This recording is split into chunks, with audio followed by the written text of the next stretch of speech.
Assalamu alaikum, brothers and sisters. Sulman Rahim here, Master of the Covenant. Breaker 7 seals. Fear. Fear is the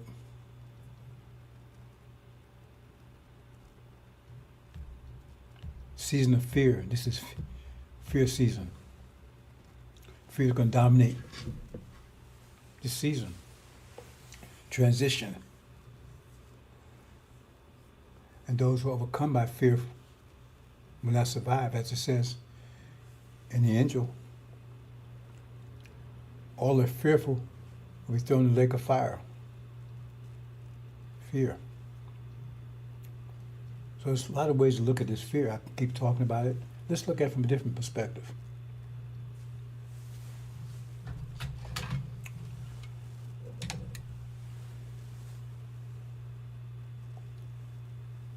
See, if you understand, if you say you understand something that, okay, you remember that Britney Spears controversy a while back? She was making all this money, but her father was in control of it. He had somehow parental control or whatever. And so he was telling her what to do with the money. He was dictating to her. She was controlling. She didn't like it. Her money. But he had control of it. So eventually she went to court and fought, and I think she ended up,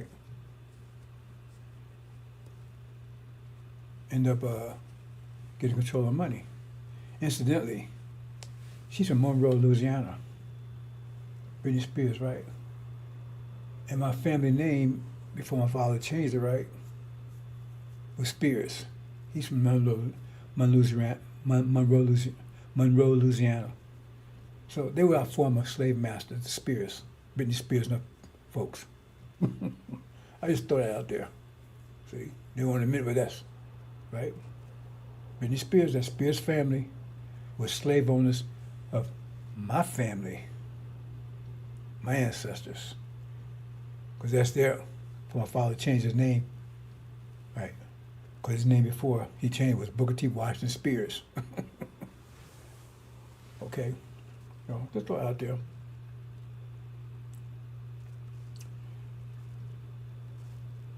But see, if you understand the concept that we all get the same amount of energy,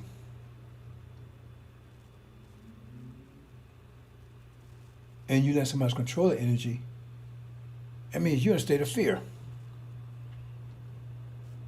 Because either you're stupid, or you don't understand the concept, or you're afraid to apply it. I got family members like that, right? Okay. You over here sucking on master's titty, right? Because you're afraid to go out here and, oh man, it's not, no. You're going to take your positive energy with you. But you allowing master to give it form instead of you giving it form. Because your master, your positive energy go with you wherever you go. It's like I said, a man has a bunch of children, he has control of their energy. See? So he says, okay, you can do this with, but it's still their energy, but he controls it until they get to the point where they take control of themselves. And that's because of fear. Oh man, I'm afraid to go for self. It's come to hear massa. Oh, I love being, I got me a massa. I got my master's head between his legs, and he loved it, and he feeds, he's taking care of me, he give me food and stuff, everything. So I'm taking care of him, he's taking care of me.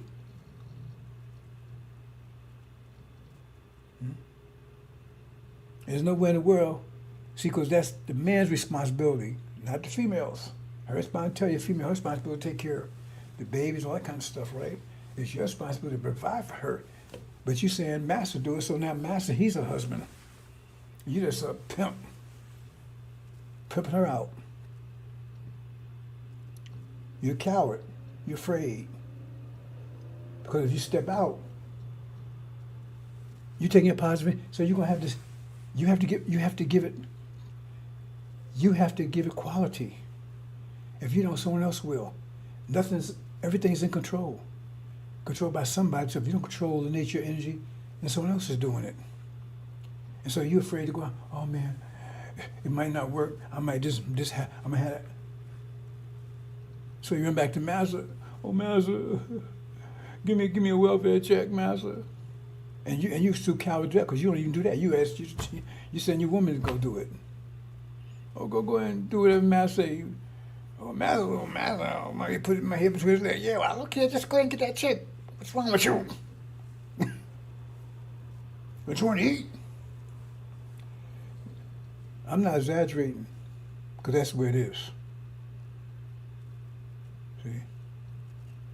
So you come with her going begging them, putting her head between their legs so you can have food on your table. It's pathetic. It's sick.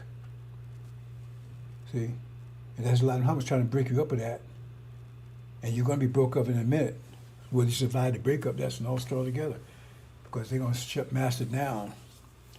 Cut that titty off you've been sucking on. And you're going to have, the only choice you're going to have is do for self or just die. Sink or swim. Yeah. And there's no pity. There's no universal pity for idiots. See, gravity doesn't respect idiots. Oh, I didn't know that was. I didn't know that was a window. Oh, really? Oh, he was a stupid idiot. He retarded. Don't snatch his ass. Okay. You think that's where it works? You have to get quality. If you don't get quality or energy, someone else will. Okay. And I knew that before I came to nature. I just knew that by nature. I wanted to control my own self. My father controlled me. He's my father. Once he was gone, I looked around. And I wanted to be independent. I didn't want to give control to anybody, or myself, anybody. I know we had to stay with my aunt, right? Because we're still minors. But she had no control over me. But she didn't try. But her husband did. He my step uncle, whatever you want to call it, right? He was muscular. He was going to gym and everything, right? He grabbed me one day, going to tell me something, oh, me and him had it. I didn't beat him up, nothing like that there. But he got the message. He better leave me alone. He didn't bother me no more after that. I did what I wanted to do. Right? So I had independent nature anyway. And I said, I want nobody to take care of me. Take care of myself. I mean, that seemed like that's like you got to teach a bird to fly. That should be natural. So if you don't have that, then something's wrong, ain't it? That should be natural. I mean, I know the devil took some of that away because it depended on him for 400 years. So you got used to it. I mean, it's different between, right, being, how should I say it a nice way, right? Right, Master bend you over, and you liking it. It's a difference. If we couldn't help being bent over, and nobody told you had to like it. Butt broken. That's what it is. Hey, man, I don't care if you get mad about me saying it because it's the truth. See? And some of us, right, like I said, because of vectors and everything, that's forced on, but that's why we're not condemning them. It says, Allah will lift you up. You cling to the earth. What do you think cling to the earth means? You cling to the Master. Oh, Master, give me a welfare check. Give me a sec. You're clinging. You won't let it go. And the beauty, the thing about it is that he's only control because you allow him to do it. Because that's your positive energy. If you leave him, it's going to come back to you another way. You have control of it. You're going to give it form, but you allow him to give it form. That's why we got to get out of here. As long as we stay here, they'll keep giving it form. That's why we got to leave here. But some of you, that's why we go in tribulation, because some of you we can't take out of here. Because you get down over there in the desert, and you're just sitting in the desert waiting for Jesus to come give you something. And we ain't giving you a goddamn thing. You still got that attitude. That's why you got to go through this process, Elijah Muhammad was breaking that process. If you listen to him, you wouldn't have to go to tribulation. He was breaking independency. Do for self. He was trying to tell you. And then you got Farrakhan with Scientology and all this bullshit.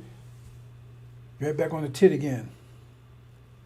He ain't built a damn thing. He hasn't built a damn thing. He claimed, I don't know what they keep somehow. He built a nation Islam. He hasn't built a goddamn thing. They're still dependent. And so now you got to go to tribulation, and that's your final test. If you don't break free there, you lost. Because you won't have the devil. It won't be, you don't have no choice. Now see, you was tried. Okay, Elijah Muhammad gave that to you, then you was tried. What you gonna do? Went back on the master's tit. So you was on the tit all the time. It's just Elijah Muhammad was blocking you. Now he's going, you right back on it. So now you got to go to tribulation. Because you're the thinker, anything, anywhere in the world, you've been Farrakhan. I'll talk about that in a minute. Nowhere in the world.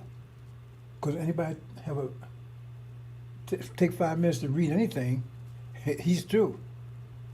So that's, you allow him to control the quality of your mind. Which obviously all you got to do is look there and say, hey, this ain't right. And you damn sure have nothing to do with this angel. Because if you talking about you and the angel and you still sucking it, got your head between mines and legs, and you ain't got nothing to do with the angel. Absolutely zero. Zero. Because you still got their mind and you like it.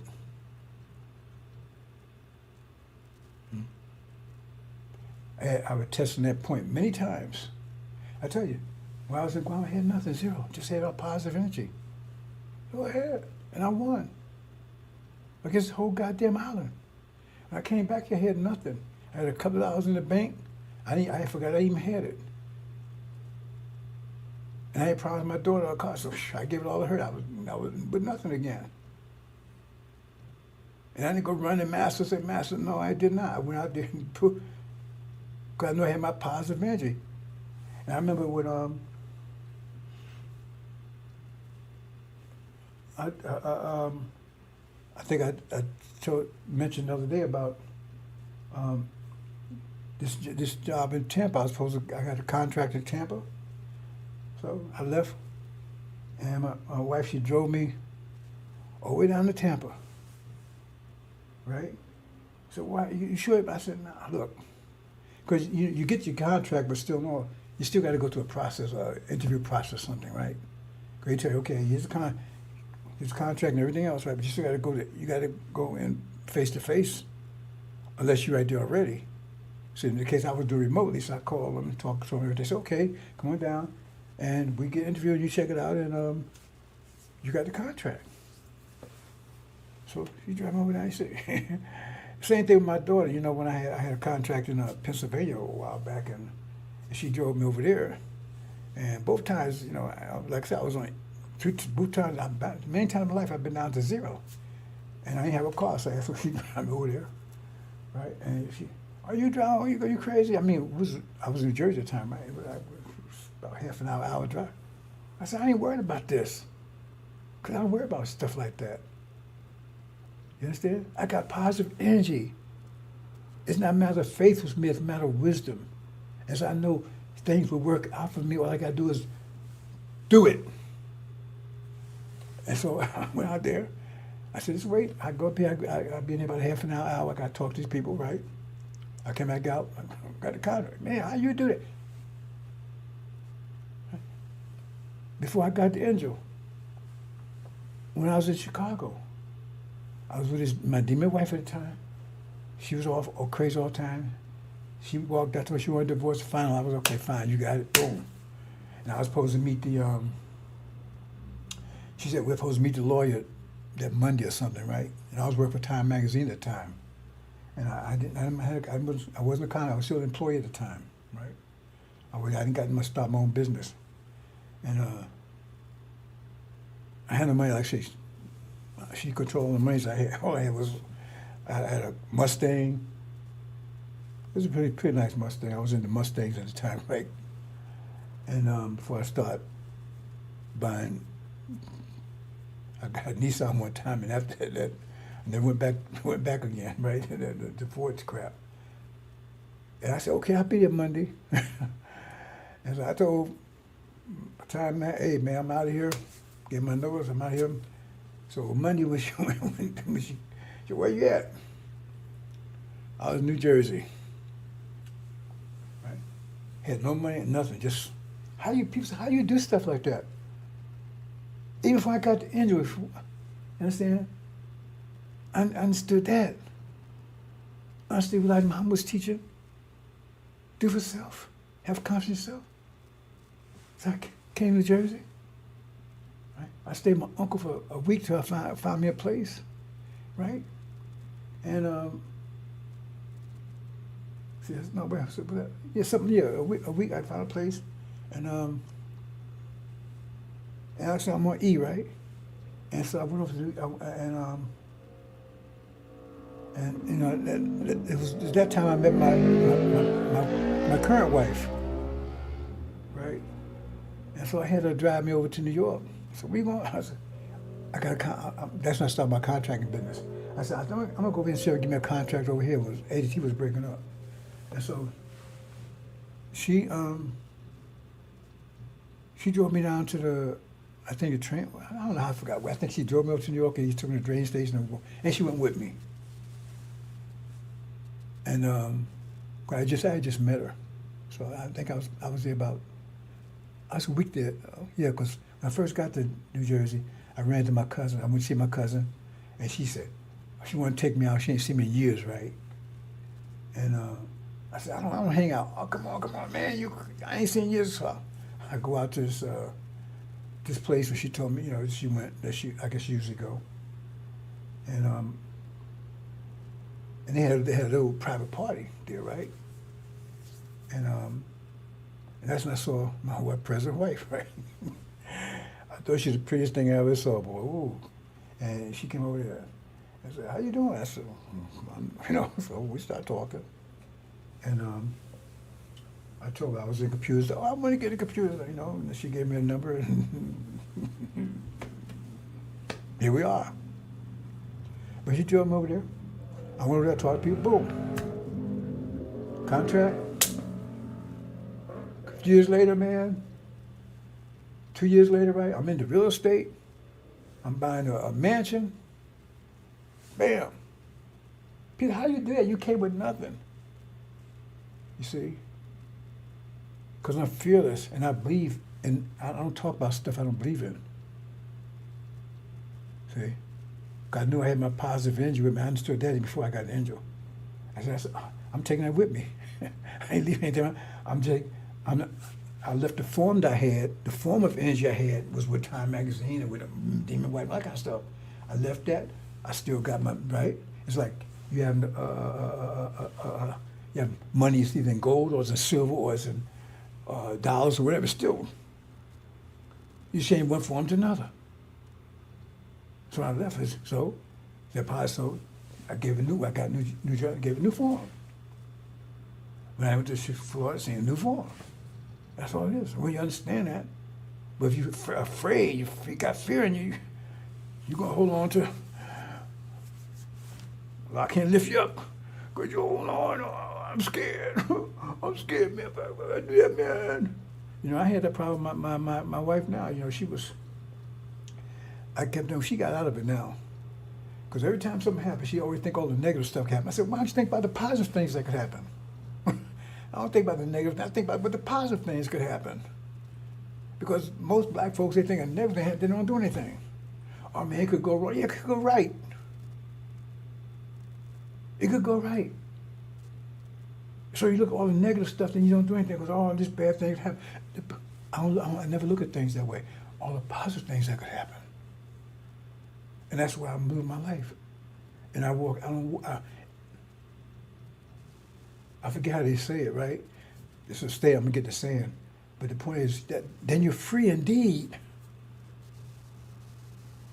Yeah, I think he said when you have Christ, you have free indeed or something like that. There, you're free because now you're free. You're really a free person, like a bird, like a bee. You're free, but you're a slave because you're a slave in here.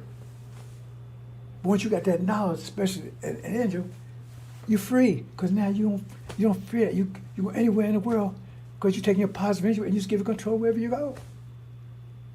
But you're afraid. That's another form of fear, and that's the fear that Master Muhammad's going to take. But it's going to take shock therapy to give it to you, because that's what you hold on to. You hold on. Man, you're on the ledge, right? And you're holding on to this grass because you're scared to fall, right? Oh man, I'm gonna fall for it. You don't know it's a net right behind you. You don't know it. Oh. You're going to cut that, man. You're going to have to fall. Oh, damn. Oh, there's a net there. I didn't know that. You're going to break that grip. See? See? Because you break the grip, right? Now you fall. You're proud. Oh, I'm going to die. See? That's the shock you're going to go through. And then you hit the net. Oh, damn. Oh, man. It was there all the time. I was worried about nothing. I was holding this here, and I could have been here free, safe. I was holding this shit up here, whole thing. I'm scared. I'm holding that job. That's another thing too, right? When I was an employee, I never put up any shit on the job. Never. Something went down out of there. People said, how do you do that, man? I said, well, 5 plus 3 is the same thing as 2 plus 6, plus 1 plus 7. It's just different. So I close this door. I don't like this. I go over here. It's another one over here. It's still gonna come out. It's just be a different quality. I'm still gonna have the same amount of money. I mean, well, if you put, I don't want to say the money because it come in other forms, right? So I never had that problem either. It's like when I walked away from the military. I told you I had this understanding when I was a shorty. When I was in Vietnam, I saw in Malachi. I had spent 4 years in the military.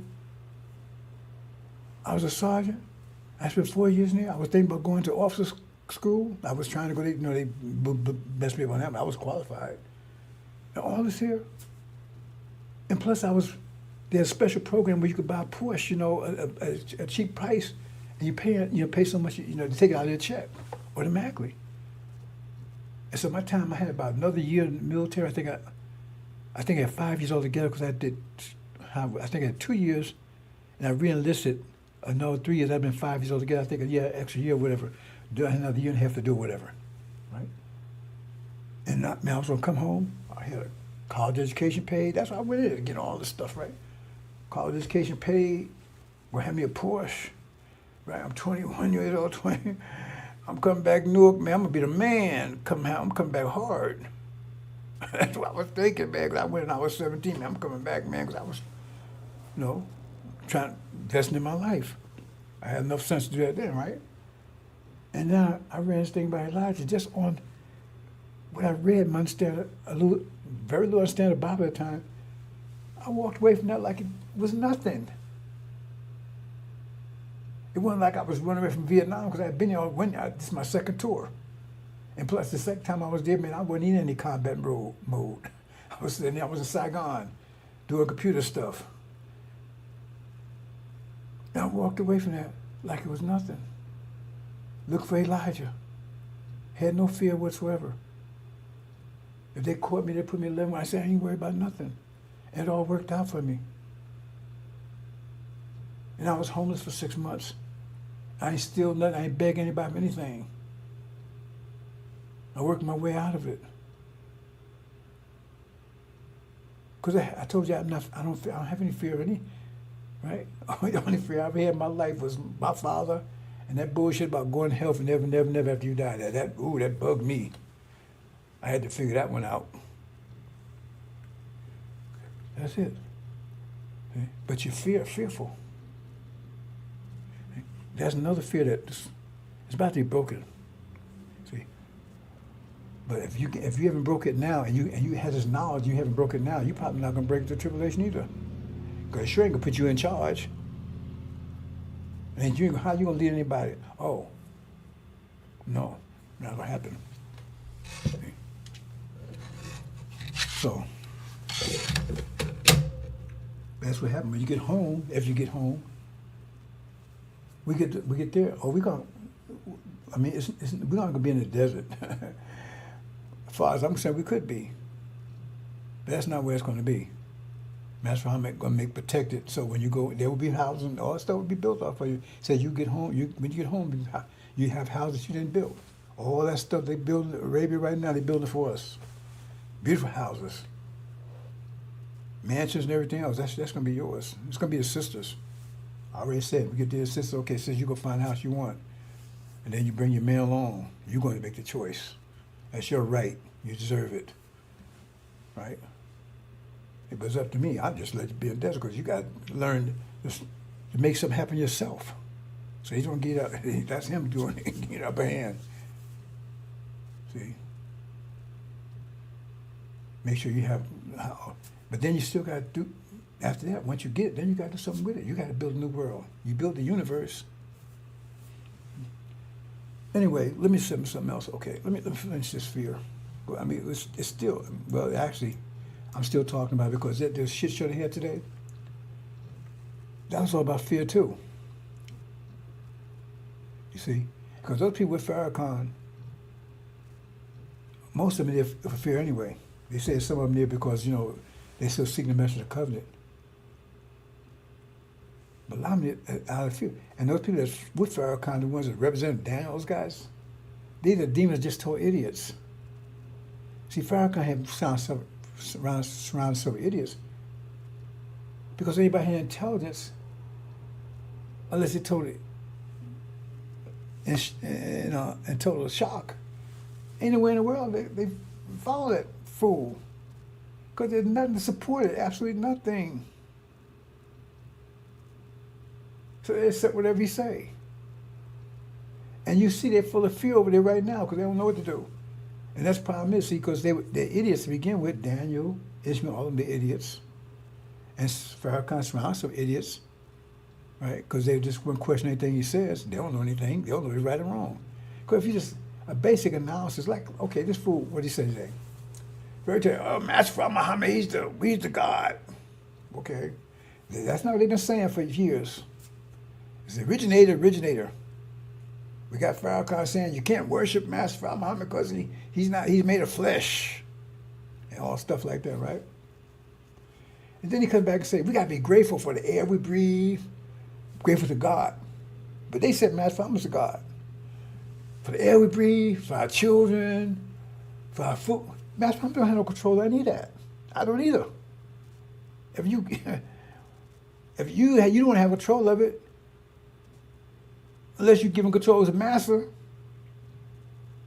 But that's still you. That's still you controlling it because you say, I'm scared, man. Master, would you handle this for me? Would you take care of my children for me? Would you feed my wife for me? I mean, it's sick. That's what you're saying. But still in your control because you gave control to somebody else. That's still you. Basically, it's your control because you gave it to someone else. That means you could take it back. So who the hell who is being grateful to? I'm grateful to Master Muhammad for my air breathe. He don't have no control of that. Make an own a cream of the planet of God universe. If you're a God, who in the goddamn did you need to be grateful for anybody for? If you're the God. And when you're grateful for something you received. You haven't received a goddamn thing. The only thing that we received here so far that I can consider to be grateful for, right, is the fact that the God came here and started the process, and it what work Elijah Muhammad did. That I can be grateful for that because that helped. If you want to be grateful, I can be grateful for that. And I don't say anything. I'm not grateful for being 76 years old. You know what it feels like to be 76 years old? Try it sometime if you can make it that far. I ain't grateful for that. Oh man, you made 76. What the fuck? You been a 76-year-old body? Oh man, I got a couple. My car is 200 years old. Oh yeah, really? You want it? You can have it. I don't need antiques. I ain't grateful for this body. I ain't grateful for this job I got. I didn't ask for it. I don't want it. This sound like Jonah was grateful? What about the one where it says, you think you get into paradise, I'm paraphrasing, without being tried, you go through affliction and everything else. You think that sounded like they was grateful? And it says that they went through and said that the messenger and the people was I think I got it here somewhere. It says it got so bad that they were saying, where's the help of Allah? Those of you familiar with this first time I'm talking about. So where's the help of Allah? They was crying. Where are you gonna help us? You think they was grateful for that? See, they stupid. They evil over there. Plus, like I say, stupid, ignorant, and plus, who is this God that they tell me we grateful for the air we breathe and for our children? Who is that? That's not Master Muhammad. He don't provide that for you. He don't come to the air that you breathe. It's like this crap talking about God controls. Remember this guy talking about he controls when you wake up in the morning or not, right? See how idiot they are, how stupid they are. And some of us fall in this echo. We're too ignorant or too stupid or too fearful to even try to think. Because it says, if God controls, this God is how controls when you wake up in the morning, what do you need a mother plane for? Just don't wake up to his enemies. That's the end of it. Oh, that makes too much sense.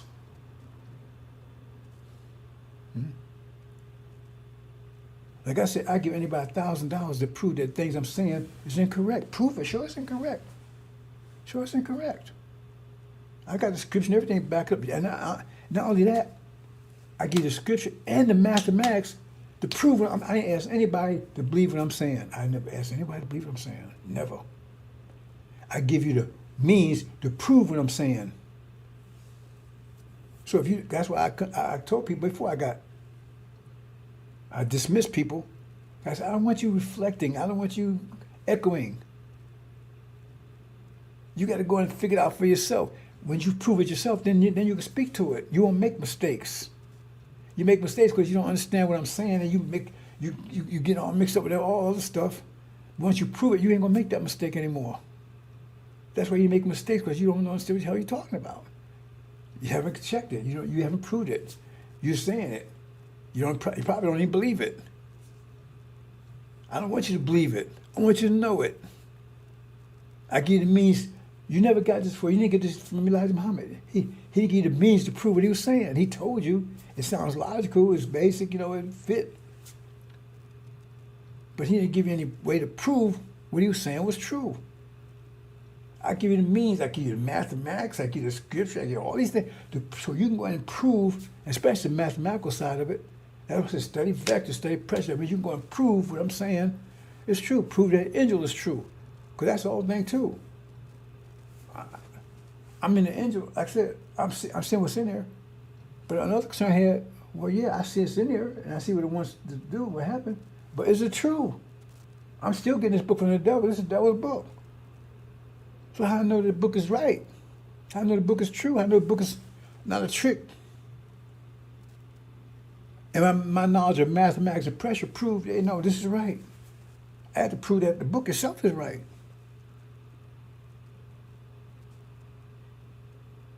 So then I had total confidence after that. Just because it says, it's in the Bible. I made, like I said, I went on, look for Elijah. I didn't know it was absolutely right, but it was more, what really kind of helped that along. Because at the same time, I started finding about our history. And I came to my mind already that I'm in the wrong damn army. These people are my enemy. And so it was easier. That gave me a little easier. When I saw about, I said, Elijah, You should go look for him, because he probably might have an army. Because I started learning about all the stuff that was in the States, So that kind of helped a little bit. See? Because I didn't know for sure. But I didn't know I wasn't afraid I'd go and things would work out. See? Well, maybe let me say a little, and I'll move on because I'm there 2 hours again. Okay. So I go look for Elijah. I told you a long story how I found him and everything else, right? And so I think it was 1974 before Elijah departed. Was it before he departed? It was just before he departed, just after. I can't remember now. I know I was still working at the press, so must he still. But I worked at the press for just a little while after he departed. So I can't tell. I know it was in that period of time. Anyway, Carter was president at the time, right?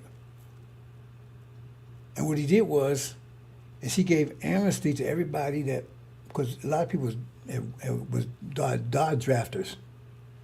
I wasn't a Dodge draft, I was in, right? That included anybody that had any, so it really wasn't designed for a person like me, because I hate war. These were people designed for people that ran away from the draft and ran to Canada and stuff like that did, right?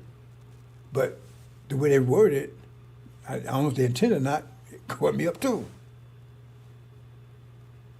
So you had to go down to Fort Benjamin Harrison, I think that's in Indiana, something like there. And I went down there and they said, okay, boom, you free to go. Nobody's looking for you. That's the program. And you got all your benefits and everything. I didn't get the course. I didn't get that. Like all my benefits, educate, everything. Right? I didn't take advantage of the college. I said, I looked when I learned in school, I said, that teacher can read. Hell, I saw a teacher reading to me from a book. I said, hell, I can read. So I said, I don't need them to teach me calculus. I can teach myself. I can read the damn book. I can just give me a book on calculus. And that's what I did. I taught myself. Right? Pressure and all. I taught myself all that stuff. Trigonometry, that stuff. I said, all that stuff. I have had a couple of classes in trigonometry, I think, once.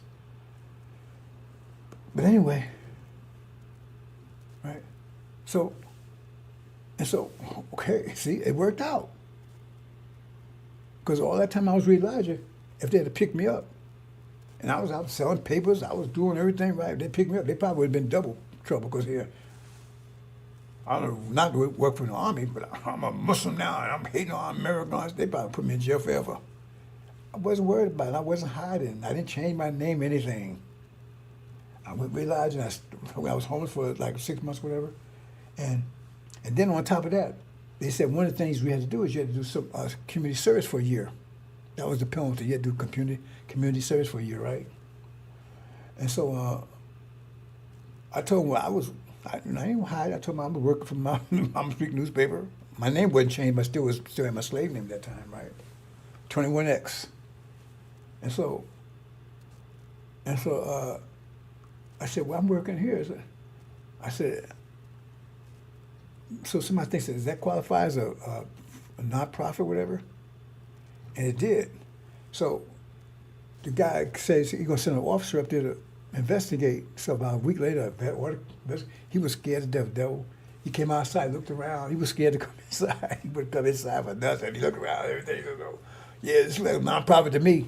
So I didn't have to do that either, because I was working. I'm going to speak, so that was it. These clothes, I got everything I wanted. That's just luck? No. I just gave my positive a new form. That's all.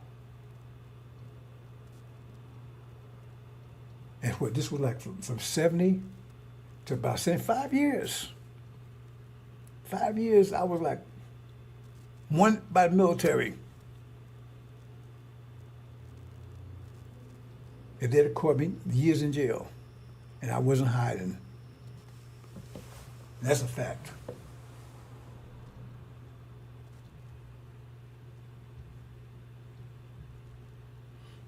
Okay, let me say one other thing too, You give things form. And you give your positive in your form, you give your negative in your form too.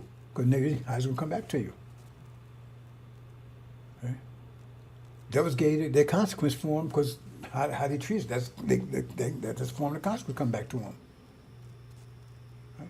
And so right now, Trump is giving this negative energy that America has right now. It's full of it. He's getting it for him because what he's doing. He's turning all the nations against him. That's what's going to happen. Right? He's trying to wreck everybody's economy. Total economic collapse. He's starting conflicts with everybody. Everybody's going to be at war with him.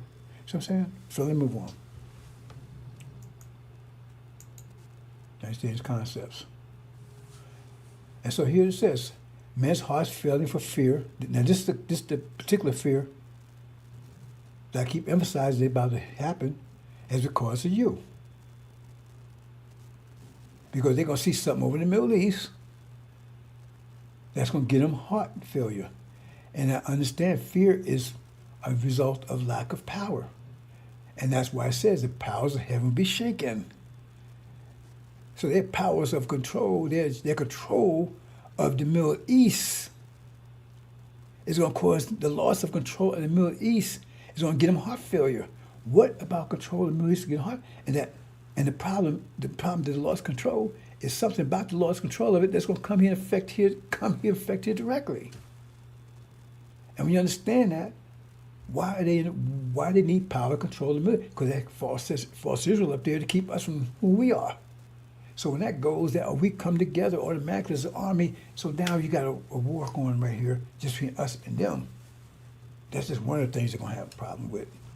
See, when you pay attention, you read this. If you pay attention and you're thinking, then you read that stuff. Now I'm not like just throwing stuff in there. Once you understand the engine, once you understand pressure and everything, then you understand it. You understand what they're actually saying. Because they're telling you their heart's failing. That means they have heart attacks. Anticipation of something. Something's going to happen in the Middle East. That's going to cause their power. The loss of power, which is the reason why you have fear. So what is that in the Middle East? Right? That's going to affect something here.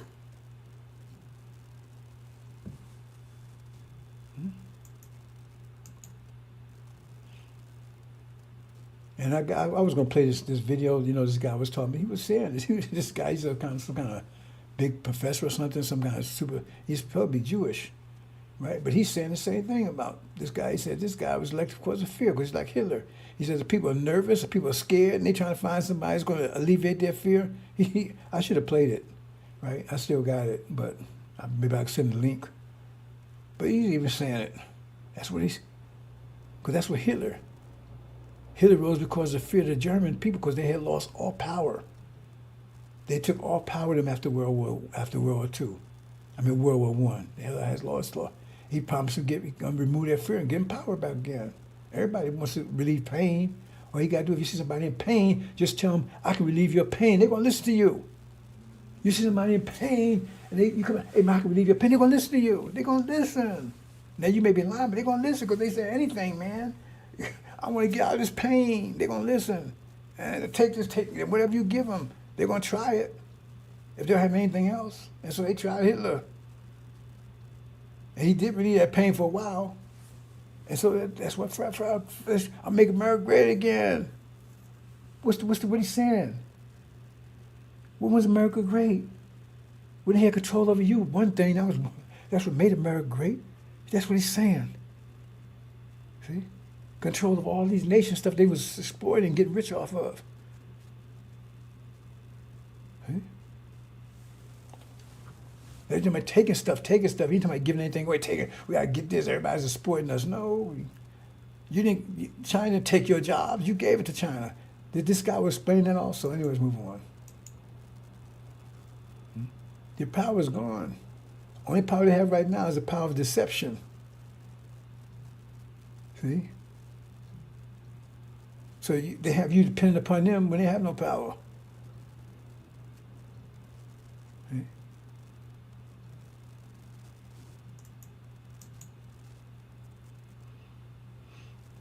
You read into this, it means whatever wisdom of the wise, he's using what the American wisdom, what they had been 5 years, he's using that, the knowledge they think they have, to get control again. But it's not going. It says it's going to be destroyed, fail. It means everything. He's telling you everything he does will fail. Everything.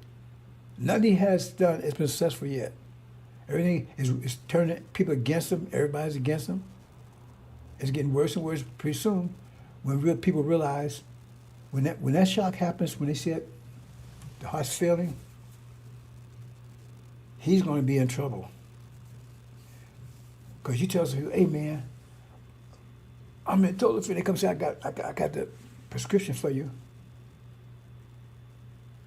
And then you paying for this prescription, and then all of a sudden you find the prescription don't work. What do you think you're going to do? That person.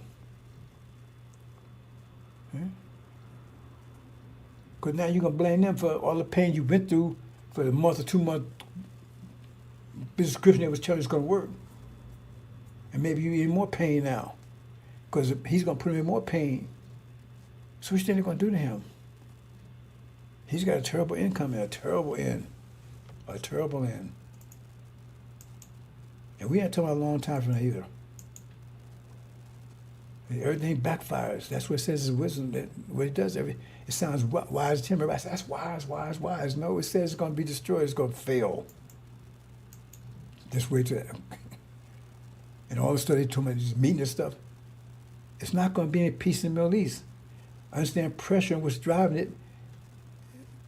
You put the hot fire under the pot full of water, it's going to boil unless you turn the fire off.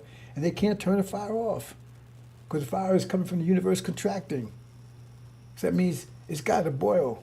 And they can talk and all this stuff, and they run around trying to put the fire out. They can't. It just gets hotter and hotter and hotter. Because look, all the stuff they talk all this stuff for months, but isn't things getting hotter? Have you seen anything cool down at all? Anything cool down in the last few years? So it keeps on, well, now you got Trump actually threatening people. I'm going to drop atomic bomb. Now you're talking about using atomic bombs. How can that be?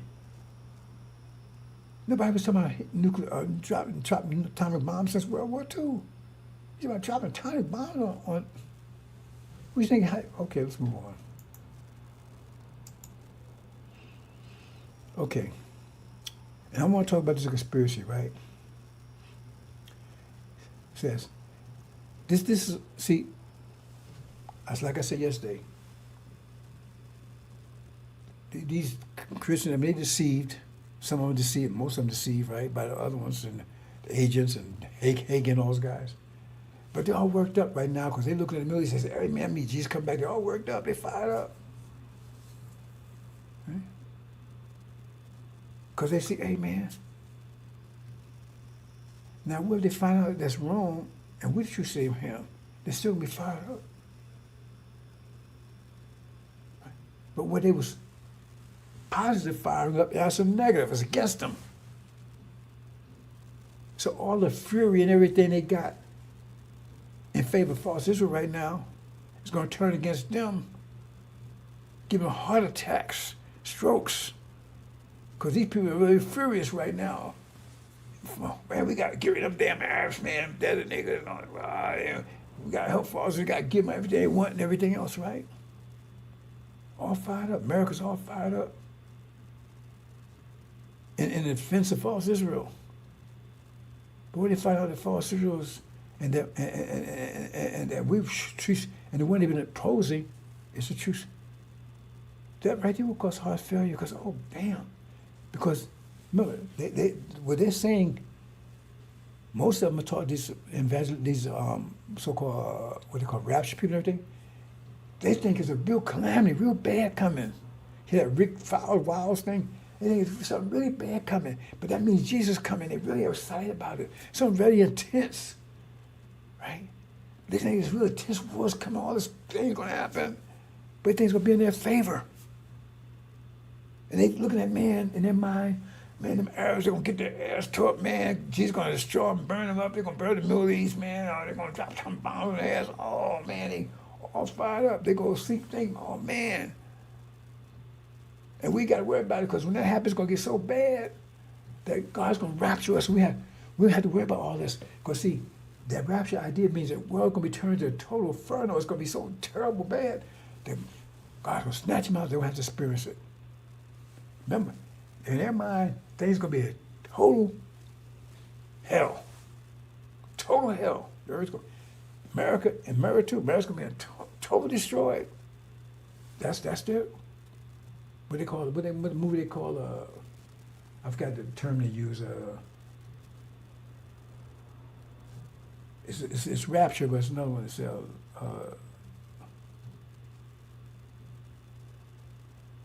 the last one or something like that. I forget, right? Good term they use.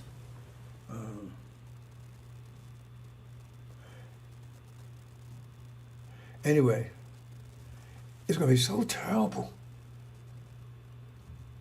right? It's unimaginable. And God's going to snatch them up. Now remember, that's their thing. Now what if they come to the conclusion that it's going to be terrible, but God ain't going to come in, it's going to be against them, not for them. They ain't going to be raptured out. They're going to be caught up in it. You see, you understand the concept there? The state of being, state of mind? State of mind is all this hell, this damnation, destruction, right? And then suddenly they find out, right, that's against them. Because that was their hope, the rapture. Hold on to Jesus. And they thought, no, Jesus come to get them. And they're going to hell. Imagine they tell people you're going to hell forever and ever. Now they find they're going to hell forever and ever. Because that's what they believe that. Remember, they believe it. So now they see it's happening to them. You understand what I'm saying? That's the heart failure. And plus, now they got an army right here that's against them. Getting revenge. See? Say no. Remember, anticipation. So now they got this idea in their mind, and all of a sudden they turn against them. That's why they say, oh, damn, that's against us. That's going to happen to us. We ain't going to be raptured. Heart attacks, strokes. Hope you understand. Okay, here. They have said, come and see, remember, they think this is happening to somebody else. Come, let us wipe them out as a nation. They think it's all going to happen to false Israel. Everybody go attacking them, right? For they, and the name of Israel will be no more remembered. See, they think everybody's going to get rid of false Israel. They think that's for them. For they have conspired together with one mind. That means they all got the same, they're all focused on our destruction. Right? They have a covenant against you.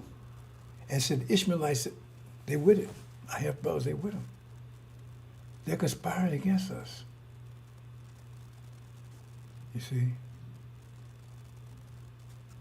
Now the ones that know, they know that's talking about us. They're conspiring against us. See? But the other people think, oh, no, that's conspiring against false. No, they're conspiring against us because of being a nation. No longer remember, it's totally eradicated. It means total eradication. Gene, DNA, everything is total eradication. And they conspire, all focus on this. And you don't know. You and they're doing the secret, so you don't see it. You see the result of it by their policies, but you ain't paying attention to their policies. In fact, some of you don't vote for their policies. Yeah, we gotta put them in, whatever. See, it says, come, let's deal wisely with them, lest they multiply and come to pass that they, when there falls out any war, they join unto our enemies and fight against us, so we get up and lead the land. And that's their fear. And it says, do it the way they want to know. See? Behold, the people of the children of Israel are more and mightier than we are. That's their fear. See? And the Lord's more control they lose, the more great that fear becomes. And Farrakhan helping them with that, because he says, see, because they said they fear we're going to leave the land. We ain't going nowhere. That's Farrakhan, right? They fear that we might join enemies. No, we're going to have America get in trouble. We're going to help fight for America. Do you see this? He just helped Assad, help to smooth out their fear, assuage their fear. No, we ain't going nowhere. Stop. Y'all ain't going to. So he's the one to keep them from thinking about going somewhere. He's the one that's thinking about keeping them from thinking about fighting with their enemies. Fight for America, don't fight against it. That's what he's saying. Let's move on, brothers and sisters. I got something else I want to get to in a minute. Oh, it's the same one. But I got it twice.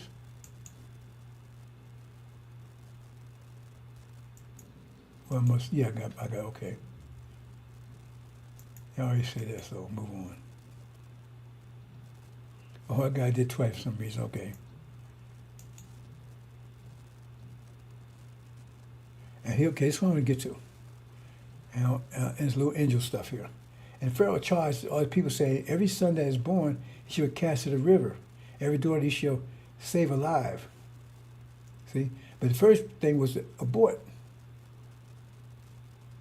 So he said, well, how does the angel key explain this? I said, all this by the angel key. It's a little complicated. See?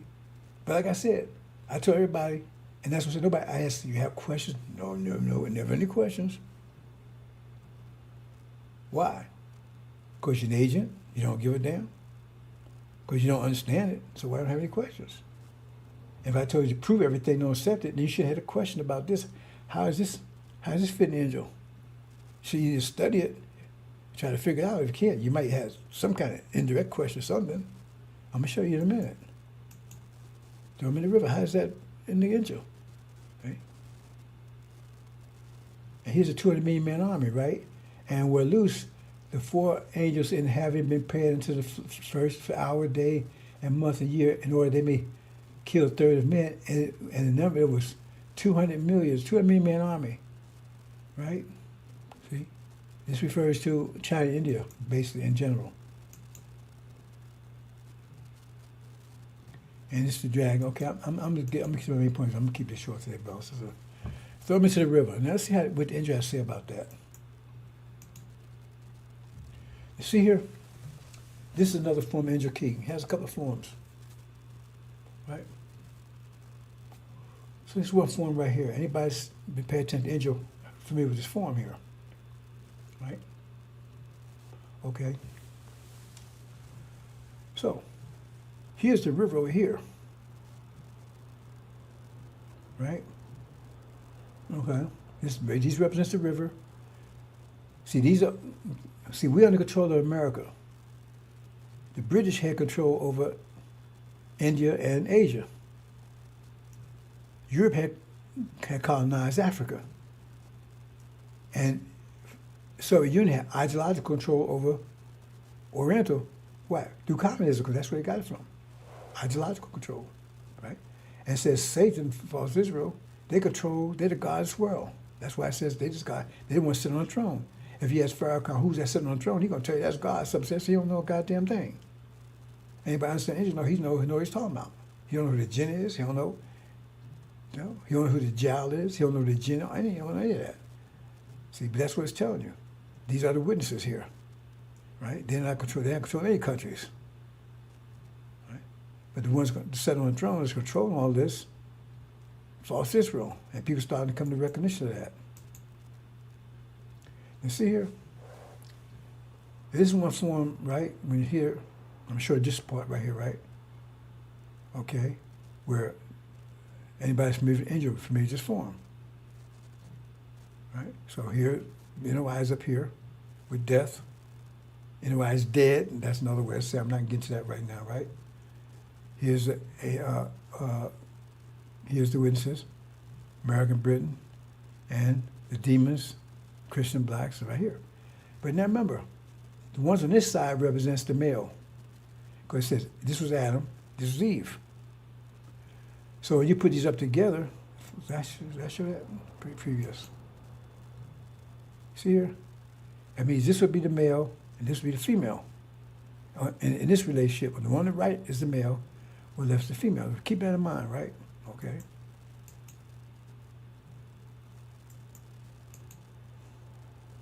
So what happens? Okay, this is the war. I should have showed this right. This became victorious, and they kicked them out of the Middle East.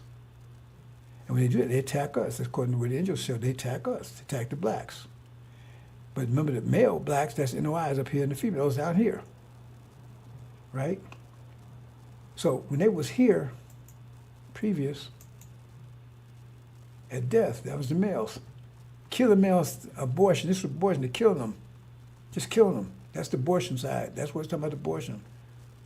Right? They was killing the males. They wasn't killing the females. Right? Death. Putting them to death. That's what he's saying. putting them to death. Abort them, putting them to death. The males. Not the females. That's the males. Okay, I don't know if you caught that or not, right? Okay, then they attack.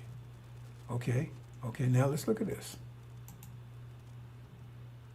But see here,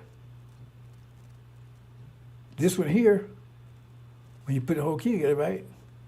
This one brings the rivers with them. Throw them into the river. That's where it comes from. See, that's the original. See, that's the male there. That's the female down here. Don't throw in the river. She's still on the earth, on the dry land. But throw them into the river.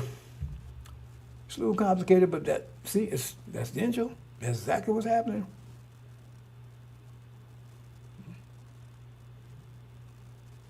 It's a little more complicated. If somebody didn't figure it out, I couldn't say that's a little more complicated. It took me a while to put that one together. I kept saying, how does this have anything to do with the river? I said, maybe you said it's sea. Okay, but let's go a little further. Remember I told you that 200-man army was China? I said, once they do this, what the river means, right, that they're going to go to war with China and get rid of them in that war. There's China right there. So I'm not just saying stuff. The key proves it. So that's how they're going to get rid of it, throw you in war with China. Once they attack us, and throw you in war with China. That's where it's going to get rid of you. That's how throwing you to the river. The river is a war with China, get rid of you. And not the females. Just you. They don't mean female, male, female. They're talking about the demons. Because, yeah, they don't mind keeping demons alive because they're going to produce more demons. If they keep the females alive, they're going to be raping them and producing more. They don't have a problem with demons. You see what I'm saying? That's what it's saying. I showed you the angel key proves all this. And I'm not making anything. Anybody understand the angel knows that I didn't change anything. I didn't add anything. I didn't subtract. I ain't changed anything. That's totally consistent, but I say how the angel works. Angel key. That's what it's saying. That proves it, right? They attack, and they're also going to try to get, right? Have you go into that war with China.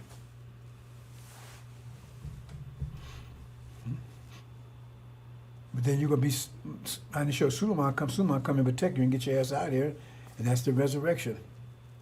Keep that from happening. That's why I said, that's why they're going to trying to get your war, trying to get you wiped out. They don't want a conventional war. So maybe you get it, maybe you don't. I told you, I understand this. It's much more than injury, you know. But you don't understand the basic stuff. How you going to understand the basic? You can't understand add, subtraction. How you going to get multiplication?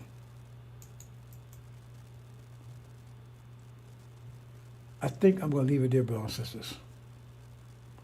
Let's let this play out, and I think I'm going to leave it there.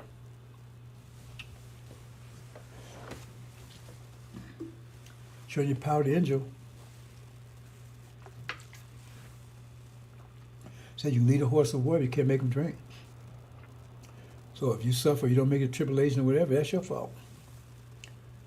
Because no one's giving this kind of information, and you can easily be proved. Nothing for our concept can be proved. This is the most powerful information. This is the most powerful time in history. There's two critical times in history: the total contraction and total expansion. The beginning of expansion and the beginning of contraction. And you went to this most powerful time in history. And you got the greatest light. This is the greatest. Why is the greatest light in history? Because remember, the first God was like ambidextrous. But the gods now, you got a high priest and remember, one of them, he's total spatial. That's why it says nobody could on that angel but him. And then the other one is total technical. You got that super technical marvel, and nobody can touch it. That's why I say Suleiman's the wisest man ever lived, because the spatial actually is greater than the technical, because it has to be out there, the idea.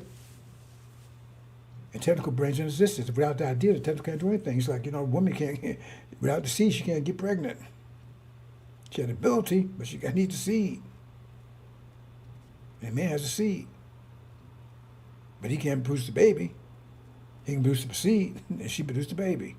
Say two. See? So you got two things together. And so, that's the greatest spatial mind ever, right now. The greatest technical mind ever. That's to make all things new. He's not going to remake the universe. He's going to take it, give it better quality. See? And greater beauty. That's what sister's going to take care of. Understand? One brothers and sisters, then we'll close out what I got here. Okay, I'm going to leave it there, brothers and sisters. I think I said anything else here? Oh, you know what it says about that goat, right? I'm going to say, so I can bring that real quick. Let me go over here. Oops. Right. Have a major accident here. So I can bring this up right quick. Oh boy, let's see. Where's that at?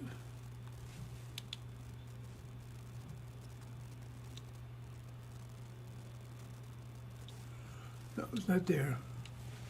Where is it?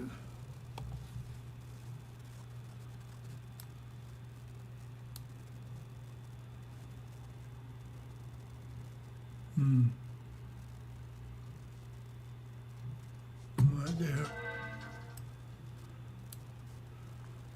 So everything's falling into place, brothers and sisters. Okay, there it is right there. Uh-huh.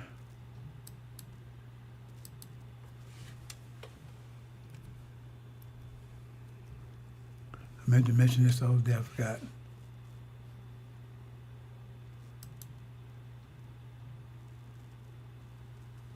Okay, there it is right there. Okay.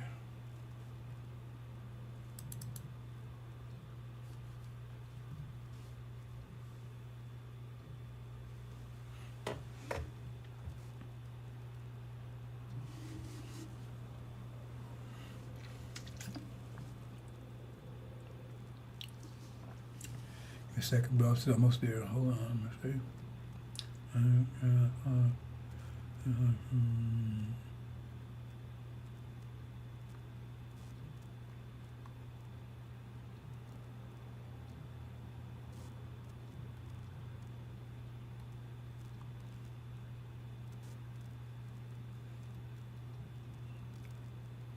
Okay. Let me make sure I got this word right. So, because you see, all these things happening right now, but and this book's telling you everything is happening. Now those fools, all this world is blowing up. Is on it. It's about to boil, and they talking about you got to be grateful. That's all they got to talk about because they don't know anything, and they're afraid to put their foot out there because they're afraid they might get stepped on.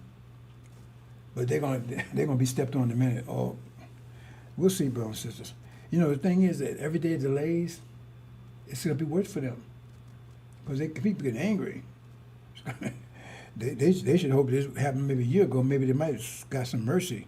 But every day it gets worse, and they make it worse because remember everything they do is they give and say in the name of Allah, and then they lie. Everything's a damn lie with those folks over there. They're stupid.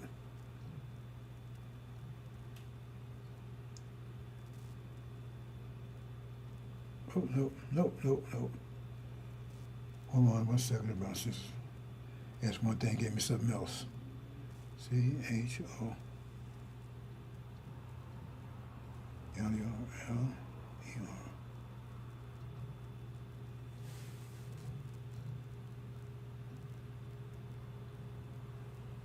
Why is it? Oh, there you go.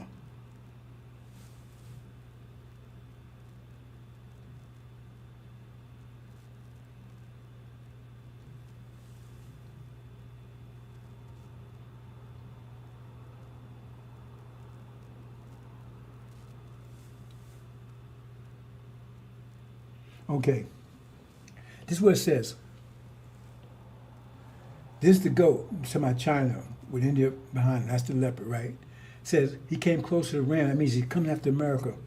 Right? I said they're going to attack America from the west coast. Their feet not touching land. That means they're coming across the Pacific Ocean.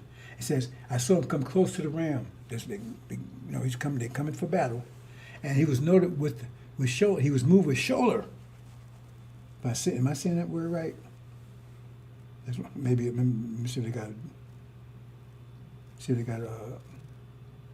I don't see it. You usually have a way. What made it do? Usually have a pronunciation in there. I guess it's right. Shoulder. And this is definition of it.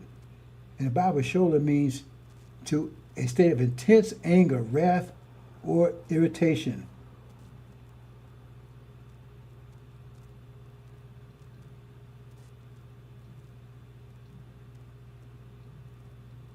And the Bible used this to describe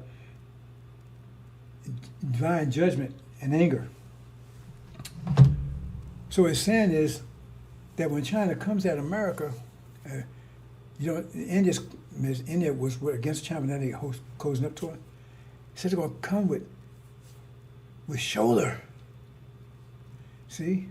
It says he come close to the ram, he moved with shoulder and smote him. And it says he came with a fury. See, he ran unto him in the fury of his power. It means when China ended come in fury, and it says it come with great show of anger. Now, ain't China getting very angry at America? Have you been noticing lately? China, you get very angry at America. Now, America's directed, they got almost direct tariff war with China. China said, we ain't backing down. So we're going to put our war back against you. That's what it's going to be. So they're going to be very angry with America. Very angry. Oh, and one, I missed something to say. I missed something else back here before. Let me see if I can get this before I can. And then go back here and show something. Okay, see here. Remember I told you, I said, Magog will be taken down by China. There you go right there. See, they were going to throw us in the river. They're going to be taken down by China. Yeah. When China moves on America, they're going to take them out first. That's the firstborn they talk about. That's one of the plagues. That means two things. Talking about COVID and also. There it is again. And so all of a sudden, America's making China really angry. And they direct all their tariffs at China. And China said, we ain't back now. We're going to put tariffs back on you. So now, I tell you, Trump is giving quality control. Right? It's his destruction. So it's negative energy. Like I said, they're writing their own obituary. American forces are writing their own obituary. Because what they're doing right now, you're going to see exactly coming back at them in spades. In a few more days, I'm going to say literally a few more days, right? Because you got Trump, he's going to drop atomic bombs on Iran. That's what he's talking about. See, and they got people talking about that I was going to play up that clip for you, was the guy was actually talking about it. He's a main part of the administration, used to be. He said he says they designed those weapons specifically for Iran. And those stealth fighters they got there, said they got those bombs on it, and they was designed specific. Says Trump had those designed specifically because they got those deep underground bunkers. They said the only way they can get rid of them is with nuclear bombs. Come out, nuclear bombs. But it says Iran's will come out there like a whirlwind. That sounds like preemptive to me. Like a whirlwind. And tear their ass up. And then China's coming, right? It says in fury, with great anger. Because America's right now is at war with China economically. They're going to destroy them economically. See? As they're saying, they say, well, I thought you said they're going to use that was throwing the river. That. I'm not backing off on that one. The problem is they built China. They made China a powerhouse. But when you build something, you don't want it to get stronger than you. That's the thing. China's getting too strong now, so they're trying to cut it back. But still, that's the purpose of it. They made China strong. China was a basket in the 50s. China didn't steal American jobs. America gave China jobs. And there was so-called Black Caucus. They was voting on that stuff. I told you. Y'all demons, everything's going to pay up. I'm going to leave it there, brothers and sisters. See? Everything is in place. Everything I said is in place. So the only thing I have right now is either blow up, boil, or if it cools down, it's not gonna cool down. Right? So so I see the bubbling, you know it's about to okay, hold your we'll see, brother and sister. Assalamu alaikum. I think that's it, yeah. I'm not I'm not gonna do anything else. I'm gonna leave it there. Yeah, I'm gonna leave it there.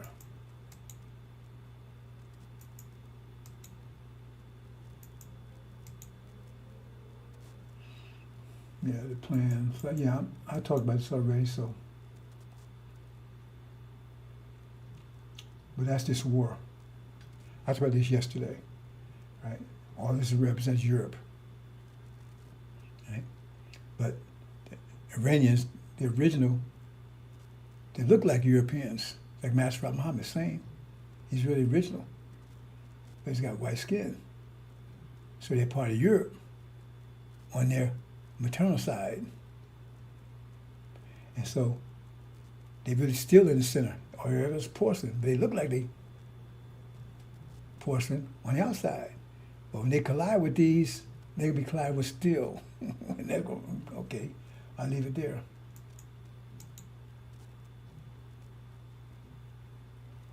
Okay, I'm leaving it there, brothers and sisters. Assalamu alaikum. I'm gonna let this run.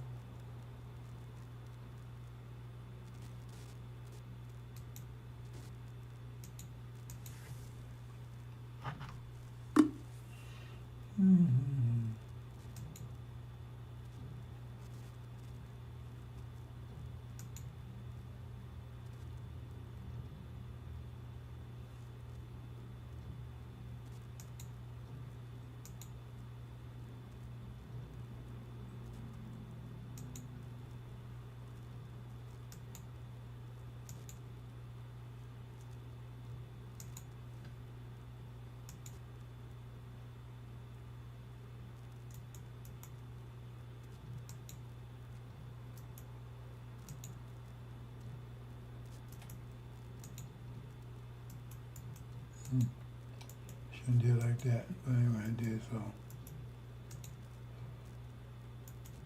Pass this real quick.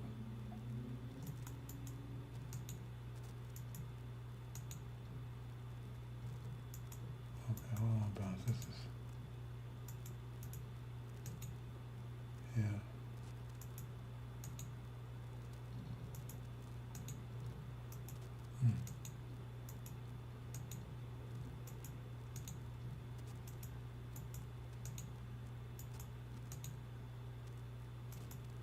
Okay, I take a long route. I should. Give me now a second, couple seconds here.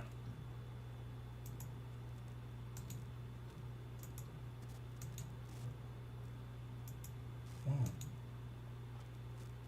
longer than I thought.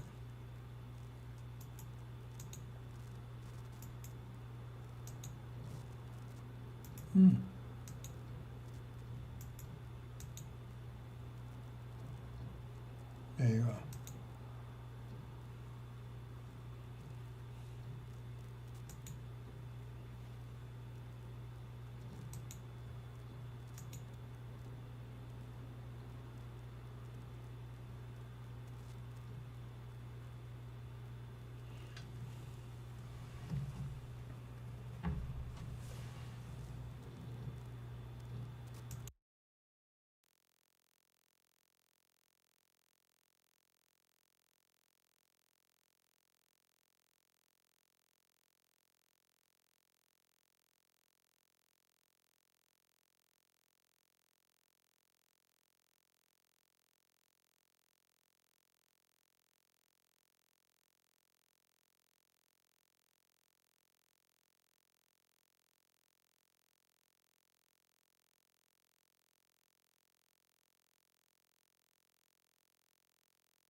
Assalamu alaikum, brothers and sisters. Sulaiman Rahim here, Message of the Covenant, break of the 7 seals.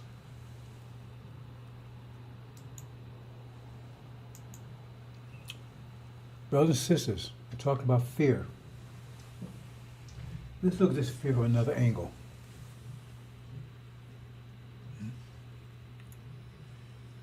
Now, if you agree, well, it's not a matter of agreement with it. If you disagree, that's your failure. That fear is a result of control. Losing control results in fear. Okay? Paradise, you have total control. Everything is like you want it. But if you start losing control, fear comes in, right? Because you know, and the more control, less control you have, the more fear you have. Now, for hundreds of years, the devils have total control over us. See? So they were in their paradise. See? And they used fear to do that. And they had total fear in us. I mean, total fear. There was no exception. There was total fear. They tried to make things like Jefferson had a romance with Sally, whatever her name was. Wasn't no total fear. She disobeyed him in any kind of way, anything, any kind of way. Get over here in the bed, yo. Anything, and she would have been totally, right? Total fear. Can you imagine that? No, you cannot, because well, some of you still in fear, but not to the fear that we were. And some of you trying to avoid that fear, so you don't, because you heard about it. Oh man, you better not mess with these cops, man. You better do this. You better not mess with Master, man, because he'll put you in prison. He'll do this. He'll execute. You know. Because first of all, they have no authority over us at this point. He putting us in jail, put us in court, and try us. See, my wife said, "Well, you sure you're not worried a lot later?" Yes, I am, because because how is you going to define this stuff? They said, I guess I'm gonna have to do this 2 parts, but I get in, you know, it's just, when you get into it, there's just so much to it. They're gonna tell you, this guy deserved the death penalty. Okay, say for instance, you were a thief,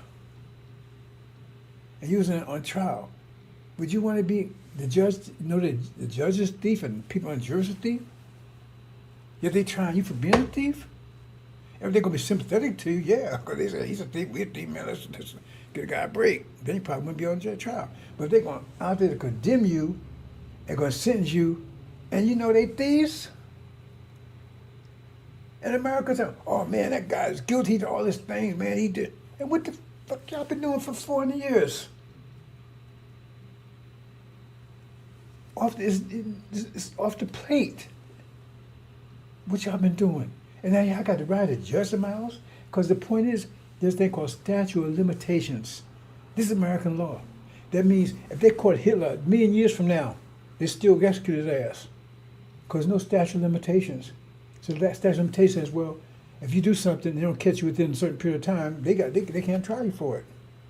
So some of you may not realize that, right? Still clear up. Statute of limitations. Right? So, America, that should apply to America. No statute of limitations of what you did. So you're guilty of murder, rape, genocide, everything else. See, they're going to be judged by their own law. By their own law. Because they don't apply to themselves. You know, if they brought me in court first, I say, hey, hold it. How are you going to judge me when you're guilty of murder? Oh, no, give me that crap, because it's no statute of limitations. America's a corporation. You know, I don't know if you realize this, America's a corporation. It doesn't matter. It says, our fathers did that. What did the scripture say? It says, I'm going to judge that nation that did that to y'all. That nation. That means, he ain't dig up nobody from the past. The people that exist at that time is part of that nation. They try all kinds of ways to get out from under. And now they're trying to erase history. Let me talk about that for a second.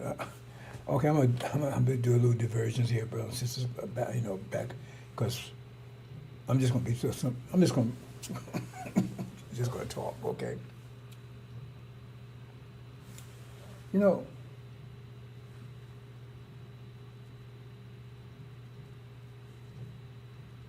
they talk about false Israel over there, and false Israel doing the same thing America's done.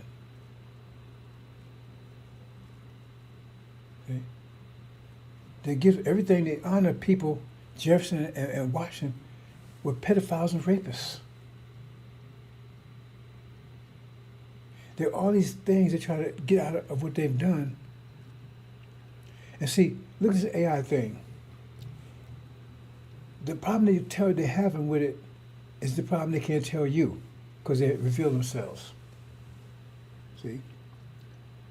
Because you're supposed to be able to ask the AI anything, and they're supposed to come and tell you. See, they have the same problem in China. See, in China, right, they had to put a hook in it. Because according to China, ideology and dictionary and everything else, communism is a great thing. But if you bring it over here, deep seek, whatever they call it, right? And they look, because they have to look at the dictionary, the AIs to say, okay, you ask a question, it got to check dictionary, what's the meaning of these words and everything else, and try to come to answer, right? So if you run it over here, deep seek, whatever they call it, right, and say, okay, is communism bad? They're going to say, yeah, it's bad, it's evil. That's the answer you want to get. But what if you ask it, is America evil? You would have to come and say, yeah, America's evil, disgusting, it's terrible. And so they have to put, we can't have that.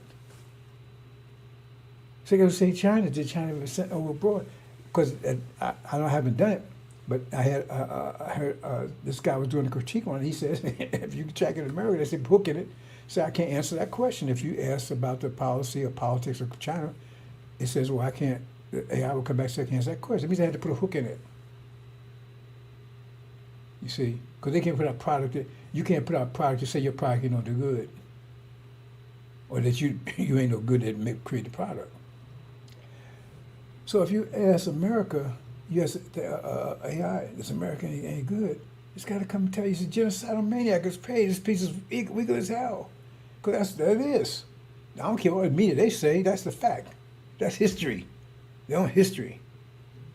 Nothing good about this place. They stole it. They were genocide, killed. It's on and on and on. There's no limit. And hundreds of years. So the problem they got to have is how they get around that. Okay? Well, then you got to rewrite the history. But to rewrite the history, you got to get rid of the evidence. You see my part of the motivation here? Because they want to move on into the future. And if AI is going to be trolling, that's a big problem for them. Anybody says America, because they portray themselves as great and beautiful, and the evidence, they can say it, and they brainwash their kids in school, tell them that, but then the kids say, wait a minute, that's AI have different, So they say, no, say fix AI, I said, oh no, America's good. Say, well, can you explain to me how it's good? Tell me evidence, and then you got another problem. That's the thing you're talking in behind closed doors. So I ask you a little bit on that. See, because I want to talk about this plan. Because the Bible tells you. I was going to print him. I'm not going to do it now. He was saying that. Because they're telling you that false Israel is the real thing. And Jesus said it wasn't. That's their God. Right in the Bible said, no, you're fake. Your father's the devil. You're the synagogue. It says it right there. So that tells you something right there. That's a tell right there. But he's saying, in the end, all the nations will come against Israel. Come against Israel, destroy it. Now, if you think that's false Israel over there, then you're okay. But if that's the case, then you're going against it too. Because it's all the nations. But if that's us, that's a whole different story, right? I guess you'll know what I want to say real quick before I forget. I didn't mention it clear enough yesterday. I'm going to get to it in a minute, but let me say it now before I forget. I was talking about forces, collisions, pressure. I was showing how the devil's low structure, they move around fast and more collision. I was showing like the original people, they move real slow because they higher structure. And so the way the ignorant mind sees that is we slow people, we dumb people. See, look at them, they move around fast, take care of business. See what I'm saying? And niggas ain't doing anything, man. They sliding around, they slow. Because that's the way they would look at it, and that's the way they portray it. See how devils, they look how smart they are. That brings up another point too. It brings up how smart and talented. Yeah, make a note here because I see I'm not going to even get to my topic today. every time I say something, because these devils, I mean, it's just.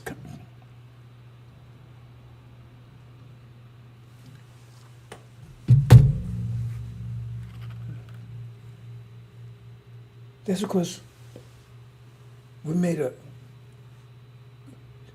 the most power, the strongest. If you're going to use metals, right? The most strongest metal there is. So we don't feel the pressure like they do. See, the more the pressure you feel, that means you're going to move around. That's the more greater temperature is going to be, you can move faster. But we don't feel the pressure that they feel. We don't feel the pressure they feel. We feel it, but we're not feeling it to the extent they're feeling it. And it's going to take a whole lot of pressure to make us come together. Because and you look at us and say, man, look at them niggas, they stupid. See, and that's why I say you got to learn the mathematics.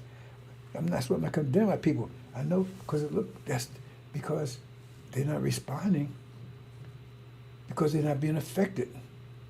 The devil's being affected by his pressure. That means moving around. So you think that's good, they move. No, that's bad. See? Because it's like, here you a tank. You're a big old metal tank, man. You move around 5 miles an hour. Oh, yeah. Or you're a Volkswagen Beetle going 100 miles an hour. But when you hit something, what's going to happen? You see? So I'm going to just leave that alone. But that's what I say. You got to get your mind back because everything seems backwards. Because they say, they move around so fast. They build everything else. Because it's not, your thoughts is totally connected to your actions. And your actions are your response to the pressure that you're under. Period. No exceptions. So they think faster, but think shallow. See, the analytical mind thinks fast. It's like, if you look at a vector, study vectors, force is just an arrow. But pressure is comprehensive, it's like, it's space. So, boom, they think real fast, but shallow. And we think slow, but deep. So we see the whole picture. Well, they still run around trying to figure the picture. We look over there, we see a tree. I see a forest, rather. They run around, they got to count real fast, man. They count fast. Oh, it's 1 million trees here. It must be a forest. And we see it right away. Because we think deep. They think shallow. They got to count all the trees. Oh, that's a forest. I hope you understand that. Which leads to another point. All it has to do with fear, right?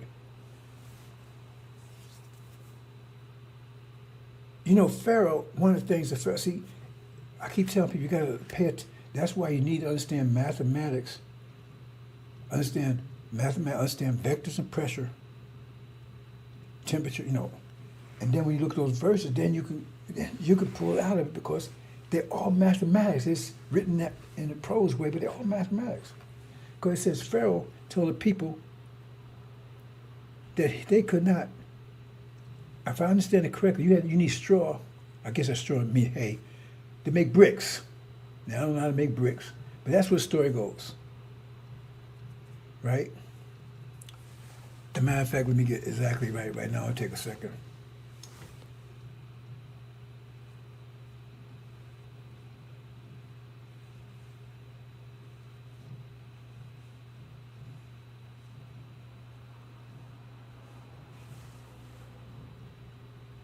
Yeah. Make bricks out of straw. It's right there. I didn't go any further. So why are they telling you that? How can you make bricks? They said you can still make bricks, but you can't make without straw. How can you do that? What's that story telling you? See, they don't sell things for nothing. It's telling you they got to be creative to do that. Because you need, right? It's like, you need water to make ice, right? You gotta make ice, but you can't use any water. Well, how the hell? You gotta be creative. That's what he's telling you. So the children, he forced them to be, because he's telling you they was the creative force behind Pharaoh's Egypt. There was a creative force. That's what he's telling you there. That's what I've been telling you all the time. We're the creators, the be, and even with Master Muhammad, did the technical side, and with the analytical side, and with the spatial side. That's what he said, be and it is. The be is the spatial, the creative side. Technical side is the one that brings it into existence, right? Master Muhammad and Shia did a technical side. We split, just like the male and the female, we split into two sides, the technical, to make the technical more, as we split the male, the being into male and female, they made the male more stronger than the original being, and it made the female more beautiful than the original being. Because now, she had all the beauty, she didn't have the strength. She had just a little bit. He had all the strength, but not the beauty, right? But just a little bit, right? And so same thing. So in other words, increase the power of that spatial side of the brain, just create the being almost all spatial, now almost all analytical. So that's why Master Muhammad is a technical marvel. Mother Plane is a technical marvel. But on the other hand, the Injil is a spatial marvel, because nobody could, it was just too much for anybody. Just take spatial mind and figure it out. Technical mind can't do it. You understand? So, they tell you, we're the creative force. Because I tell people, I say, well, they tell you the devils are so creative. The Caucasian, white people are so creative. I mean, they're so smart and intelligent. I said, oh, really? Is that true? I said, oh, there's still a little logic here. If that's true, then let's go to Germany. I think Germany is almost 90%, almost 100% white, ain't it? It used to be 100% white, right? They should be the most innovative on the planet, right? Because they're all white. They ain't got no worry about anybody else. They're all white folks. Or even France. What about England? Well, wherever, Russia. But they're not. Why is the most innovative country that was run is America? Why? Why is that? And they say that, no, China, they're not innovative. They're very technical. They say they steal ideas from America, but they're very technical. See? They come up with new ideas. What new ideas they come up with? They do good with the idea. They take the information and they come up with great technology, but they haven't come with any invention. They come with the internet, none of this stuff. No invention, not one come out of this. Nothing, no innovation. Just highly technical, right? Because we're here. And that's why Pharaoh didn't want us to leave. That's why Pharaoh kind of wants to leave, because he worked for them. We can't let them, because we lose that creative engine. Because without that, you got to have the ideas to do something technical. Somebody got to give you a blueprint and you bring it into existence. But without the be, there's no is. Without the be, there's no is. And we're the be. But they can't let us know that, because then we demand control. We're the ones aspiring. That's why I said we aspired the Industrial Revolution. We aspired the AI age. And I can prove. But the point is that they don't want you to know that. They say necessity is the mother of invention. Who's more necessity? Who's supposed to press? Press is necessity. We're trying to get out from under that pressure. Think about that. They don't want you to know these things. It's my job to tell you these things. No one else is telling you. So let me move on. A few points. But the fear, the nature of the fear I want to talk about here is the fear of us. Again, that because of what I just said. If we're leaving, fear not having control of us anymore, the more control we have, the greater their fear becomes. Because the more control we have, the less they have of us. Right? It's balance. The more that we got of ourselves, the less they have. And the more fear they have. The more control they had of us, the more fear we had, the less control of ourselves. So now it's, right? The pendulum is swinging the other way. And that's the fear. And the fear is growing. But it says, right, they would react to it in a way that you wouldn't see it, but they were reacting to it. See, every act has an opposite reaction, so they're doing it. You know they're doing it because there's a reaction. Just because you don't see reaction, because you don't see the wind, that don't mean you don't know it's blowing, because you can see the leaves.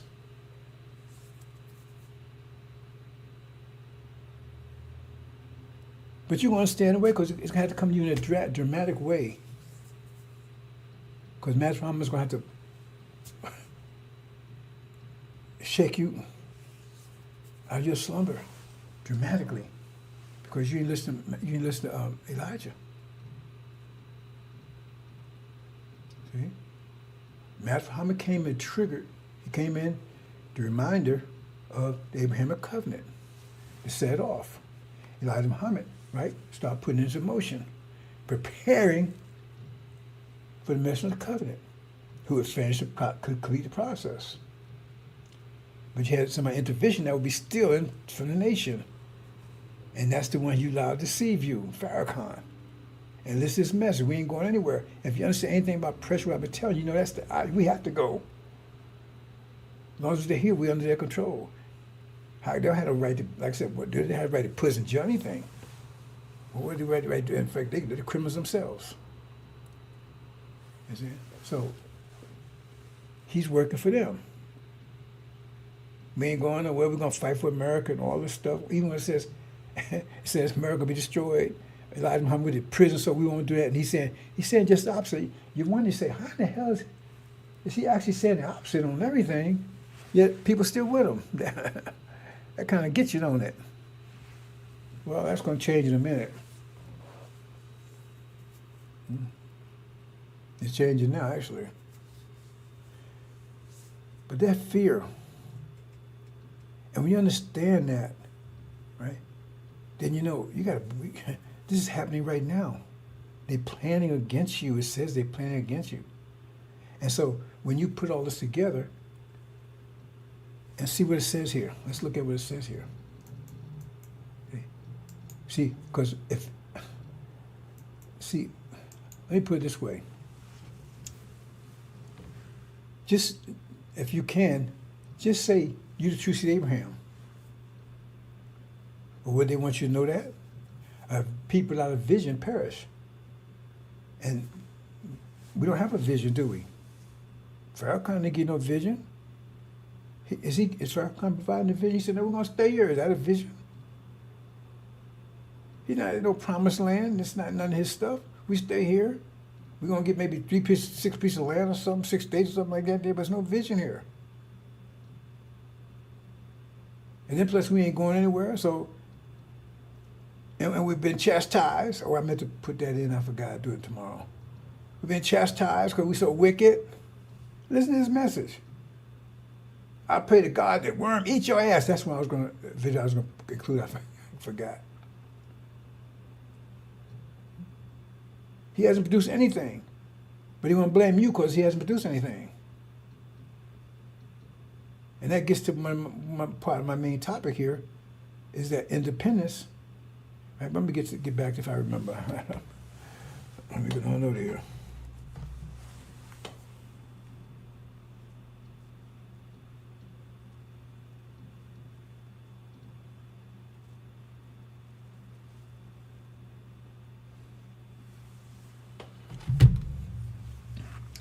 It says, men's hearts failing them for fear for looking after those things was coming in anticipation, right?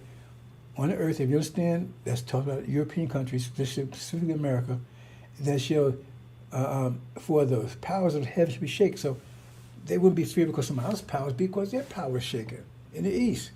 They're losing power. It means they're failing in a conflict there, and they're losing. And so, and their fear and the fear results. But you say, what's the conflict? And they lose the power. I mean, they're in a conflict. Somebody losing, and why? Well, why would, particularly that loss, causing heart failure? I mean, that loss would be heart. Remember that loss is fatal. That loss is fatal to these people because it's charged a fatal loss of empire. If Mars fell, that's tell you. See, I tell you these things. When you pay attention, you start seeing what they're talking about. You got to pay close attention. It's fatal. Whatever they see there is fatal to America. And when you go and look in the background and look and see, okay, Has something to do with the Son of Man there. But the bottom line is that it says that fear is fatal and results in a conflict, a war. And so you can connect it up to other verses, right? That I'm going to talk about in a minute. See? But it's back to you. Because they lose control. There's something about there that's causing lose control, but lose control of who? You. Anticipation. Because whatever's there is coming here. Who's here? You. The lost there is affecting something here that causes them great fear. I mean, they're losing power over something here because of what happens over there. Is that too much analysis for you? That's what it's saying. If you understand what fear is, it's put all the right words there. Fear, and some is heart failure, right? And it's going to be something it's an incident that happened, because heart failure means you didn't say, "Oh, I saw the news," and then go and eat and then have no. As soon as you hear it, it causes you heart failure, stroke. So you hear, "Oh God, wow." That means you must be somewhat familiar with it already. It's something you was expecting. You didn't, something that you was aware of, but you didn't spend it that way. Like, you know,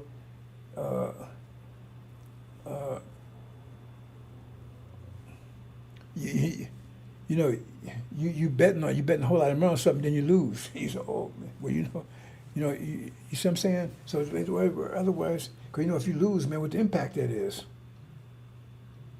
And that's a lot. They talk about the Middle East. They say, "Man, if America lose over there, this could be." You see that kind of thing? They're actually saying that. So in other words, there's something that's going on, and you know it's a risk, and you realize it because something you have to be aware of.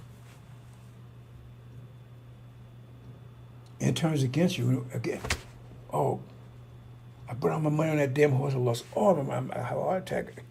As long as that's what it's saying. It's something they know what they're familiar with.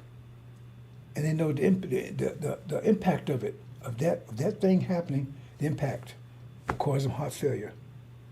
And what's the impact? The bottom line is, if you put all the scriptures together, connect dots, falsehoods go because they don't want us to know who we are. That means they lose control over us. Lose control of us, what's the impact on them? Total economic failure, most of them, they lose Pharaoh didn't want us to leave because he said we was creative force behind them. And so forth, so on. And then plus the vengeance and all other things. So in other words, they wasn't ignorant of this. They knew the full impact. So it was something that they knew about that you didn't know about. And with the other way, they know the impact of it. And the impact is fatal. I'm gonna leave it there, brothers and sisters, on that one. I talk about this so much. You know, and that's not a really detailed analysis. That's just if you just pay attention. Right? But who's paying attention? Who's paying attention, right? And so this is their prescription for fear. I'll make them listen to what he's saying. I'll make America great again. That means he's trying to get power again. What is he doing? I'm gonna take this country. I'm gonna take that. I'm gonna take. He's trying to retain power, and people realize that people are in fear. They're in fear right now because they're losing power. They've been losing power over us ever since after the Civil War. And so fear also causes anger.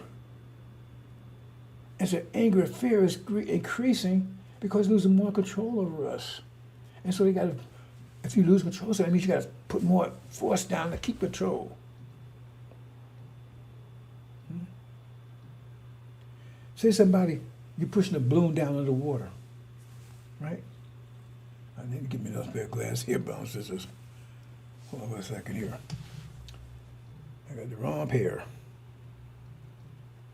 Anyway, let's say you see if these work. Okay, that's a little better. Okay, say you're holding a balloon underwater, right? And while you're holding the balloon underwater, right, somebody's pumping air into the balloon. Right? And you didn't know that. But that means it's hard to hold it down because it's got more air. And the more they pump it to it, the harder to hold it down. And that's how more energized we become, the harder it is to hold us under control. That means you got to put more and more. That means you got to put more and more of their energy. Now they go into debt and everything else, and they got to increase their military power and everything else, increase their police force and all this kind of stuff. Because all those are control mechanisms to keep us under control. Jails and all these things. Right? Welfare, all that stuff. All these things designed to control us. That's what Elijah Muhammad was there to break part of that, do for self. And on that note, let me see, I'm going to divert for a second. On that note there, okay, that's the bottom line message of getting the hell out of here. So how you be telling people you got to escape the gravitational vortex when your ass is deep in it? In fact, you're digging to go deeper. You on welfare, you on Section 8, all that stuff. I'm not saying these sisters, because they forced into that, because we're supposed to take care of them. So now you tell them they got to take care, they got to do that. You got to take care of your responsibility. See? It says the male is supposed to be responsible for taking that part. So you guys say, oh, you got to do both. Now I got to take care of the kids. I got to nurse the kids. I got to wash the kids. I got to bathe the kids. I got all this stuff. And then I got to go out and provide and work and all this stuff too. And that's what they ask these sisters to do. All they want to sit back and make babies and kick ass. See? And we're going to deal with those clowns. That's not accusation. That's just a fact.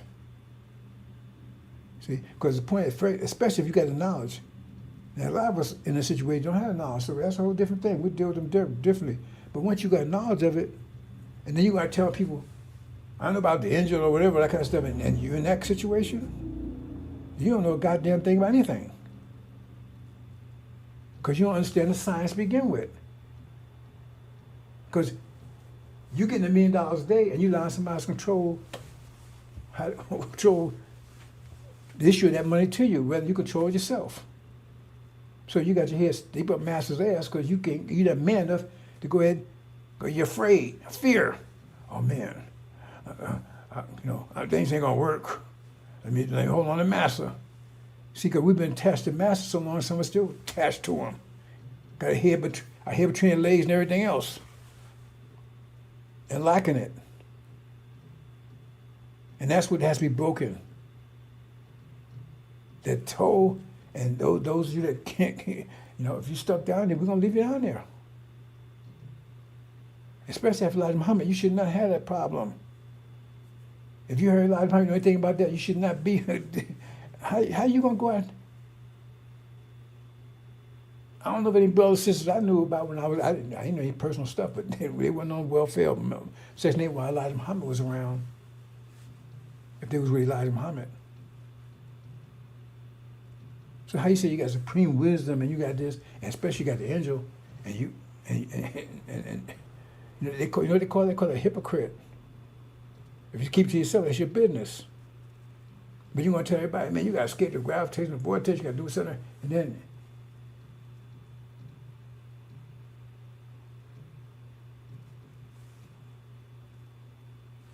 you depend on master to feed you, to clothe you, tell you what to do, where you can sleep, where you eat, how much you can eat, where you can buy your food, what kind of food you can buy, where you can stay.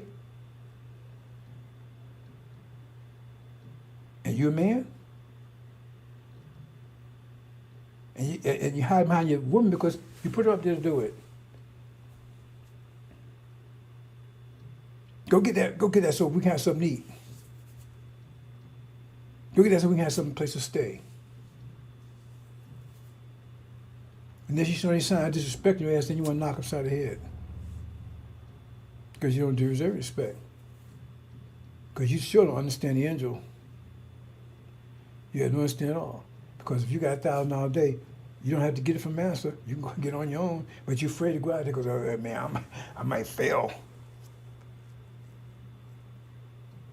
That same attitude as children of Israel had when they took them out of the wood. Oh, man, we ain't nothing out here, man. We should be back with Pharaoh. That's the whole story. I'm not going. Yeah, well, you out there now. You got to do for self. The devils did for themselves. They took everything. Yeah, we need to go back there and let them Master take care of us. He taking care of y'all right, ain't you? You take care of him too, right? You got your head plain stuck between his legs. Move on, bounce. Okay. He's feeding you. He's clothing you. He's dictating you. He's telling you. He has total control over you. He has control over something that's yours. Everybody gets the same amount of energy. That's yours. That's yours. Energy deprivation means we didn't have any energy. That's different. We didn't have any energy. That's a whole different story. But now you have it. That's yours. But if you want to give it to Master, oh man, I can't handle this, Master. Please, I got this money. Hey, boss, I got some money. I don't know what to do. Can you tell me what to do with my money, boss? Boss, can you give me some? Can you take take my money, boss, and tell me what to eat, man. Tell me where I can stay. That's where you at. Because you can take that money and do it yourself, but you don't see that. That was one of the things I had when I was Guam. I said, like, I had nothing. All I had was I knew I had positive energy. I knew that, right? So I said, I'm gonna control it. And they when I first, let me say a little stuff. You know, when I first got there, when they first threw me in jail, right? I wouldn't eat anything. I went on a whole 12 months. They tried to force me to eat. I know. I don't want anything. I don't want anything from y'all. I want a whole month. That's more like that's all I could do is a month, right? I want a whole month to eat anything. I wouldn't take anything from them. They tried to give me a lawyer. I didn't want it. Everything they tried to give me, I didn't want it, because that means they have control of whatever they give me. See? Only thing I had to take is what they forced me to take. That's what I did.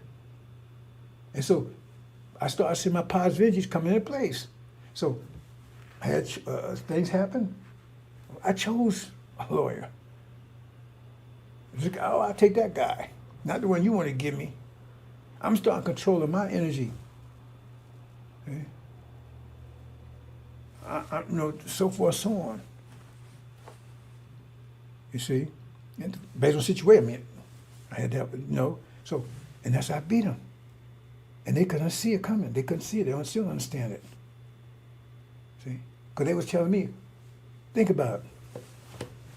They was telling me, if you make a deal, would you just give you 60 years in jail, and then you have to get permission to leave the island. And first of all, I wasn't guilty of anything to begin with. I knew what this is all about. And they hate folks like me in Guam. Believe me, don't go anywhere near that place. Don't even fly over it. But say, for instance, you put you in jail, right? I was trying to explain this to a person, right? What's the difference between that and welfare? The biggest difference is, man, well, nowadays you can have transgender, you can have somebody in there, because you got these guys that say, well, I identify as female, and so they can get over to the female side. And they go for that. They don't get the operation. They say, I identify as female, and some of these judges let them do it. They go to them. Anyway. So, I mean, they provide your food for you, right? They provide your clothes for you, right? So you're telling me where you can stay and where you can't stay, ain't they? You don't see it? Let's move on, brothers and sisters. Mechanism control. They instituted that when they saw the 60s. When you start talking about, I want civil rights, kind of stuff, that's when it came in with that welfare and all that kind of stuff. That's why Elijah Muhammad said, welfare's going to say farewell. They came in that, the stats, control from the man, because the man had more control before they came this welfare stuff and everything than they had after it. Because women depend on him, right? They're providing everything else. Right? And there was more cooperation. Yeah, there was a lot of men beating on women back there too. I know that too. Right? But it was more cooperation. Okay? And the man, I didn't know any family that didn't have both parents there. I didn't know any family like that. You go there now, you can't find both. And then I can't blame the female. She said, I got to listen to your ass no more. I got another man taking care of me. Massa, Man, I take care of me. I don't need your dumb ass no more. You see what I'm saying?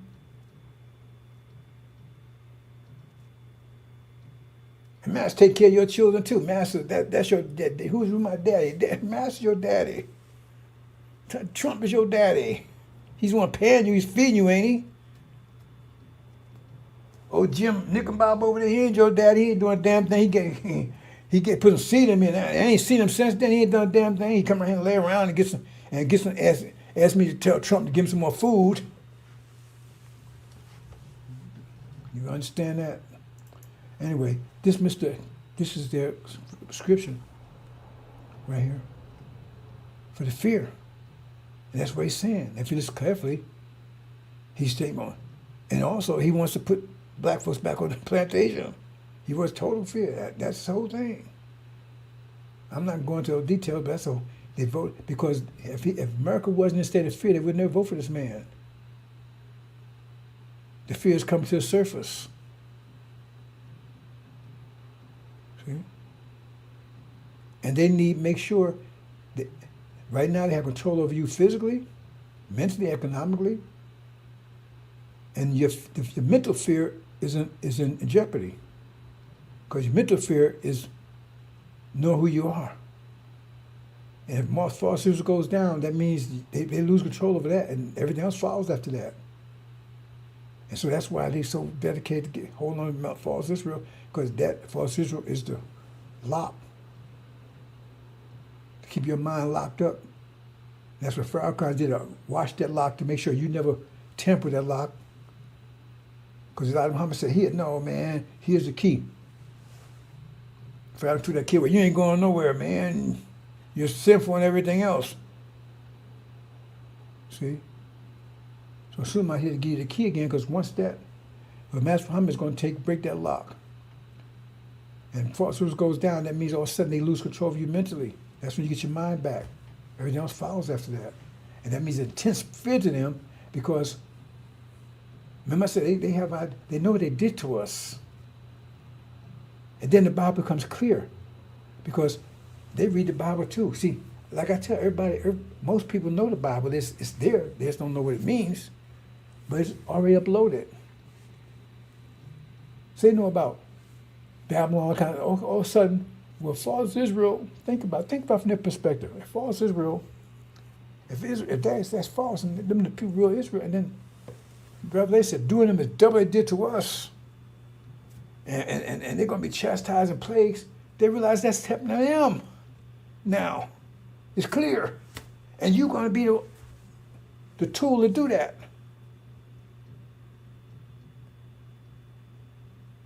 And they absolutely know, they absolutely sure it's going to happen, because that sureness already been built in. Why? Because they were sure it was going to happen to Israel. They were sure that happened. That was about Israel and Egypt, what was happening over there. They were absolutely sure about it. They've been teaching it. So if that surety is there, I tell you, it's beautiful. That surety is built in. So therefore, they sure it's going to happen. They just got the wrong, right? Like I say, I know that horse. I know a horse. Well, so let me say another way, right? You know something's going to happen. Absolutely, it's going to happen, but you just don't know. Well, let me say another way. Okay, let's say this. They know this is going to happen because the Bible says it's going to happen. But they know it's going to happen. But the thing is, they got the wrong character in there. So they switch character, they still know it's going to happen. There's no, now somebody else going to happen too. You understand what I'm saying? So that's why that fear is going to get them. Because they're going to say, oh, everybody's going to attack Israel. I'm sure about that. The Christians say I'm sure about that. And Jesus is going to come. And then they find out that the shortness is still there. It's just, oh, God damn, it's them. That's going to happen. You see, you understand the intensity of it? All this stuff been set up. See, I told you, we control them. They never was in control. How is Adam in control? We gave control to Adam. So he said, okay, yeah, how we lost control? No, we didn't lose control of the Holocaust. Because we said, hey, like in judo, right, use the person's weight against them. So we used that situation in our purpose. Yeah, you oppress us, but we're going to use that to transform us. And then once we transform, let me speak to that for a minute. I don't think I ever really addressed that clearly. People say, well, every act has option. And I had somebody mention this, right? So it's a good point. You know? I mean, some people ain't, you know, I mean, they try to catch me up on a mathematical point, but I always blow them away, right? So he says, every action has an opposite action, right? Okay. So if they oppressed us and our reaction was to transform, isn't that the consequence? You're absolutely right. Then how's the consequence of kicking their ass? That's the consequence of your action. See? And you probably thought about it either. So, okay. Okay, it's a good point. Because my first reaction was that too. When I first thought about it, and I said, oh. But once you transform to a diamond, right, you start broadcasting on a different frequency, a frequent wavelength, right? And remember, your mind power is on a different frequency. Yours is greater than it was before, greater than theirs, because now you're a diamond, right? You're on a higher level. So what you brought, your mental level is higher than theirs. And that's pressure. That's power. So now, right? So you start bringing in the world, right? That's what's off from the mind. That's destructive to theirs. You get it? Is it? So that was the actual consequence of what they did was the transformation. Bam, if that was it. But then when you start growing, when you start moving on, right, as you keep getting energy, right, then all of a sudden, right, you put more, you put, how you say it, I'm trying to put it away that it's easy to understand. You're vibrating on a higher level. That's higher power, which is greater than theirs. So it's destructive to them, and they can't do anything about it. I hope you understand that. So maybe I should explain it earlier. I don't know. I said, when I'm talking to children, you got to start thinking mathematically. I'll tell you how much is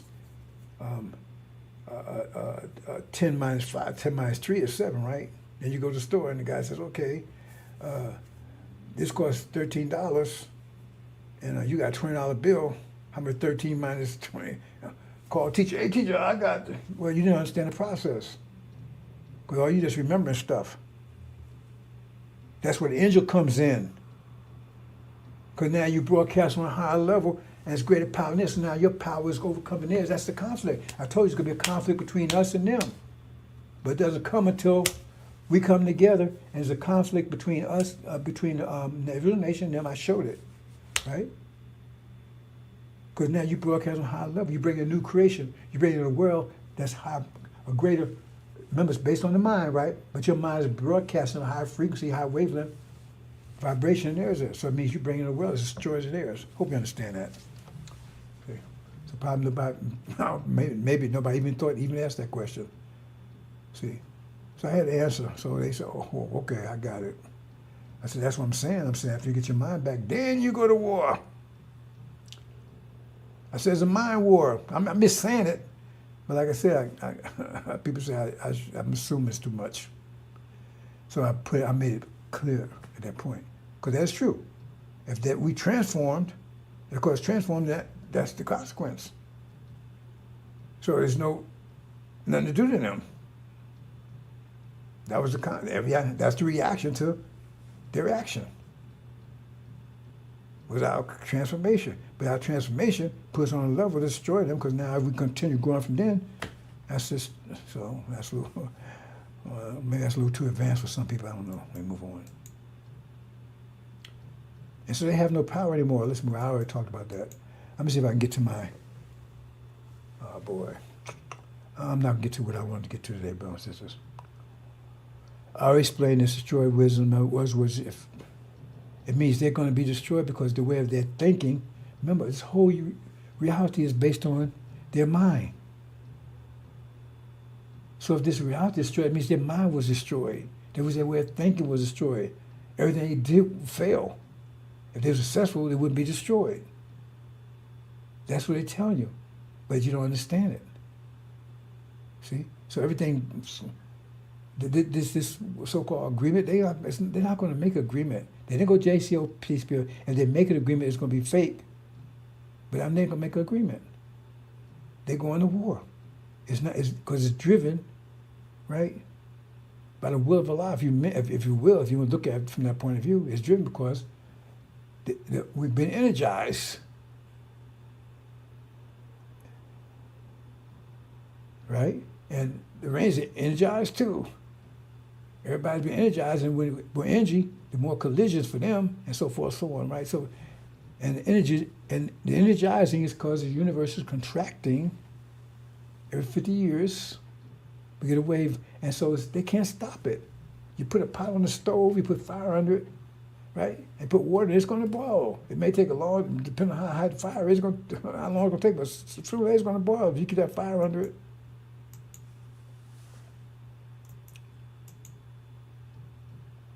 And everything will backfire. That's what it means. You will not be successful. When you're not successful, it means nothing works for you. And when there's nothing works for you, that's one stage of backfire. I mean, that's one stage of failure. But the next stage of failure is what? It backfires. So it's two stages. If nothing works for you, that's failure, right? But if everything's like, okay, every time I do it, nothing works.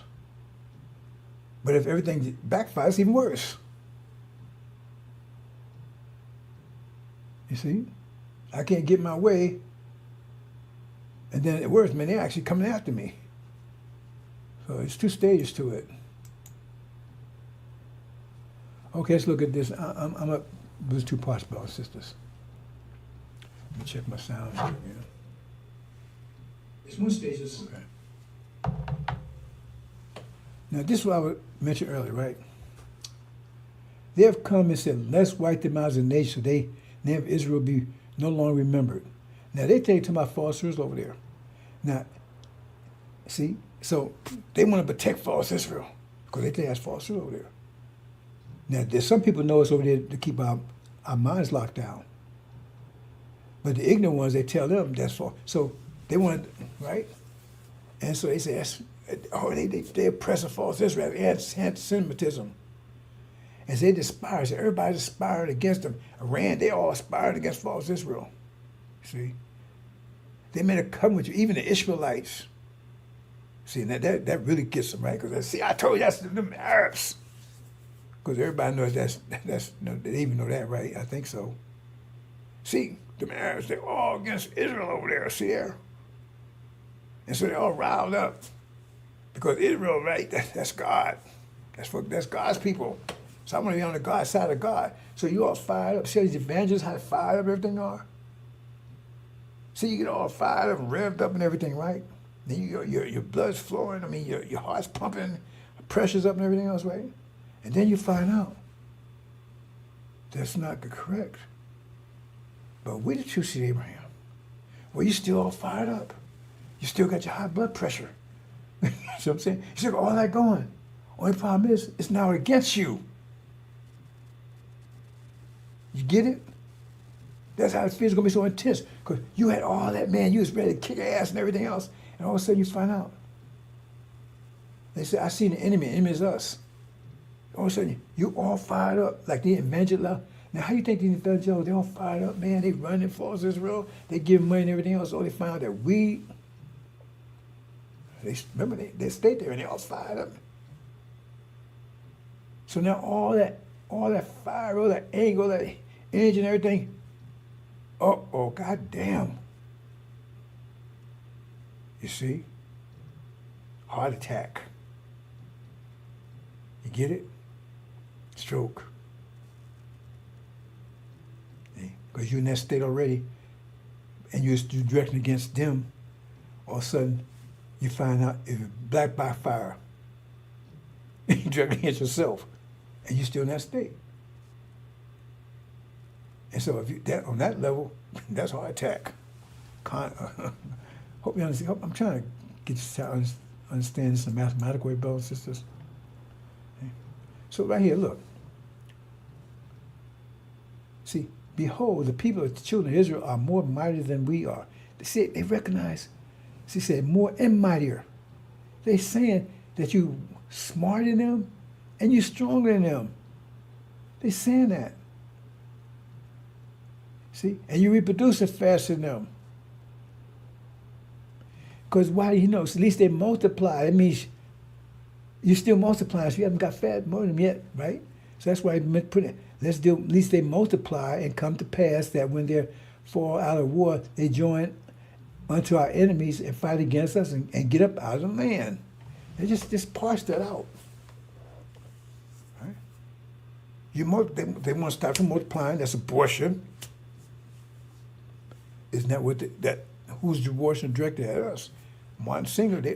What's her name? Martha Singer. Was it? Martha Singer, I think Martha first name, right? That's why you just Google it. Maybe not an iPhone. I know the iPhone. I don't use them things, man, because you Google them things, they whitewash those things. Reading this, and they like got an editor in there or something. Anyway, Margaret Singer, right? She says tablet. The board abort you. It says you're going to use the preachers to convince you to abort your children. Just go read her history. That's Planned Parenthood. She started, right? Under connection with the KKK and so forth. But let's deal wise and let them know what's happening. At least they multiply. See, because they're already more than them. What's different to make going, right? Remember, this is supposed to be democracy. Think about that. Obama made him nervous, but he wasn't even one of us. And it come to pass, their war break out. That's the war that's about to break out right now. Remember, the whole thing about a war and they saw in the Middle East. You see, talking about a war. They joined our enemies. Why would they do that? Get some revenge. See? Because we mighty and everything, but if we mighty and more, how come they can? Because they still have control of us and we just don't know it. That's why I say they're wise. That means they don't know what's going on. That's another thing. Tell you, well, if they knew what's going on, how could they do wisely with that we already know? Keep them ignorant. That's all written in there. Keep them to this. See? Keep them ignorant to it. But the war breaks out, and that actually happens. That's the problem. The war breaks out, and it actually happens. It wasn't able to prevent it. And we come together and fight against them. Isn't that what happened? I told you, we come together, a mighty great army. If you don't just say coming together as a mighty great army, you say come mighty great country club. Armies for war. So we fight against them. And then we lead a country. Exactly what they're saying. The same thing. All these things saying the same thing, is just you got to be able to put the pieces together. That's exactly what they're afraid of, and that's exactly what's happened. So if that's what they're afraid of, and that's what happened, that means they're going to have a total fear, because this is something they feared, and it's coming to pass. So now that's what they're fearing. And now they see it, and they're going to see it happen. That's why hearts be failing, because they fear this situation that's about to happen. Because the power is broken, and the power is shaken. That's what it is. That becomes this reality. That now that we know what's going on, right? And so now we turn against them. Why we turn against them? Because they've been oppressing us. It's all written in there. Why would you, right?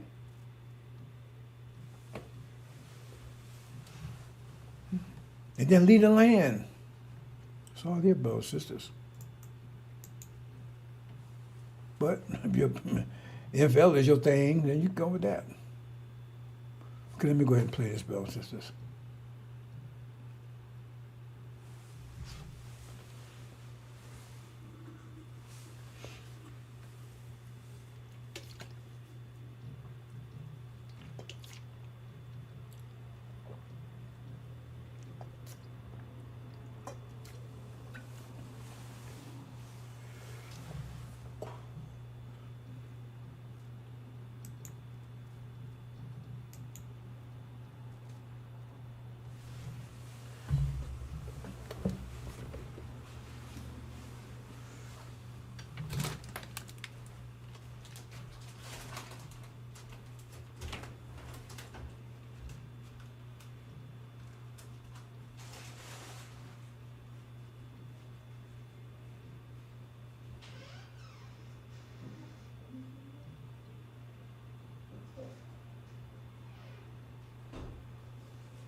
See, brothers and sisters, the point here is it took us,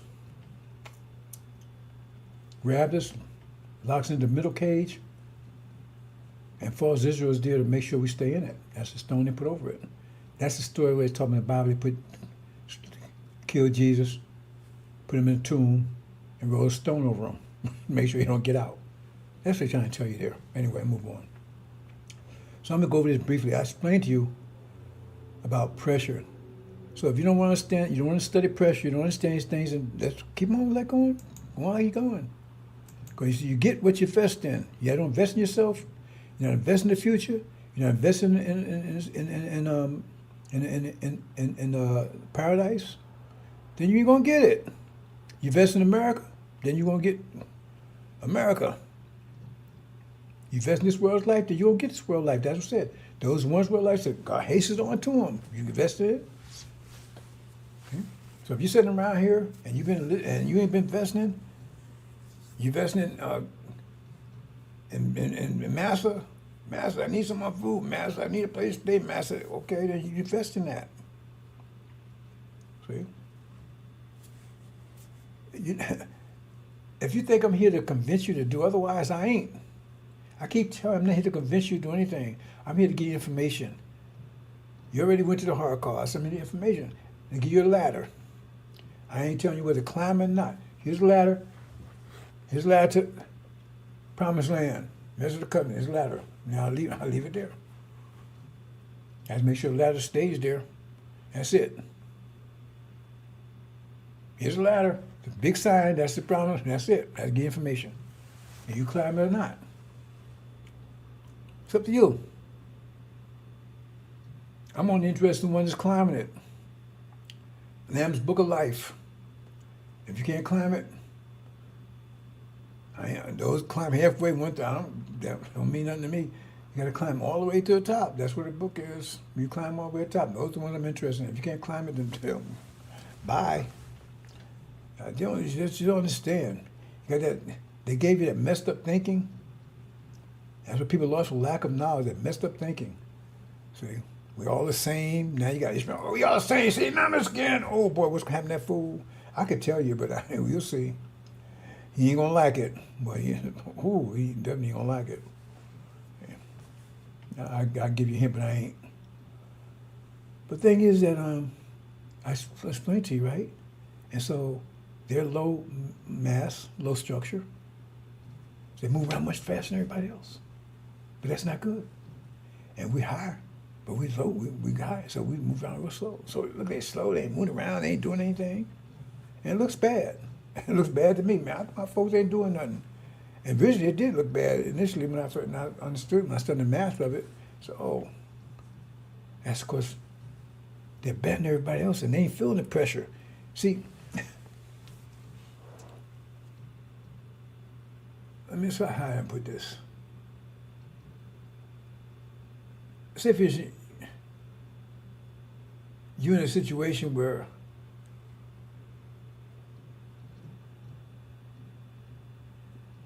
somebody tell you, okay, you got to carry this 100-pound rock somewhere, right? So if you're strong, you got some structure, man, you got it. You're taking your time. No? But if you're weak, man, you have a hard time with them. You're going kind of, you're trying to roll it and everything else. And that's not a good analogy.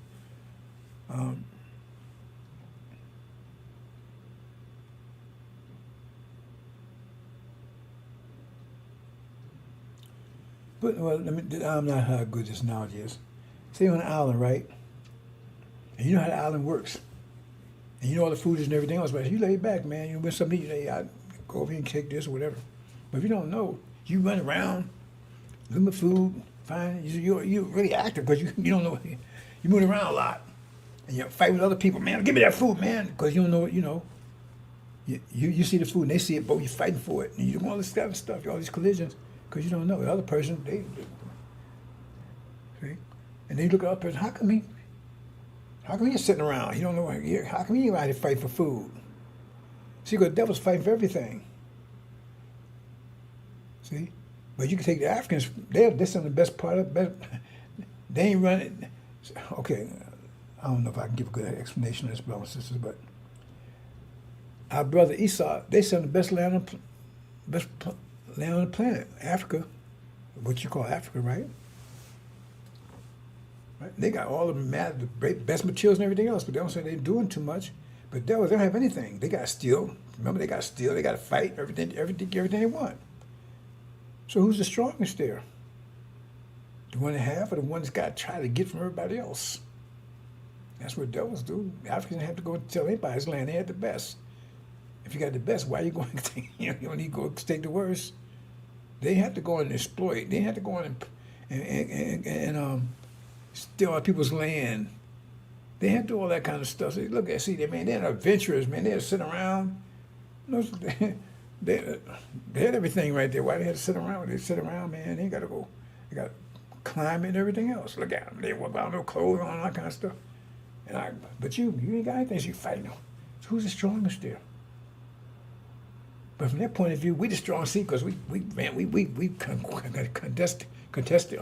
conquistadors, and we take stuff, we fight, and we got the best armies. Like, yeah, you need all that stuff.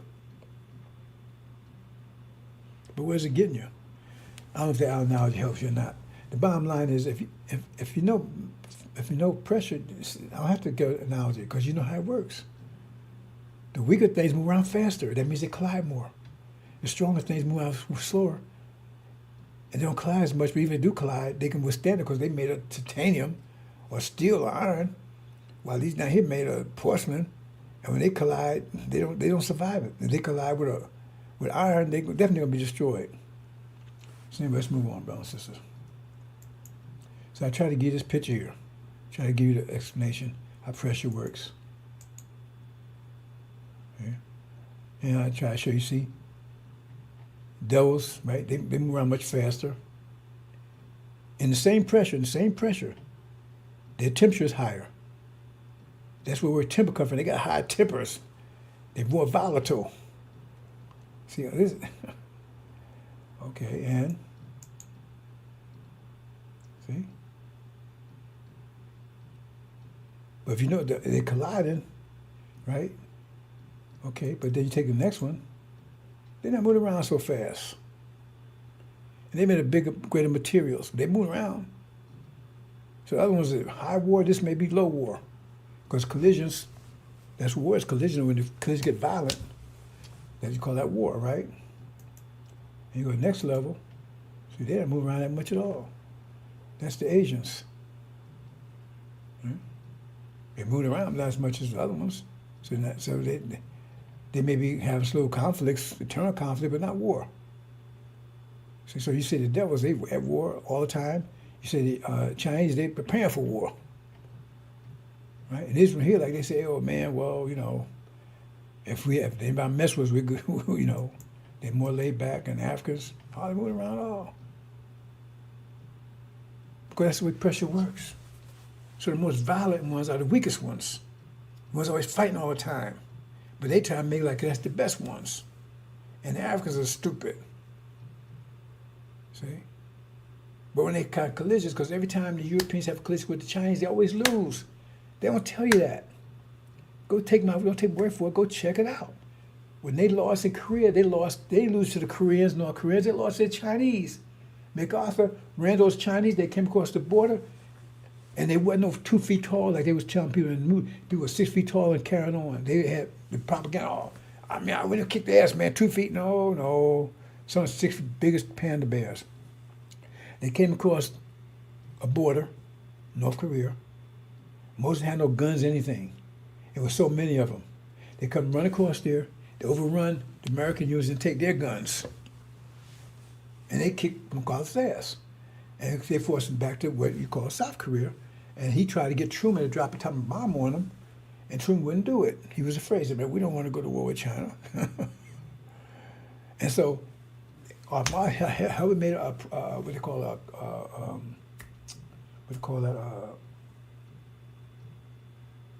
I forget what they call it. The words right to my tongue. Anyway, where they taking the armistice, where they say, okay, we just won't fight. We'll stop right here. That's why you got South Korea and North Korea. You see? Same thing in Vietnam. They lost to the, because they sent the Marines up north. They were the toughest. And they was fighting North Vietnamese, but the Chinese came across the border and they kicked their ass. They're the ones that kicked them out of Vietnam. You see? And back then they didn't have any, remember, back then they didn't have jet planes, all the stuff they have now. Jet planes and submarine, and all that stuff. And they was kicking their ass. So we think they have right now, and they got full-fledged, I think they have more naval ships than anybody else, and so forth, so on. See? So that's the nature of pressure, if you understand it. I try to make it as simple as possible, brothers and sisters. I'm not just making it up, you can just check this out for yourself. So you put them all together, it's conflict, right? But the devil's right. They the ones causing the conflict. They're the hottest of all of it. All of them responding to the pressure, right? But they respond more violently. Yet they can't withstand the violence because they're weaker. The collisions they can't withstand, but even though they're most violent. Think about that one. That's just the math of it, right?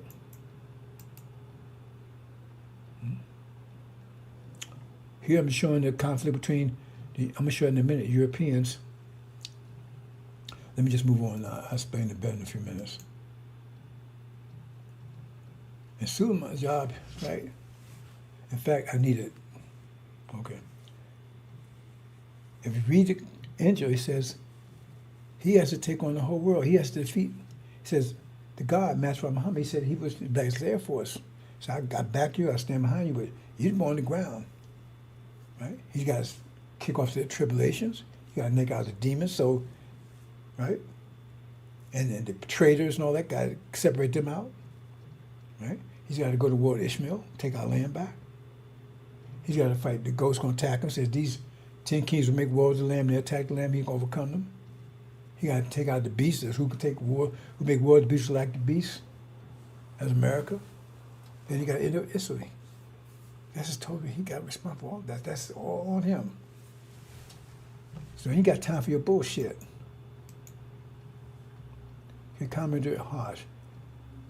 I want to show something for, okay, let me move on. Let me see if I got that here.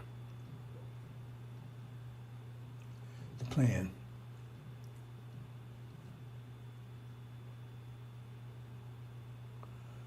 I got it, but the way I did it, hold on. Let me just, give me a second, brothers and sisters. I have it, but the way I did it, I didn't think about it, so hold on. It's going to take a minute. Mm-hmm.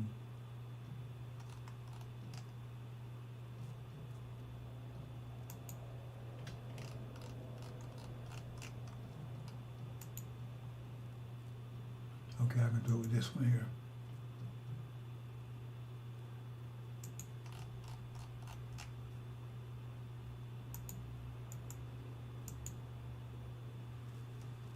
Okay, I'll go here.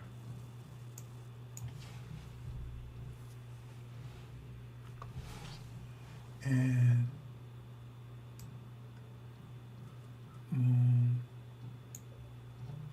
take this out. Oh no. Yeah, take it out. And okay, let's take this out too.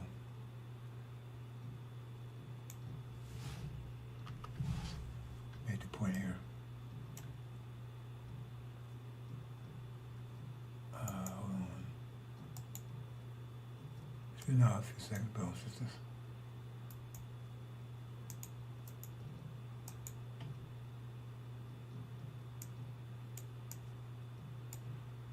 Okay, yeah,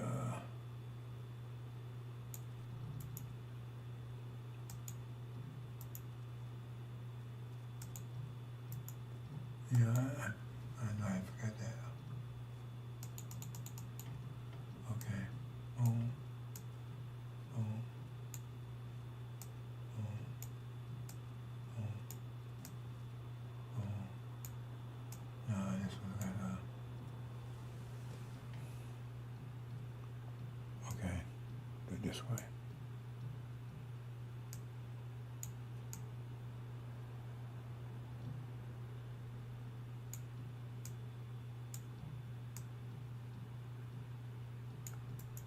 Hmm.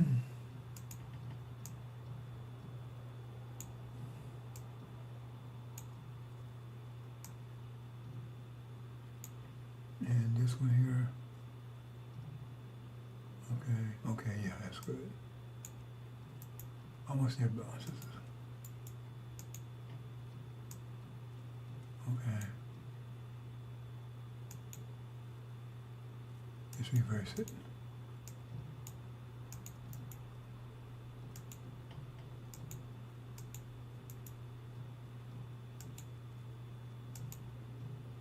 Okay. There you go. I do it.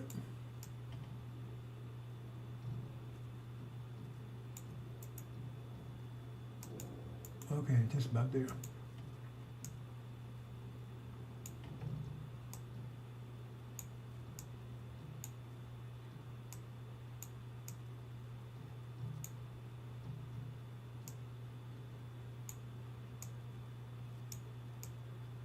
Okay, I do it.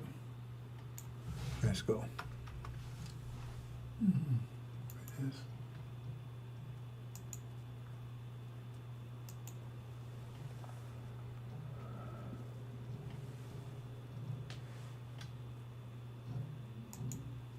And okay.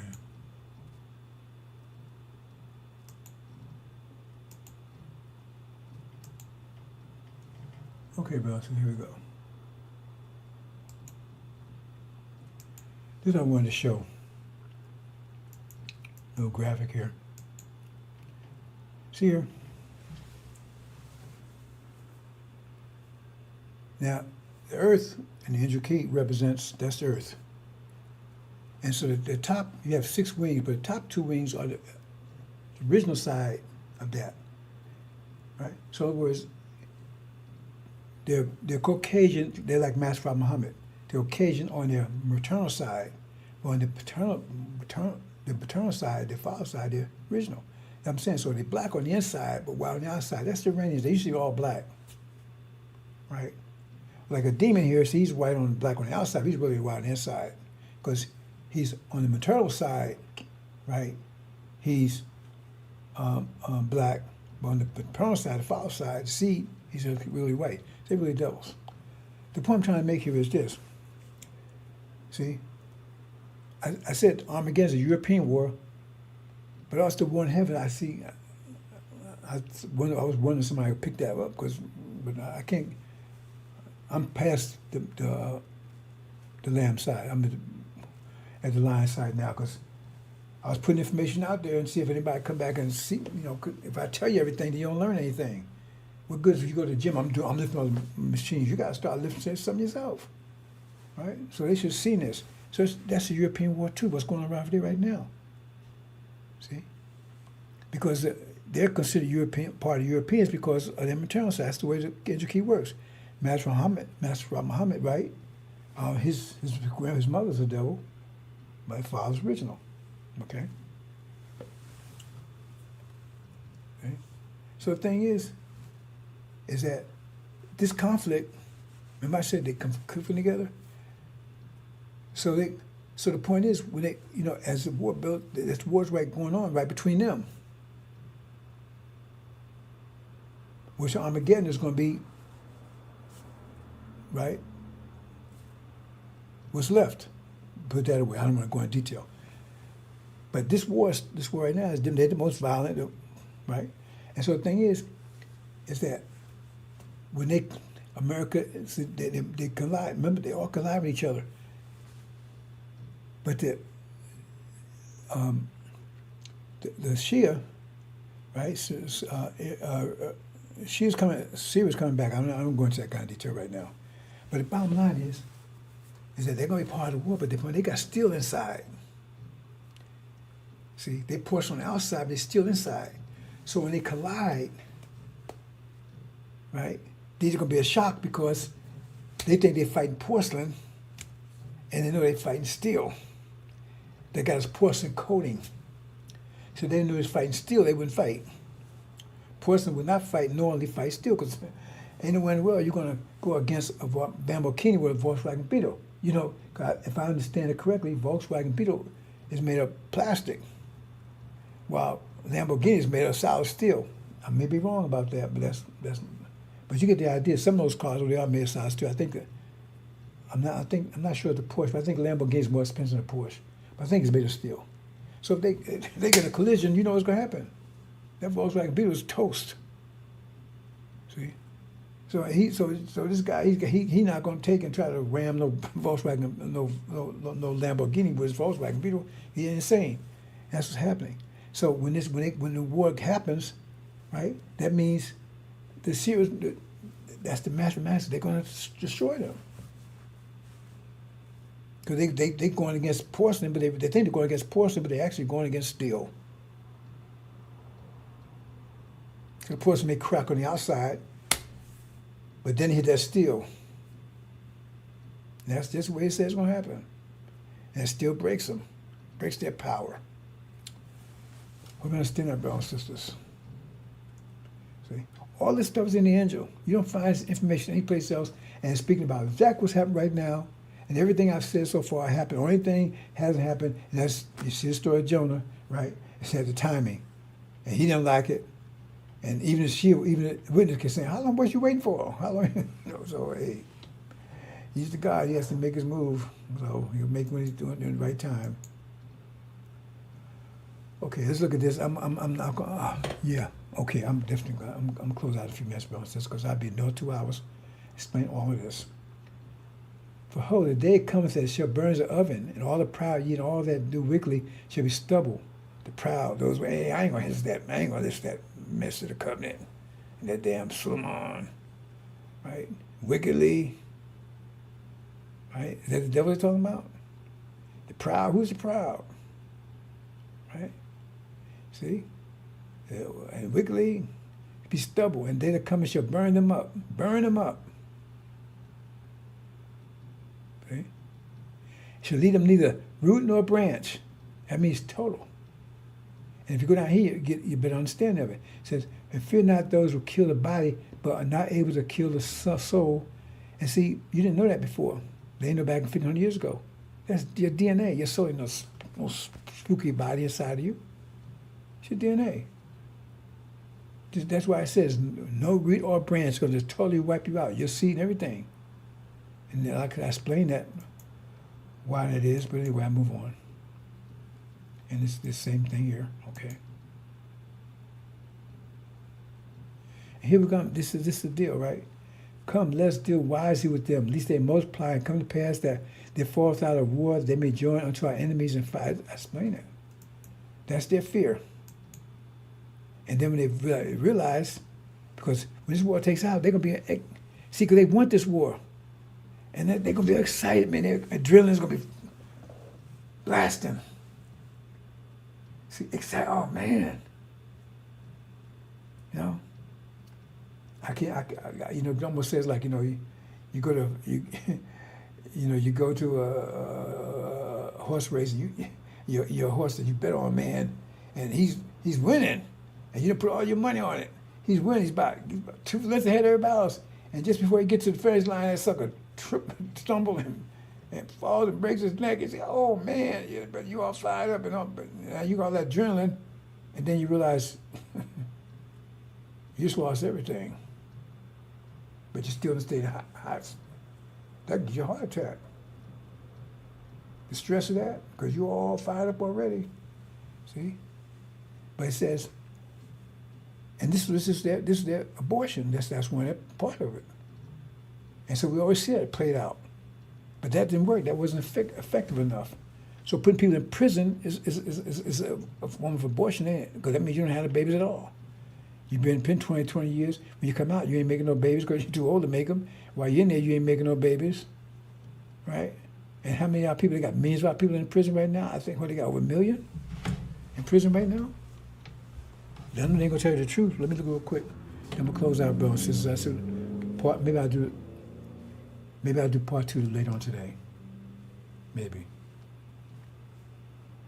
Because so I'm doing so much lately, brothers and sisters.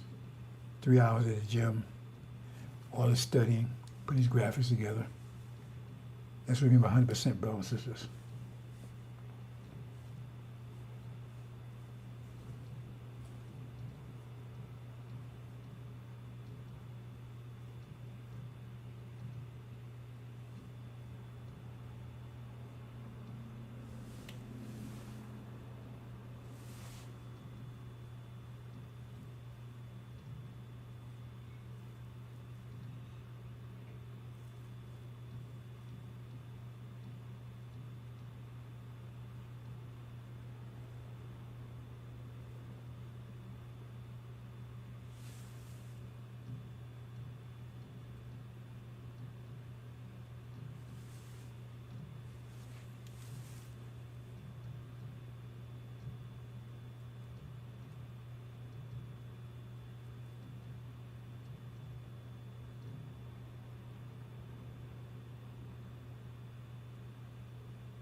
In 2022, black individuals represented 32% of the total prison population, one-third. And you less than 10% of the population. One-third. And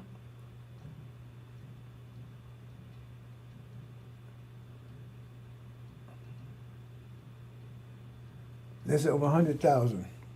It's more than that. Anyway, 100,000 is a lot. That's more effective than abortion. That could be 100,000 babies every year. And long prison sentences. It's a lot when they come out. They ain't making no babies anyway. If they even come out straight. Or disease. I hope you know that AIDS is really rampant in the prisons. Because of sodomy and all other stuff going on. They don't tell you that. Right? See? So abortion. And then it says, well, that wouldn't work. That didn't work. Rivers. I'm not going to go into rivers today, brothers and sisters. Okay? But that gets involved with China and another war that they're setting up. The bottom line is they got to get rid of you. Folks on the bottom line is the purpose was to get rid of you. They plan to get rid of you, eradicate you. It's not false Israel. So if false Israel goes down, then you realize it has to be you're talking about. Throw them to the river. See? And it came to pass because Pharaoh charged all the people saying, every son that is born you shall cast into the river, and every daughter you shall save alive. Cast the river. The bottom line is they want to get rid of your seed. Get rid of you. They don't care about the demons, because they want to make more demons. Did you pick that one up? They keep the women alive because they raping the women. Why do they want to keep the daughters alive? They raping them. They don't keep them alive to do work. Work at Popeyes. They don't care about it. Because demons, see, they black. But they, on their mind. And let me say one other thing about demons. You know, there's a demon plague on the planet right now because they spread this here all over the place. So you got demons in China, you got demons in the Middle East, you got demons in every country where they spread this seed. And that's why you got some unrest in the world. Because all of a sudden each country was homogeneous. They was working, everybody was working together and everybody, all of a sudden, I want to be American. I want democracy. I want to riot. Where was that coming from? Because they think just like their dads do. America, they devils. And that's what they want. So they got unrest all over the planet. Those are demons doing that. It's a demon plague. Because they ain't saying, hey, I want to be like Sudan. No, I want to be like America. We want freedom. Freedom. Freedom? This country is the land of freedom? Okay, if you say so. I want freedom. I want democracy. I want capitalism. Capitalism will slave your ass. That's the reason why you're poor right now. That's not all together. So why are they thinking that way? They think the same way Doe was thinking. Because they're demons. They got demon plague all over the planet. And my job is to get rid of demons that's affecting my community. But there's going to be a demon purge as soon as this war starts. Once this war starts, going to be a demon purge all over the planet. How you know? Because everybody's been against America, right? And all these demons, they've been pro-American, right? All this shit is coming to the fan. If you understand the end, you understand mathematical pressure, all stuff just makes sense. Because they all of a sudden, right, they ain't got no backer no more. They've been causing all the confusion, rioting, marching, all this shit. We want marching. And now their patron, their anchor is gone. And so that country's going to get rid of them, all of them. So when the demons go down here, they're going to go down all over the world. Be a demon purge all over the world. I don't think I ever told you that one before. But that's something you could have figured out if you was thinking, studying. Okay, I think I'm going to let it go here, brothers and sisters. Well, let me say this real quick. Yeah, whispering of the devils. So here's the sisters, right? But see, the female devils, they're the most wicked, nastiest, filthiest things on the planet. They are. You know, there's no ifs, ands, or buts about it. They say, oh, our women was sick, they was naked and everything else. Look at them. Where do you think these panties come from? They walk around the pants, all the crack of their ass and everything else. That's them. You go to the gym, man, you can't, it's insulting. You can't tell them between the hoes and the whatever. The hoes must be upset. I mean, the prostitutes might be upset, man, because now I can't advertise. Because you do a false advertisement. Well, are you? I mean, I get paid. They come, but you just do it for nothing. That's unfair competition. You're just showing your ass and you just jump in bed anybody for nothing. That's unfair competition. Prostitutes, man, you can't see before. I mean, years ago, you could see probably be on the corner. You know, it's a prostitute now. You don't know.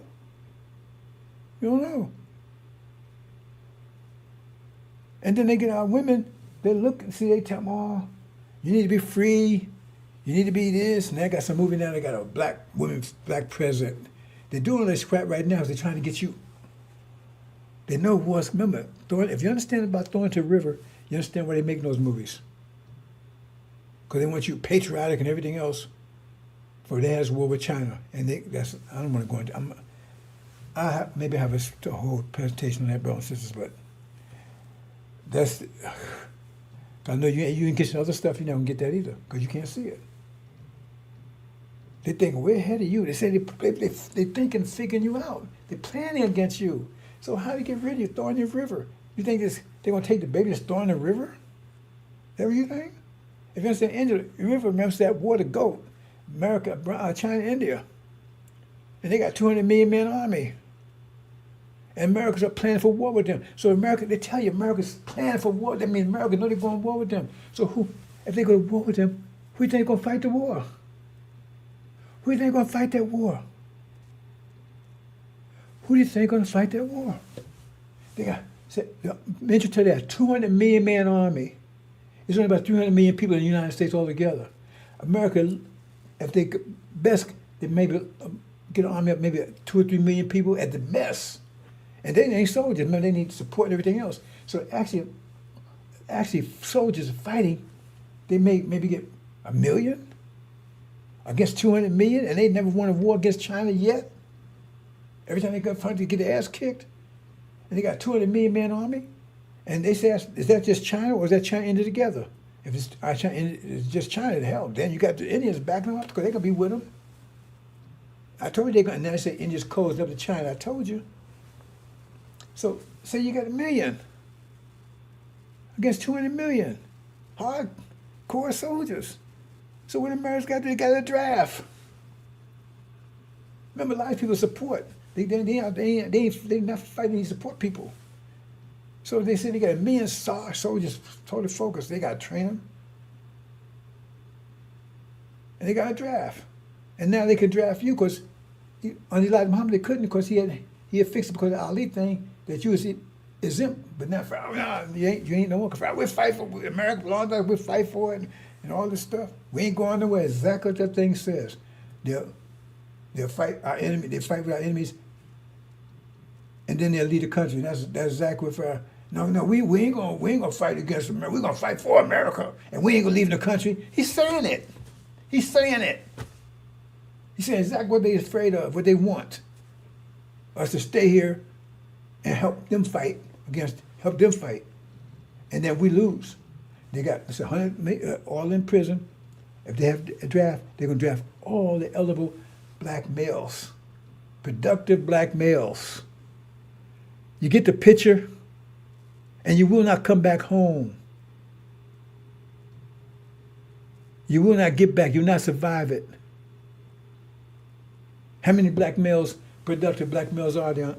If there's 17 million, I ain't talking about the demon of 17 million, right? Okay, say half is female, say that, right? Okay, just make it 18, around 18. So you got, that means 6 million. 9 million, right? Okay, how many of those is elderly? Half of that? They put about what? About 4 or 5 million? Then how many of those are children? Okay. So what? You coming out about 1 million at the end? Because Some of them sick, overweight, all that kind of stuff. So maybe you get 1 million blacks out there. That's productive. The old folks ain't. If they don't come back, then you destroy the nation because now you only got a few left and you can manage them. That's what they said they plan to do. Because why are they planning for war with China? Look far ahead. How did China become so powerful?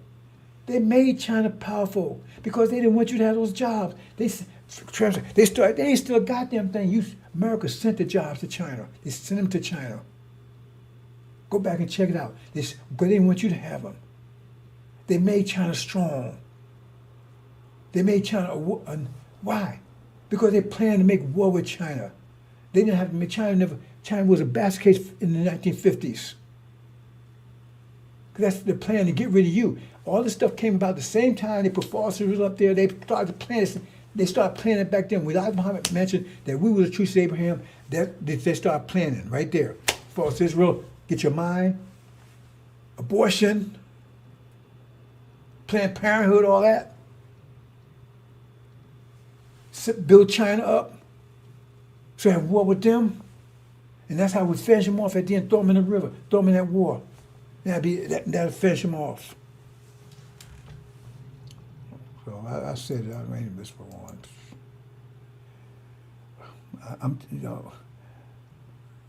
I really don't give a damn whether you listen to this or not. That's your business. But I do have certain sympathy for those that's lost for lack of knowledge. And how that sympathy going to play out? You know how it's going to play out? It's going to play out. We're going to tear your ass up. Those of you that got in the way. Those of you that waste my time, getting in my way, bugging me, and instead of me getting this message out. That's how my sympathy is going to play out. Because you're responsible for them. We're going to hold you responsible for them having lack of knowledge. We're going to hold you responsible for that. Because every time you get in my way, taking my time up and all that kind of stuff, wasting my time pretending you this and all that kind of stuff, right? That's information we got there. They might have got to them. Because you wasn't giving it to them. And what you give them to was distorted. And so they look and say, hey, man, that stuff don't sound right.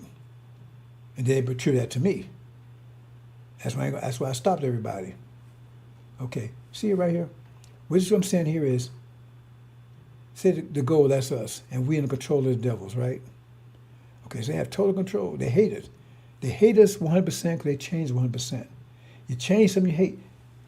I told the brother there at the gym, oh, yeah, well, I said, how you know somebody hates you? I said, they changed 100%. Yeah, that's right, man. I said, well, they did to you. I ain't changed. I said, what's your name? What's your religion? What's your culture? They shut up. Because none of it is always the devil wants you to be. What's your religion? So they got total control of us right here, right? So they watching, so. And see what's happening. You start getting stronger, they have less control over you. You get stronger, so it's harder to press you. It takes more energy to press you. To try to hold you back there, and they don't have it. Right? See? It's getting hotter and hotter. So now, man, look how much they lose control of you because you're getting stronger and stronger. They still have control of you because we're still here. But they're losing it. So now she's hot now. Time to sleep, they're going to attack you. Because they want to make it, the control over you gets more violent. Because it takes more and more energy. So the control, so the violence, so it said they're going to attack us in the end. That's why it says flee. When they say they lose control, that's their last thing to flee. That's what Pharaoh's last thing was, to set his armies after us. Okay, bro, so I'm going to leave it there. I'm going to leave it, bro, sister. So I'll finish up tomorrow, probably maybe later on today. I think I covered everything.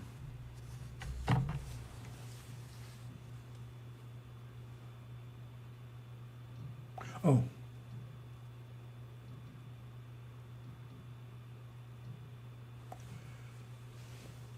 You know how they put all these tariffs on China and everything right now? Now, when you read the story about the goat and the ram, the goat represents China and India. They're going to come against America. It says their feet didn't touch land, but they came from the West. in easterly direction. That means it had to come across the Pacific Ocean. If you look at the map, the geography, you can't make another conclusion. The goat has to come from China, India, because their coastline is the Pacific Ocean. That means their feet don't have to touch land to come here. They're going to boats come here. They have to cross no other land to get here, because their borders right on the ocean. Otherwise, you got to say the goat is America. That's going to attack Europe. And the Europe is the ram, which don't make any sense. It's got to be one or the other. It's coming from China to America, or it's coming from America to Europe. Because it's going from the west to the east direction, and its feet not touching land, so it's going across the ocean. Right? Or you can say it's Europe getting ready to check China. Because they're going across the, if I got it right, they've been going across the Pacific Ocean on the other side. So it's got to be one. It's got to be either China, India, right? They got to be the goat attacking the ram, America, which is two horns, America and Britain, Gog and Magog. Or it's got America, their feet not touching land, they're going across the Atlantic Ocean and attacking Europe. Or it's got to be Europe going across the Pacific Ocean attacking China, India. And the only thing that we see right now on the horizon is China is getting angry with America, and they're expecting a war with China. So that falls right in there. It's got to be that. And they say they're prepared for war with China. So that's the goat. India following. And it says, when the goat came, it says, it came with great anger. And isn't China getting very angry at America? You notice that? The anger is increasing, the temperature's increasing, because of tariffs and everything else. See? We're there. We're not years away. We're there. And so right now, a lot hinged on this so-called meeting they have today on Saturday. It's not going anywhere, brothers and sisters. What's fueling this is the fire is under the pot. The fire is on, and water in the pot, and the water's going to boil sooner or later. There's nothing you can do unless you turn that fire off, and you can't do that because the fire was energized. It's coming from the universal contraction. That's what's causing actual global warming. But the bottom line is that's what's happening. So there's nothing they can do to stop it. And it's happening, and we see everything falling into place. Temperatures getting hotter, hotter, hotter, China, and so that's the point. But remember, they made China strong. Why did they do that? See? So Trump said, well, we're going to cut tariffs on you right now. Well, see, maybe he said, see, think about it. They could stop China years ago, just stop trading with China, what Trump claims he's doing right now, right? So now they're fearing China. So now they want to cut trade, stop it, but it's too late. See what I'm saying? So think about it. If they knew there was a solution, how can they do it before? They could stop China from getting as powerful. They did it until right now. Because they figured China's getting too powerful. They don't want to lose this war. They want to keep the war going. They don't want it to be a nuclear war. They want to get a war with China, right? Enough to get rid of us. And once it blows up and get really hot, then they'll settle. Hey, no nuclear war, we'll settle. You can have Taiwan or whatever, and then we're gone. I know you don't see it that way. That's what's happening. It's a throw in the rear. That means they have to be planning for that, and that's exactly what happened. They have to be planning for us to be destroyed that way. So now they want you to be patriotic or join the military. They got all these black females now. They super karate, super Bruce Lee, and that's bullshit, right? I love America. We got to fight for America, man, our country. And Farrakhan's pushing that. This is our country. We got to fight for it. So they get you patriotic. So now it's easy to get you in there. See, it's not going to work out that way, but that's their plan. If we start Adam and Eve, that's the plan. If you understand that story. Okay, brothers and sisters, that's what's going on here. Abortion and all this other stuff in the background I was explaining about. Getting control of you and your children, especially the males. It's welfare, and that's all that stuff was for. That was to counter Elijah's program. That was a Count Elijah's program. It was still self-help. No, you ain't gotta look at your man for nothing. He ain't nothing. Come on, hey, I'm gonna take care of you, mama. Come over here, come here. I'll give you a check every month. You ain't gotta listen to him. And you can raise them children. Don't matter, they got braids and want to be a woman and earring and all that kind of stuff. I mean, he got to be all he can be. That's all it's all about.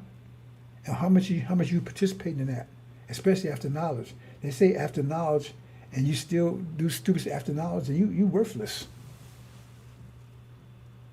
That's all the plans. Now sisters fall victim to it because I'm not against them on this.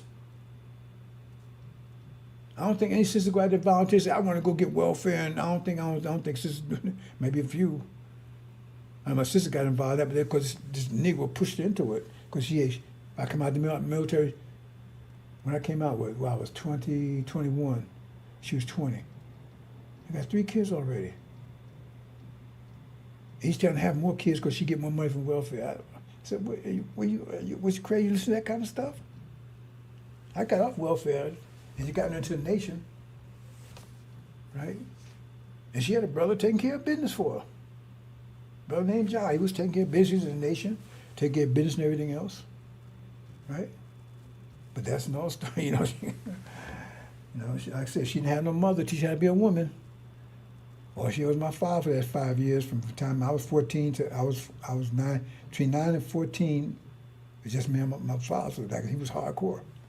So she was that means she was between 8 and 13, and so she, at that age, all she had was him, and so she was more like a man than a woman because she didn't know how to be. She had no mother to teach her how to be a woman, and that's the problem she had with John, because she was trying to control him and she was doing all kinds of stuff. And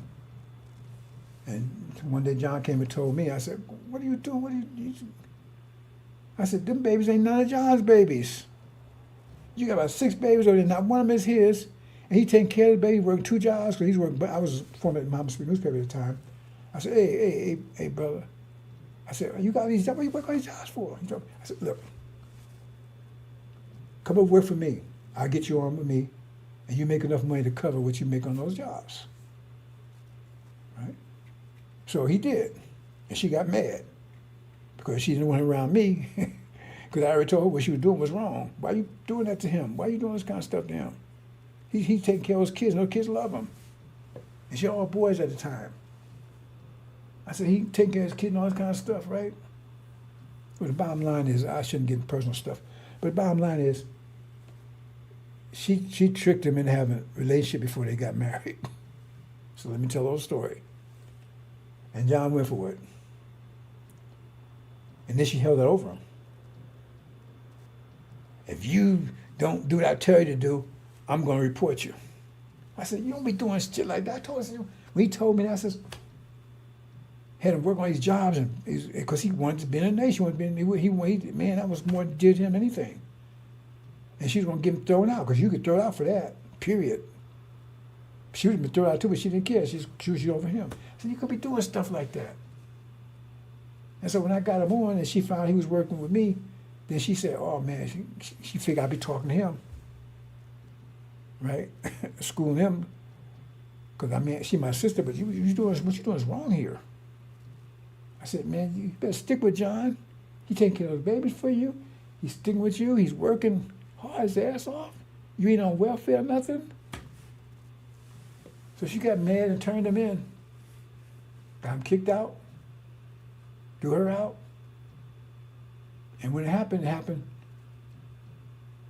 a month before, I think about February or March of 1975, right after Elijah passed. After Elijah Muhammad left. And Wallace took over. And the first thing Wallace did was say, everybody's exiled, you come back in. So I said, I told you. See, now he's back in the nation, you out. But that's you holding over him. So you can't do shit like that to people. And she never had a day of good luck after that. Not one day of good luck. She's a nursing home right now.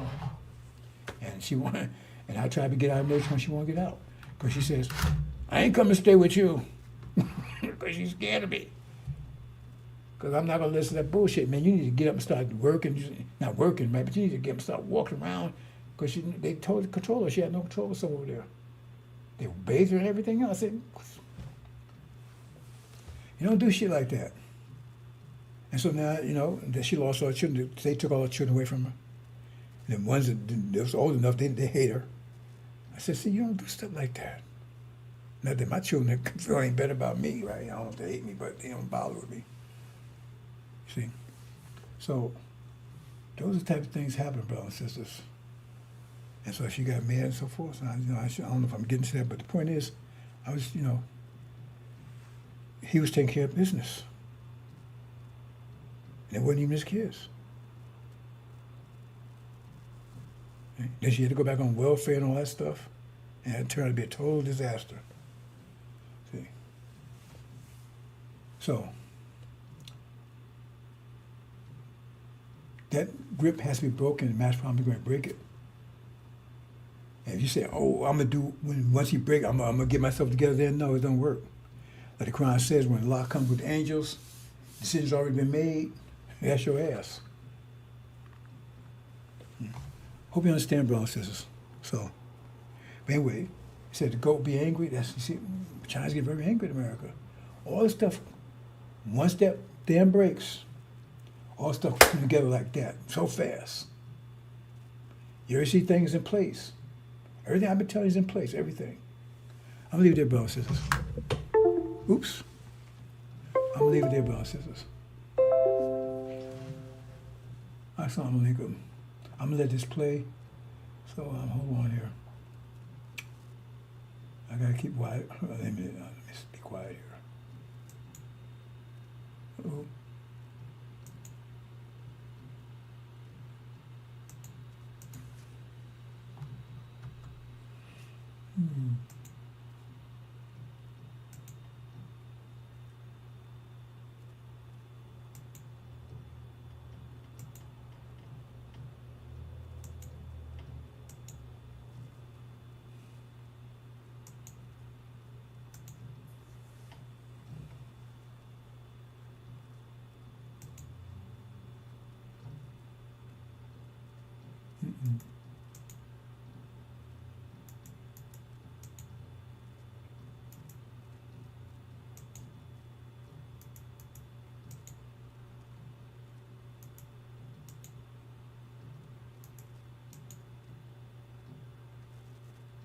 Okay, I'm just going to let it play.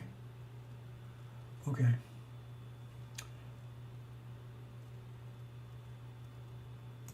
But again, that's not our women. But that's what got women doing, because they listen, following these devils, whispering, hey man, be like us. And then, I tell you, I wouldn't be with a devil, and I've never had a devil girlfriend in America anytime, ever. Right? I wouldn't anywhere I'll sleep with any of them. I knew better than that even before I do anything else. Them filthiest, they got these goddamn damn dogs and carrying on. The filthiest, they tell, oh, well, y'all was over there naked, running around. We saved you from the jungle. We didn't ask you to save us from anything.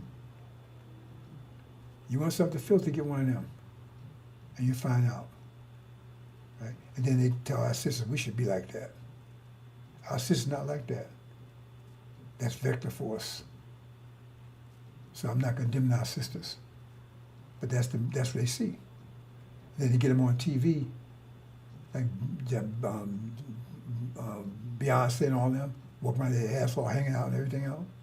And they say, hey, yeah, it's demons. But our sisters, they're good. They're the best thing ever happened on this planet.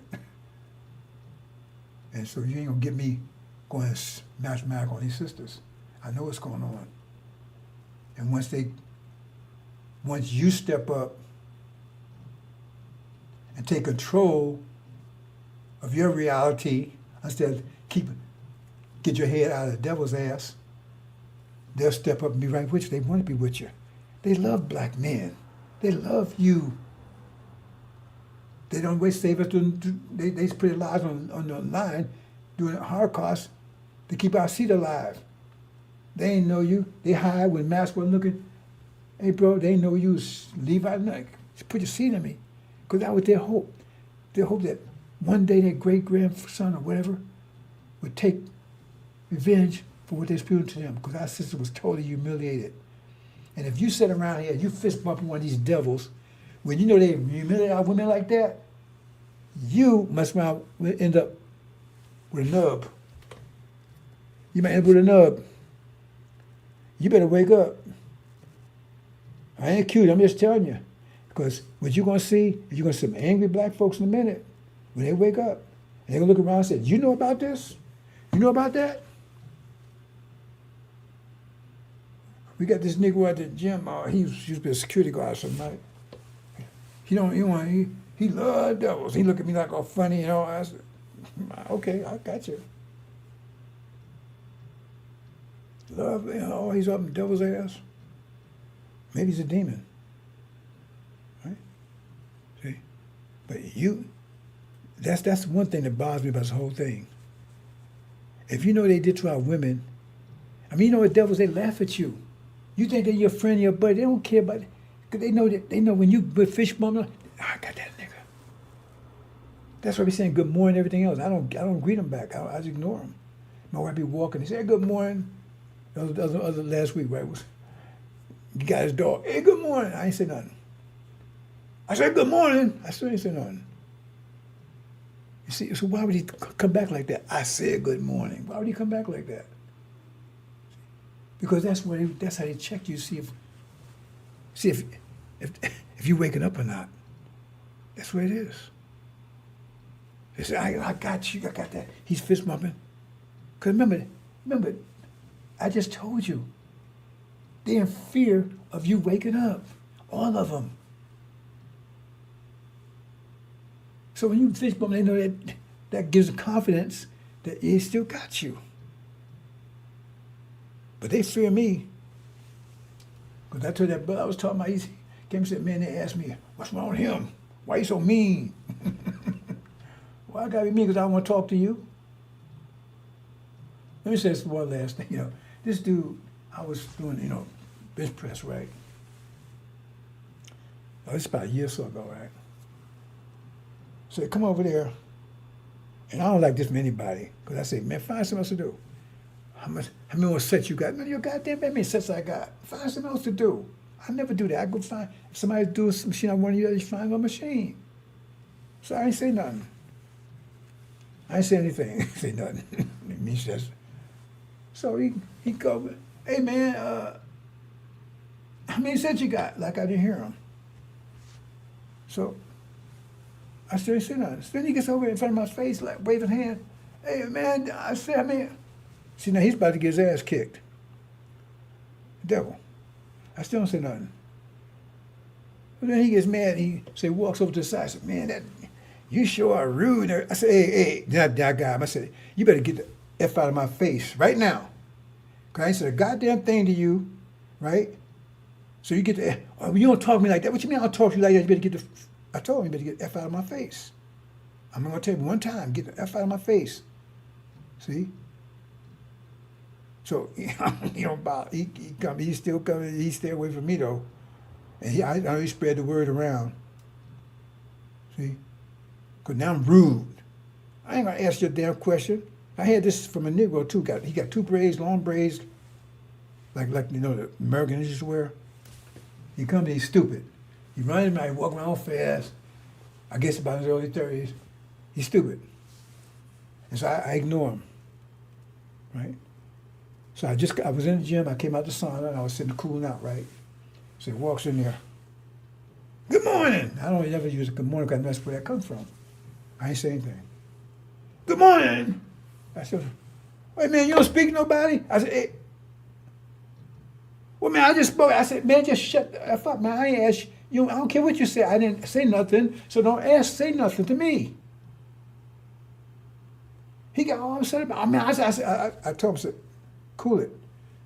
I said, right now, got about his ass. I said, right now, right? Because, I don't want to deal with him because I don't even want to open the conversation with him. Because I see what he does. He loves devils, fist bump, all kind of stuff. He walk around with long braids, two long ones on the side.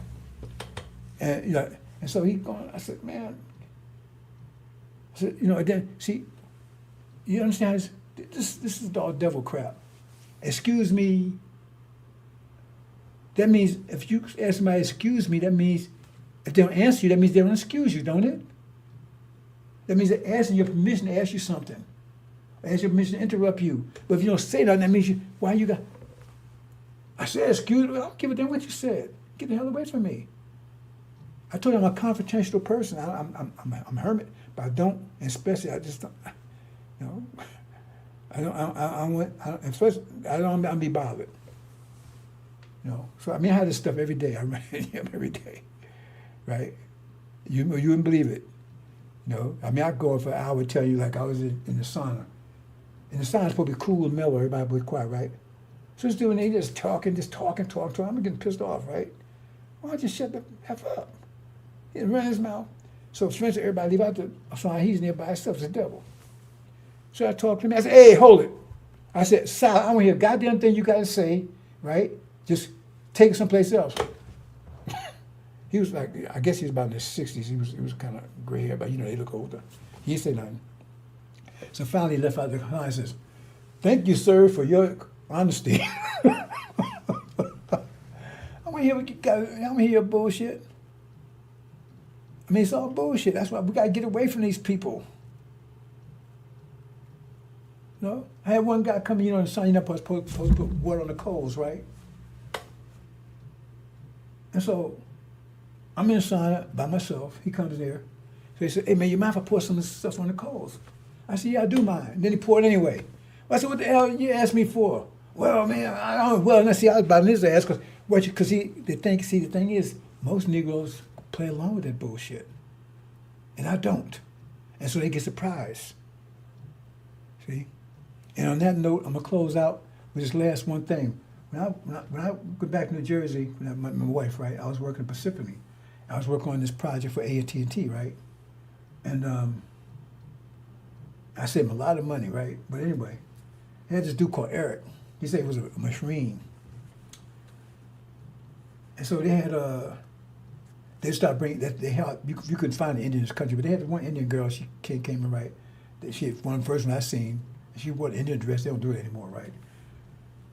Anyway, he used to go, and they had a couple other black folks. I was a contractor, right? I was a contractor at that time. I stopped being an employee, right? So I was a contractor in Mississippi on the AT&T project before they broke up to all of my bills. And so I was, you know, I had my own little cubic space or whatever. And so this guy used to walk around. There was a few other black folks there. He put his hand in their hair, and he used to say like stuff like Joan Bunny and stuff like that. And they just be giggling. I said, what the fuck's wrong with these people?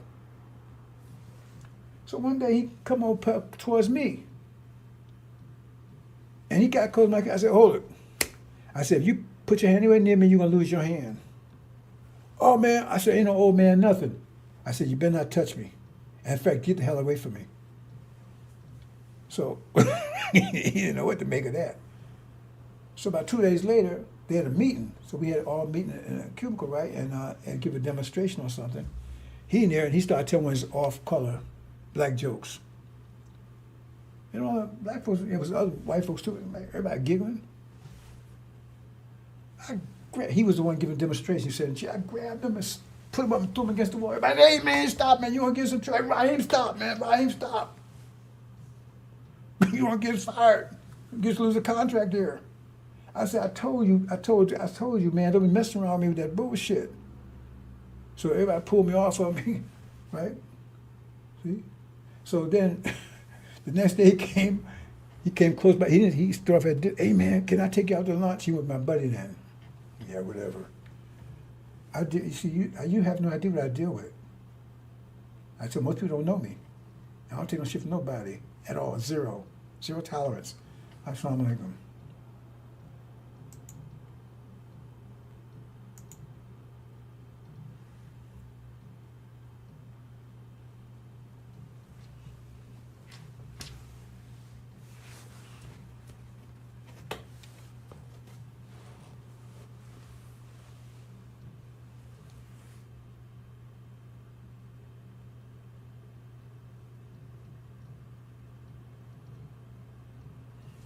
Oh, hold on, brothers. This is not working right. Hold on for a minute. I missed something here, I think.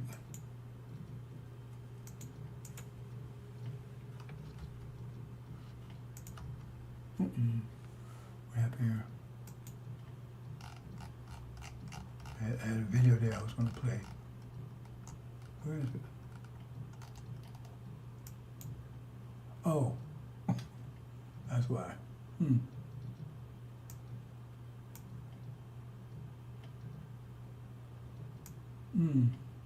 Okay, put it this way. Okay.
Assalamu alaikum, sisters and brothers.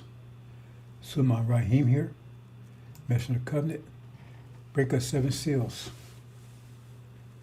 Starting to feel the fear, brothers and sisters. You know, I'm going to say a few things. I keep saying I'm going to keep it short. I never do. Make a liar out of myself. So I'm going to say a few things, but you know, wisdom is a strange thing. It's a strange thing that people don't have it. Because like the Holocaust, right?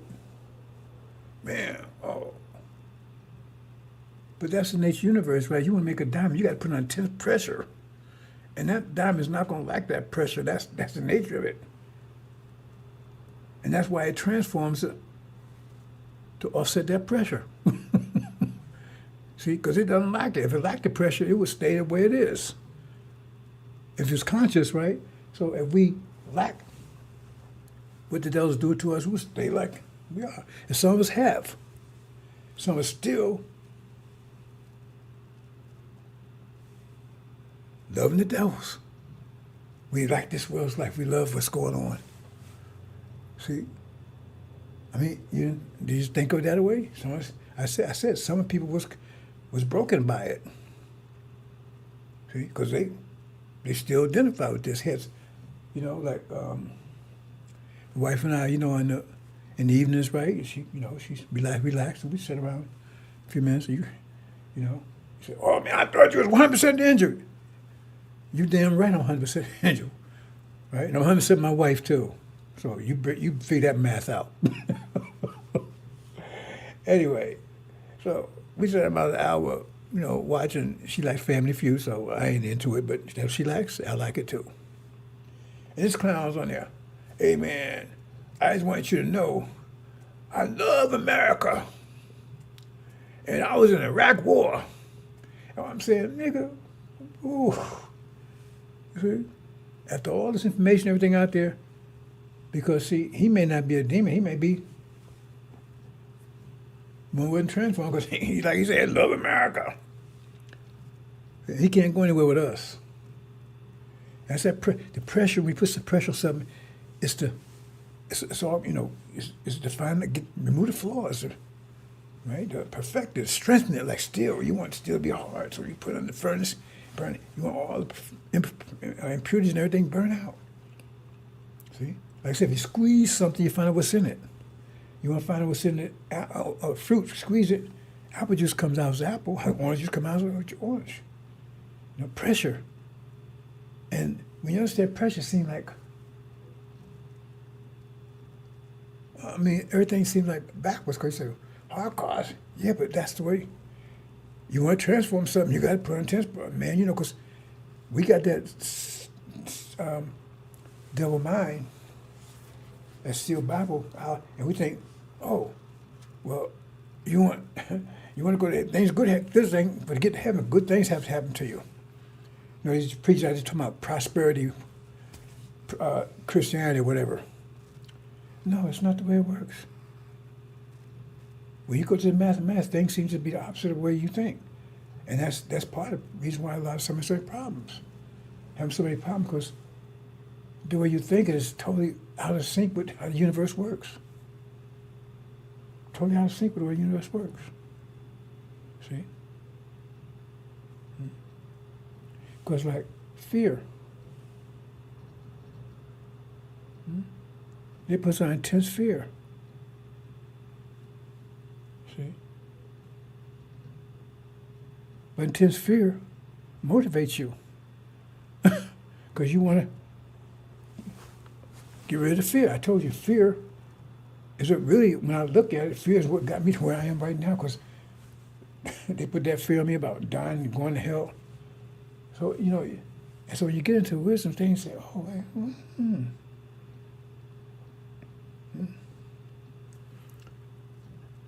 And so, because most of you are thinking backwards, because this sealed Bible stuff have you thinking just the opposite. You know, you put some pressure, oh man, he ain't doing it. Things going bad for them. Because, you know, when we was going through the heart, we was being checked, see, because If we saw all that going through all that, man, we must have been chastised. That's fair. We must have been chastised. We was wicked and cursed.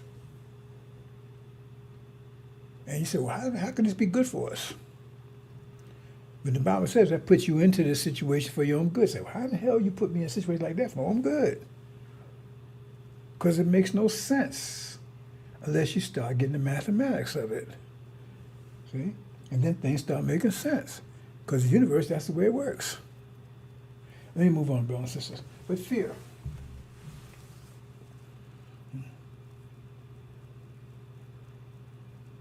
This fear, we all experience it right now to some extent, right? Because we're here with these devils, and we got to follow their law. Because if you're a bird, there's no law necessary because you do what birds do. No, the bird's not gonna make up any law. If the cat's coming around, you're gonna make laws. You gotta act like a bird. If you want to be around here. And so we got to act like them, which is against us.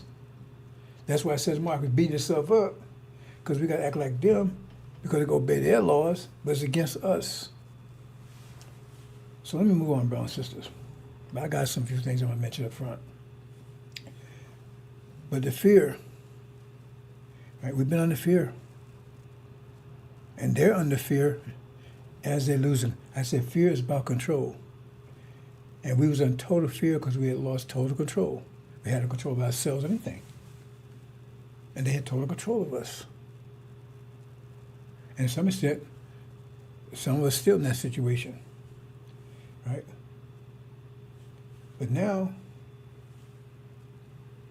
we can come out of it, but still fear is what's keeping us in it. See? Memory. Oh man, you know how, even they don't have the power anymore, but you still feel the memory. You see, until the memory is broken, and then which is about to happen, right? So it's fear, and it's growing. And you can start feeling them. Like I told you, a couple of things I mentioned. I said everything Trump do will backfire, because that's what it says. It says the wisdom of this world will be destroyed. Wisdom of the wise. That's another way of saying they're going to destroy this whole situation. Because everything they do is going to backfire on them. And now he was talking all this terrorist, now it's backfiring. Right? I mentioned about a month, 2 months ago, I said, watch all these planes and stuff. All of a sudden, every day they got a plane crash. See? Because they don't control the air. They don't control the skies. See? But fear is increasing. And it's going to be very intense. But fear is part.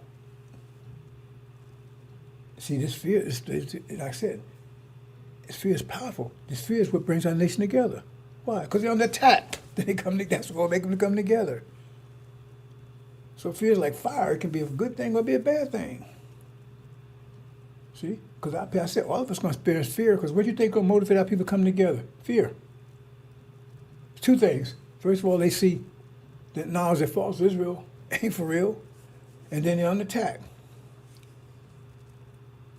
See? That's made them come together quickly. False Israel's not being there doesn't necessarily mean they come together quickly. It means they acknowledge that now. They got something wrong. I got to figure this out. But fear is, boom, push it. That's when I said the four winds blow. What's the four winds blow? They've been attacked. Fear. Fear's going to touch everyone.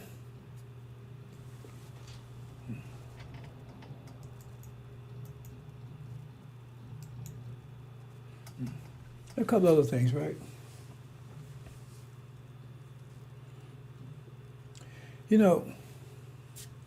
Stupid people, by definition, right, are stupid. I mean, that's pretty simple, right? But they can't respect wisdom because they have to be wise to respect wisdom. They have to recognize it. I mean, a dog can't recognize calculus. I don't know what that is. I had no idea. A stupid person cannot recognize wisdom, knowledge, because that's why he's stupid. So to them, that's ignorant. Why are you doing that? Why are you make slots? Why are you doing the 5 pillars? Why are you messing with that? Why are you doing this, man? Because they don't understand. They're stupid. See? Now, a stupid person can come out of stupidity. A lot of times, stupidity is just, right, a reflection of ignorance, right? See? You know? But I mean, you don't have, just because you're ignorant, I mean, you have to be stupid. You can be ignorant and keep your mouth shut. I'm ignorant to a lot of stuff. In your whole life, you're going to be ignorant. I mean, ignorance means you don't know about you don't know. Ignorance about something means you don't know anything about it. I don't know about everything. I don't know how the universe works. I know it in general, but specifically, I don't know about being a woman. It's impossible. You can transgender everything you want to. See, so certain things I'll never know. I'll be ignorant of. See, I'm knowledgeable how all things fit together. So stupid people, right? So take for instance, right? Say for instance, let's look at the concept of forgiveness. Now, forgiveness is a very tricky thing. Now you see, they talk about the story of the prodigal son. See, the thing is, he didn't disrespect his father. He just went off and did some crazy stuff.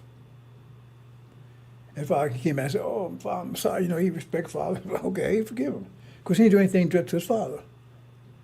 Or it's to his family, because I mean, you have your extended family too, right? So I mean, you can look at that too, depending on the situation. See? So people make mistakes, and we know they make mistakes. So you forgive a mistake that a person, you know, like I say, you're not supposed to eat pork. So a person go out there and they make a mistake and eat something they didn't realize was pork. I mean, I had that situation when I first started reading about pork, because I stopped eating pork when I was in Vietnam, right? Actually, probably I think it was in Germany. Yeah, it was in Germany. And but I didn't know the difference between pork and beef. I just said don't eat pork. So I used to go to the mess hall. They call it mess hall. Says that pork, and boy, and specifically when I got into in Vietnam, because they had this the cook. I forgot what his name was. He was a Negro. He used to give me, what you want? What you care what it is now? I said, cook said that was his name. I said, is it pork or beef? Well, you know, he'll go off. Right? I wasn't a Muslim, you know, I ain't know about Islam, nothing like that. I just said the Bible, so he pork. So I said, I would ask him. Now, yeah, his name was Cook. Yeah, that's what we called him, so maybe that because he was a cook, the main cook, right? That's I didn't know. It took me a while because it was just meat. That's grew up. Meat was meat, right? So they go and do that. Say, okay, oh, well, you can forgive that because hey, that's an honest mistake. But say somebody try to stab you with a knife, and you block it, and they come and say, "I'm sorry, man, I didn't mean to do it." You can forgive that? You'd be a fool, because they showed you who they really are, and so by you forgiving them, they make sure next time they get it right. You see, by forgiving these devils. That's insane. Okay, they had this, right? They didn't finish the job. So they won't give them a chance to do it again, because they'll make sure they get it right the next time. Same thing when somebody disrespect you. They should, no, maybe they slipped up or whatever. Anyway, they show who they were. You squeeze, you got some little orange juice out. Oh man, that wasn't orange juice, man. No, that's what came out. You orange juice. You tried to hurt me. When somebody try to hurt you purposely, because somebody disrespect you directly, that's an attempt to hurt you. And especially if you're doing things, you ain't doing anything that deserve disrespect, because sometimes you deserve disrespect. See? Because like disrespect Elijah Muhammad, I couldn't imagine that. And people did that as soon as he was gone.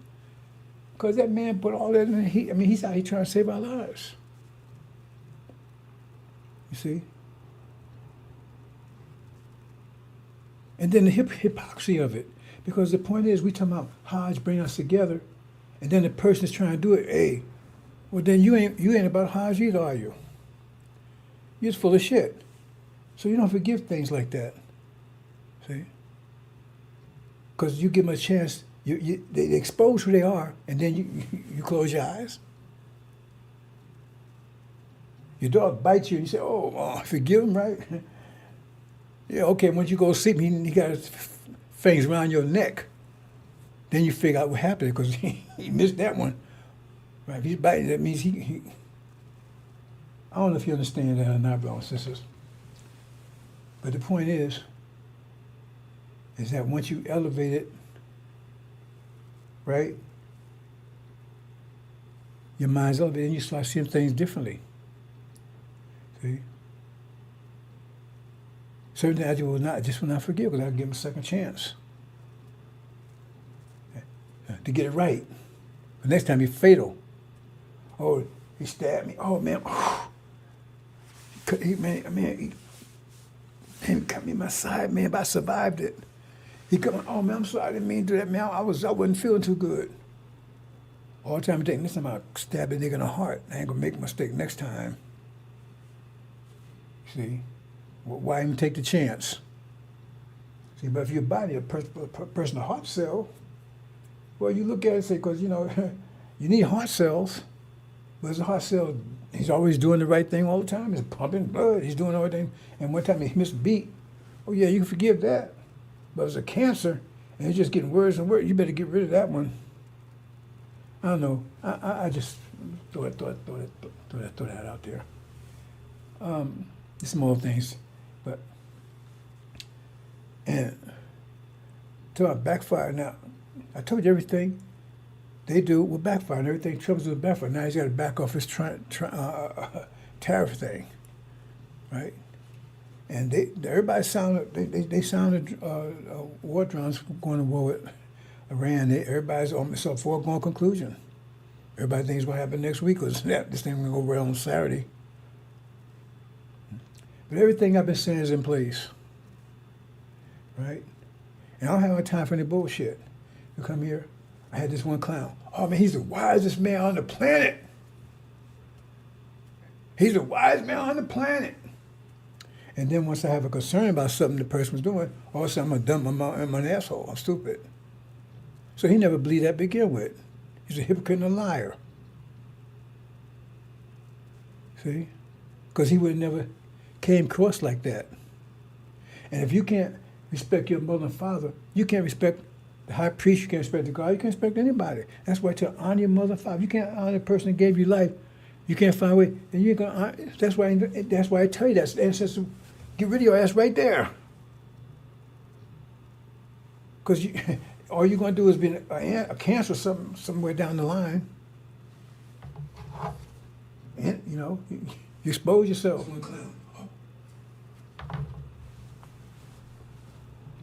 So I'm not gonna say too much, like I said, because you find yourself lying. Then you don't start making noise or wake up the lions. You don't give wisdom to your enemies. You don't wake them up. You let them stay asleep until you cut their throat. Make sure they sleep permanently. It's like, there was a situation where when the messenger was around, right? And there was this brother. Now, this brother was doing some things, but he was out there doing, he was out there selling something. He wasn't Muhammad Speak newspaper, that's first of all. He was out there selling something on the streets, right? Chicago. So he runs into these clowns, right? Stupid. And and back then, the brothers was taught them to take no BS and, don't be stupid, right? And, it was pretty much, the brothers were pretty much fearless. I give that to them, at least it seemed like it to me, right? I ain't get along too well with me, but the point is that in doing life, how much time the FOI was FOI. So he got in a fight with these guys. These guys pulled out a gun on him. At least one of them did, right? And they got in a conflict, right? Him and And he got the gun. He was able to get the gun from the guy, right? And when they was fighting. And the guy, oh man, pleading, right? Says, okay, man. So he put the gun down and walked away. The guy put the gun and blew his head off. And Elijah Muhammad found it by saying, oh, wait, hold it. Wait a minute. If you get in a fight with somebody and you get the gun, you blow their damn head off. See, Elijah Muhammad was real. That's what he said. I remember. He said, because he said, when he found out about that, he said, what the hell? He said, no, if you get in a fight and you get the weapon, you blow his head off. The brother got killed because see what I'm saying? Oh, okay, brother. Elijah Muhammad was real. See, this shit, they talk, these clowns, Farrakhan, them, they couldn't even wipe, not shine, they couldn't wipe his shoes. Because Elijah Muhammad was real. He's real. And now these clowns that walking right to my using his name. Let's move on, brothers and sisters. And so it's telling you, see, this fear here is addressing, like I said, the angels mostly talk about what's happening right now and what's about to happen. So this is addressing the fear that they're about to experience. And that's the fear of being exposed, disposed, our, consequence, the whole thing coming together. See? And so they're gonna realize that because you got all this gospel preaching all the world. This angel gospel just means angel in Arabic, right? Preaching all the world. So it's gonna be clear, and they realize they lost control. Well, they're about to lose control. They haven't lost it. They're about to. They're losing it. It's in free fall. What you do when you're under intense fear, you try to eliminate it. You try to eliminate the cause of your fear. And this, the cause of the fear, is something happened in the Middle East, that's directly related to us. And so we're going to be the cause of their fear, and they're going to try to eliminate us. They're going to tear that part here. But it's so intense. That their fear is going to be so intense. So if their fear is that intense, how do you think they're going to come after us? Because they're so they're going to have heart failure, strokes, seizures. That means they're going to really hate you to the maximum. They hate you so much, have a damn heart attack because of you. You can't hate anybody too much more than that, can you? I try to teach people to try to read these things, but what you going to do? And Trump, everything's backfiring. See? He's out there what? He's out there, he's against the whole world. He's against the whole world.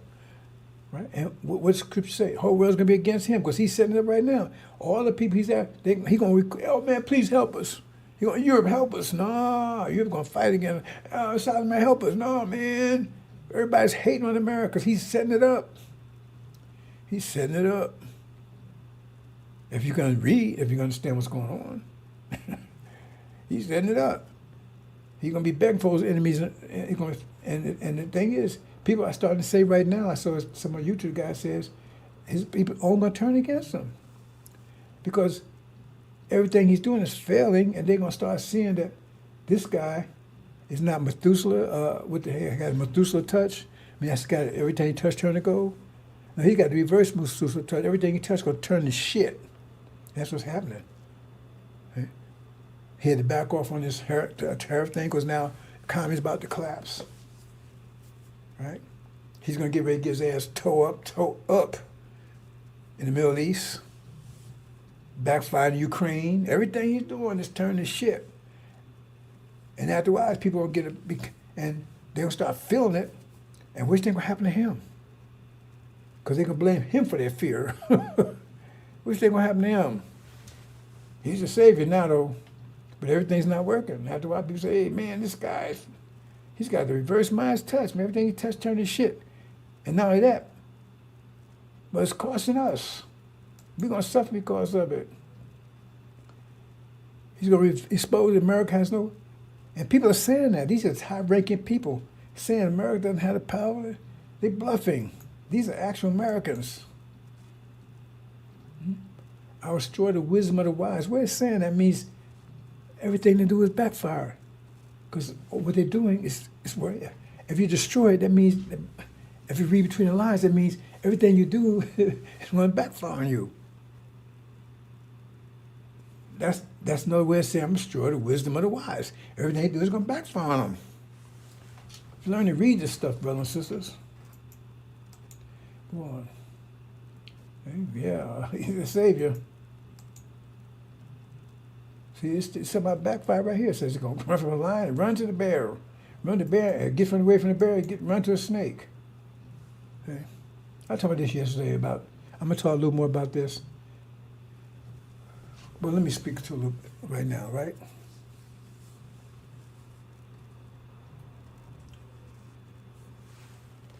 See, we have interreaction. We couldn't do that during the Holocaust because we lost everything. But we have two sides to ourselves. We got the male side and the female side. And they work together. Like got the right hand and left hand. They got to work together. They can't be fighting each other. Can't have one oppress another one. They work together, but one does certain things and other does other things, right?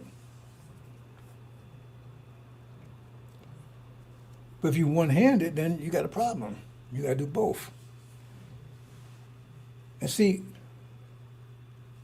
like I said, I don't listen to bullshit. I want to speak action. And so a person by their actions. Now, if you're telling people about pressure and how it works and things like that, right? You tell a person, well, you tell a person, but pork is no good for you. And they say, yeah, I'm 100%, right? They're going to tell, well, look, man, well, pork is bad for we just going to eat pork on Saturdays. What? Excuse me? I'm going to eat pork on Saturdays. Does he really believe pork is bad? I'm going to eat on Saturdays. Well, if you're not bad, you ain't eating none of it all. See? And so people, you talking and you say, every action has an opposite reaction. So you see, you're talking, and so you see what the reaction is. And so if you're blowing northward and the leaves are moving northward, then you know they got it. But moving westward, so something must be another counter wind they listen to. Because they ain't listening, they must listen to counter because I'm blowing north and they moving northwest. That means there must be another vector involved. So you get back to vectors again. I tell you, study vectors. So they ain't getting it. Okay? Because the bottom line, I say, is all about achieving Hajj. Some of the 5 pillars, about controlling. Control. I said, it's all about control. Right? Getting control. That's what a lot of mamas say. Do for self, getting control. Because right now, it's the whole idea, getting the hell out of here. Because they got control of us while we're here. Right? Because we lost control during the Holocaust. So now, it's all about getting control. So he said, oh yeah, man, I got that, man, I'm down with that. Okay? And then you go home, man. Or if you're already home, whatever. And you ain't taking control. Right? You say, well, obviously you listen to another vector. You ain't listen to this vector. Because nowhere in the world you be sitting up there. Because if you understand everybody gets the same amount of energy, if you understand that concept, everybody gets the same amount of energy. If you believe that concept, everybody gets the same amount of energy, right? It just depends on quality. But since we hear the devils, they say we can't have $1 million gold mine. We can have $1 million shit farm. So we say $1 million, but they make sure it's only shit. They control the nature of our energy. So if you understand that simple principle, right, then you wouldn't be working for the devil where he don't pay you shit. So hell with that, right? You want to get away from that, right, and start building your own gold mine or whatever. Or you ain't gonna be on welfare. You ain't gonna be in Section 8. You ain't gonna be in none of that shit because that's the devil's controlling, and that's what all that's about. And I told you all it's about. I said plain. I said it's all about devils controlling our energy, the quality of it. And so if you can't see that, you don't see none of this. Because that's what angels are all about. Because you don't believe it. Because you say, oh man, if I get off this, man, I'm gonna be homeless. Really? Because you don't believe that and you can take control of it. So then you talking about you're gonna stand for in a battle. You ain't gonna stand no goddamn battle. Not with me. Not with me. You won't. I'd be a fool have somebody like that with me. Total fool. See, because you don't believe that. That's a powerful concept. See, that's one of the first things. I mean, I understood that in a general way before I got the angel. And then I got the angel, I saw I had a choice. I said, I was rolling in dough, right? I know I've been multimillionaire by now. Well, a long time ago, actually, because I was on the way, right? I was buying, selling houses.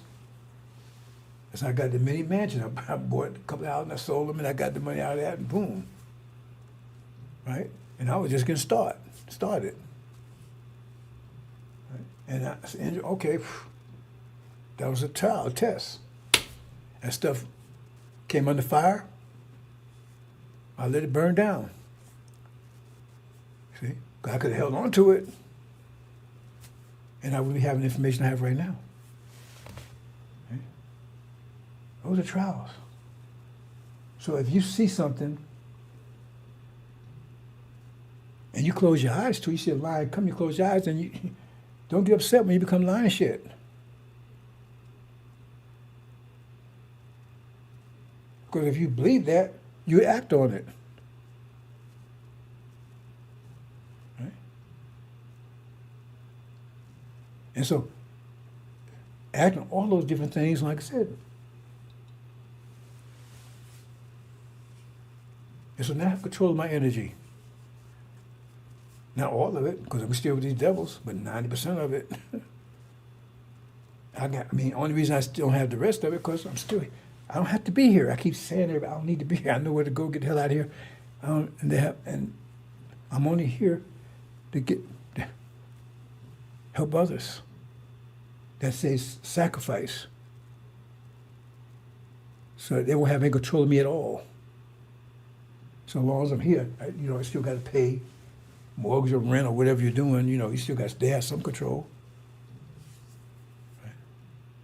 My master, I'm here to have some control of him. He put him in jail and all that kind of stuff, right? Because you're here, by definition. See? But you don't have control of yourself in that situation. Because the devil has quality controls. And the fact that you ain't doing anything about it, you must lack it. Remember I said some people don't transform because they lack it. They like being Negro butts. They like being butt broken.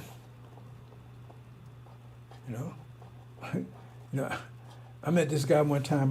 He was a Hispanic guy. This is Chicago. I got domestic, and for a while I worked for the city, right? I got, they got rid of everything. So I found a job working for the city temporarily. And that's when I found about the computer thing, right? So I think about 2 or 3, about a month, maybe 2 months, right? Because they had me supervising people that come out of prison and stuff. Because it was like a halfway thing, and I had to supervise them, right? And boy, there was something. Right? I was almost in a fight almost every day because they tried me, man. They come talking about prison shit, and I said, man, who you think? Really, it was serious. I know if I had stayed long enough, I was going to be in jail myself. Because I ain't taking no shit. And I got in a fight with a few of those people. I had to knock out a couple of them, man. He got in my face, man, hey, ooh. And they figured, hey, man, you going to, this is Chicago. But there's a Hispanic guy there, right? And the other dudes were talking about, oh, man, he ain't no but old punk. He took meat in the back. That's what they used to call it. So, one day the dude, he came, I don't know how me got in the conversation, but he said, look, man, I don't know how we got in the conversation. But he said, yeah, man, when I was in there, they had me separated from the other Hispanics, and I was just with the blacks, and they did me. Wasn't nothing I could do about it. But I ain't no punk. I ain't no fag. See? And I hear where he coming from. He says, because I'm out here now. I ain't doing that. Right? So that I could, I'm still alive. I could, if I didn't die, they'd kill me. So, I mean, I'm not going to judge them. But that's his deal. He deal with their head, do what he do, right? But there's some guys getting there, man. Well, right? And one dipping the well. Boy, ooh, they do. Our name is Jamie, right? Just different people, right? Because when I was in Guam, they threw me in jail. I was only, but when I first got in there was another black guy, but they moved me because they told me talking to him, and they separated us. And they had me with all these Guamanians, right? And they tried me. They came at man. I was about 50 at the time, I think, right? I was in good shape though. I used to run around the yard, lift weights and stuff, right?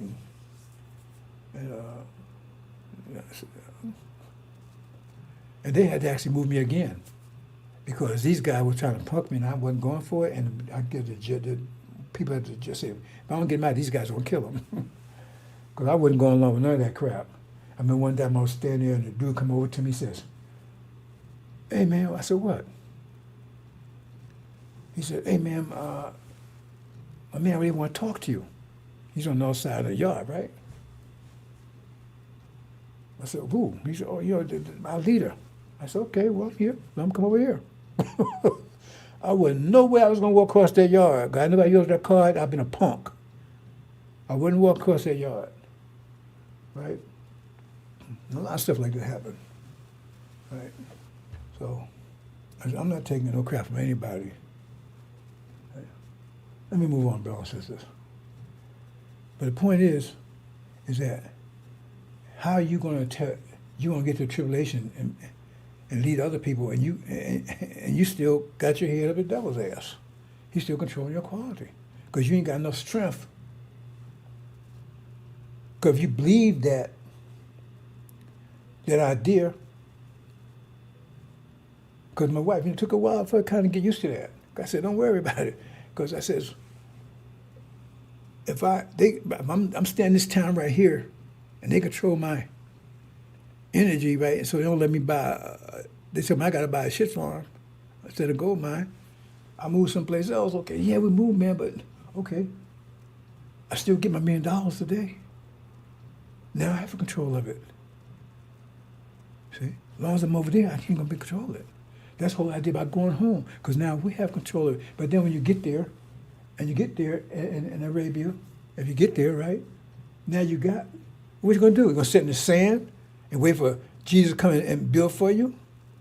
You gotta take, you gotta use that energy. You gotta take control. I told people a long time ago, you gotta control yourself. Why give you the material, the ideas or whatever you need, and then you have, your energy, we all get that. That don't come from Jesus or anybody else. But you gotta take the burden to the paradise you want it to be. That's why we can't be oppressing these females, because if we do that, that means we're controlling their energy, so we're getting back what we give to them, and so then we mad because, why you acting like a man? Why you acting like, because hell, that you controlling the way they act. And you don't even understand that. I used to tell my sons when they was children, I says, "Hey, the girls out there, they not your homeboys. You don't expect them," because that's what they think you speak homeboys, man. Oh man, they want you to, now they talk to you, that's respect. And then then when you like that, then they get upset. And you ain't like that, oh man, what's wrong with her? Because you understand, you have to let them, who they are, come out, because you're going to enjoy it. See? Because what you would do, you have more transgender to men, then you be happy. Hey man, hey, yeah, let's go out and check NFL. And then what you going to do then? I don't know if you understand that or not. You understand? That's the way it is. And that's why I have to put it into that. No, we have to put it on equal terms, so now what's in them comes out. The emotionalism, the beauty, all of them. Beauty, well, how should I say this? there's a lot of, well, I got to be very, very careful how I say this. Beauty has a high emotional concept to attribute to it. Because when you see a paint, oh, you just like it. You don't know why you just like it. You see a woman, oh, but she's beautiful. Where's the intellect at? No, that's an emotional response. And so we take the emotions out from them, and then they walk around looking like the Hulk and everything else. That's what you want? That's part of it. You see? But you have to have enough discipline to handle it.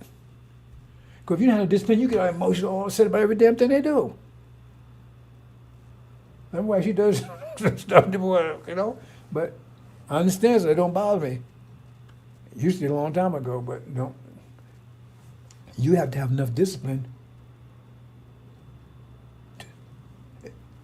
Just like a baby crying, right? You're going to tell the baby, you better shut up, I'm trying to get some sleep. It's an emotional factor there. That baby don't know what you're talking about, but you gotta, but she does. She understands it. She understands what to do. And so you have to let that play out, because that's part of who she is. There's nothing wrong with it. But you think something wrong with it, because I hear people say, man, she's so emotional, she don't. What the what? How you get here? I mean, excuse me, let me think about this for a minute. I know it's really complicated, right? The reproductive act. Is that an emotional response or is that an intellectual response? Boy, we got a lot to learn. I had a lot to learn myself. 'Cause I wasn't never that damn stupid about women, but I was stupid. And I don't think I'm 100% yet, even now, right? Because I catch myself on guard every now and then, and my wife, she straightened me out, but she don't put up any bullshit anymore. She's cool. But I every now and then, man, I kind of like, but what's that all about? She ties me up, right? So I'm not 100% yet, right? Because y'all want certain things a certain way, and I keep saying, why are you doing that? No, I know you do it, because I do it. What are you doing that for? I do the cooking, right? And she does things, and I said, well, do you want me in the kitchen or not? Because I'm doing stuff, I said, it don't make any sense to me. You see? And I'm about to go off, right? And she's so mellow. And so she snaps me back, right? But it used to be that way, right? Because I said, it don't make sense to me. Because I'm real practical there, especially me, I'm really mathematically, and she does things that, right? I mean, there's nothing wrong with it, it's just, let me move on. But that last thing on this, thing is, like I said, if you understand that concept, which is an important concept, that's what tribulation is all about. To break you totally from this devil. Totally. Because that's why you got to go through it. Because Elijah Muhammad, if you listen to him, you wouldn't have to go through tribulation. Because he's a breaker. He says, stop depending on him. He said, this is one of his statements. Farewell, welfare will say farewell. That was the thing he was pointing out. Because that's one of the tricks they use to control your wife, your spouse, or whatever, your children, because that's what it is. If you get welfare and section and everything, they control it. You can only live here, you can only do this, your food stamps, you don't get this much, and all this kind of stuff. That's how you control the female. You have no control at all, because you don't get up because you're stupid, you don't know anything, you don't understand. The only reason they do that because you won't get up and you ain't got enough brain in your head to realize that they have no control, that you've been explained that you have certain amount of energy because you're too lazy to control your energy. Now they controlling it, and then you get mad at her because she's in control of you because she gets from him, and she got to kiss his ass to get it, and then you got to get from her, so she's in control, but you don't like her being in control. Bam! Don't be talking to me. You see? That's the bullshit that's going on. Better watch out, brothers and sisters, because you don't understand this judgment is coming. Because you're mad because you ain't in control. But you ain't in control because you ain't doing the goddamn thing. You're sitting around there and let the devil control you. He's controlling your wife, your children, and then your children acting up. And my children acted up too, wasn't because of that. But the point is, that was their mama, right? But the point is that they don't see you controlling anything. They getting that food from the devil. They getting food from mama. Mama's controlling things. Then you got Popeyes on top of all of that. So they identify mama. So next day they walk around with braids and earrings and ass and everything. You say, what's that all about? It's not too complicated to see it.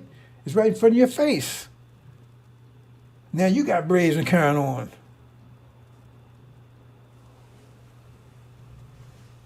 Because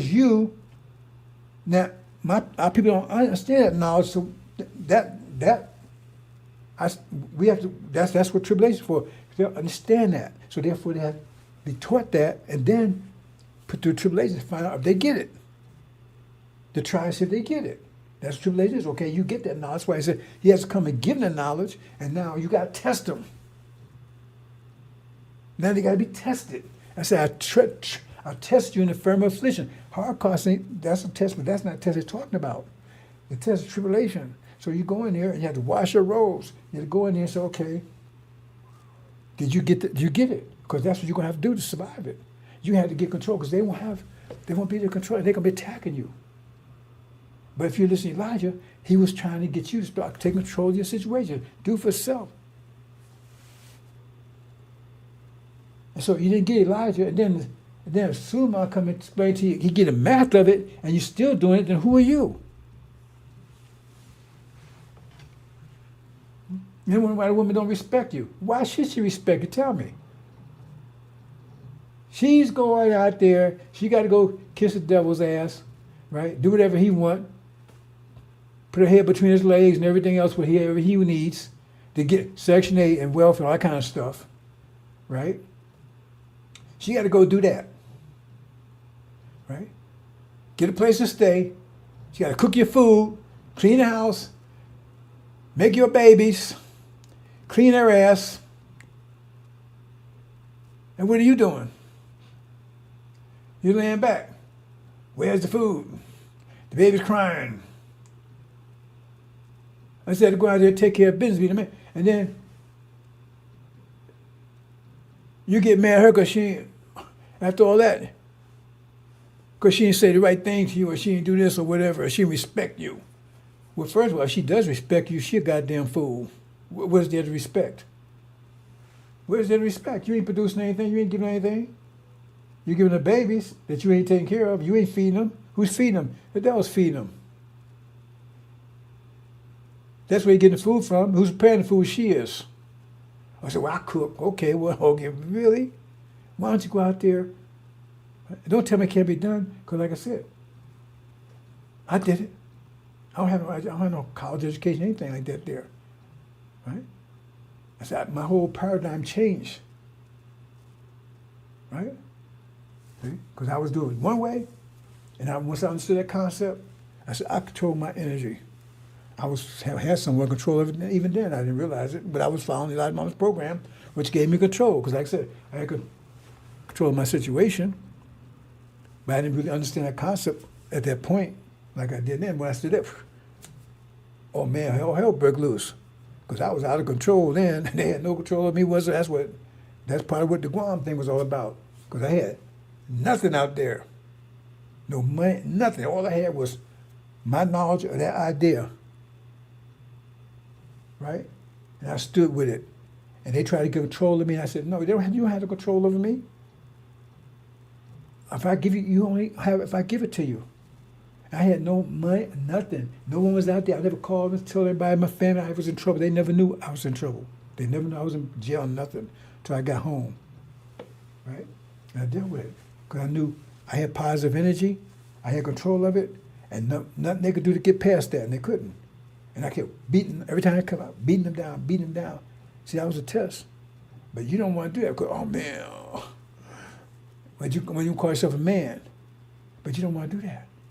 Oh, man. Honey, did the check come in the week? And then you want to know why she don't respect you. I wouldn't respect you. Y'all better be glad I ain't no female.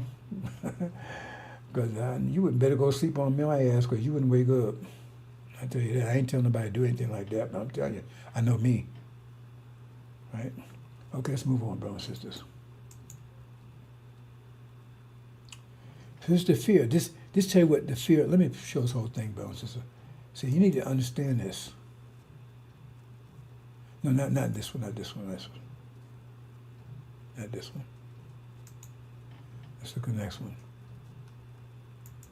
Oops. Okay, watch this for a minute.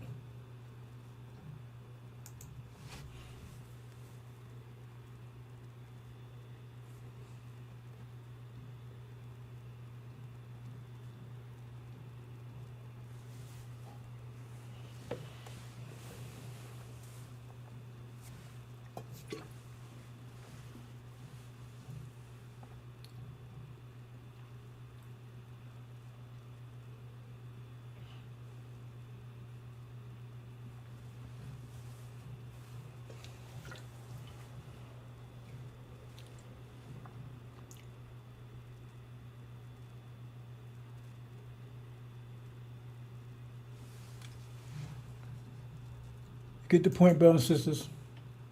It takes a lot of work to put these things together. You have to think. I'm creative, right? But to get the point there, yes, they did to us. And then the false Israel, they stuck us in a cave, and false Israel put the locked stone across the cave so we can't get back out. And sealed our head with the sealed Bible. And that's exactly the situation we're in. And take Suleiman to come in.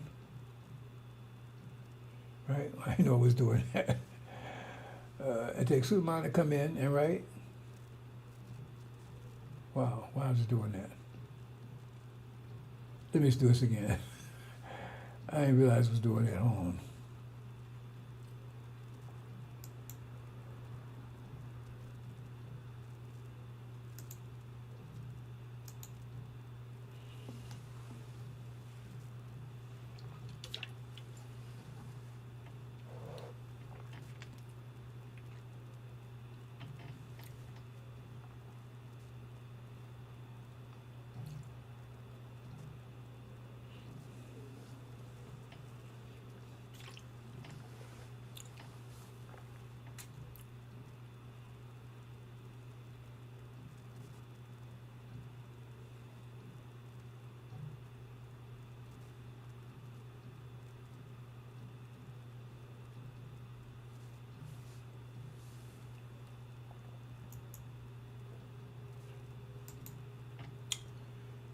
Anyway, that's the point, brothers and sisters. Like I said, you go through, the whole point is you got to be totally cut free from these devils, 100%.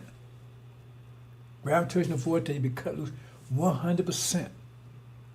That's why a lot of Muhammad say welfare, that's one of the biggest problems I have, welfare. Because you got a lot of sorry Negroes, right? They want to take and sit around instead of doing something for self, right? They want to sit around here, and then they get mad, they want to sit around and live off the devils, live off their females.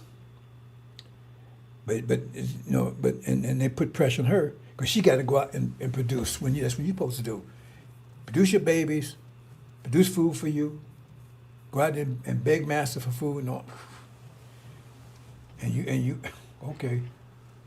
You ain't got you ain't have nothing to do with this ninja. I tell you that. Because if that's what your thinking is, that's what you're doing.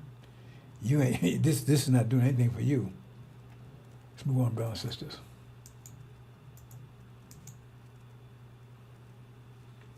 Okay, let's look at this. Now I want to talk about, come down and close out, brothers and sisters. I keep saying that, there's so much to talk about. Okay, see here. Now this is the angel key here, right? And I'm showing, I said pressure. I said, if you understand pressure, you got all the stuff's happening right now. You can see it. You don't need the angel for it. You just don't. You can't. You just can't tell the timing unless you're really good math. Your math got to be super powerful to go that kind of detail. But you know exactly what's going to happen because what the angel says is telling you. If you understand the mathematics of pressure, tell you exactly, right? In general, what's going to happen. I'm gonna show it to you. So I got the five nations here, basically, right? Okay, I'm saying like at the bottom down there, you got the structures. Now mass times acceleration equals force, but mass is also your structure. So the devils have the lower structure, but all we have all has the same amount of force, right? Same amount of energy, so to speak, right? But they have low mass, right? But acceleration is like temperature, how fast it's moving, basically, in general. It's more complicated than that, but anyway, in general. Right? So that means since you got low mass, if the force is 12, if your mass is 12, then your acceleration be 1. If your mass is 6, your acceleration be 2, right? Because you have to come to 12. So if their mass is low, that means you have a lot of move. They move real fast. Temperature's high. Temperature's how fast you're moving, right? So that means they're going to move faster than anybody else. And then you come to Orientals, they lose their mass, a little structure, a little better, and that's a little more complicated, right? Because I said this is a mixture thing. I'm not going, just bear with me on that. And then you got the brown, right? Okay, their structure's a little more, so their acceleration can be less. You get to the top right there, say for instance, their acceleration, their mass is 12. Their acceleration will be 1, they're hardly moving at all. Because they got a higher structure. They made of steel. Well, the one down the bottom made of porcelain. You understand if you use that analogy? You understand there? Right? So I show that. Okay, let's go to the next one here. If you understand that. I mean, this stuff should be, I've been teaching for 30-some years. This should be understood. But it's not understood because I see by actions of people, they don't understand it. I said actions of people, they don't understand. Because if they understood how this is and the power of it, they would be totally different people. Totally different circumstance. They would take care of business. They would start understanding angel because once you understand this, it's easier to go in there and break those verses down because you know what the verse is talking about. So now, or you try to translate. Like, if you learn how to speak French, right? Then if you get then you speak two languages. But once somebody shows you the French, you know how to translate it because now you know it's French. If you don't know French, then you wouldn't recognize. You say, all you know is English. You say French. You don't know it's French. It could be Spanish. It could be Russian. You don't know what it is. But once you know it's French. Oh, okay, now you just translate English. But you got to recognize French. Or if you know English and Russian, you got to understand Russian. You say, oh, that's the Russian language. Now you transfer it. Same thing. You say, oh, that's pressure verse. Okay, translate it. Translate it into pressure. Because that's what all these verses talk about, so, especially right now. Okay, let's move on. And see this right here. Now I'm showing the same thing again, right? Now I'm just showing right here, just in the background here. See, now this is the devil's, right? Now pressure, it says pressure is actually, the way they explain it mathematically is kind of cumbersome. Because pressure just means collisions. See, it's kind of like, I tell you, this English language is messed up. But the more pressure, the more collisions there's going to be, right? And so, if you've got a collisions between a steel ball and a porcelain ball, the porcelain ball will not survive. If they collide, will not survive. It depends on how the intensity of the collision. So, if you move around, the faster you're moving, the more intensity of the collision is. So, if you have a fender bender at 1 mile an hour, then you might not even have any damage at all. But if you got a fender building at 20 miles an hour, there's going to be some damage done because you move faster. Same amount of mass, but you just move faster, right? So it does move faster than anybody else, right? So in the pressure field, right, they're moving around. But those they collide with each other too. They move around. So I said, we're under pressure here, but pressure means the more pressure you have, the more collisions are going to be, and the more intensity they're going to be. So, say for instance, the pressure is low. Okay, then you got you when you interact with people, that's That's a contact, right? But it's a mild one. So therefore, right, it's okay. You accept it's a mild impact. Right? It's like, you go in, you take a shower, it's really cold, man, you get the hell out of it, but it's mildly cold here, you might go and enjoy it because it's mild. So a mild collision, we have it every day. When you have interaction with your wife or your husband, that's an interaction, that's a collision. It's just a mild one, and that's acceptable. Because you have, every time you interact with somebody, interaction, by definition, is contact. But under pressure, the devils would have more of that than anybody else because they got lower structure, so they move faster, so they have more collisions than anybody else. And so who has been doing all these wars for the last 100 years? The Europeans more, because they act, and it getting more intense. The war is getting worse and worse and worse because the pressure is increasing, so they're colliding more and more and more, interacting. So it's more, they causing more and more. That's why they're doing it. It's just the mathematics. It ain't like, but the point is, you understand that also their movement is also directly connected to their wisdom. So they think that's the right way. Because that's why they're doing it. They're both connected directly. If you understand that. So all this collision, fighting, taking all these wars they have in World War I, World War II, Civil War, all this kind of stuff, right? Violent, and it's getting more intense. Right? The wars are becoming more intense, more because the intensity, the movement, the pressure is increasing, so they move around faster and faster, faster. So the wars become more intense, more violent as it increases, as the pressure increases. And we get the pressure every 50 years. They be more energized, say, and so that's pressure, and so they're affected more by everybody else. So they think violence, taking this, and so look at Mr. Trump. He's talking more violent. Any president you ever seen, he's talking more violent than any president you ever seen. He's going to take countries. He's going to bomb Iran. He's going to take, he's talking more violent because remember, he got elected by the people, so the people are on the same wavelength he is. And they look for violence. They say some people, maybe some few ain't. But then again, there's a little secret I told you about. There's a lot of those white folks out there ain't really black anyway. That's another story together. But they thinking on a lower level. That means they probably ain't white anyway. They white skin. Because remember, that pressure going to affect you whatever. Now let me back up here and show you something. Let me show you something right quick. See, I shouldn't even go through this anymore. I really thought I shouldn't even go through it anymore. Okay, see here. Now see, all this is European countries, just down here, Syria, Iran, all this. But remember, they're the top part. The top part is the original side on the paternal side. So on the paternal side, they're original. There's white on the outside, like Master Muhammad.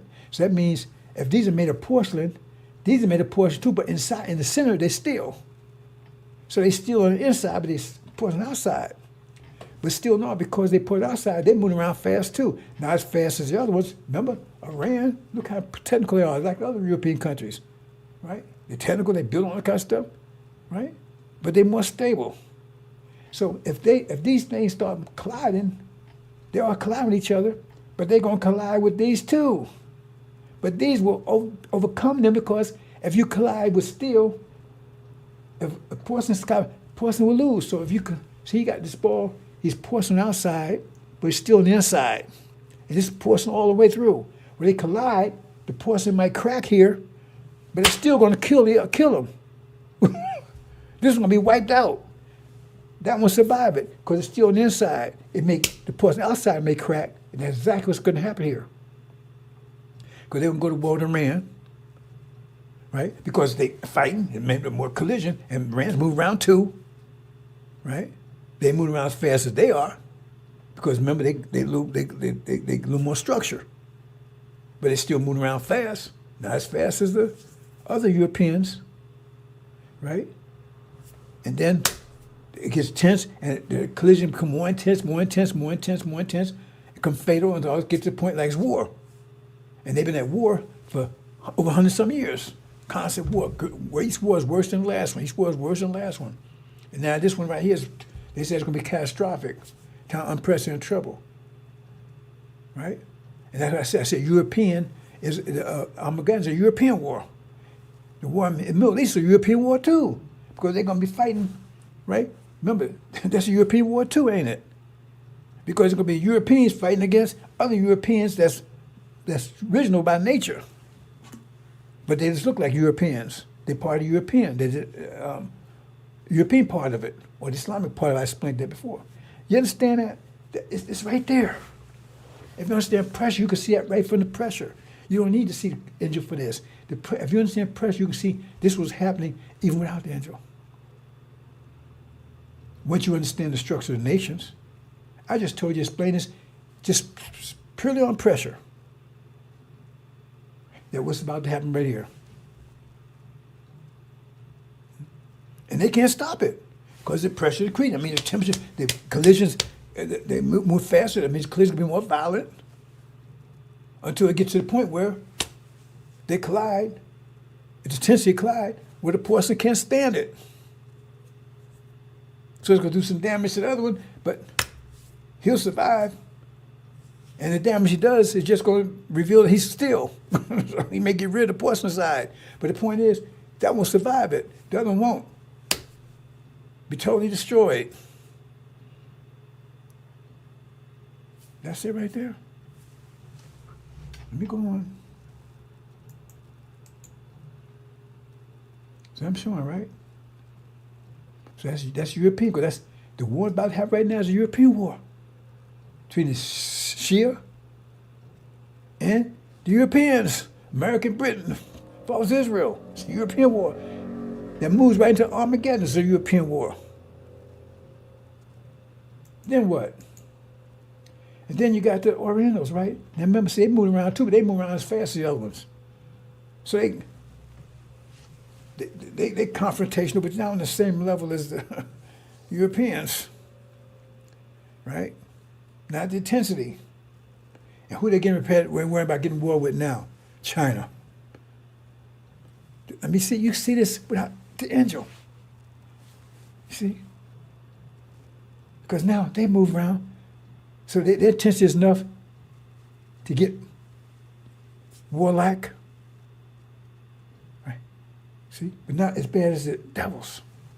Europeans. Let's move on.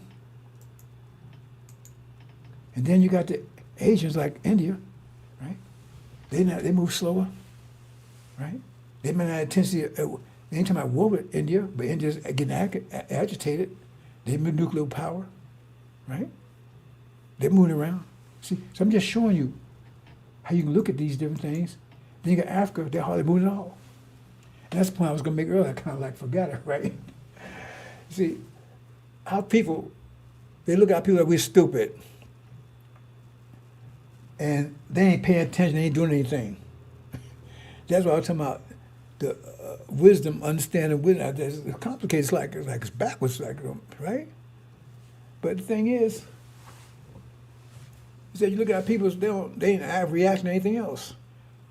Because you look from the devil's perspective, that's something wrong with them. How can they ain't moving around, all this stuff happening, they ain't react nothing? Now this is Esau here, it's not, but still all the Al-Qassim brothers, we can use them as an example. Africa ain't doing nothing, all this stuff going in the world. Why? Because they better. See, you look at the pie, they better, stronger. So all this pressure ain't bothering them. They don't need a hot military because it ain't bothering them. They ain't afraid. That fear is not, they're not that much fear. These other ones, they move around fast and collide and wars and all kind of stuff. And Africa's like, hey, man, I'm just caught in business, right? Because the pressure's not affecting them like that. But you say, oh, see, they're stupid, man. No. And because they're better. Because they're better, smarter. You see? They're not reacting to the pressure. That means they're stronger. They're solid. What's the titanium? That's more strong. That's stronger than steel. Let's move on, brothers and sisters. And see, I'm showing all of it together, right? Not us, right? Just them. And look at the devils. They moving around. They collide. And they can't survive that. Everybody mixing together. They look how they move around as fast, and the blacks, they hardly move at all.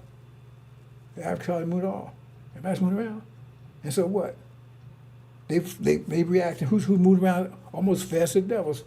The Orientals. Well, they're going to get in the war with them after they had wiped them to wipe themselves. Then they're going to war with the Orientals because now they're on the war.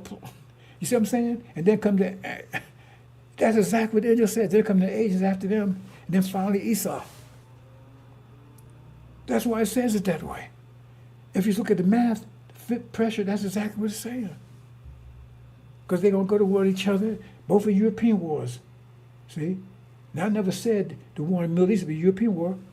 Because I'm waiting for somebody, I keep asking questions. The reason why I keep saying things, I'm trying a revelation to come up. Oh man, somebody say something that I didn't say. I'm tired of getting people repeating back to me what I say. So I just say, okay. Somebody come and step up and say, hey man, that war in the Middle East, that's a European war too. Now I know that people waking up and they start, but all I get is echoes, so I won't say anything. Because I don't hear myself. That's something you should have seen. And where I showed you that, you should have seen that.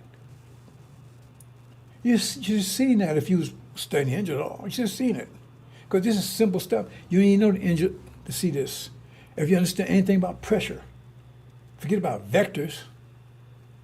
If you understand vectors, you know vectors, right? The other things I was talking about earlier.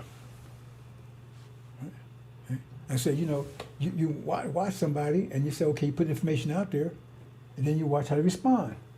If you're blowing a north wind and they moving northward, then they respond, yeah. But they northwest, it means they respond to something else.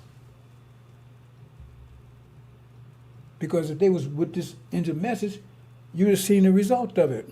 I don't see nothing to show me that anybody's on board with the Injil message.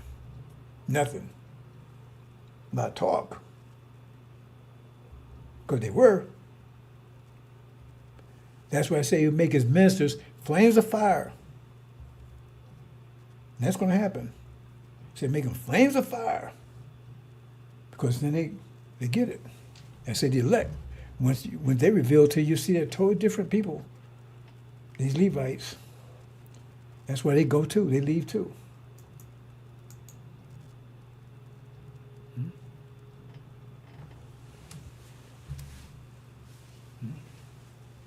Let me just do this again. Hold on, brothers and sisters.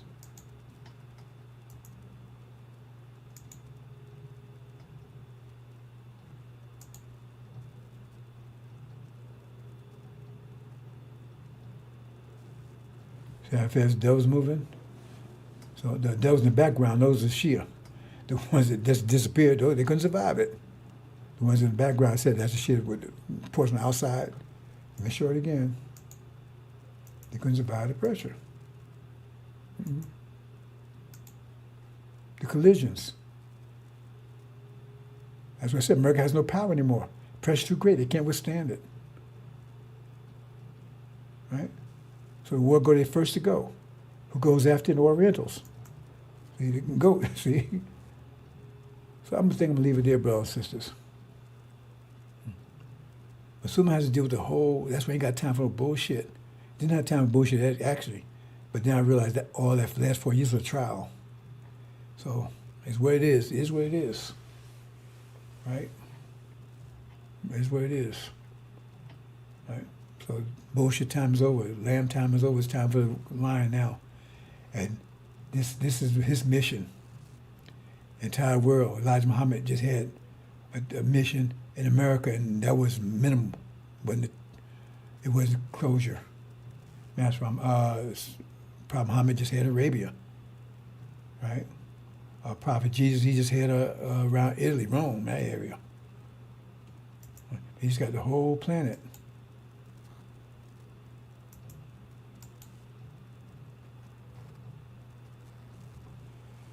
I don't think I want to deal with this, bro, so I think I'm going to close out. You leave too? I talked about this enough. Yeah.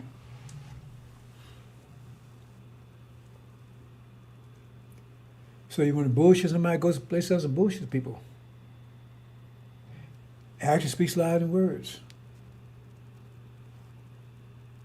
Right?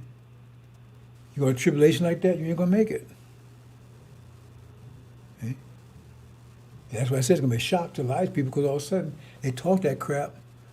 So they have They used to master taking care of them and say, oh, well, master's gone. I'm going to take care of business. No, you ain't going to do a goddamn thing. See? I had somebody tell me that, man, well, we go to war, man. No, you ain't going to do nothing. You ain't doing nothing now. And it says that in the Quran. Tell my problem, how much time? It said people say, oh, I'm going to do all this here. And I'm sure the prophet said it, but it was said in the Quran. It says, well, if they was real, right, they'd have prepared for battle. They didn't prepare for battles, so they weren't planning on going in any battle. And these are concepts you have to know.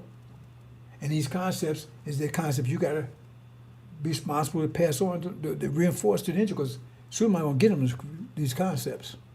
I'm going to lay it out for them. But you got to be a leader and reinforce those concepts to the tribulation, because they got to come out there independent. They got to be totally a baptism. A baptism means, you totally cleanse.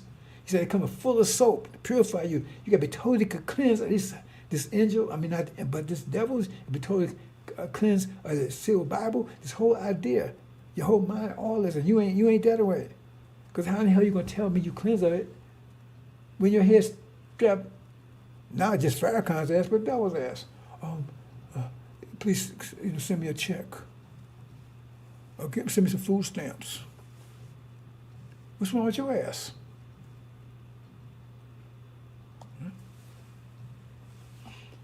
Like, for a while, like, I'm going to go, but for a while I was doing, I ain't going to go into the details, but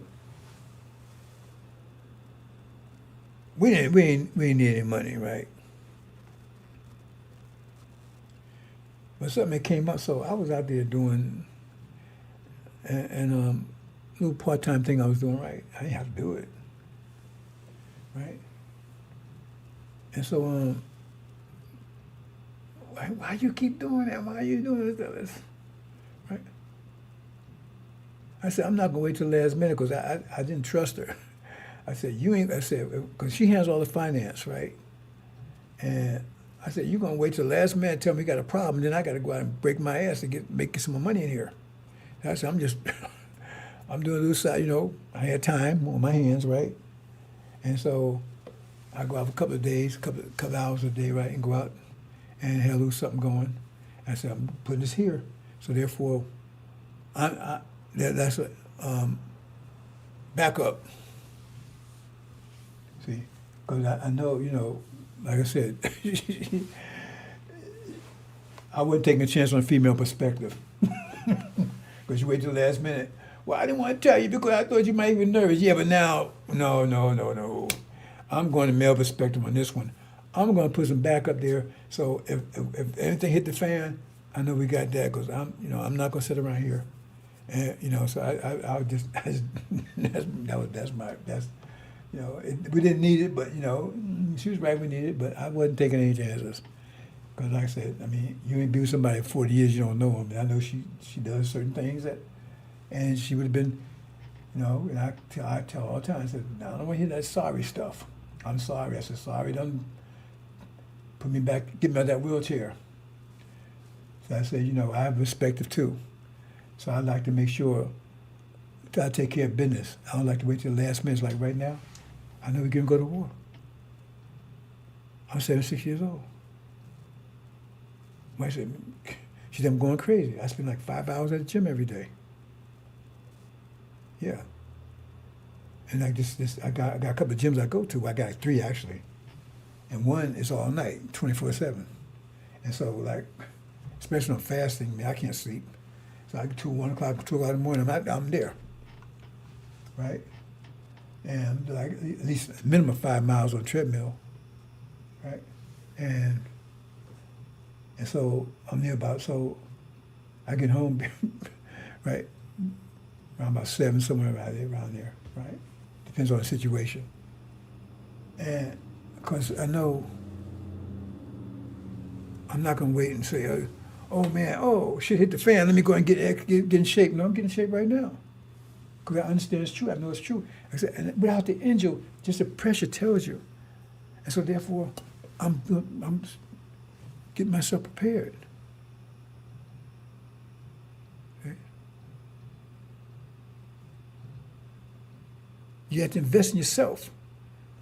But you don't. But the point is, like when you invest, you have to know how to invest. And so Angel's telling you how to invest your energy. But if you're not investing that way, but you invest it by, hey, master, send me a check. If that's the way you invest your energy.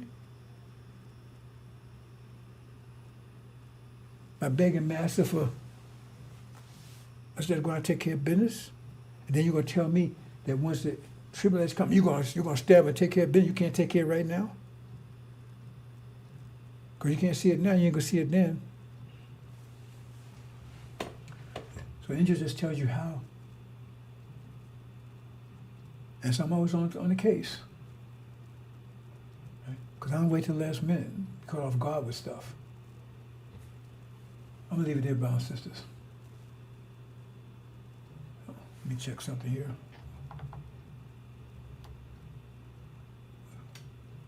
What's going on? Oh. I didn't realize. I was wondering about that. I realized they had taken, I'm not going to sit around here. Anyway, I keep telling sisters, don't worry about anything. I don't want you worrying. We got you, but you still got responsibility. Right? But we're going to take care of you. So that's all I can say right now. But we know hell's about to break loose. Are you ready? Assalamu alaikum. Let me check something first. I have a couple of my topics here.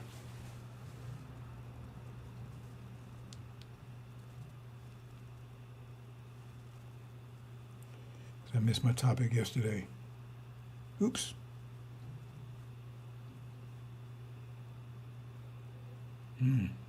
What's this?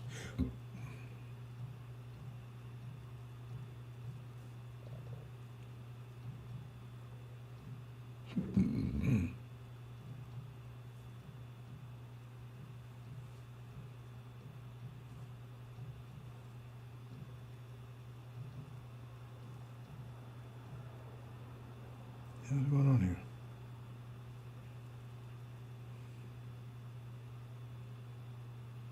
Okay.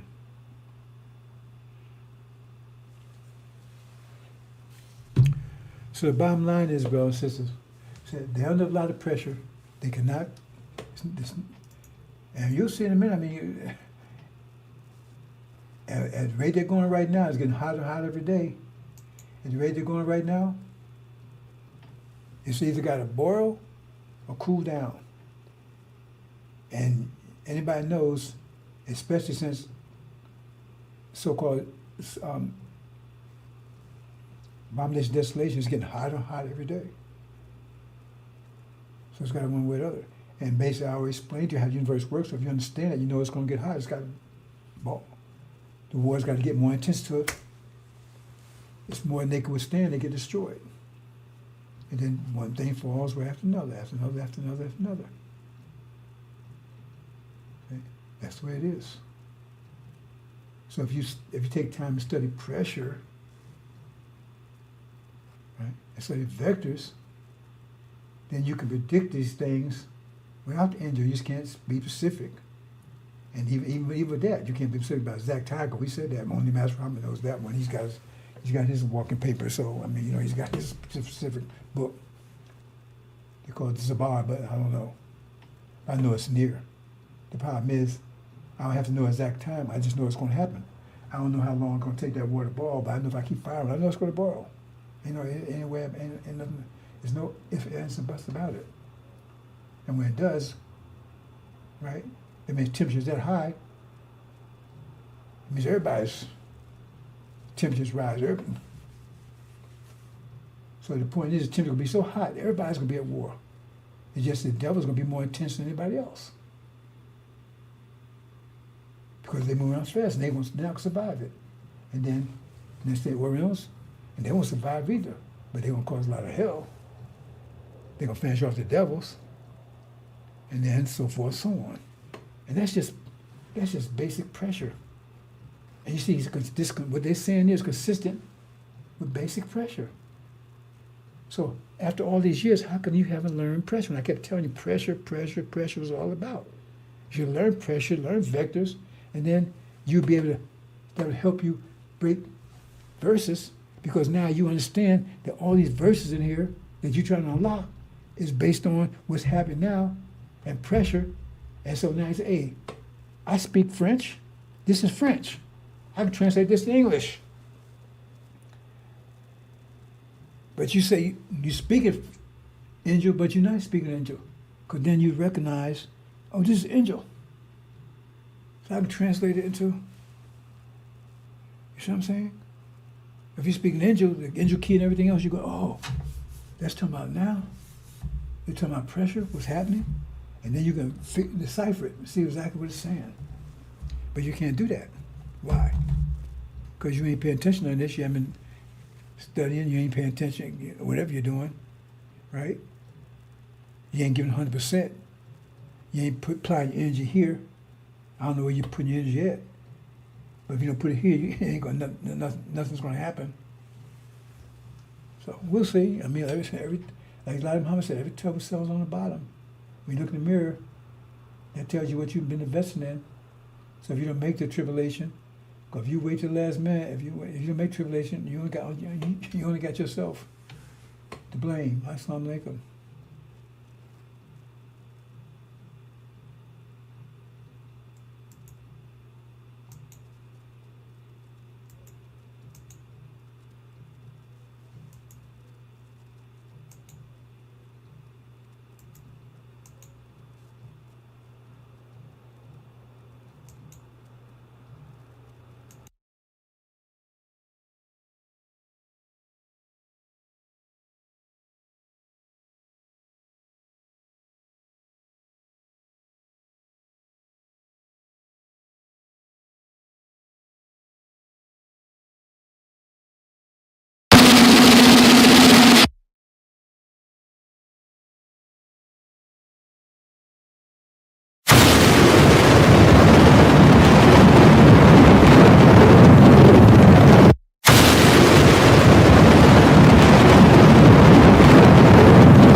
Sound issues about sister. They got my system again, so I think the sound will be okay.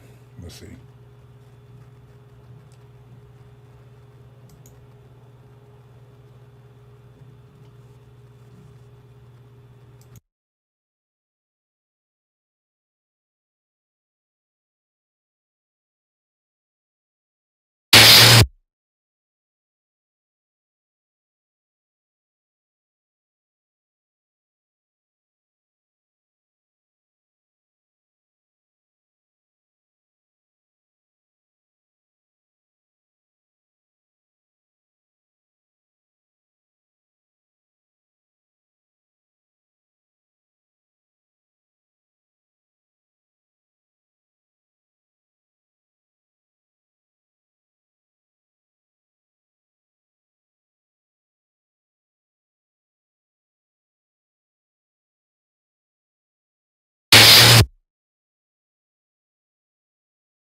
Fear, brothers and sisters.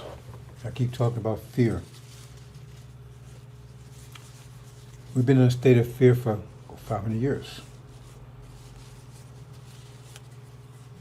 And that fear has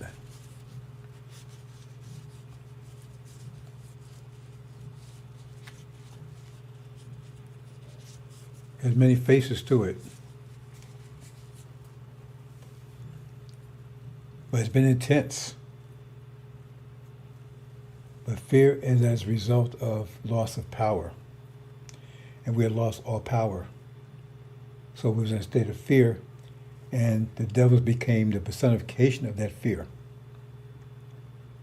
Okay? And we had total fear of them, and that fear still lingers even now.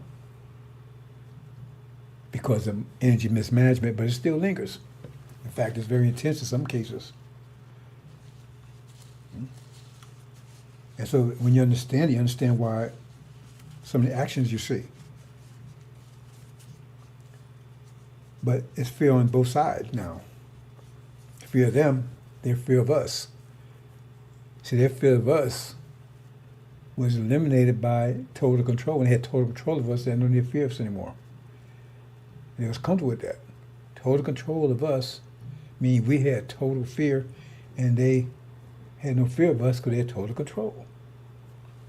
And it begins losing control as we start becoming energized in the 1860s. And as that case, the fear start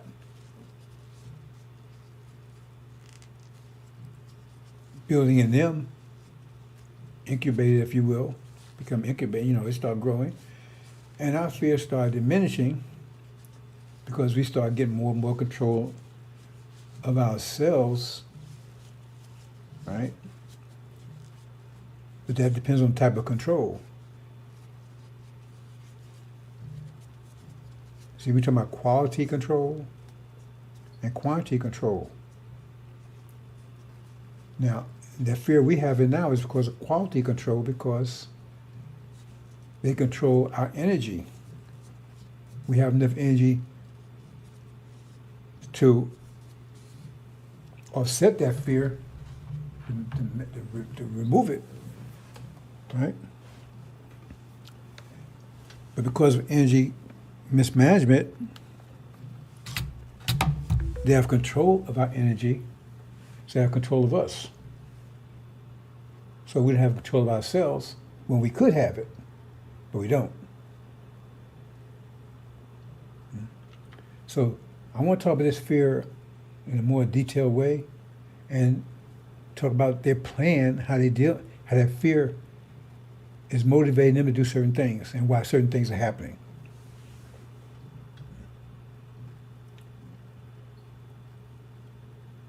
But fear is increasing. I mean, like I said, it's different. It has different faces to it. The face of it that we're experiencing. But the bottom line is they lost control. In America, they lose control of us, so that fear is rising. And it says that it tells you they had that fear. I'm not speaking. I think I got a copy of that. And they said, well, when you have fear, no one wants to live in fear. No one wants to live in pain. The only thing you can think of is eliminating that fear. The only thing you can think of is eliminating the pain. So we're under intense fear, and we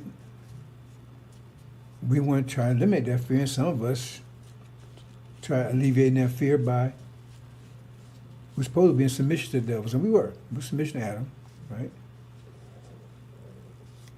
But some of us are so weak, right? Betrayed. Oh man.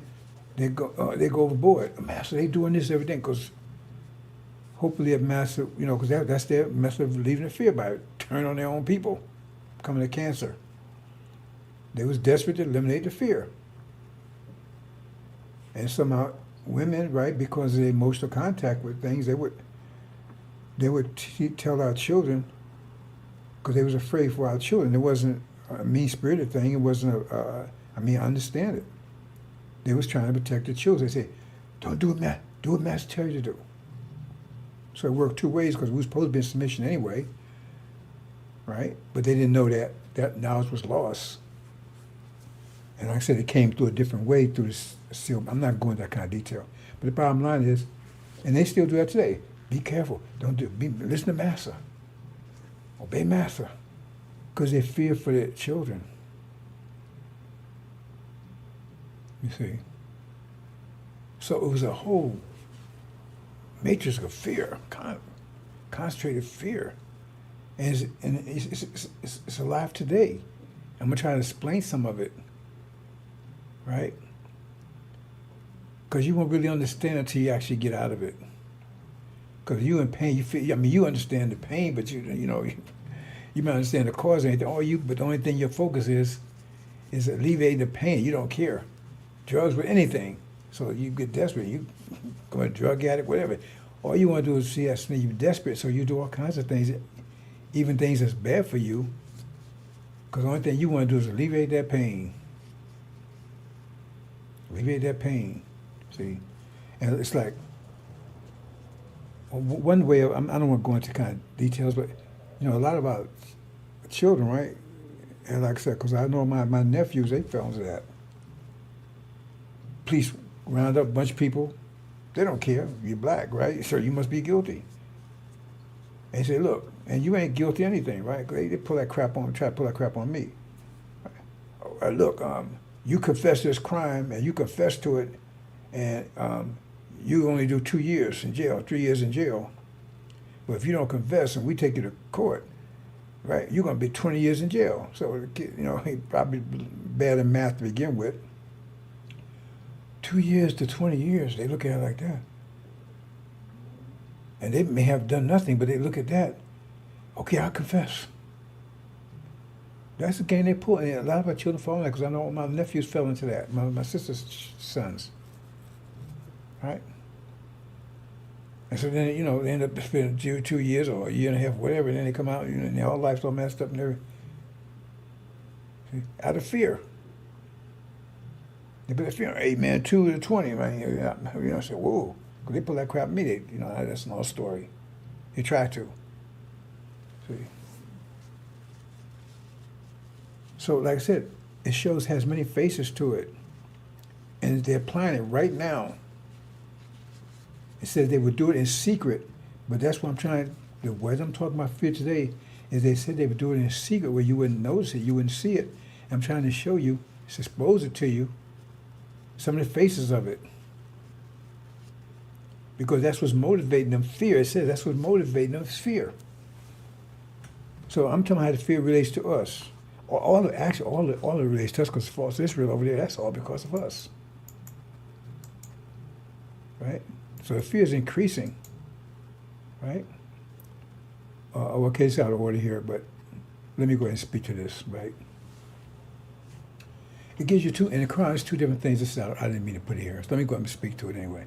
The Quran talks two different things. It says, a mother shall suck her children for 2 whole years, right? In other words, what's bottom line is telling you here is two different things.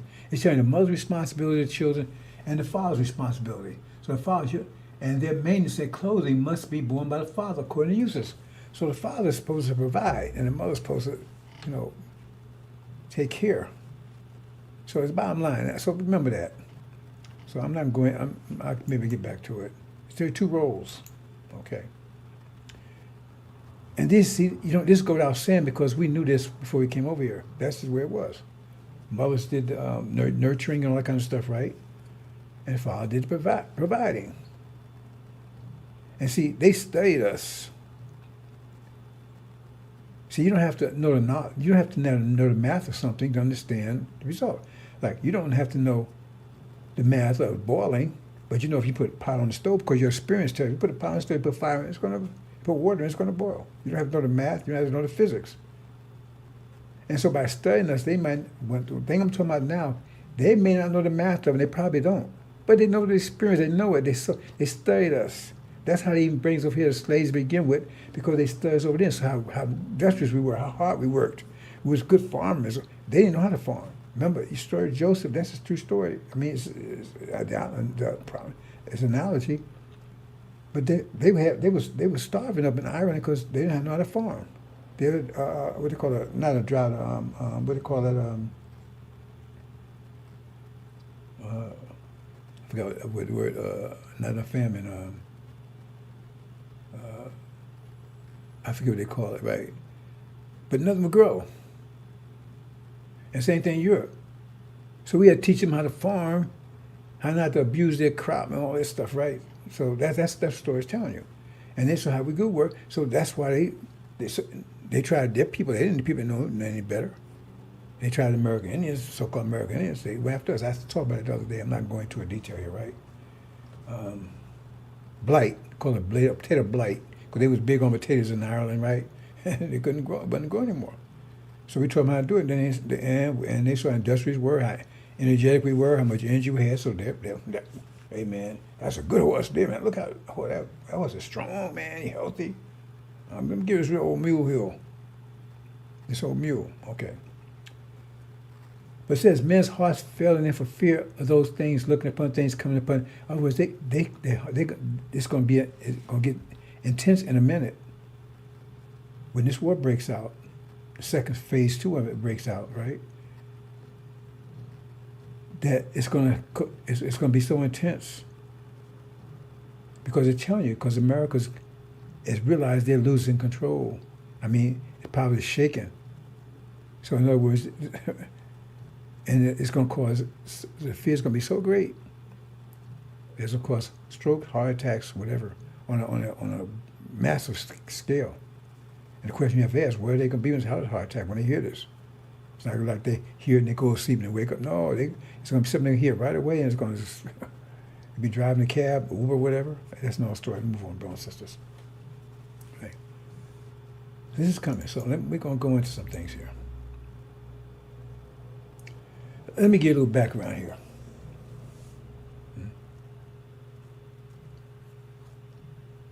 Now, Elijah Muhammad, his program was do for self.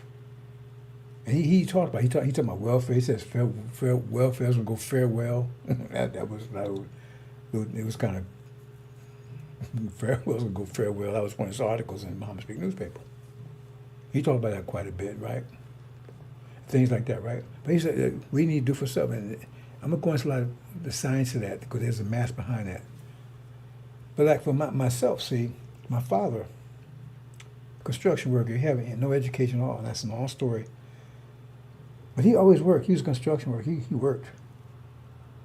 My mother, she worked off and on. I don't know the detail. Like I said, she passed when I was 9 years old, and I never knew that she was working. But they told me there was like because during those days, black women, they didn't work in corporate America.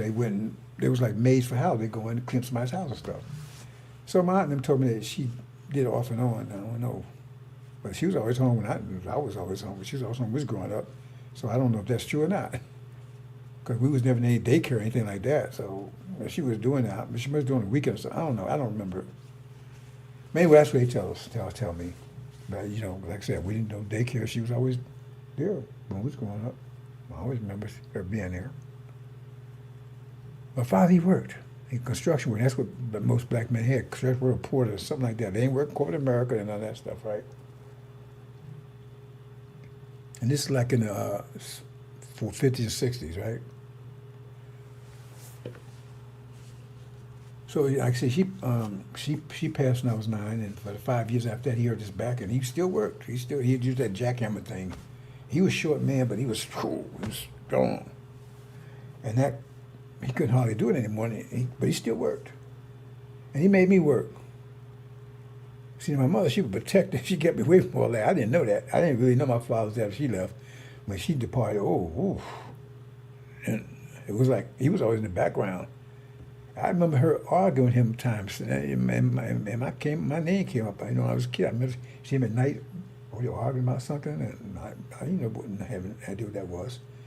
I come to face him once. She moved. That was 5 years. That was 5 years of hell. I love my father. I'm glad what he did. I didn't like the process.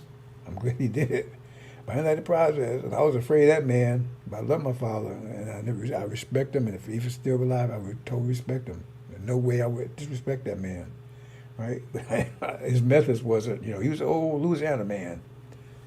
Right, and he was hardcore. Now, listen to all those long stories, a whole lot of background here. But he made me work. Because my mother's around, that's nothing happened, right?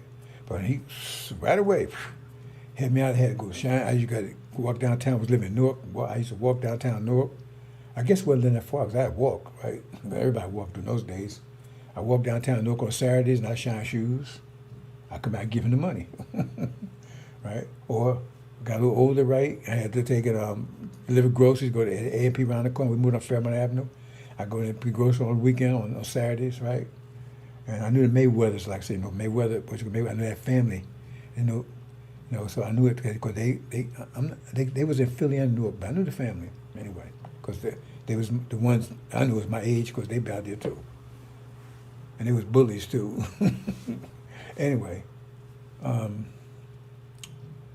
so I would do that, and then, wow, that was Paperboy, right, and stuff like that. So I always go, and plus he had me working the car wash sometimes, because when he got really bad, he couldn't hardly do the construction work anymore. He worked at a car wash, and so he'd take me up there on the weekends, and so he always made me work. So he built that into me. So when he passed, right, I had little jobs here and there, and I ended up dropping out of high school, and I got me a little job somewhere, whatever. But I always would go to the library to study. I was always studying. And as soon as I got 17, I went to the military. Now I got a little sister. She's 1 year younger than me.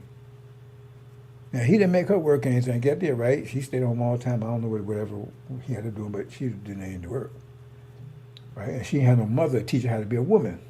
So that's a whole nother story altogether.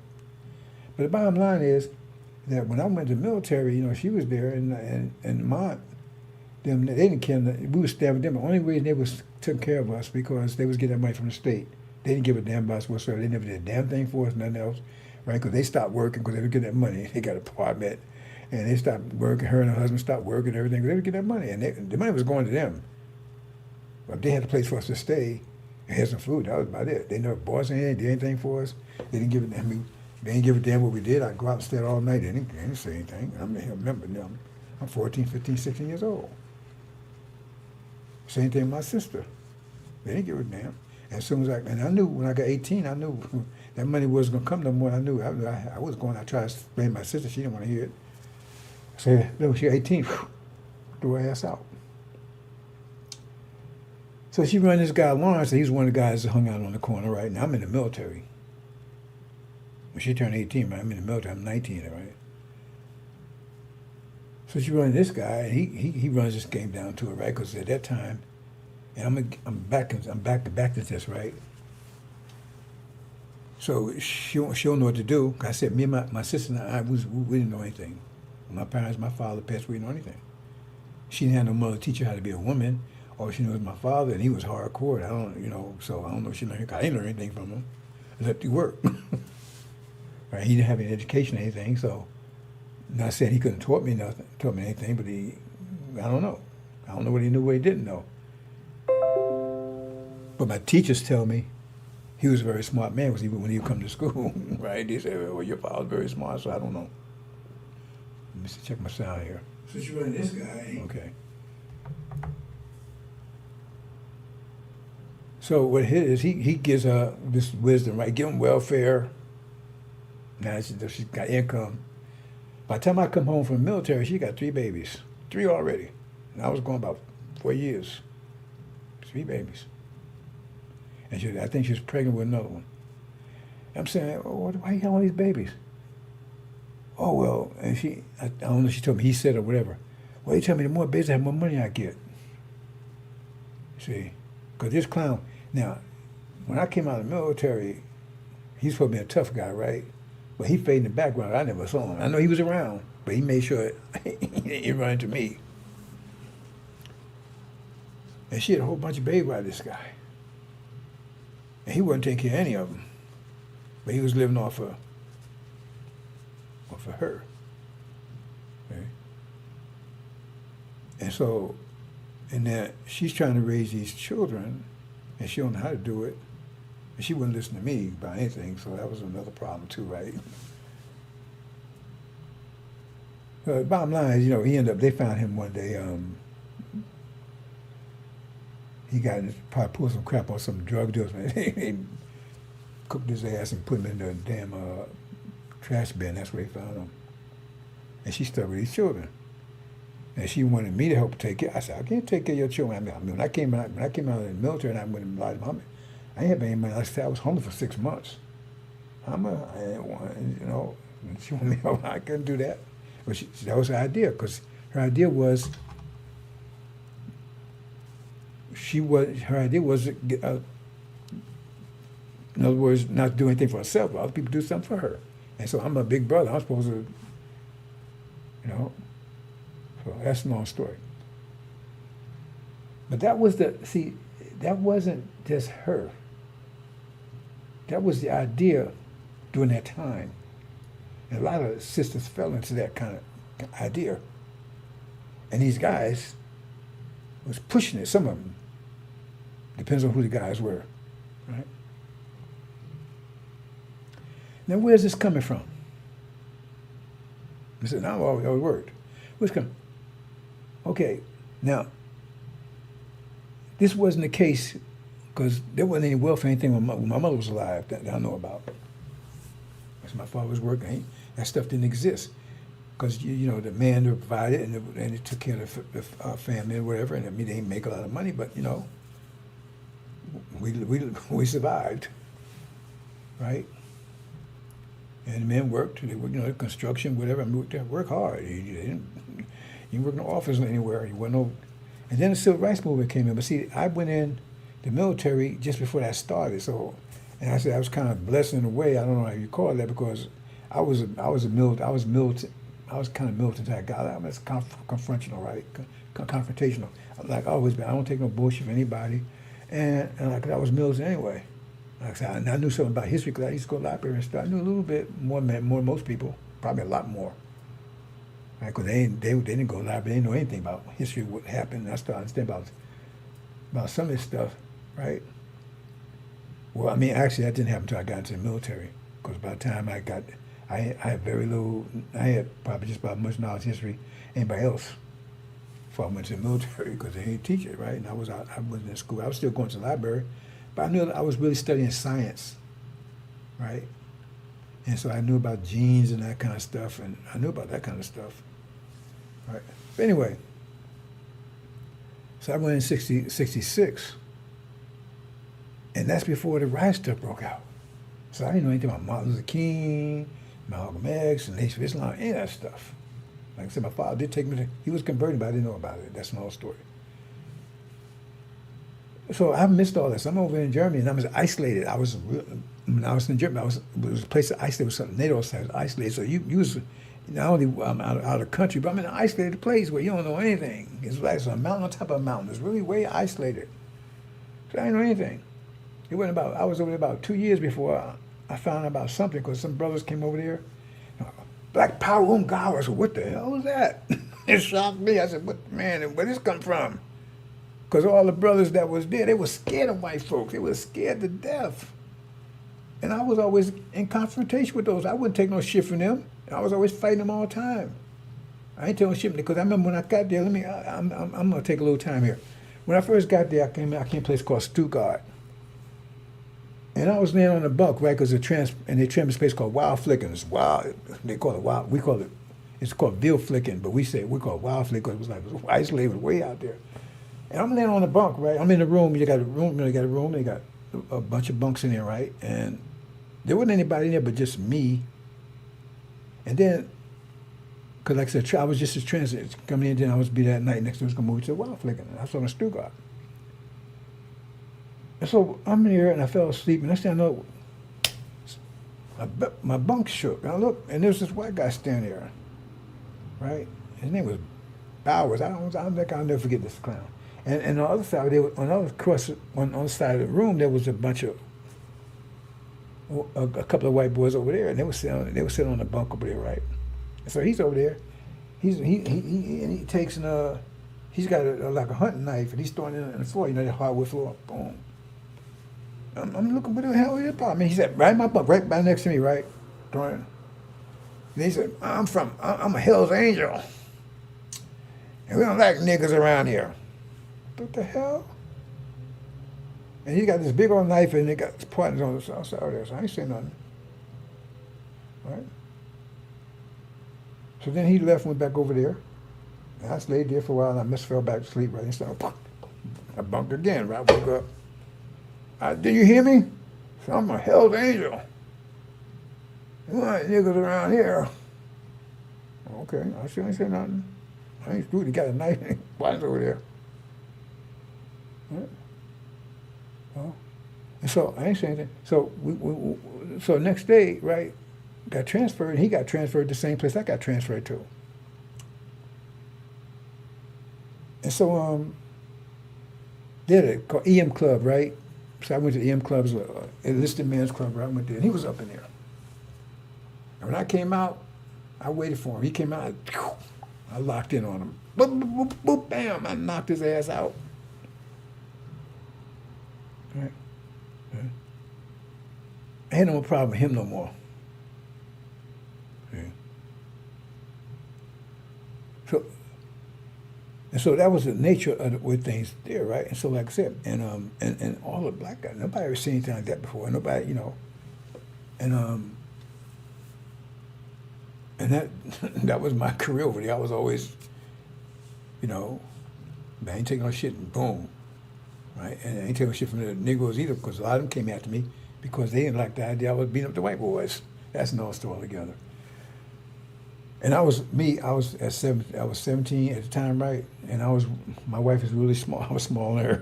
If you show my FY uniform, I tried to get into it. I can't get that thing down. I was really small. When I was 17, I was really small and thin. I wasn't skinny, right? But a lot smaller than I am now. And I was smaller than everybody else in the company. And I was the youngest one, too, because I was 17, everybody was 19, 20. Right? So that was no thing. They tried to pick on me. I wasn't picked on. I said, I'm from Newark, but I was representing. Right? See? And they was most of them from the South. But I'm not knocking the South. But I'm saying that was the idea. So I'm like this here, and I'm like alone in the forest fighting all these lions and stuff. Then one day after about 2 years, you know, a year and a half, these boys come here. Black Power and College. Like I said, I had missed all that stuff. I didn't know about any of that stuff until they showed up. So what the hell? These brothers ain't scared of white folks. And they got in a fight downtown. A lot of stuff went on, right? And I said, man.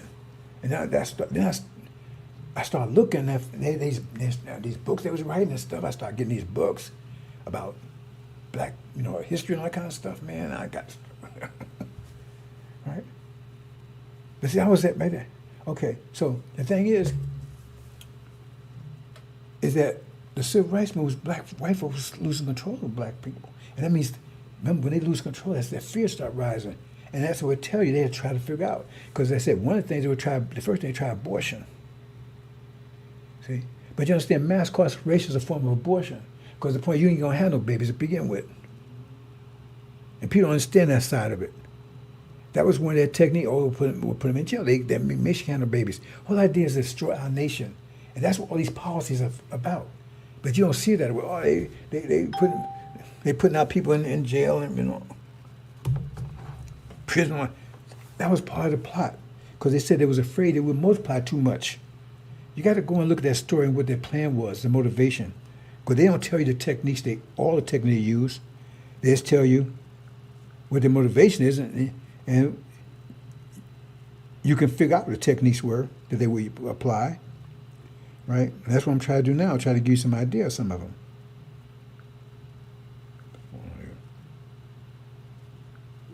I'm trying to, okay, no, I'm good.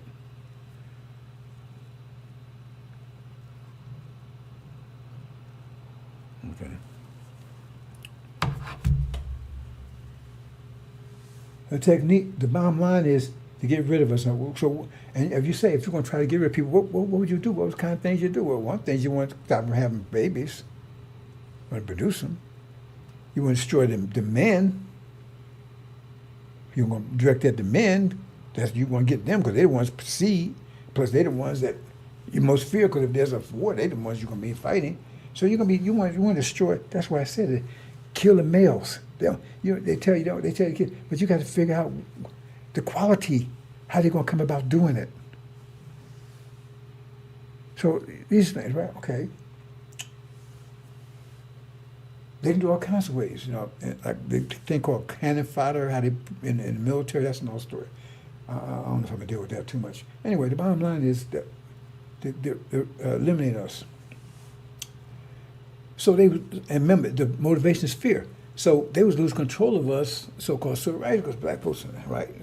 So their fear increased. That means the intensity of our destruction increased. So then they came up with these programs, right? Welfare, all that kind of stuff, right? Didn't have that before. Welfare, right? What's the three strike laws and incarceration, all this kind of stuff, all directed, right?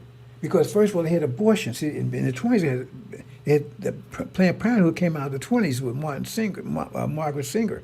That was the first thing, because they lost control back in the 20s, Afrocentric and everything. So hey, let's board them. See, so some of the Africans sent away to Africa over to Liberia. That was the whole thing, Planned Parenthood, and they just said it. It was known. That's her plan. She says it. If black folks talking about black, you talking about a woman, she get married, you talking about Planned Parenthood. I said, just go look at the person that set up. She said the purpose of it was to stop you from breeding. See? Okay. So they come with these, so they said that's the next stage, right? Incarceration. So what's the idea of this welfare thing? See, because that was primarily directed at, remember, every action has an opposite reaction. That was, just like false Israel was directed at Elijah Muhammad saying, which is true to Abraham, at direct self-help. See? Self-help. See? And the man stand up and taking control of his responsibilities. So welfare was directed to destroy that idea. Because first of all, you get the man out the house, because see, before that, like I said, with my father, I was influenced by my father. If I was influenced by my mother, I'd been a different person. But I was influenced by him, and so therefore he made me strong. I'm not saying put down a woman, but she cannot make a man. How can she? She don't know how to be a man. She's gonna raise him from a female's perspective of man, and that's gonna be soft because the females want us to be soft towards them. So she's gonna teach you to be a man like she think you should be towards her. So, and like I said, they don't have to know the math behind it, but they studied us for 400 years. They know how we react to different things. When they study ourselves, that's what that whole thing, Willie Lynch thing was all about, right? I think his name was Willie Lynch. So let's look at different. Okay, let's look at some mathematics here. Okay, you get so much energy. Everybody gets so much energy, right? Remember I showed you earlier where it says the man does this and the female does this, is in the Quran. You get so much energy. Now you change it. You get energy. Now you get an energy quality, because you say, okay, I get $100 a day or $100 an hour, or whatever. So you take the $100. You say, okay, I'm gonna buy some food. You give the quality. You transform it to something else, because the earth gets energy and it transforms it to food and stuff we can use. Because otherwise, just energy. I mean, you can have a lot of energy, but you need food. Without food, you're going to die. You got a lot of energy, but you don't have the food, you're going to die. So you get something, so right, you change it. So, and then what happens, you get it. And so like, as the Quran says, I'm going to use that as a base here, right? You take, okay, so you get all these, and so you take and you're responsible for getting the food and stuff, so you give it to the woman, and then she's responsible to take that food, and right, she eat whatever, and she produce milk and everything, take the pay. So he says, exchange of energy between the two, that develops a connection between the two, because she needs you and you need her. You need her to produce your children for you, but you got to give her the resources and stuff, right? Because she needs food and stuff to produce the child, and plus, for her to maintain herself and everything else. You providing that, right? And then she gives you something back. I'm giving this the basic idea. Yeah, she getting you a child back, right? And other things, right? So just because she gives you things you need, and you give her things because the quality you're sharing. You boost quality, right? So and so the thing is, since you giving quality and she giving quality, right? Okay, then the children are affected by that because they see the quality of the energy transforming back and forth. So that's they learn how to do that themselves. Because if the quality of energy is drugs, and they gonna think that's the way you should do things. So they say the quality, like I said, they learn. You can talk all you want to. They learn how to deal with the father, but how the mother deals with him. That's the problem I have with my other children. Because that demon woman, she was terrible. And now my children act the same way to me that she was. And I'm not mad at them, but I understand because that's the way they learn how to deal with me, the way she was. And that's the way they do with me now. Now I'm not going to tolerate it, but the point is I understand it, but I'm still not going to tolerate it. And so, and they're going to learn how to deal with the mother, but how the father deals with them. So if the father respects the woman and everything else, right, then they're going to see that, and they're going to, that's how you learn. How you think they learn language? They think it's, you're born in an English house, and all of a sudden they start speaking Spanish. They learn to speak English because it's how you speak it. And if you speak it badly, they're going to speak it badly. I mean, it's a pretty simple concept. So that's how they learn. So you can talk all the crap you want to. They learn how to interaction. Oh, that's how I should deal with dads, right? And then you see that back and forth. And so we had that in Africa before we came here, and they broke that cycle. You see, in slavery, because the child up, and they say, okay, that's what the thing came. Well, I'm not going to go into that detail, but they say, okay, I don't have to respect daddy because hey, master's, he's the one I got to respect because master's the one telling everybody what to do. You see, because they learn it from that interaction, right? So Master Muhammad came and gave us the proper interaction, and Elijah Muhammad, right? He started building that cycle, and they saw the danger in it. That's why I put false sisters up there. So they said, hey, we got to kill that cycle. So how do you do it? Okay, welfare. So now the man's not providing. Where they getting that? Where they getting the quality from? Getting from the devils. They getting it from Papa. And the point is, he can't be around because if he's around, they stop giving welfare. That's where I don't know what it is now. That's where it was there because he couldn't be in the house. He had not to be there. So they didn't know how to deal with that.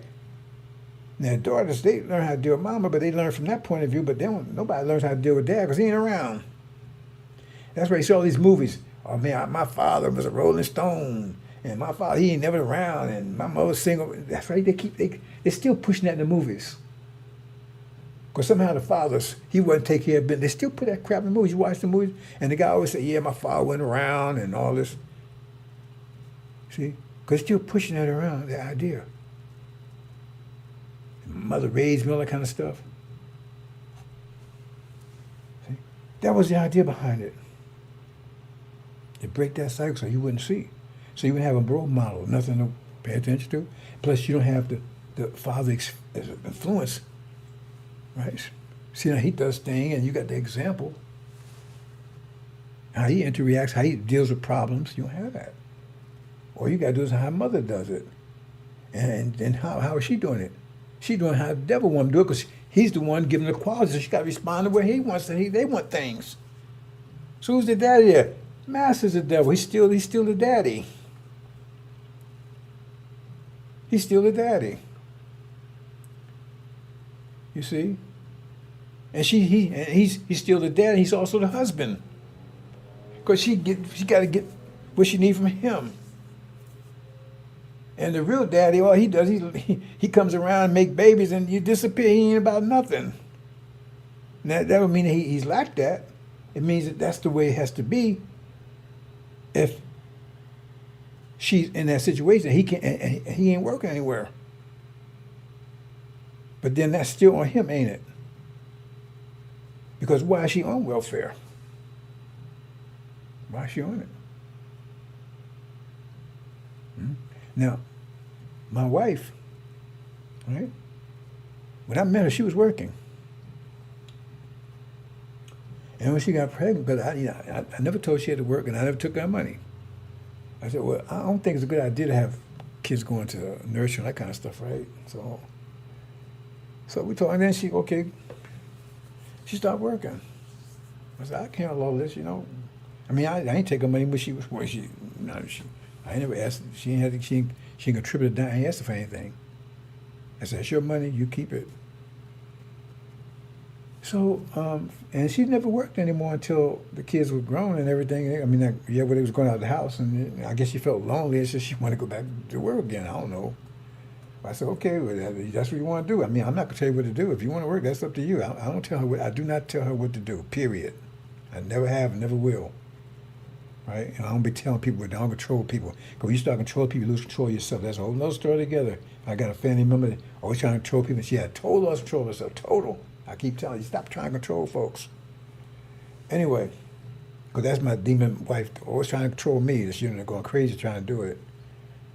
Right? Because she lost total control of herself trying to control me. She had a mental breakdown. That's another story. But anyway. So when she started, I said, okay, now, I said, don't go crazy now. You work, that's your money.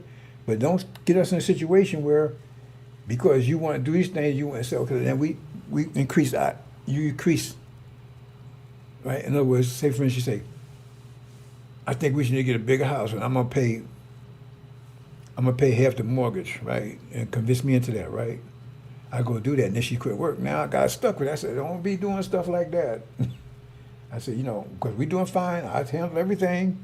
You keep your money, but I don't want you to use your money to try to increase our cost of living. And then I get up there, and now I'm under stress, and I gotta handle that because you dropped the ball.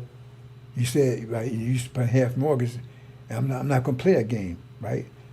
We're gonna live off my income, period. Right? And you do whatever you want to do with yours, but yours will not factor into the expenses. So we had that understanding. So we had no problem with that, right? So she keep all the money for herself. She have a nice car all the time, everything else. I'll give all the money. She takes care of all the expenses. She handles all the money. If I need money, I go there. I say, we afford this, whatever. She handles all the money, right? I know she got a lot of money because I keep asking. I said, she be on the account. I said, well, you got $1 million too? I know she got a lot of money. I don't know how much she got. I don't ask her. But I know she got a lot of money. She likes to save money. And I give her money all the time, right? Because I always give her all the money I got. All the money I get, and like right now, I'm in retirement right now. I have my retirement fund. I got other things, right? And I still do. Well, I did have a side business up to about a few months back. And since something went down, and I lost I lost my clients, right? This is a long story, right? So I had a choice whether to keep doing, to switch gears on that or use that time to go to the gym. So I said, okay, because I was spending like 2 or 3 hours a day dealing with my clients like this. Something went down. I'm not going to store. So I said, okay, I'm going to do it because I said, it made sense in a sense because I said, we prepared for this war and everything else. So I spent 3 more hours at the gym. So that 3 hours I was doing that in the gym, right? Because we don't need the money. Because she kept telling me anyway, why you keep doing this stuff, man? Why don't you just focus? I said, no. But we got enough money. I said, yeah, well, that's all right. Well, I don't want anything to happen, right? So I keep giving up money. So she told me not too long ago, before it happened, right? What you trying to do? You trying to break my balance? I think how she said, trying to. But you get negative energy, you get too much. I keep giving that, like we had a so-called car. It wasn't a car accident, right? And got a big payout on that, right? And so I gave all the money to her, and plus she gets a new car every 3 years, right? So it was 2 years to this car she had. I said, well, you might as well go ahead and do it right now, right? So she got a real nice one. I'm kind of jealous because she got all this bells and whistles in it, and she don't know how to use half of it, right? But I got a nice car, right? But it's basic, right? I keep a new car every 2 or 3 years too, right? So we don't have no used cars and that kind of crap. So like I said, we financially fine. So and then the rest of what I gave to her, it was quite a bit settlement, right? And then about, that's when she said that. Right?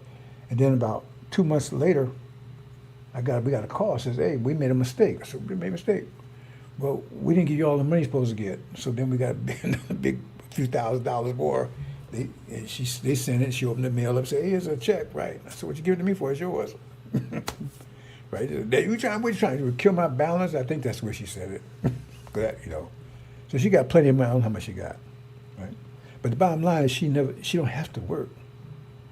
Even when I had my demon wife, I told her, and she insisted working even when she had children. I ain't like that. I said, you don't need to work. Right? But she had a master's degree and all this, and and she worked for the Board of Education, a master's degree, a speech therapist or whatever, and I didn't like it. Right? But that's what she wanted to do, and I wasn't going to tell her. Right? But she didn't have to. Right?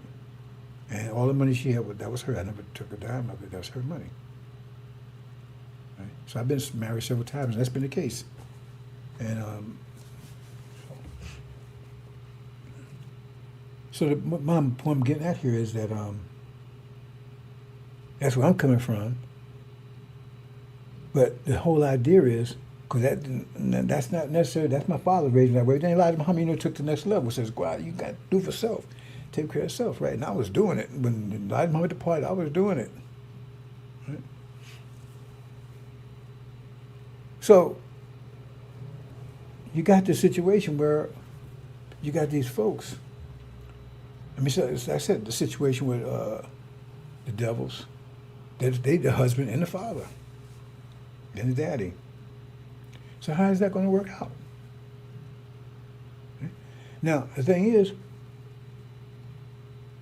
that we are responsible for that situation. Because if we listen to Elijah gave a program, and Farrakhan killed that program because he's part of it. See, they don't see Farrakhan, because they killed that program. He ain't produced a goddamn thing. He told us he ain't building anything over there. He have very few temples left. A lot of them have temples all over the country. He got one in Chicago. He don't even have one in Florida. Biggest Florida, they don't have not one well, I'll take that back. I think he have one in Miami. I know they have one anyplace else. I know there's one in Miami, but I'm not sure it's a full-fledged temple or a study group. But he got study groups in other places, but he don't have any temples. So that was an attempt to break that cycle of being independency that Elijah Muhammad was establishing. The Master Muhammad told him, because that's in preparation for the message to come. Also, start the process towards Hajj, process of independence, because it says a nation within a nation, but we under their control of them because they control our energy. So therefore, and by controlling our energy, right? And the fact is, since they're an enemy by nature, then their control of energy is going to be against us. That's why I said the man was beating himself. You think the man was actually punching himself? And Mark was punching? No, he's beating himself, not knowingly. Right? But you got to understand the quality of it. So the thing is that, and the demons, they're part of this problem too. See? And that's why it says so the thing is, and I got family members doing the same thing. See? They want to hide behind these females. Because that cycle only works if they don't get out their ass and go take care of business. That's the only way it works. And that's what they don't want you to do. That's what they don't want you to do. Because then you have control. That means that put fear in them. Because you take control, that's less control they have over you and your family. And they have control. They have control of your seed. And that's what they want control of. And it depends on you. Then they have control over you too, because they have control over your family, your wife, your children, everything. Because you don't stand up and take control of yourself, and you ain't providing for them. In fact, she's the husband because she's providing for you, because she takes the energy she getting from Massa and get food and stuff for you. What? See? And you just laying back just making babies. You ain't doing a goddamn thing. And then you by your nature, you want to control. Now you want to beat them up and everything else because, first you'd be doing it. What right you got to do it anyway? Because you ain't providing a damn thing. All you do is putting the sperm in there. That's about it. Putting it in their mouth and every place else. See? And that's the problem. See? That's the problem Elijah was addressing. See? And you got a lot of these people out there, and you see right now, a lot of it is because what? It's a vicious cycle. Because the child is growing up and doing it right now. They're product of the man in the 60s that this was designed to get. And they grew up and they saw that and they thought that's the way it's supposed to be. Well, mama, she's on welfare. Okay, well, I find me a girl on welfare. I can just hang out and make babies and I could just, you see what I'm saying? The vicious cycle. And you don't think it's nothing, but that's a program designed to destroy our nation. And they get the sisters on board with that because, first of all, it's a vicious cycle. Because now you done got her pregnant, and she ain't got no place to go because you ain't providing for her, so she got to run to the white man. You see the vicious cycle there? That loop. And how you break that loop, you got to take care of business. The loop is broke. Because I never had that problem. That loop is broke.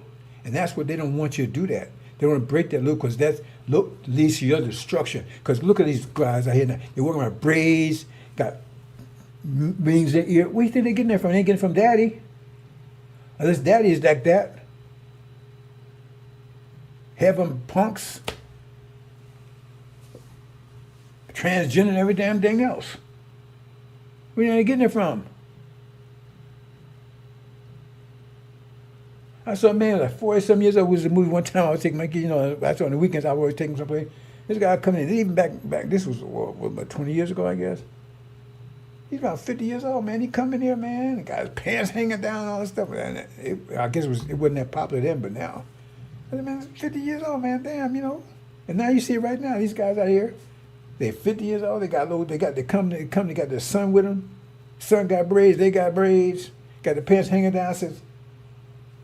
And you walking around the sunlight, what kind of example are you setting? You better not say anything because, you had to kick their ass because I ain't worried about them kicking my ass, not that punk. Now that one guy got in my face one day, I said, go ahead, come on. I grabbed that braid, now I own you. You see the vicious cycle here, brothers and sisters? See, I talk about they're planning to come after us, and I'm trying to get you to see where the essence of the plan. They said, let's deal with them truly. So I just talk about it in general, now I'm talking about specifically, because I've been Vincent lately, right? So I need to talk this specifically, in detail. Because that's the bottom line right there. See, that's the next stage. Either in jail when you ain't making any babies, right? Or if you do make babies are made, they're corrupted. They're worthless.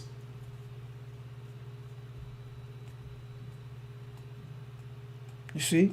Because they have you, just like once they taught you Christianity, they don't need this. They better let you teach it to your children.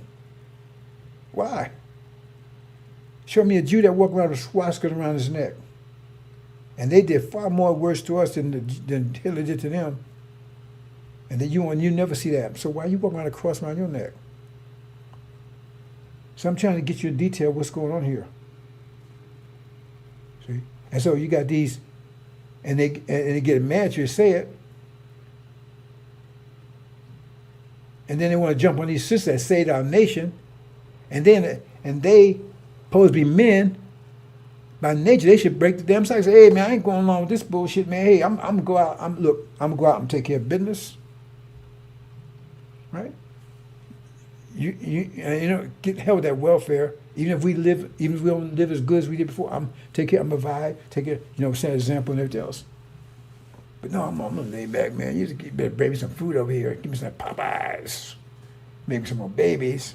tell you what to do, pop you upside the head if you get mad at you. See? And so that's the same idea, because what you do, you hide behind a woman. Because you ain't doing a goddamn thing, you hide behind her. Same thing. As the police come, you get behind her. Same idea. So that's why a lot of them was breaking that cycle. Farrakhan got the cycle going back again. And that cycle only continues as long as the man, if he's a man, because right now they're female.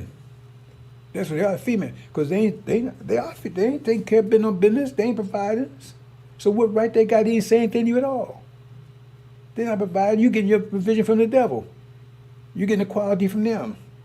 And then they want you to give you some of what you get from the devil. So no, see, that's what I'm saying.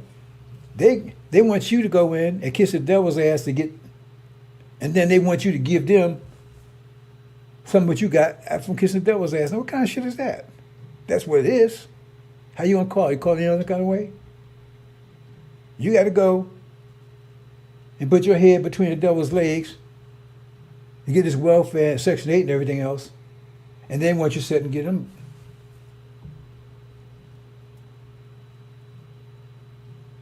feed them, take care of them, clothe them, put a roof over their head. Because you're the one that's doing it. The female is the one that's doing it. Because they ain't doing the goddamn thing. They're not doing it. You doing it. See? So ain't they hiding behind the woman? And then they want to control and tell her what to do and everything else. Pop us out of the head. See? And there's a big price for that. Because look what's the mathematics of it. You taking energy, you ain't giving anything back. So you building negative energy for yourself. So you're going to start making the wrong moves, thinking the wrong thoughts, because that's how negative energy shows up. You're going to destroy yourself. Because you ain't producing anything. You ain't giving, because you're supposed to be giving to her the quality that she needs, and she gives you to return back you the quality you need. That's it. But you ain't doing that. You taking from her that she's getting from Massa, and Massa could turn the quality of this whole situation. Because he's saying, well, you can buy food stamps, you're going to buy this, you're going to buy that, whatever. So he determined the quality of what you get. You're going to live in this place. See what I'm saying? You're going to do this. So he could turn the quality of the energy that she gets, and then you sitting around taking from her, and you ain't producing a damn thing, but she got to take care of you, and she got to feed you and clothe you and for you. God damn. Anybody that ain't no man. See? Because I know I got a family member, worthless. Got that idea, living on other people. And so one day, he come telling me, man, I hate them boys out there. They got their braids on and cross around like everything else. Because there was this brother at the gym, right? And he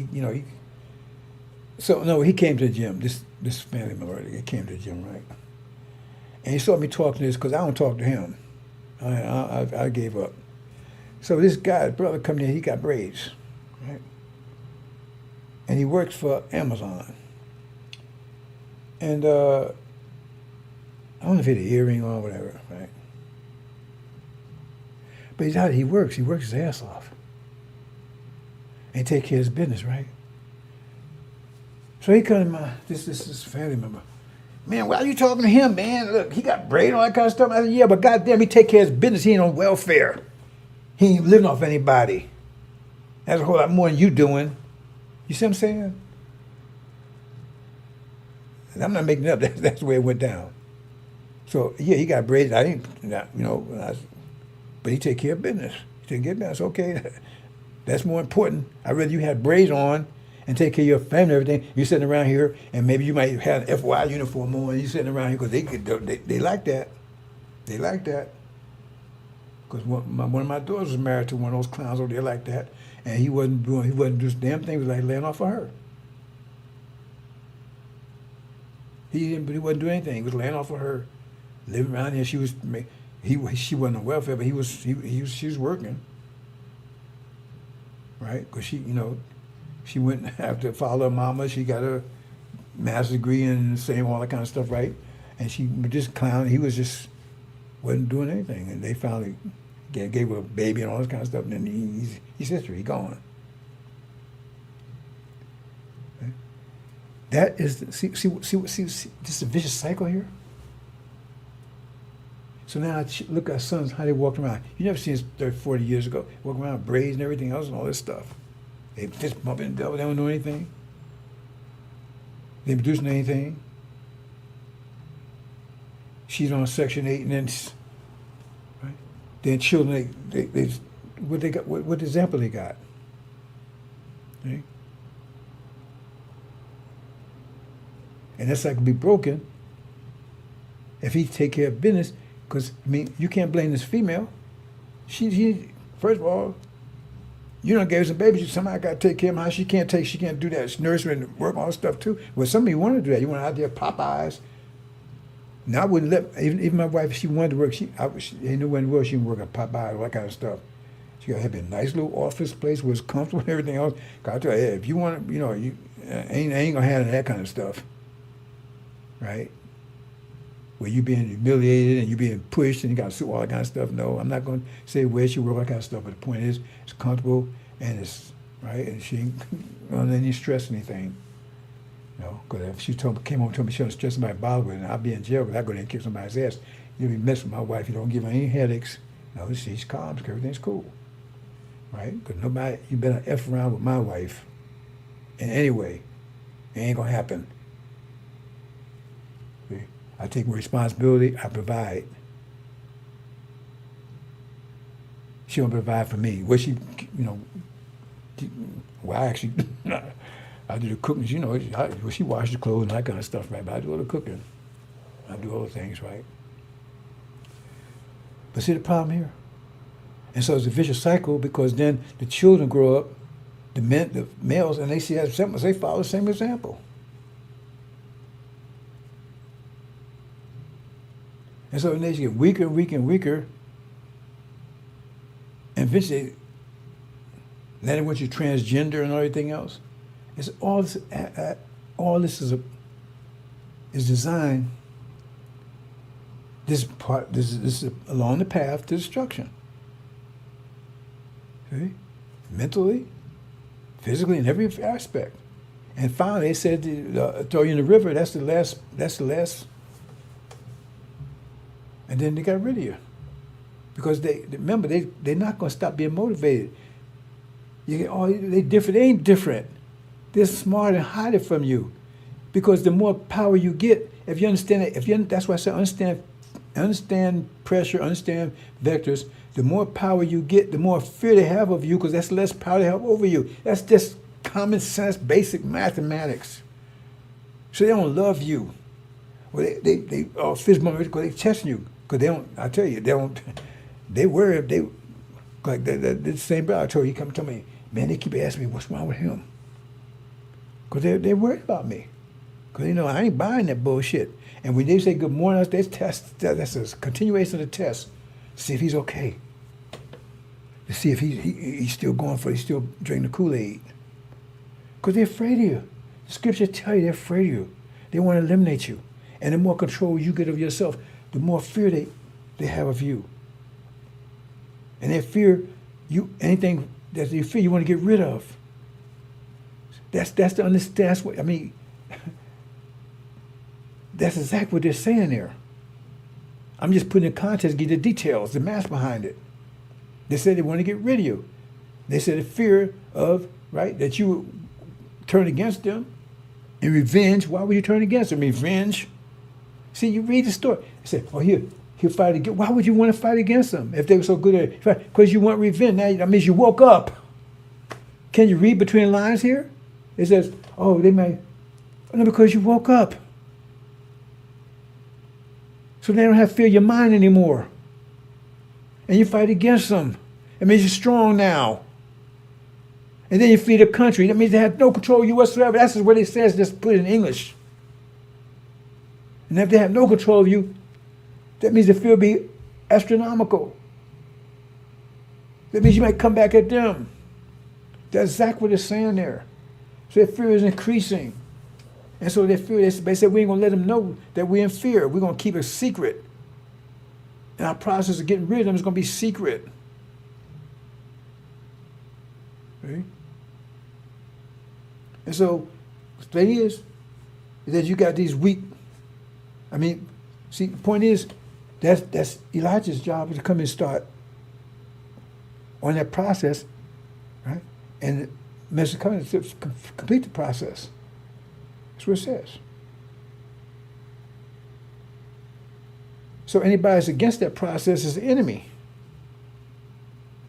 And those clowns that hear that and still continue to do it, that means they're enemy. They're resistant. Because you heard this message and you still out there not taking care of business, laying up there getting your getting somebody feeding you and living off of Section 8 and welfare, all that kind of stuff. You ain't no man. You're resistant to the whole thing because you're an enemy to the nation. Is that simple enough for you? You're an enemy to the nation because that's you continue the process of our destruction because that's what it was designed for, and that's the purpose of it, destroy us. And you should be taking care of your woman. So if you didn't take care of your woman, and she take care of you, who are you? Because the devil is your husband. You put me a man, devil, he's the one providing for you, so he's your husband. He's the man. He's providing for you. You ain't providing for yourself.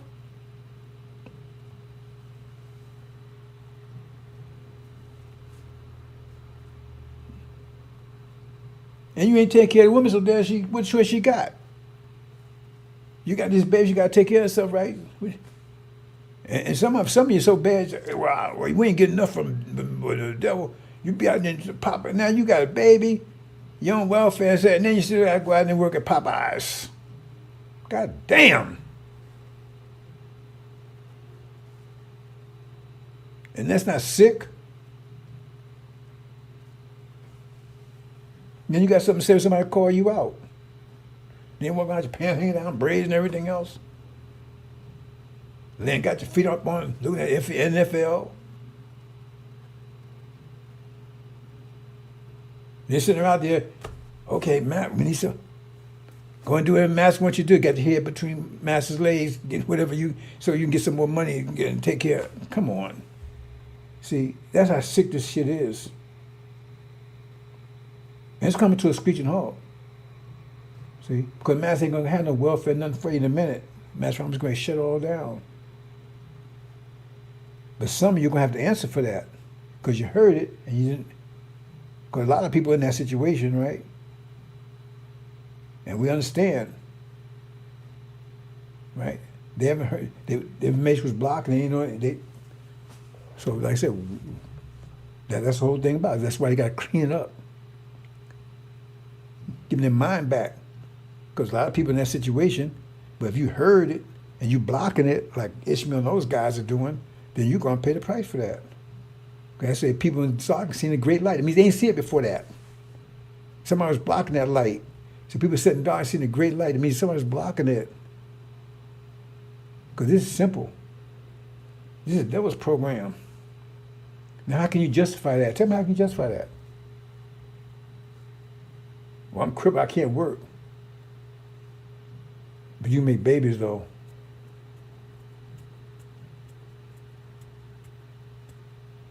Come over here and take care of me. Is food ready?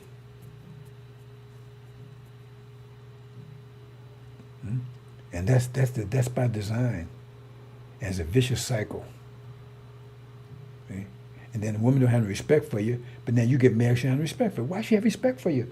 You ain't producing a goddamn thing. Why she have respect for you? Because you got balls? Then you get mad because that strength side of you come through. Man, you should respect me. Why? Why should she? Now you want to beat her ass because she don't. Why should she? You ain't providing anything. You ain't take care of your children. Why should children respect you? Because they don't see a man that's taking care of business. They see a man, they don't see a man at all. They do see him. They can follow the example. Hey, man, that's the way it's supposed to be. Lay back and...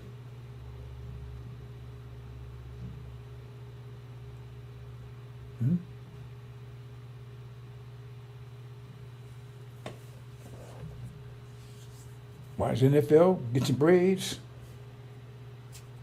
find your lady, get on welfare, make sure she knows how to satisfy master, right? So he can keep on food, keep coming in. And that's what's going on. That's that's what's going on, right. And then you got prisons. That's the other side of it. All this keep you under control because you have no control of the situation. That's what they want. And the female has no control of the situation either. That's what that's all about. Because when you start getting control, because in the 60s, you start getting control. And it wasn't like that. Man was taking care of business, right? And the female, she was responding. And they said, oh, these niggas getting, they want civil rights and everything else. So we got to break that up, man. We got to, they get in control, so we got to, right? And so they set these up to take control from you because they was afraid. They'll just get into this side of it. I'm not getting to the side about the technology and all that kind of stuff. I'm talking about this point. This part of it, design. Because they specifically talk about abortion. I ain't get to talking the river. That's the next stage. Throwing in the river. You always see that. That plan is already in effect right now anyway. You can't see it. It's my job, the watchman, to explain this to you, to tell you about this. But you got the people that's blocking it, and they're going to pay a price for that. But matter of how much the movie's going to make, it's going to knock that barrier down, and light's going to come through. And now people will come together. See? Army. That means the army take care of itself. And they say it'll come together as a slave a slave circus. Use army. That means now you army. That means you take care of yourself. You ready for battle. A lot of people not doing that right now. And so some men are just pathetic. And some just don't know any better because they grew up in that situation. That's what they saw. And so, we understand that. I'm not confusing them. That's it. I'm not, well, that's not the word I mean. I didn't mean not confusing them, right? I'm not accusing them. That's the vector. This is the vector that we're exposed to. See? My sister, she has no control of herself. She's in a nurse's home right now. She just has no control. They control everything she does. I tried to get her out of there. She told me she don't want to come with me. Because I'm not going to put with that bullshit. She get over here and then I'm going to start getting on the path to getting control of herself. And she, I don't know, you're going to do this. Well, see, because she know I'm not. I always tell all her life, I said, you need to start taking care. I said, why don't you get a job? Do something, go out there and walk and go to exercise or something. No, man, now she has no control of herself whatsoever. None. And then her sons, they totally abandoned her. They don't even go and see her nothing. And I've been trying to get her out of there. But she has to say she has to say she wants to be with me. She has to say she won't leave me now. She won't say it. She said, so I said, okay. Let me say one other thing. I'm going to close, brothers and sisters. I was standing in this one place a while back, right? Nice place. It wasn't nice. Once the Negro was moving, right? It was a nice complex, right? That thing got changed. And the bottom line was, is that they came and they gave out some of these things, stickers they put in the car, so you know that you residence complex, right? At the same time, they gave my wife, because she was on the way out of town because she wanted to go visit some of her relatives. So she stopped by the office on the way out, right? They gave it to us. Okay, I'll take care of it. So but she was on the way, so she said, she didn't tell me about it. So she's going, as soon as she got back, right? She was going about a week. She come back, she was going to, give me the tags and everything, right?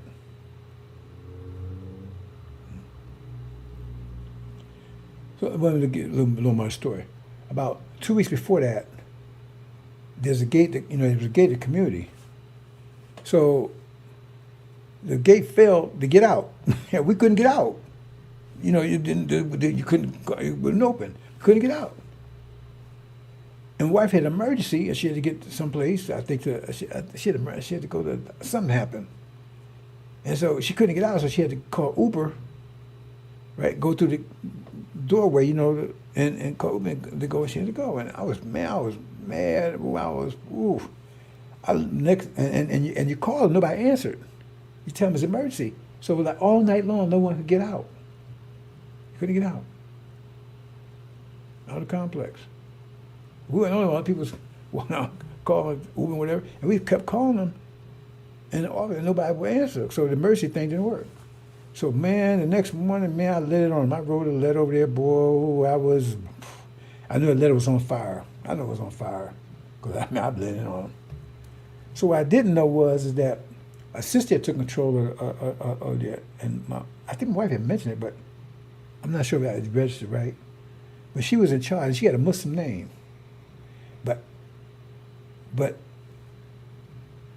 I didn't know her, and I didn't notice the name that much either, right? And when I wrote it, I saw the manager, top manager. I saw the name, and I thought, well, it must have been Arab or something. It didn't matter. I was mad. So I lit it on him. So I think I sent through email. And I talked to him, but well,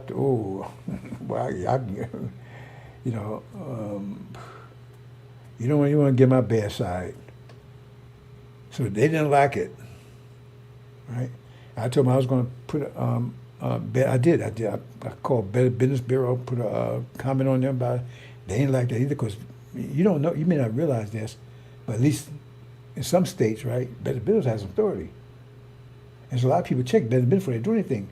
And I put down Better, and they got really mad about that because they man, you be pointing to Better, because when the people look, they look at Better Business, like, I don't know what they do, but they look and see that this place, some people do that. They check what people say about this particular place or whatever. They didn't like it.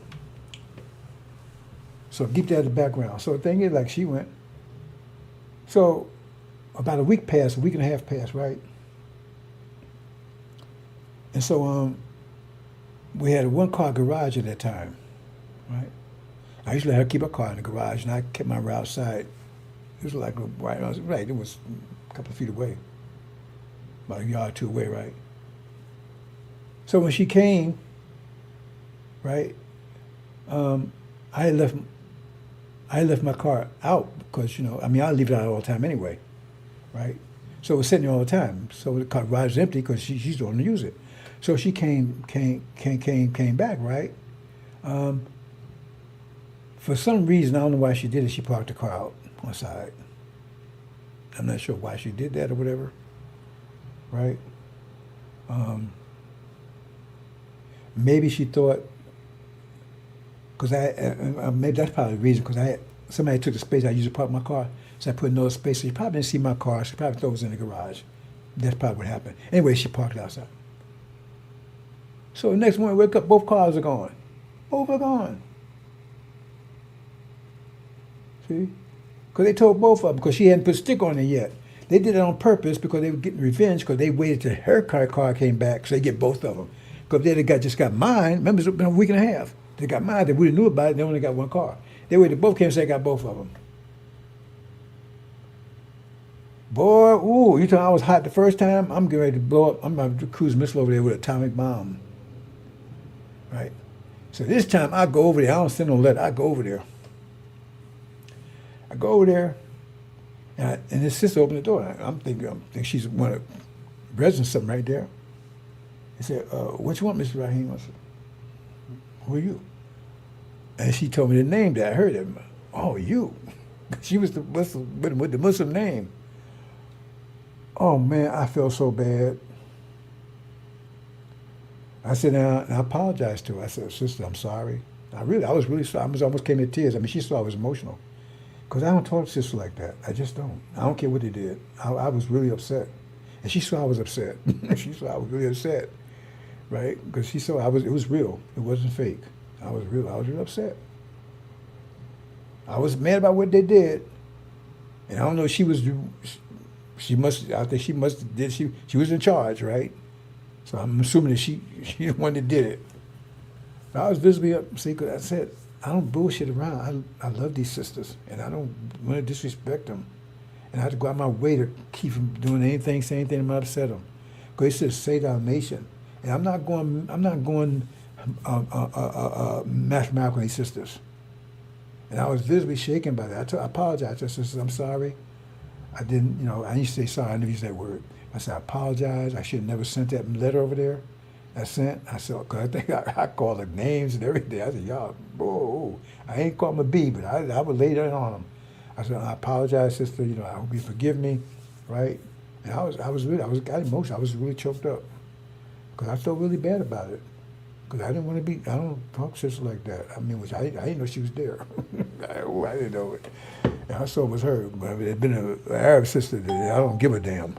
Right? I mean, like, they're still our sisters, but they don't give a damn about us. I was visibly, so I'm not a hypocrite about it. And that was real.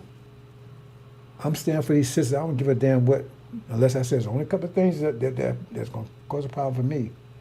Right? But other than that, I'm going to bat for them. I give my life for them.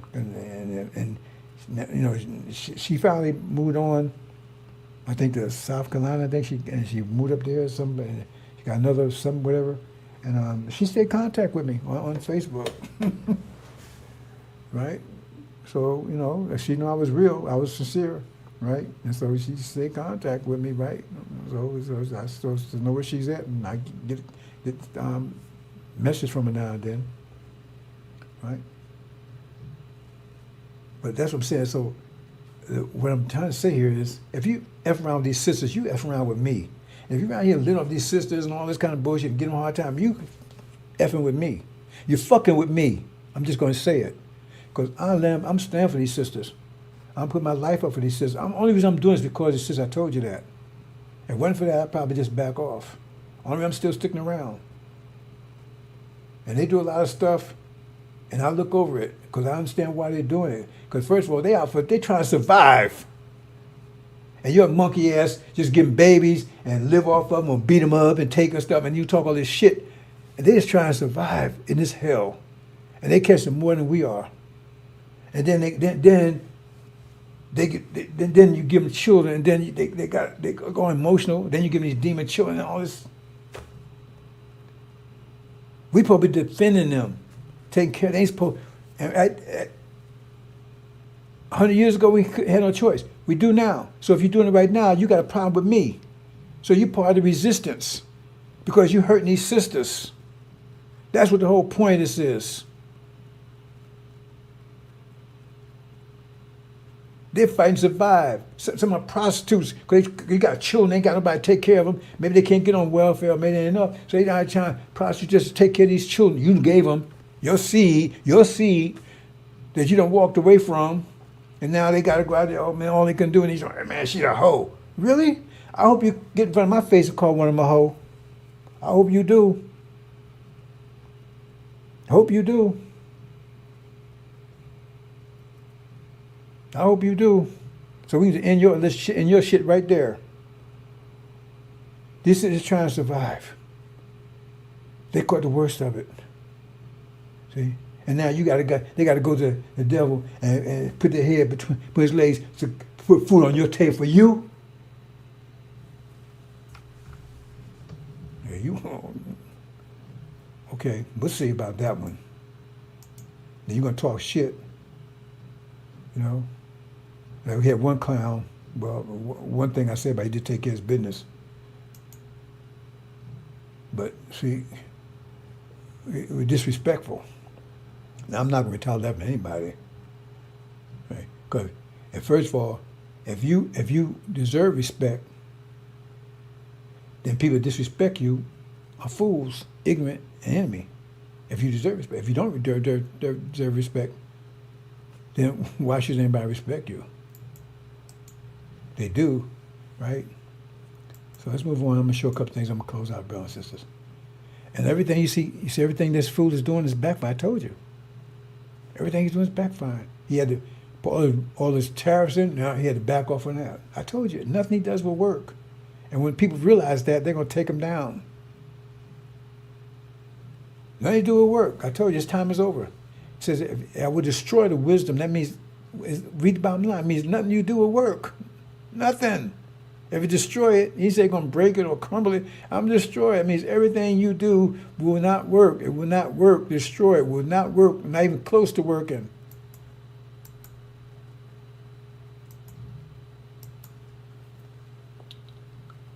And see, that's responsibility.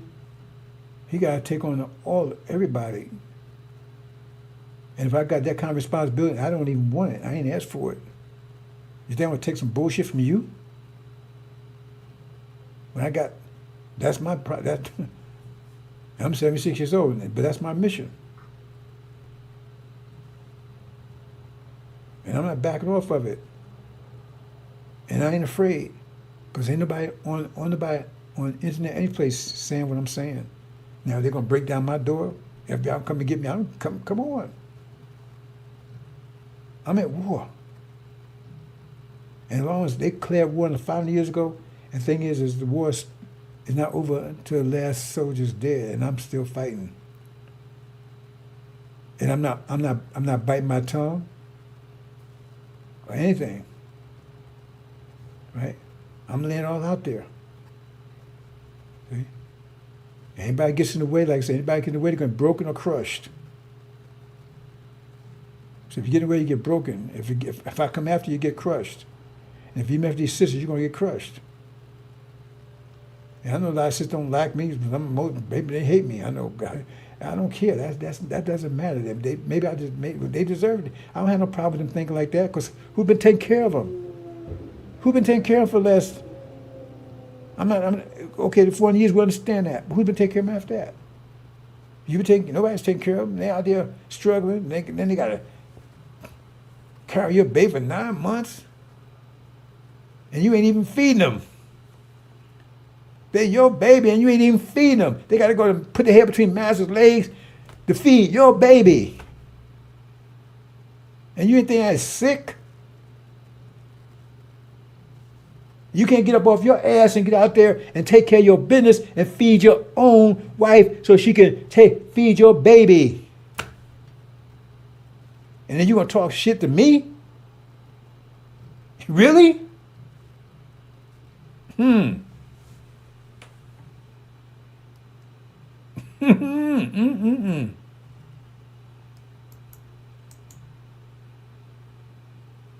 See? Hush. Now, see, that's the purpose. My purpose is to get you to achieve Hajj on this level. When you get home, you've got Hajj on another level. That's why I had those 2 books, because that gets you Hajj on this level with your people.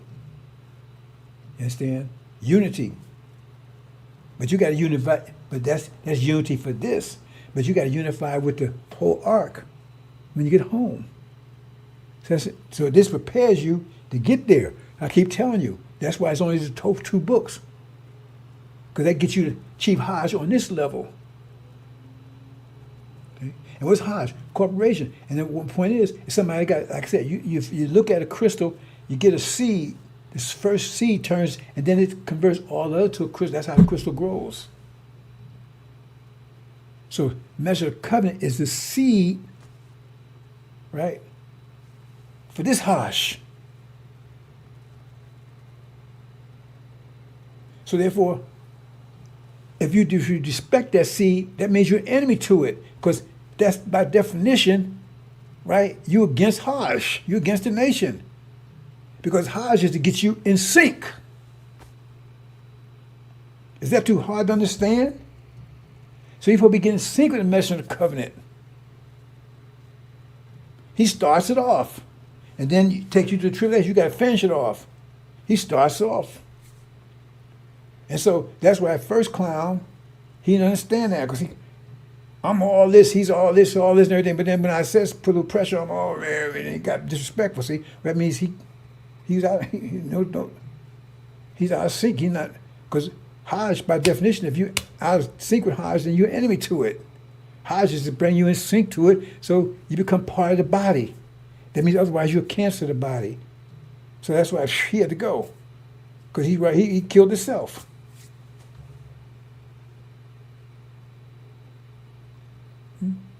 Because that means, because that seed that starts it, if you disrespect for that seed, that means you're against the Hajj.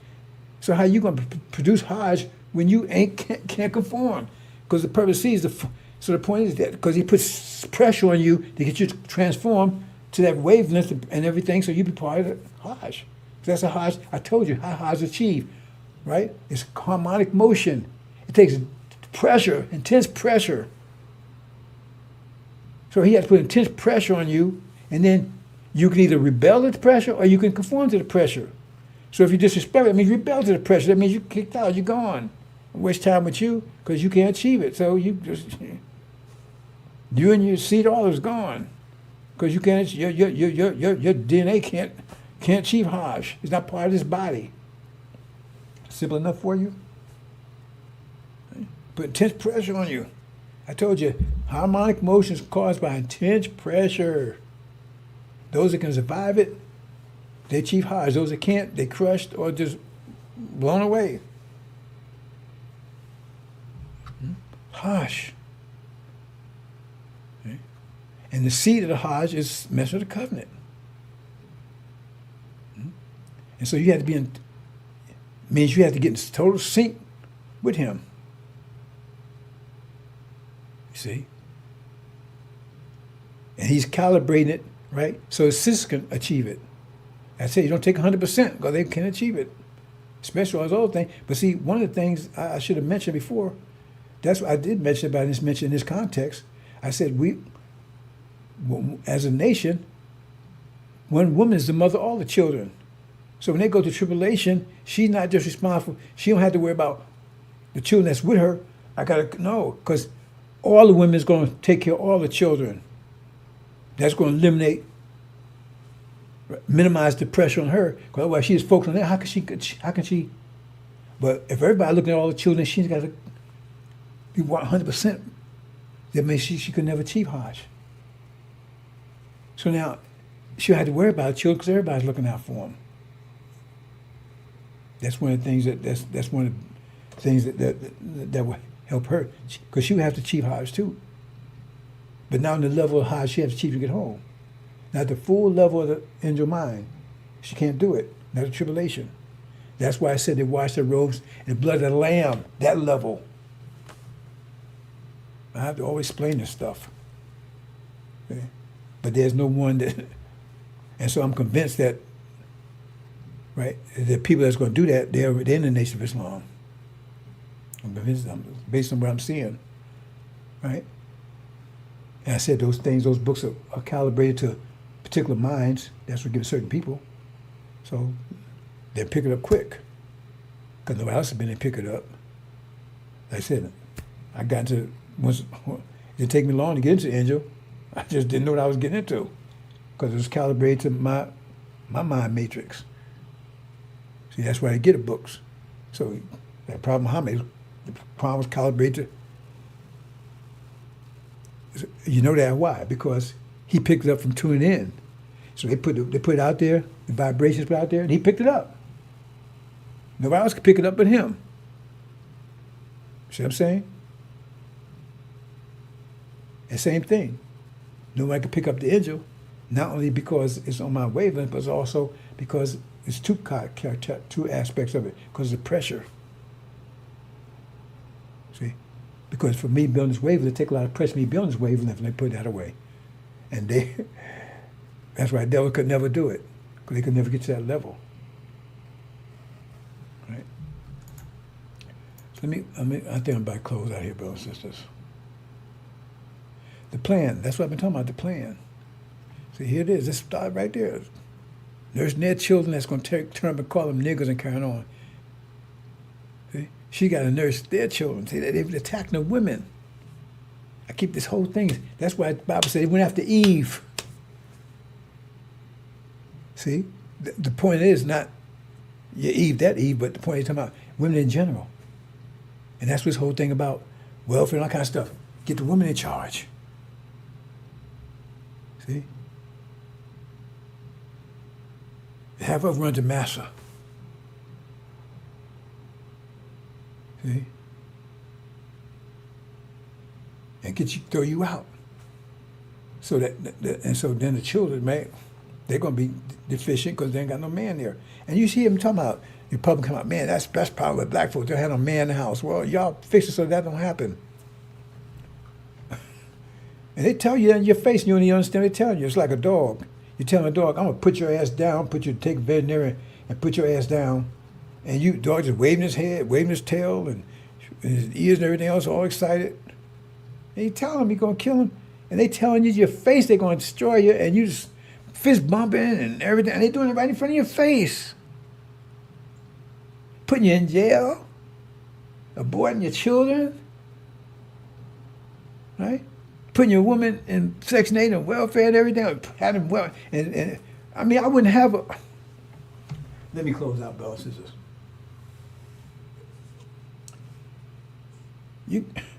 You a man, and you claim that's your woman, and she's out of Popeyes and Burger King flipping burgers and shit, and you come out, you a man? You no fucking man.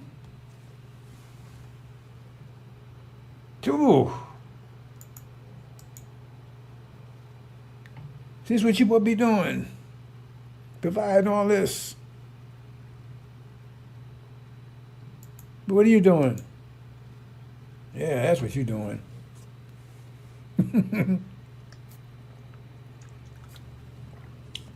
That's what you're doing.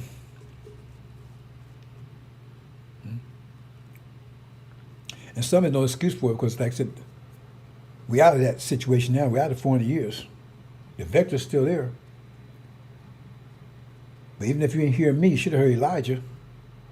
If you heard Elijah, if you got some testosterone, somebody should have kicked your ass. Like I said, I got it from my father before I even heard anything about Elijah. So there's some men out there that was taking care of men. You can see them out there right now. I mean, some even also Christians carrying on. They're just taking care of their family and stuff. Right? But then you got these other clowns, they ain't doing a damn thing. Some calling themselves Muslim. I mean, my name is Rahman. Got braids. Ain't taking care of business nowhere. I ain't gonna work for the white man. Then why she got to go and work for the white man? Why she got to go put her head between his legs? Why she got to do it? But I ain't working for the white man. It's all bullshit. We supposed to be protecting these women.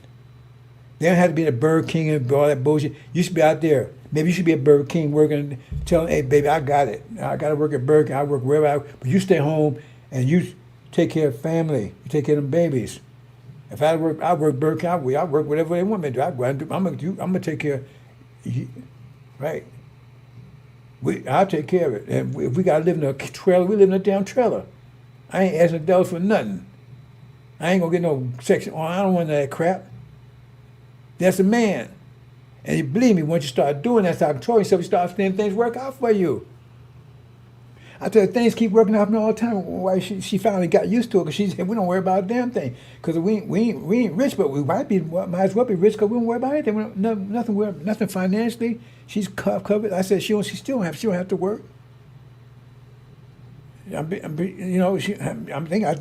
she's at retirement age now. I think she have to do that. But she wants to do it, so that's what she wants to do. She want to get. I guess she will get away from me. Get out the house, away from me, boy. You know. But when she come home, the meal is cooked and everything for her. Even I'm fasting several days a week, but she come home, the meal is fixed. And I went out and I said if I would do something special, I made potato salad. I don't know how to make potato salad. Right? She knows how to do that stuff, right? But unless she like it, but I'm doing the cooking. She ain't had one in a while. I went online and she had to make a potato salad. And so I went and made a potato salad. And I was fasting that day, right?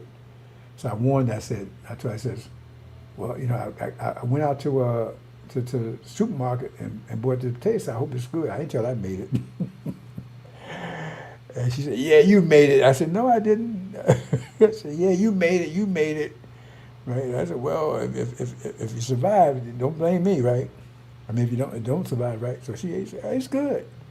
I said, okay, you mean I can buy some more? Will you stop there? I know you made it, right? So I guess I didn't find out until 2 days later when I ate something. It didn't taste too bad, right? And that's what, and I gotta set the example.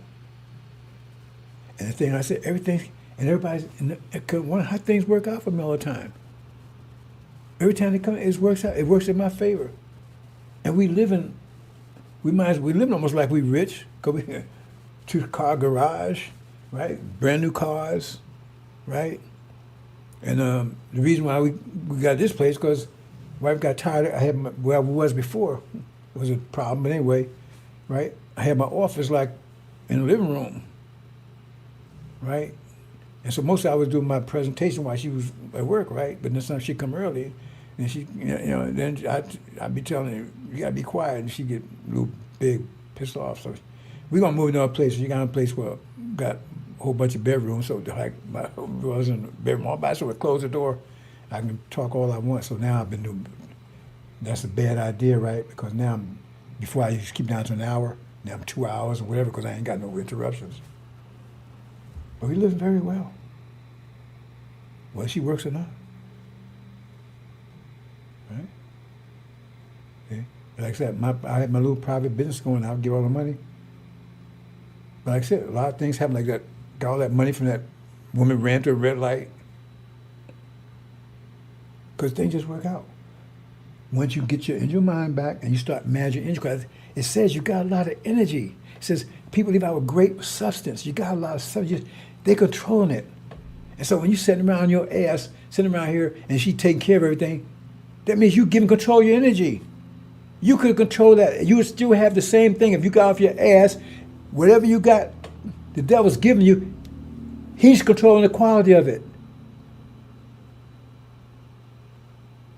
So you're getting $1,000 a day, but he's giving $1,000 worth of shitlings. So you're eating shit. Oh man, I'm tired of eating shit. Well, if you leave there, you still make $1,000 a day, but now you can buy what you want to buy. You're still getting $1,000 a day. You understand that? Anybody tell me they understand the angel math, they don't understand that, they know a damn lie. Because that's clear message. If you take from them, they control the quality.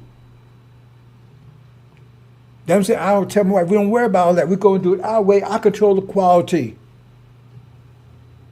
And I make sure she has whatever she wants.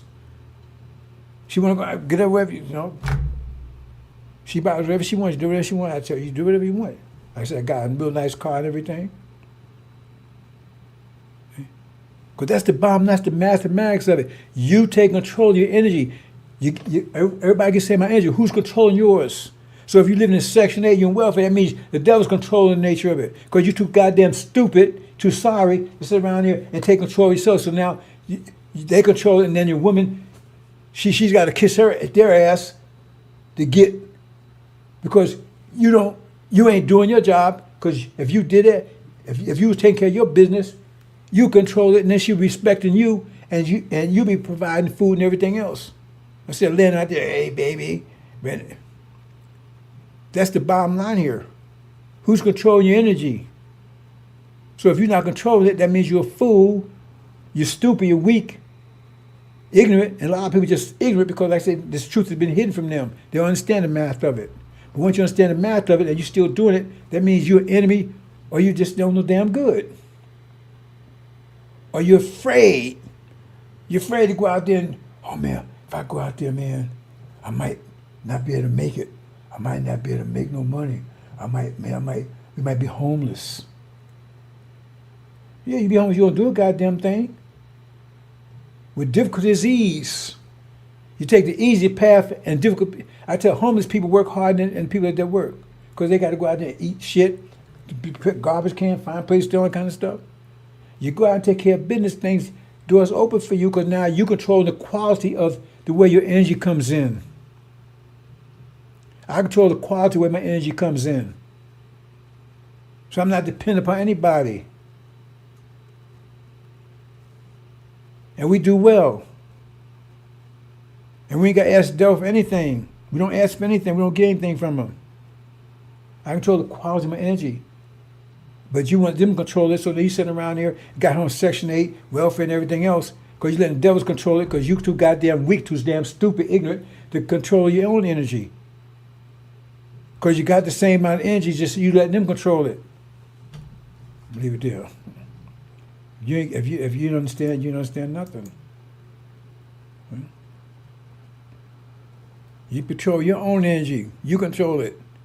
Now you let the devils control it for you. See? And so if you can't do it, if you get crushed, and when you get crushed, that means your whole seed line gets crushed. I hope you understand that. It says, fear them. It says they will come, but will leave you neither leaf nor branch.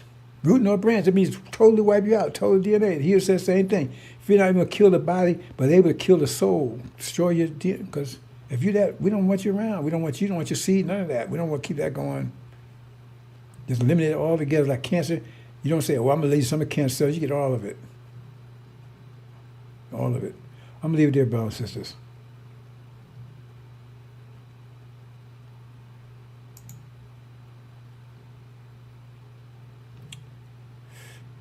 Assalamu alaikum.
come, brothers and sisters.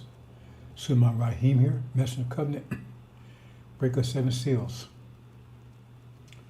Have a special presentation here today, brothers and sisters. And again, some of you are not going to like it. Right? We still in that emotional state. But again, fear.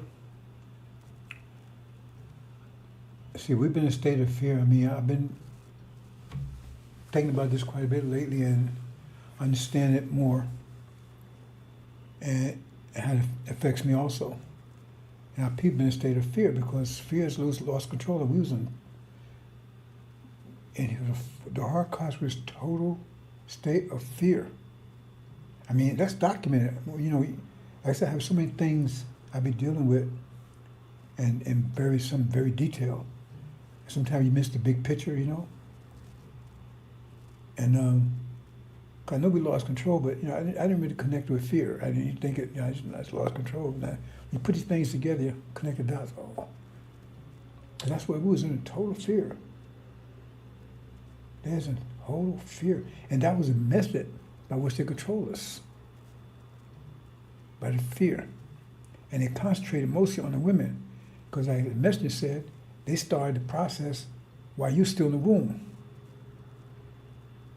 Because one of the things he said they would do is they would take a female who was pregnant,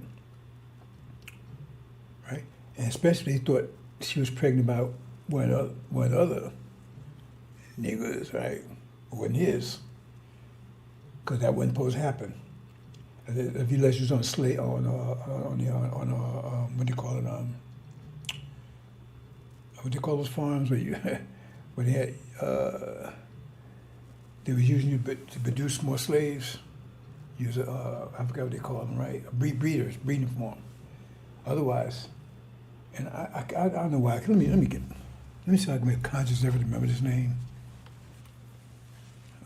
It's just sad. I'm sad. Because I never commit this form to memory. It's a very important. Well, I want to be very clear. I hate this new phone. I hate it. Okay.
Not it.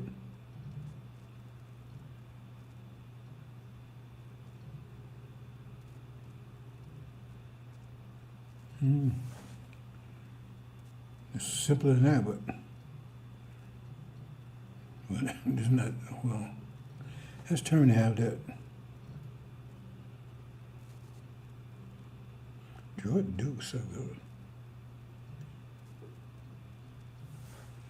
Yeah, that's what I mean.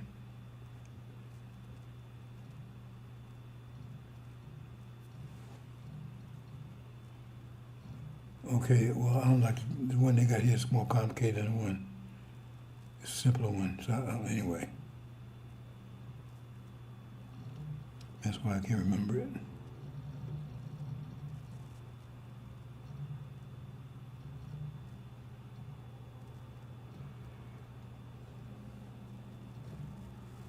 It's simple. Hold on.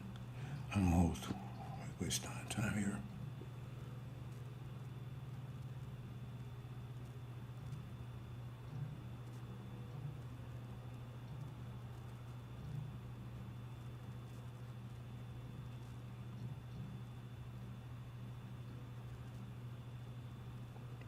Well, I used to just go anyway.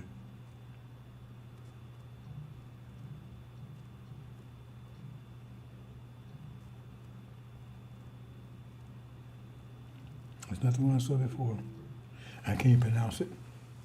And it was a term they used. And the term was, if anybody watched that movie, Braveheart, that's what that was all about, right? The nobles reserved the right that any woman, if she got married to a plebe or a servant or whatever, or a peasant, that a noble whose land they was on, because they had a form of slavery, they didn't call it slavery. And that's another story, right? Because they enslaved their own people. And the nobles, then you work for them and so forth. Anyway, if you got when to get married, and that's the whole movie's all about, that before you have a relationship with your wife, they would. That was their first right, called it first night, but the term they have here is not the term I saw before. And they carried that off into the Holocaust slavery, because the thing is, I made a whole movie called the Journey of August King. That was that movie's about. It's about a slave, a girl slave, her mother had been raped, and so she was the offspring of the slave master, because her mother had been raped by a slave master. She was the slave master's daughter. But now she was about to reach the age of puberty or whatever you call it, right? And he was excited, right? So he said he had to have sex with her first. I mean, this is sick stuff. But it's called a movie, Journey of August King. Right? And so the thing is that they said, any slave girl, right, master had to have sex with her before anybody else did. So most of the children I was born was, that's why half was a demon, so was his children. They're black-faced devils. And only way you could have a relationship with a woman, you'd sneak and do it. Or like a movie, what was that movie, Jamie Foxx, The Django? You had to kill another nigga, then you got to sleep with one. But not the first night. That's after the devil used her up. That's how you do that. You see? And so, and like I said, so if a male, if he suspected that that child that she was carrying wasn't his, and it wasn't a slave, he gave permission to have her, because master had to give you permission. That's why he had to jump over stick stuff. You had to give permission to have any contact with your own woman. See, that's how ignorance, cruel. They say, oh, well, only some of all of them. This member's a democracy. And I keep telling people, I don't want to get sidetracked here. The North, the most populated, they say North wasn't doing this stuff. The most population was up north because they were in the cities. South was mostly plantations. If the North didn't like slavery, they could have stopped it, voted down, got out if they wanted to. They was part of it. Because look up, what's the name? Harriet Tubman. Look where she was a slave. Look where that plantation was. It was New York. Wall Street was the reason I call it Wall Street, just line slaves up along the wall. It was slave trading. So all that bullshit they feed you, and that's what Trump is pushing. Oh no, we got to change history. We got to tell something different story. It's bullshit. And it's much worse than even than I've told you, and that you can even Google and research. It's much worse. I mean, if I start telling you, I get sick. Even just trying to tell you, and you get sick hearing it, because you can't believe they did that. You know. Let me give one. I don't want to get sidetracked here, because I got a lot of stuff I want to talk about. But you know, when that what was that movie? What was it? Godfather, when they was down in Cuba, and they didn't show the actual thing, but they was in some kind of oratory. There was a show, and when they don't tell you the stuff, and they don't. You Cuban, they was hating. The Castro took over and everything else. They don't tell the whole story. They never tell the whole story, because the Americans was down there and in the industry, plus the mob, industry down there, they pretty much made slaves out of people. And they had these shows, and they had these little shows where what it was is that they would have a show, one of the shows, this was how sick it was, they'd have a mule having sex with a woman on stage. This kind of stuff was doing that, and that's why they got rid of them folks out there. But they don't tell you that part. Our Castro was good, the communists. You know, the emotional terms. They don't tell you he got the people out of there. So, man, what y'all doing down there? Look what y'all doing. Because people so poor. The same thing in Haiti. See, I'm getting sidetracked here. Let me say this real quick. Move on. In Haiti, they had this brother. I think his name was Washington or something like that, right? He was a top investigator, a medical investigator, whatever. He was some kind of doctor. And so he traced that AIDS thing down. And so they tried to tell you the AIDS came from Africa. AIDS did not come from Africa. You know, everything bad comes out of Africa. But everything good comes out of there too that they lack, right?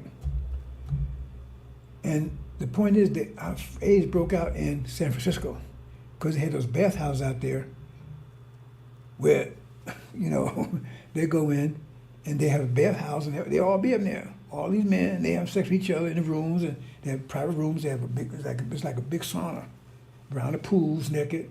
And then they had the rooms that go and probably be a massage, but you know, there was massaging, right? And AIDS broke out there, and they could have stopped it. But they said, man, you can't tell our civil rights, all that kind of stuff, because when it broke out there, they could have quarantined it and locked it down right there. But they went to court, hey, man, you can't do that to us, man. You have discrimination, all that kind of stuff, and that's how it spread all over the place. But they found out that where it broke out in Haiti. Because let me hold off on that for a minute. That's where they first noticed it was. Now, it could have broke out in San Francisco. But what happened was those gays, they was going down in Haiti, and those young boys down there, because AIDS is very poor, that's the whole story together, and they was like $5 or $5. That was a lot of money. There's sex with little boys down. That's where it was going. He was homosexual. Boys wasn't homosexuals, but hey, $5, man, ooh, that was a lot of money. See? And that's where the first outbreak was. But they took it, the way he explained it, during the activity, they gave it to the Haitians down there. That's where he first outbreak. But they didn't say that. And then, right, it blew up there, and they came back to San Francisco and it spread from there. And so it's come from a monkey jumped up in Africa. After billions of years, a monkey jumped up and bit somebody. I mean, go bite somebody. See? Then I'll tell you the whole story. And that's how sick. And they may still be doing that today. Going near those Haitian children, $5, and will you do this for me? Do that? Oh, I'll do this. Cool. And like the lesson tell you, Ishmael, they are brothers. Ishmael tell you, the lesson tell still in their social activities. I told you about the Hugh Hefner. They caught him. This is an actual fact. He got all those Playgirl, but he's doing a dog. They caught him doing a dog. Anyway, let's move on. So the thing is that they put fear. They would take the baby. They would cut the womb open, right? Well, the baby's still in the womb. Pull it out. They suspect that baby was his, one of the others. No. And she just snuck around. So pull it out and take the baby. And then when it falls down on the ground, right, still touching him, it's still, it's still in the umbilical cord. It stomp brains out. And have all the slaves around see him do that. See? And make sure all the female slaves around that's pregnant. So, and that because if the woman's instead of feel she's pregnant, she's going to still into the child. Child, come out. Nervous. And so they started in the womb. And even that so-called Star Spangled Banner, even says in there. And they tell you, well, sing that song. Anyway, let me move on. That's how, and fear. So remember, that's part of the consequence that's coming back on them. Because what they've done to us should be done back to them. And that fear's going to come back to them. All that fear. And our people still in a state of fear right now. They're still in a state of fear right now.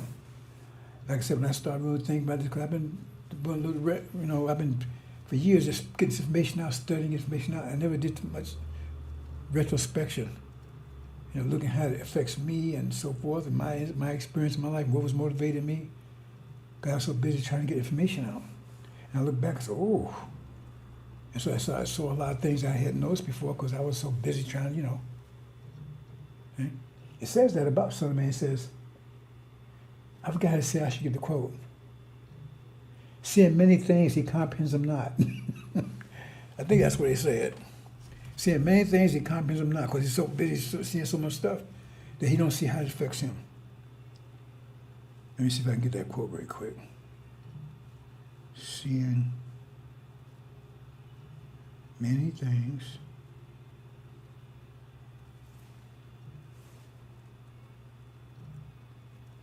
Hold on, just a minute here.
Okay, I can't find it right now, so I'll find it later. But that's what it says, right? And so I'm a lady, and that's something I want to talk about, maybe more detail, maybe even today. And I incorporate into what I'm talking about now. But fear is a powerful thing, and fear is about losing control. So we was in total fear because we was total darkness. We had no control of ourselves, of our women, over the women, over their children, nothing. We had no control whatsoever. We was in total fear of these people. And now we're going to be fist bumping and all that kind of stuff with these folks? Oh boy, let's move on. If they understood, had any idea about what's about to happen here, it'd be a whole different, whole different ball game. Okay. So that fear, and that's coming here because America's losing control, and that's what Donald Trump's all about. We gotta get control again. That means we gotta get out of fear. That's why I say you gotta try to extrapolate.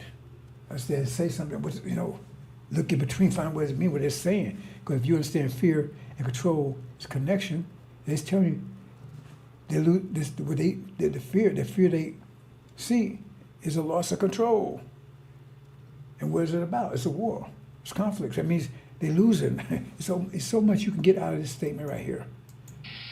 If you just use your brain, it men's hearts fail and they will fear for those looking after those things that which coming on earth, for the powers of heaven be shaken. So it's something about the powers of heaven that relates to them. So their powers are being shaken. And it's causing them to have fear. What it means, if you have fear, loss of control, that means they're losing control over there. They're losing that war. That's what it's saying. Once you understand, I'll move on, but I got so much to say. And in our case right here, in Exodus, I'm not going into detail here, but it talks about here, it says, the Egyptians, Pharaoh approached, and some of Israel looked, and behold, the Egyptians were coming after them, and they became very frightened. So the sons of Israel cried out to the Lord. Then they said to Moses, is it because there was no grace to eat that you have taken us away to die in the wilderness? Why have you dealt with us like this? Bring us out of Egypt. Is this not the word that we spoke to Egypt, saying, leave me alone so that we may serve Egyptians? For it would be having better for us to serve Egyptians for dying. No, hey man, you want to get us? You want to have these people, these devils, kill us? See, they have a shorter version somewhere, but I haven't been able to find it. But I'll find it later. But basically, saying they wouldn't listen to Moses because they was afraid of Pharaoh. Fear. This fear keeps coming up. Fear. Because that's they put so much fear in it. And our people feel right now. Because right now, when you think about it, if you a cat in dog land, you better obey the dogs, or they're going to attack you. You got to act like a dog, because that's their laws. They're going to make laws The dogs lack. They ain't gonna make dogs that cats lack. But those dog cats are laws are for dogs. But you gotta act like a dog. If you don't, you're gonna be in trouble. You're gonna be a criminal, right? And that's what here. They make laws that's for them. So if you don't act like they want you to act, then you're a criminal. You're breaking the law or whatever. And so you end up in jail. You end up losing your job. You do whatever. And now people know that. They may not understand it clearly, but they know it. Well, they understand it. They may not, like I said, you can know something without understanding. No, you can understand something without knowing it. See, you say, how is that? Yeah, you can understand something without knowing it. Right? It's like, say women don't know it. Well, let me leave it alone. Point is that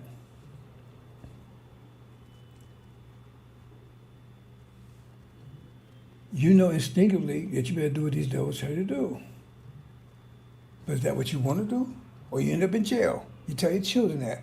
Why you got to tell children? Why you got to tell a bird to fly? You don't have to tell a bird to fly. It knows what to do. So you got to tell children, don't do this. Why you tell them don't? Why would you have to tell them don't do something if that's their nature anyway? See, that's what I'm saying. You can understand something without knowing it. So you said, what? Because if that's their nature to do these things, you have to tell them, say, hey, go out there and don't talk back. Don't say anything. Don't spare out late at night. Don't do this. Don't go walk around like this. It means if you didn't tell them that, they would walk around like that. I mean, why would we motivate them to do that? Because that's their nature. So you tell them to go against their nature to stay out of trouble. That's what they're telling our people. That's what they, and that's what we tell our people. That's what we do. You want to stay out of trouble. You want to go to jail. It's a fear, but it's underlying. It's the background. You're not paying attention to it. Most people ain't paying attention to anything because, first of all, once you get knowledge of something, a sense of responsibility comes with it. So it's best not to know. They say ignorance is bliss. See? So if you know devils are devils, and you know that, then why are you associated with devils? It's best you don't want to know that. I want to know that. You see what I'm saying?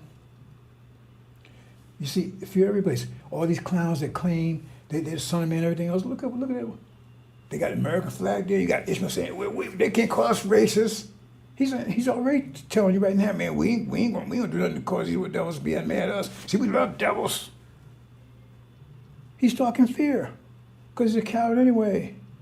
We get called devils. That's all fear stuff. They saying, and you see, you don't see anybody doing what I'm doing. No one.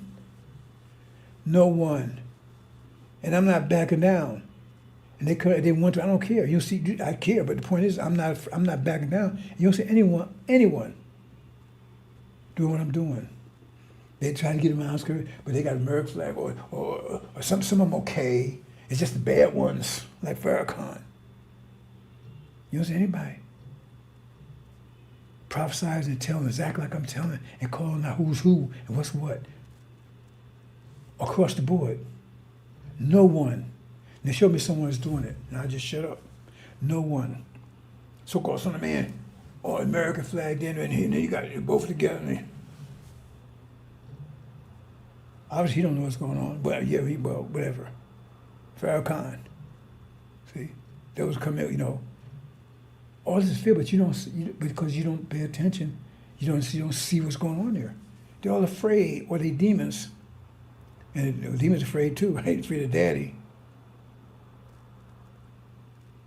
It's all about fear. See? And it says, I'm fearless. Elijah Muhammad was fearless. That's how it took fear out of him. And that's why he had to get rid of him. And but Farrakhan, he was a total stone cold coward. And you don't see any fear come from me at all. None, no compromise. Zero. And I don't have no army, I don't have no police force, I don't have no, right? And that was nowhere I'm at. Some of you may even know. Well, why are you wearing the glasses and everything? Right? Well, it's really not a mask, is it? I mean, it's not really hiding my identity that well, is it? Right? I'm not hiding. I'm not afraid. That's probably affecting some of the people that motivation why they're acting like they're acting. Right? See? Because if you're afraid, like I said, if you're afraid, all the fearful are going to throw in the lake of fire. Because once you got in your mind and you understand how things work, there's no reason to be afraid. Your fear is because you're losing, like, when I have control of myself. I don't have total control of myself because I'm still here. Matter of fact, Muhammad didn't have total control of himself here because they put him in prison and everything else. If you're here, you got a relationship. You got them and them. And so he had more control of himself than they did. But they had some control because he was here. So we got to get out of here. That's part of getting control, total control of ourselves. As long as we're here in another nation, right? Eli Muhammad said, if you're here, we got to obey the laws and carry on. Well, that's what he says, right? But you don't understand that. I'm not keeping to it. See, because I keep saying the same thing over and over again. But sometimes it seems like it's so simple. You should, when I tell you 1 + 1 is 2, I mean, why do I gotta keep saying that? Why I can say 2 + 2 is 4? You understand the concept, but apparently, I'm getting in the habit of doing that. I don't want to like doing it. The concept right there. I should just tell you, fear is losing control. And right there, that should open your, light should come on. I gotta keep on explaining it, detail. See? But the thing is that that's fear. And Christianity is all about fear, because I said that's what drove me. That's the mental pressure that drove me to achieve what I achieved. Because that mental pressure, it had an impact on me. Going to hell forever and ever and ever. What the hell is that? I ain't asked to come here and I'm going to hell forever and ever. I didn't make myself. And if I make a mistake, how do I know if I make a mistake or not? And man, ooh, that frightened me. It really did. And that weighed on me for years until I finally figured it out. And I was really, when I say I was thinking about this, I was thinking about it 24/7 all my life. And I said, I want to do the right thing. That's what drove me to look for Elijah Muhammad. Right? Look for Elijah. I didn't know about Muhammad part because I was trying to solve that problem. What's this thing about hell? I'm going forever and ever. And I'm trying to see how the universe works and how this works. So I understand, because that's one thing I had to see. One thing that gave me some kind of out and gave me allowed me to question, because you're not supposed to question that. You could question it could get you in hell. Question that Jesus may not be there. But I studied, I know history. I said, well, there's a lot of religions out there. I said, how do I know this is the right one? So that gave me a little backbone, right? Say, well, maybe this might be the right one. So I give me a little room to question it. And the rest is history. So on. Now, people stated fear, right? And the fear is going to increase. Right? Until the reason for the fear is removed, and Master Muhammad is going to do that. Actually, the fear is going to increase. It's going to change, because you got fear of the devils. You're going to have greater fear of the devils in a minute, right? But it'll be a different fear, because right now you fear that they will attack you, but once they start attacking you, right? Then the fear changes if you about anything. Because your fear, right, is that if you don't get rid of them, then they're going to get you. You see what I'm saying? It's retaliatory. So it was you in a fight. And you feel you don't get, oh man, I'm scared. I'm scared, man, that guy's going to hurt me or he's going to beat me, all right? So you're afraid of him. Then you get in a fight. Well, your fear ain't that, because he beat you. He's beat you up. Your fear now is that you're going to lose and then he's going to beat you some more. So your fear is directed as winning. It's a whole type of fear. You're still afraid, but now your fear is driving you. Your fear is driving you to victory, to win. The other one is the fear of oppression. You understand? There's two types of fear. Your fear of oppression. Oh man, I better not do this, I better do that. But you're going to be in the fear in a minute, because the point is when they attack you, then your fear will be directed at them to defeat them. Let's move on.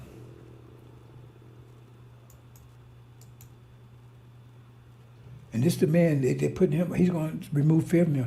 Make America, that's what he said, make America great again. That means I remove the fear from you.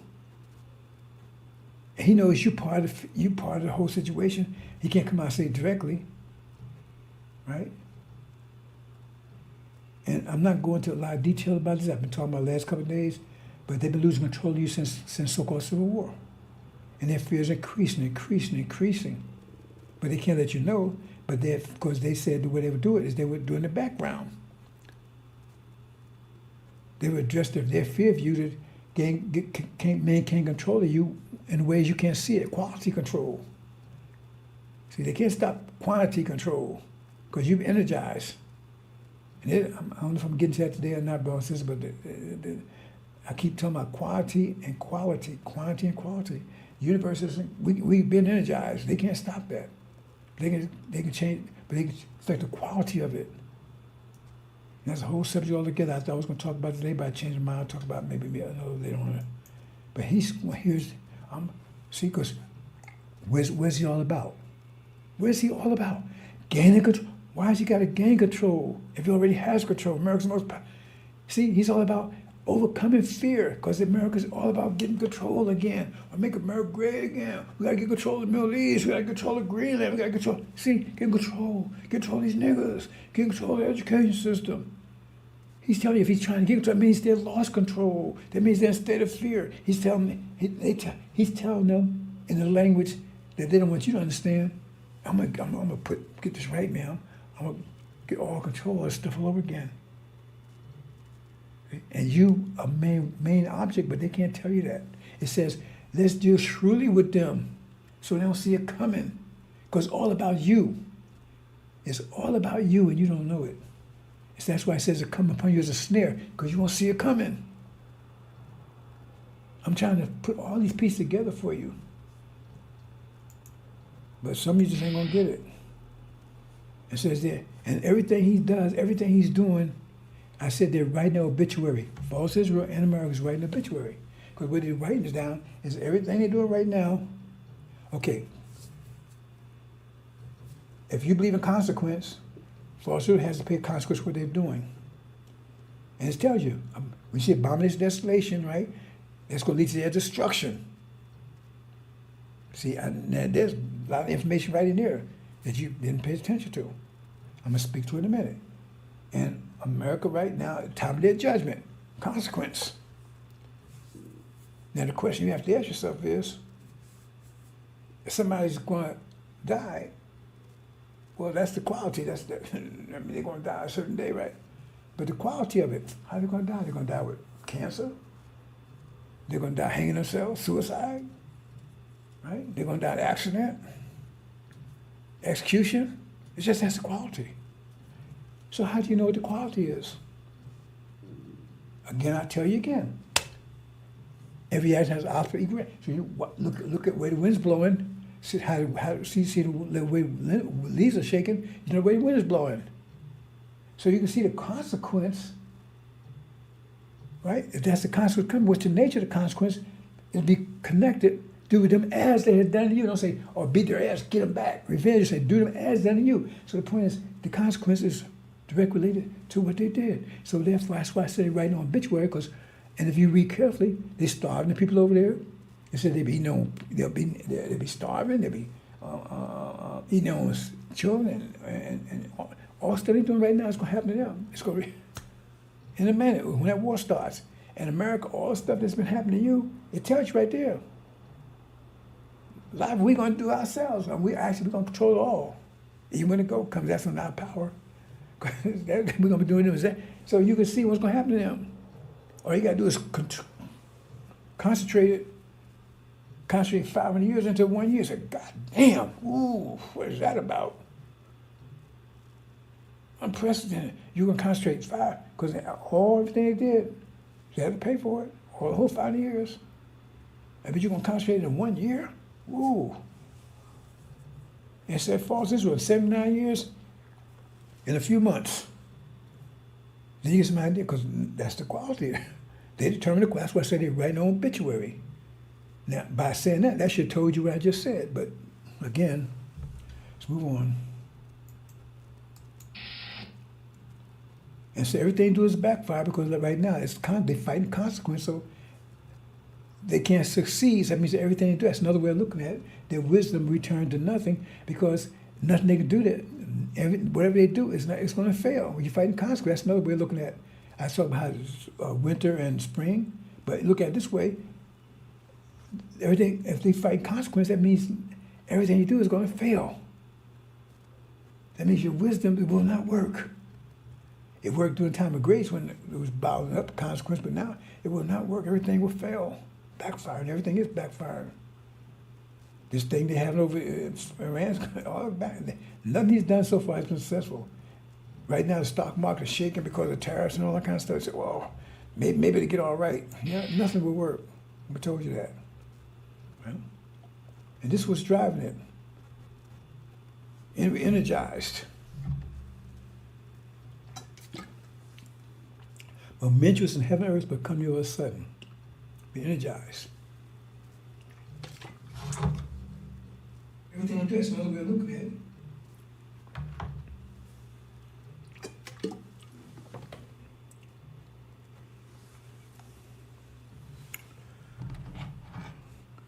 I'm gonna have to do this today, but I'm not gonna spend 2 hours doing this, so let me just cut to the chase.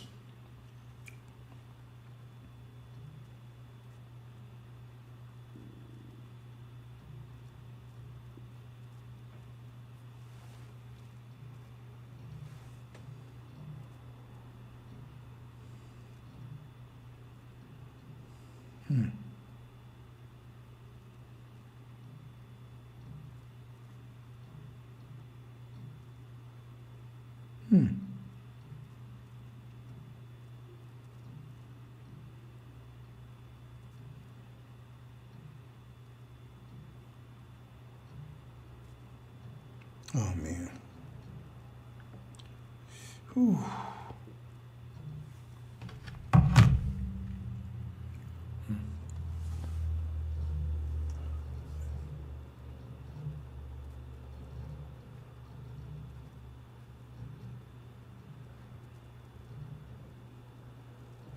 It's been heating up. It's pressure. Pressure have the temperature and more collisions. And that's war. So I'm going to talk about something in 1 minute.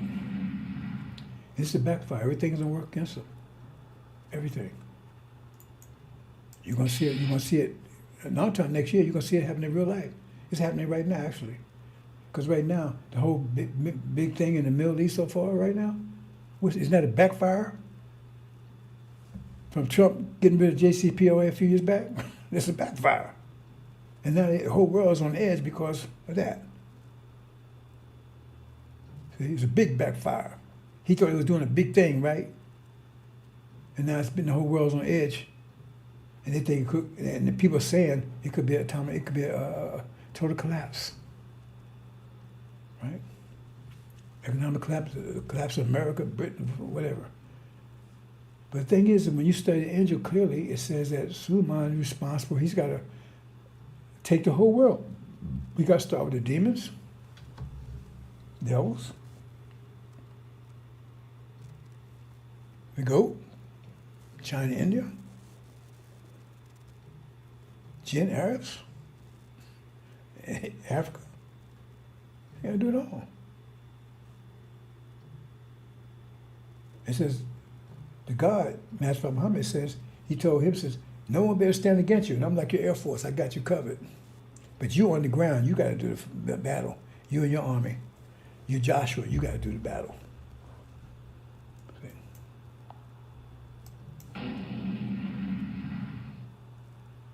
Okay, let's get to my main topic here, brothers and sisters. And it's mostly about these sisters.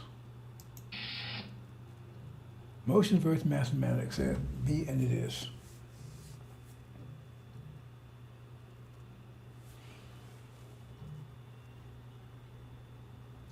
Okay, let me do some.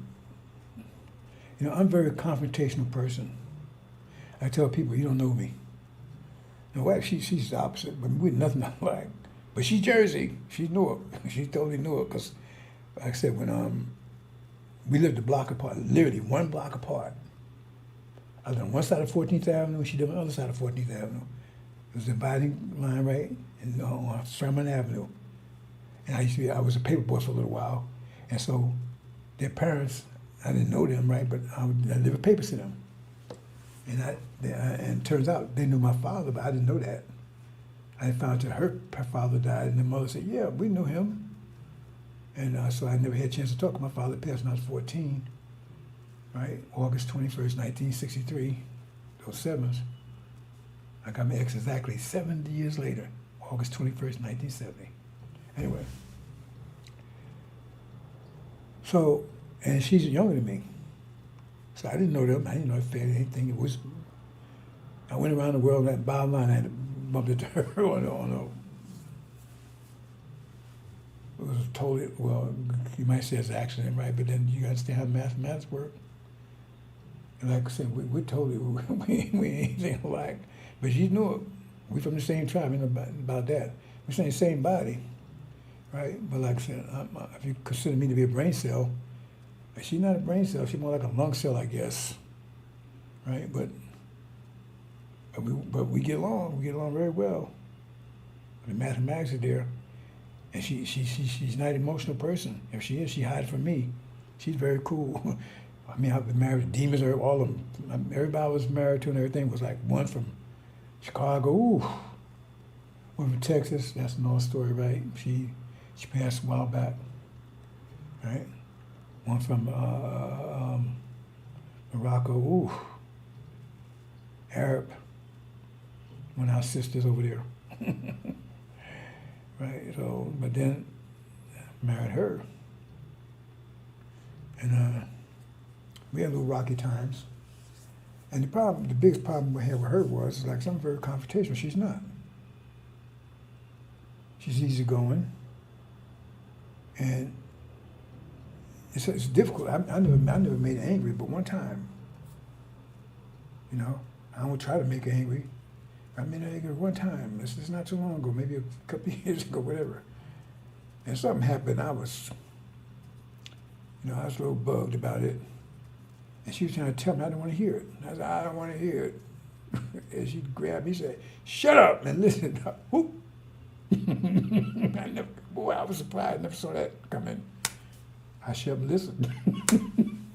Right? But she's not short. She's a little shorter than me, but she ain't skinny, but she's slim. And she said, shut up. You gonna listen to me. Boom. I listened. Right? But normally, I guess she's, and lately, man, she's really, man, woo. She's so mellow lately, it shocks me. Because like I said, I do all the cooking. Right? On the weekend, she might do something, right? But mostly I do all the cooking. And I'm in the kitchen doing stuff, right? And she got a habit of going in, grabbing stuff up and aluminum stuff like that. I don't know what it is. And so I went in and looked something and had some vegetables I had got and everything, right? It was spoiled. She had it back in the fridge. I said, what the hell is this? I said, why you keep doing stuff like that? You put stuff in there, you wrap it up someplace, I can't find it, and it spoils, you don't bring it out, and then we got my, and I was a little bugged about it, right? And she was so mellow about, oh, yeah, okay. She was so mellow, I mean, it surprised me, because she's really mellow, but she was really, lately, because usually she just ignore me and walk away, she get her lips stuck out, right? But this time she was so mellow, like, man. Right? But she doesn't make us laughs and stuff. She's really, like lately, she's been really mellow. So I asked her, you want crack or something? But the point is, that's a blessing for me because I never like deal with emotions, right? And I didn't realize that was a problem. And I'm gonna explain in a minute. Because she wasn't emotional, so I had to deal with that, but I had to do it to other people. And I mean, it was emotional wrecks. So the thing is, let me get to the point here. The point is that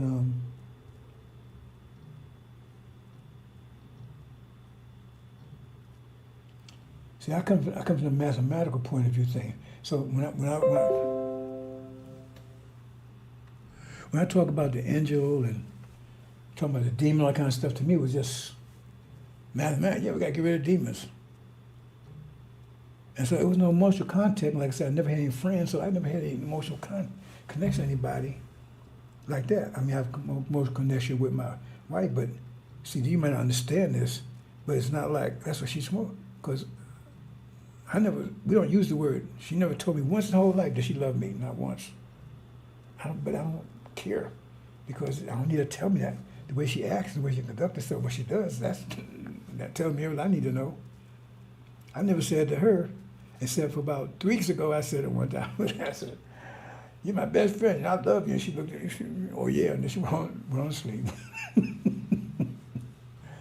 Right? I would just put it out there, right? Because she know. She's secure with me. She's safe with me. She don't have nothing to worry about. She handles everything. She handles all the money, everything. I give her, she handles everything. Right? I give it all to her. Right? See? And she knows she's safe. She don't have to worry anything. And she never had to worry about economically, everything, because I never worry about she never had to worry anything. She's told protect. She knows it. And she has said that, right? So,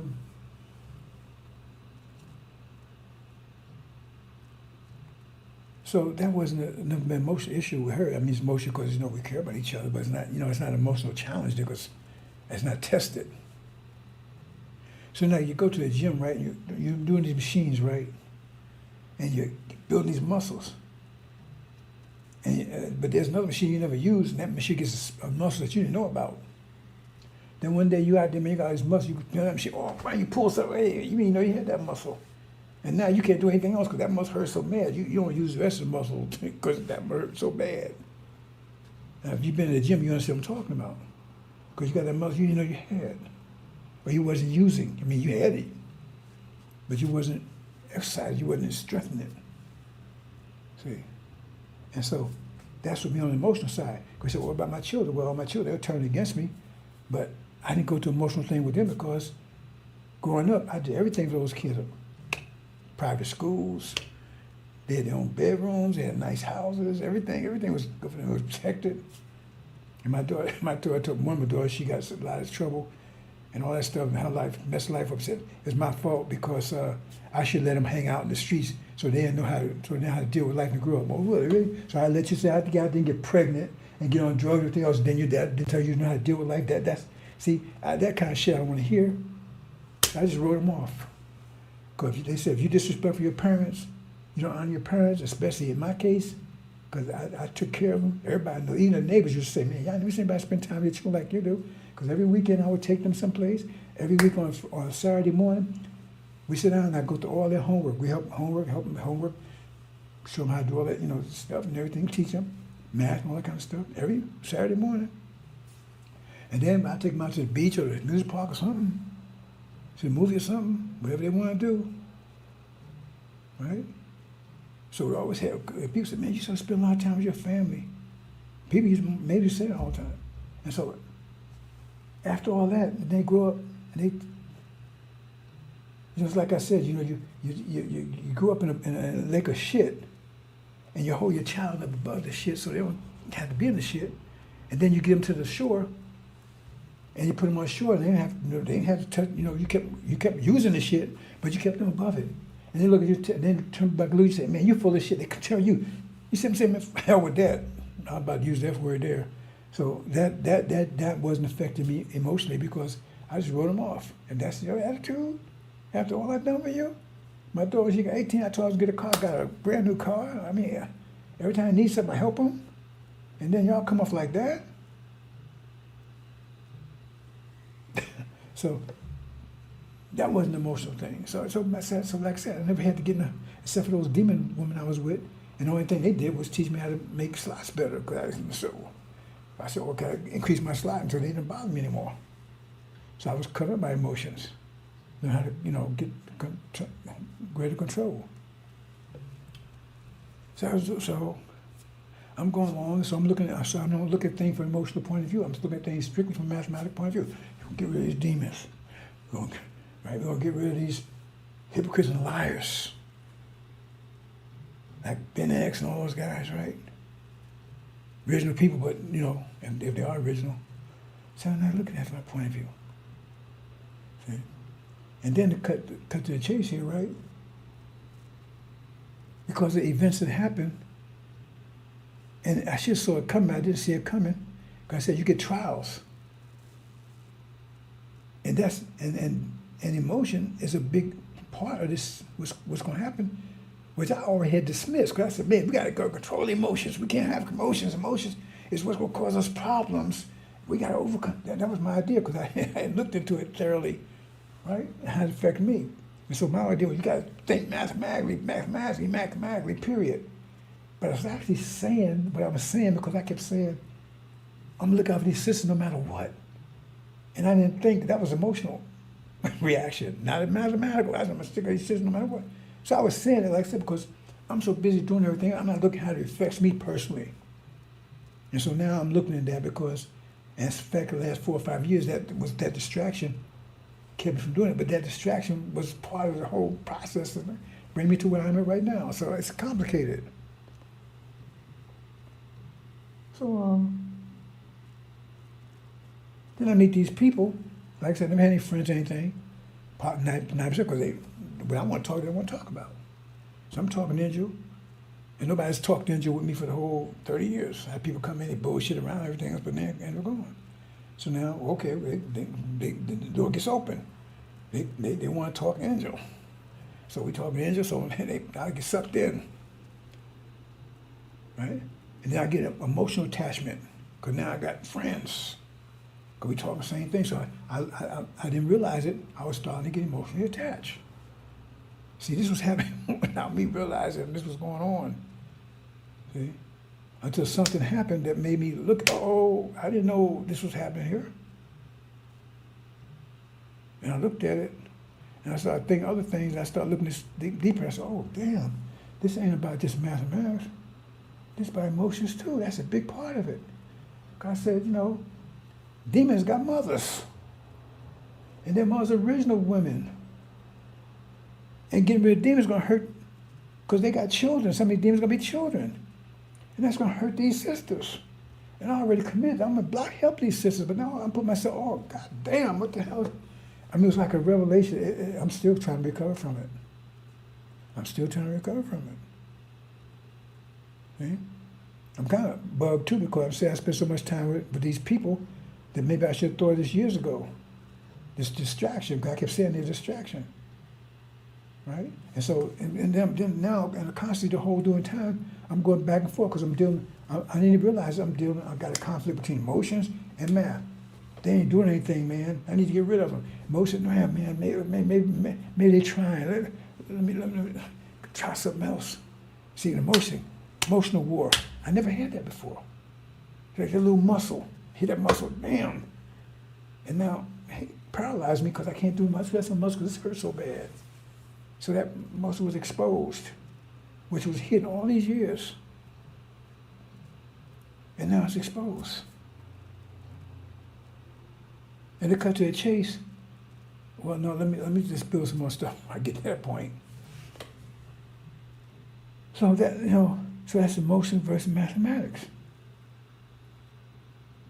You see? And then it gets deeper and deeper and deeper in that.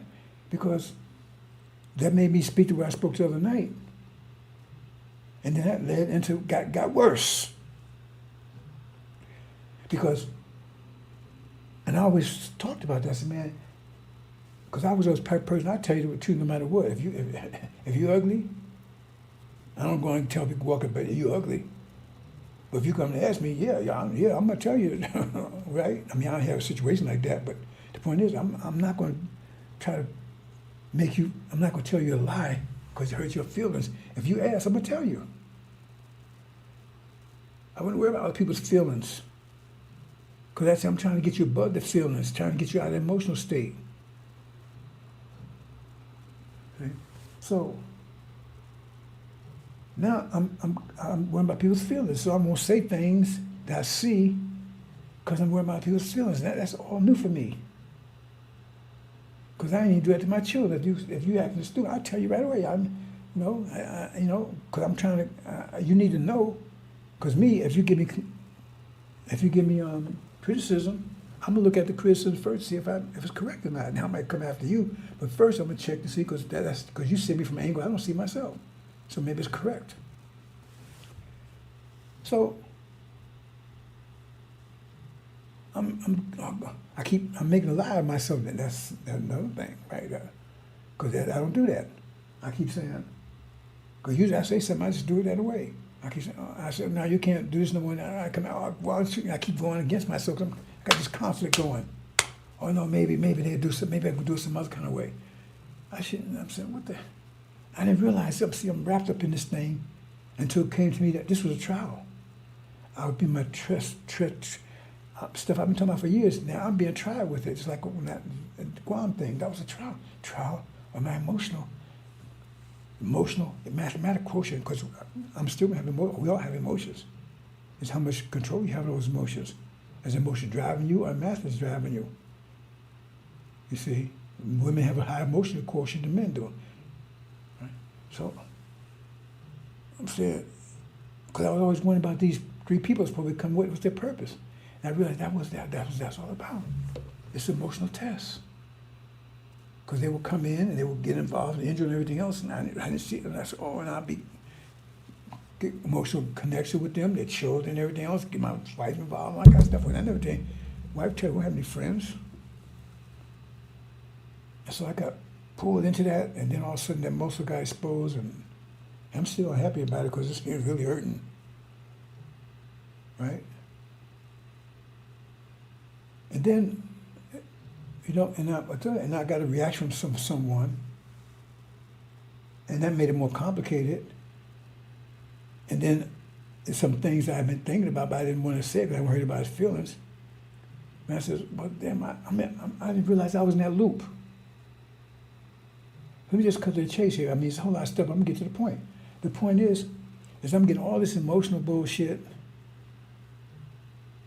because either they identified that I was susceptible to it, or they were just on an emotional level, because they tell me, shit, man, I got this problem, man, blood plasma and all this bullshit. So I'm saying, well, it may be, I don't care whether it's true or not. The point is, why you tell, I got a lot of, I don't tell anybody I bring some things that come up here, but we're doing well. And the reason why we're doing well because of 5 pillars. We ain't wanting for anything because of 5 pillars, because we practicing them. You understand? And if I wanted a lot of money, I could have a lot of money. It's easy for me to start my business back up. And I'll show you in a minute. But that's something I'm going to talk about in a minute, right? Being it is. I'm getting that. And then the other thing that really, it's 2 things that really bother me. Lying, right? And how we interface with our women. And then I'm looking at this thing, I'm saying, why would you hide behind your woman? And that really bugged me, because that's what I'm seeing. You hide behind your woman. I'm cutting their chasing this, because that's like, the war started, it's fighting, and they're shooting bullets, you put your woman in front of you. Really? Is that what we're supposed to be doing? And you call yourself, we're probably even better than NOI. And you hide behind you, we put your women out there. And that's the biggest conflict I ever had with my wife, because I told her I'm confrontational. And I'm always, people that know me, every time they don't see me for a while, for years when they first, and they're, man, you kicked anybody's ass today? Because they know that's who I am. I don't go out look for trouble, right? But I'm confrontational. I don't put no shit with nobody. And it's not it's not just a white thing. I don't put no shit with anybody. Never have. And my father passed, I was into that. And I'm not afraid of anybody. Like I said, I worked for the military like it wasn't even there. They could put me in jail for years and 11 years. I didn't give a damn. I was going to do what's right. I didn't care. That's my attitude. And it always worked out for me. Right? And that was a conflict I had with because and she would always try to cover for me or in background. Like I said, I told her, we broke up for a while because of that. Like I said, I don't want you doing that. I got this. I want you to go around and make excuses and all that kind of stuff. I'll give you 2 examples real quick.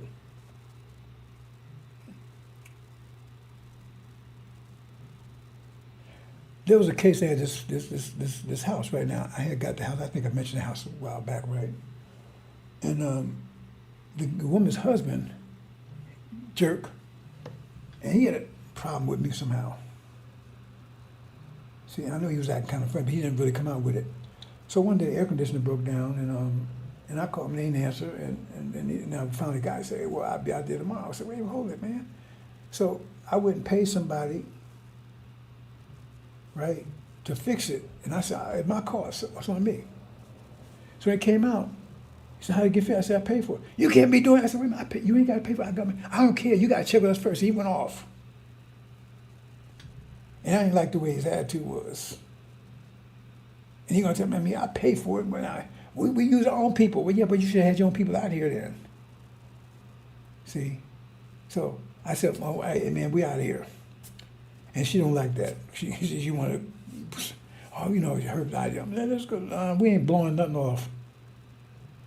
I'm not eating anybody's shit. I don't care what they got sauce on it. They got puff on it. They got sugar. I ain't eating it. Right? And so, now, when I got the place, there was two wash machines. There was a wash machine and dryer there, right? It was theirs, and they told me they'd move it out, and we put it on in there, right? Well, they sold it to me. So they sold it to me. I ain't there for no receipt, nothing. No, I paid them for it, right? So it's mine. So she got pissed off because what was going on, but we was leaving because she didn't want us to leave because that was good. She tried to talk us out of it. I said, I'm out of here, right? So she got mad, pissed off about it. And so, the house was perfect. We cleaned it and everything, you know, left it real nice, pristine, was going. I told my wife, don't just stay away from there, just don't go anywhere near it. So then what they did is they went and called cops, we stole that wash machine and dryer. Right? And so I got a text. I said, I'm not telling you talking about. So I just blocked that. I said, I ain't bound her, right? So they couldn't get through to me, so they got to my wife. So she runs over there. They got the cops waiting for her. See, I told her, stay away from over there. See, because she's going to solve the problem. I told her, when I'm in a battle, don't you get in the middle of it. So now I got to go. Now I got to pay them for the while she's going to protecting her. Because if she ain't got in the middle, we'd go to court. I don't care what you do. We battle. But I'm protecting her because that's my duty to protect her. So I got to protect her. Then they had to pay them for while machine and dryer because we took it with us, and threw some other stuff in there, all that kind of stuff. See, and I got mad with her about that. Cause I told her, I said, if you do it again, I'm gonna have to get out of here. And then another situation where we was walking down, we walk on Saturday, Sundays, right? And we go across this bridge. And so they got this homeless guy, this devil. He's got this dog. The dog is loose. And I keep me a little dog stick, right? And so the dog came there, popped the dog, right? I'm a dog on me. So he got mad. So we was coming back towards home. We was across the bridge, and he's down there with a big old knife, right? And my wife, she got nervous because she always get nervous. I'm going to combat, right? I told her, I says, right. So she gonna try to grab me. She wanted to go back the other direction and go back. I told her, I told you, don't get in the middle of this. I told you, you get your side over there and you just keep on walking. Don't look back. I'll deal with it. You just keep walking. Don't look back. Right? So then he don't get to you because you're on the other right side of me, right? And once we get past him, just keep on walking. Don't look back. Don't look back. Just keep on going. Right? If you don't see, if I don't get home in an hour and call the cops, they probably kill me or something. Just don't look back. Right?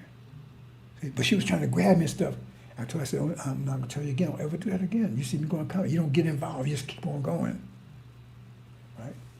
So then, by the time we got to next where he was, the fool pulled his pants down, drawers and everything, showed his ass to my, and he had some kind of patch across his waist. So I said, I'm sick, man. The doctor told me I'm sick, and that's why I'm in a place going. Well, I'm like that, right? But the point is, see, I told her, I said, don't do that. I said, I'll take care of you. You have to worry about anything. Don't get involved, because you get involved now, I got to deal with you and him too. See? So I tell her, I protect you. You don't have to worry anything. And I never hide behind any woman ever in my life. I never put a woman speak up for me anything. Never. And so why? And when I say, and the problem is, we haven't been able to stand for our women we couldn't do it. We had no choice. But now we do it. And then you hide behind your woman, have her speak up for you, have her take the blame for you, so you can save your ass. No, I ain't buying that one. See? And so then that's the emotional side comes. I said, I didn't want to say anything, but because, see, no, you do mathematics on that. But the other side of it is the sisters. I don't give a damn what anybody, I'm not going mathematical on the sisters. I ain't just ain't doing it. I ain't going mathematical on the sisters. Because the sisters went what they went through, I'm going to protect them. I ain't going mathematical. If I went mathematical, I might as well write them out too. I'm not going mathematical on the sisters. But they went through and everything else, that's something I'm going to stand, and to make a long story short, I'm going to give you a brief history thing here. Because when I talk about, I don't tell you the details. I said as much I don't talk to you about. But men have more discipline, natural discipline than women. That means they have more power than women. That means men will always, if they have more power, that means they have less power, subordinate to you. So how is men and women going to be equal then? Because they said they're going to be equal, male and female. That's Melchizedek's doing. He's going to make that happen. Now, I'm going to give you the basic math behind it. When you get the Injil tells you, when you get the scripture tells you, gives you what knowledge you need to have, the wisdom you need to have for that season. Right? See? And so the computer generates it, but the scientists have to prove it, and they make modifications what they need to do, because they want, certain things to come out. Right? So the law, what they're giving you is that bottom line is, and just tell how much discipline you need. The bottom line of it is you need to get to the hereafter, pretty much. I mean, that's the long and short of it, right? And this gets very complicated. I'm not going to a lot of detail. In fact, I shouldn't be discussing this till we get home. I shouldn't even be discussing this till we get home, to tell the truth, because this gets really into a lot of deep stuff here. But the thing is that when you have, I said, we brought everything to creation. Little things, more complicated. And so as we start rolling things back, we take out the most complicated back and bring things back to, eventually, we come back and eventually male and female become one again, and so forth, so on. Because as the pressure increases, we got to bring those things back in to withstand the increased pressure. Until we have to bring everything back in. It says, one from life, all things came. Right? But it has to be timed just right. See? Because we could bring the male and the female back together now, but what would that mean? That would cause a lot of stress and everything, because now I don't want, I'm getting too detailed here. So the thing is that we put this creation, and so now we're going to enjoy it.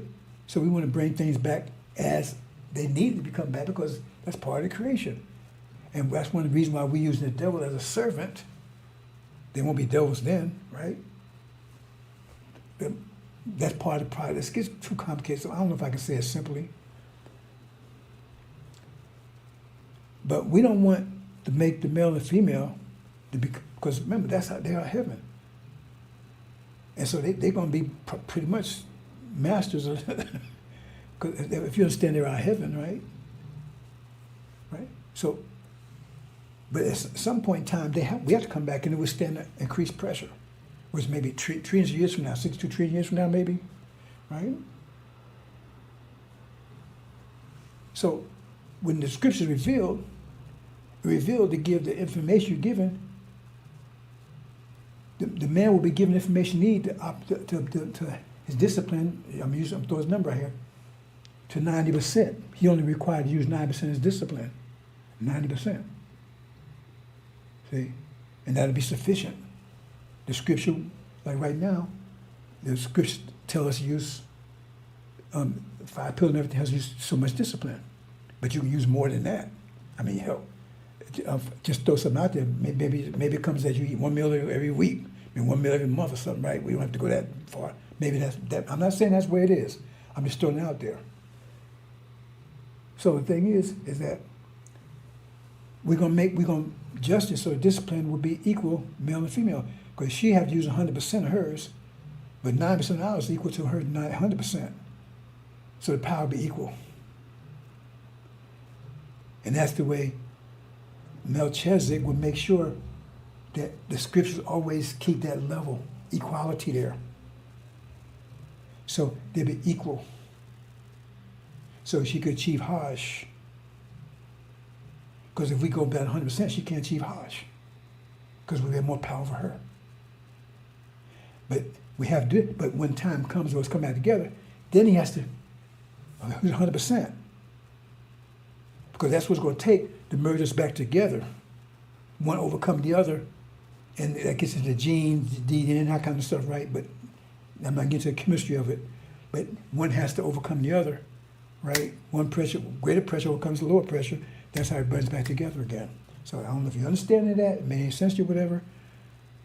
And to make us stay equal. Not only that, right? But that's the protection to this female, so she stay equal, so she's not oppressed. Because otherwise, we oppressed for 72 trillion years, and that would kind of disrupt our paradise. Because if she's under our control, that means we're controlling her quality. So all we getting back is what we putting in. So we ain't really getting the benefit of her beauty, because we're trying to make her like ourselves.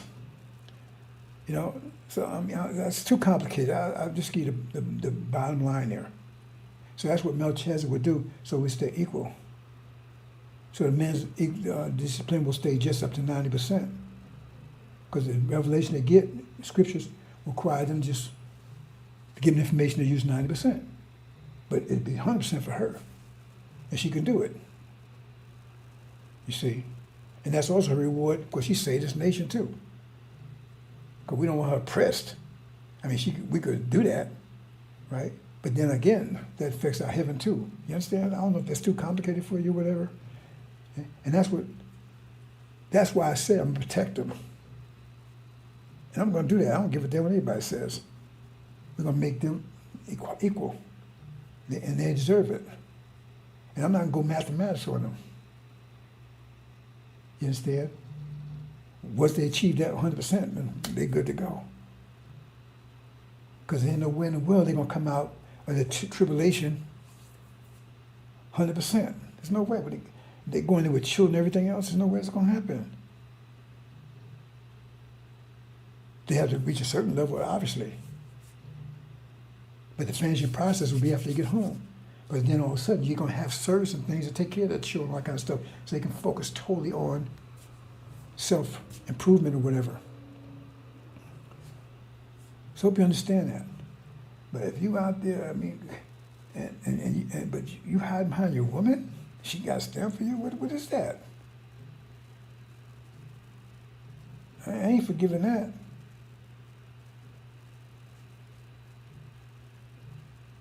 You see? And that's the problem. Now, like I said, the problem is, for me, is that now I got to look at this whole thing differently. Because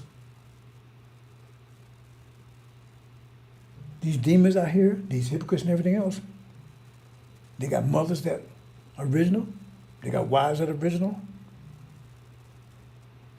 and they still going to have emotional content because what I just said. And that's going to hurt them to get them. And the devil planted that away. I said, they've been planning. I looked and I said, oh man, that's part of their plan. Because I said years ago, they trying to figure out a way to get into the hereafter. And the scriptures tell you that. And slide in. That's one of the ways. Because if we take and say, the sisters pleading, because they get out the lessons about how those Ishmael sisters saved the baby, and now they came all white because they felt sorry for the babies. You understand? So, brother, still my man, can you help my husband? Can you know, I mean, but they're hurting, it's emotional. I don't want to hurt the sister. Oh, that's my baby. Because that's how the devil, they come to their emotions. They feed them, they know how to get to us. That's why you always see they always come to the female. And so now that's something else I got to deal with. And I'm not happy about it. And I can say a lot more, but I'm going to move on to the next thing. And hold on, because I forgot something here. I mean, how I'm a woman? I ain't never did in my life. And I tell you, that's me, my wife, boy, because she wants to be protected. I said, you don't need your protection. I'll protect you.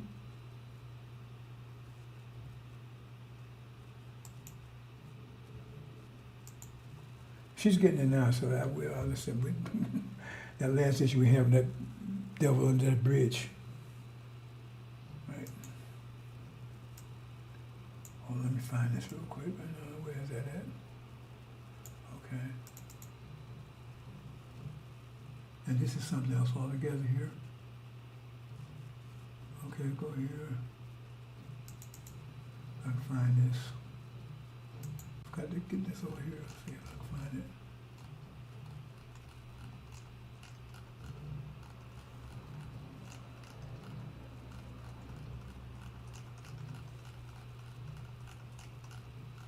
No, it's not there. Okay, see if it's here.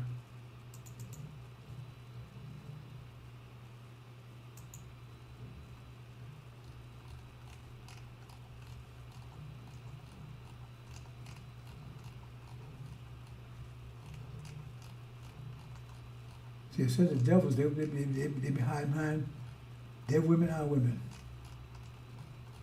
Okay, where is this thing at? What's the 7th? Should be here.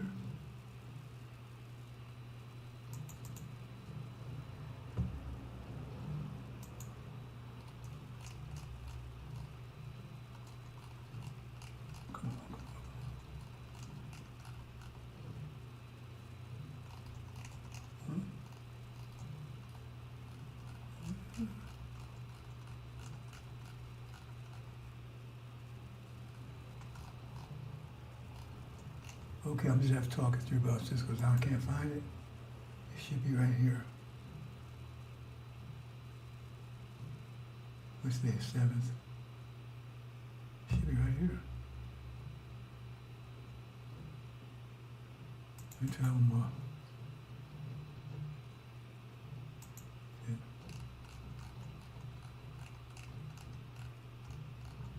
There it is. There it is.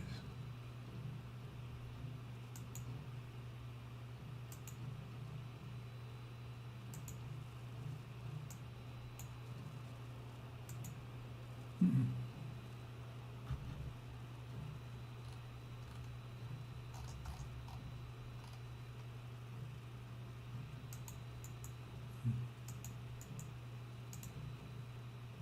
Okay, that's it.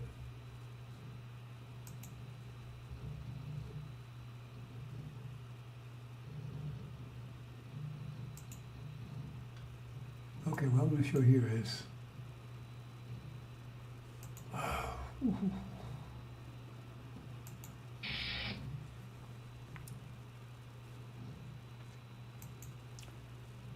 this is a lengthy subject, but I'm going to keep it short and maybe talk more about it tomorrow. Now, being it is,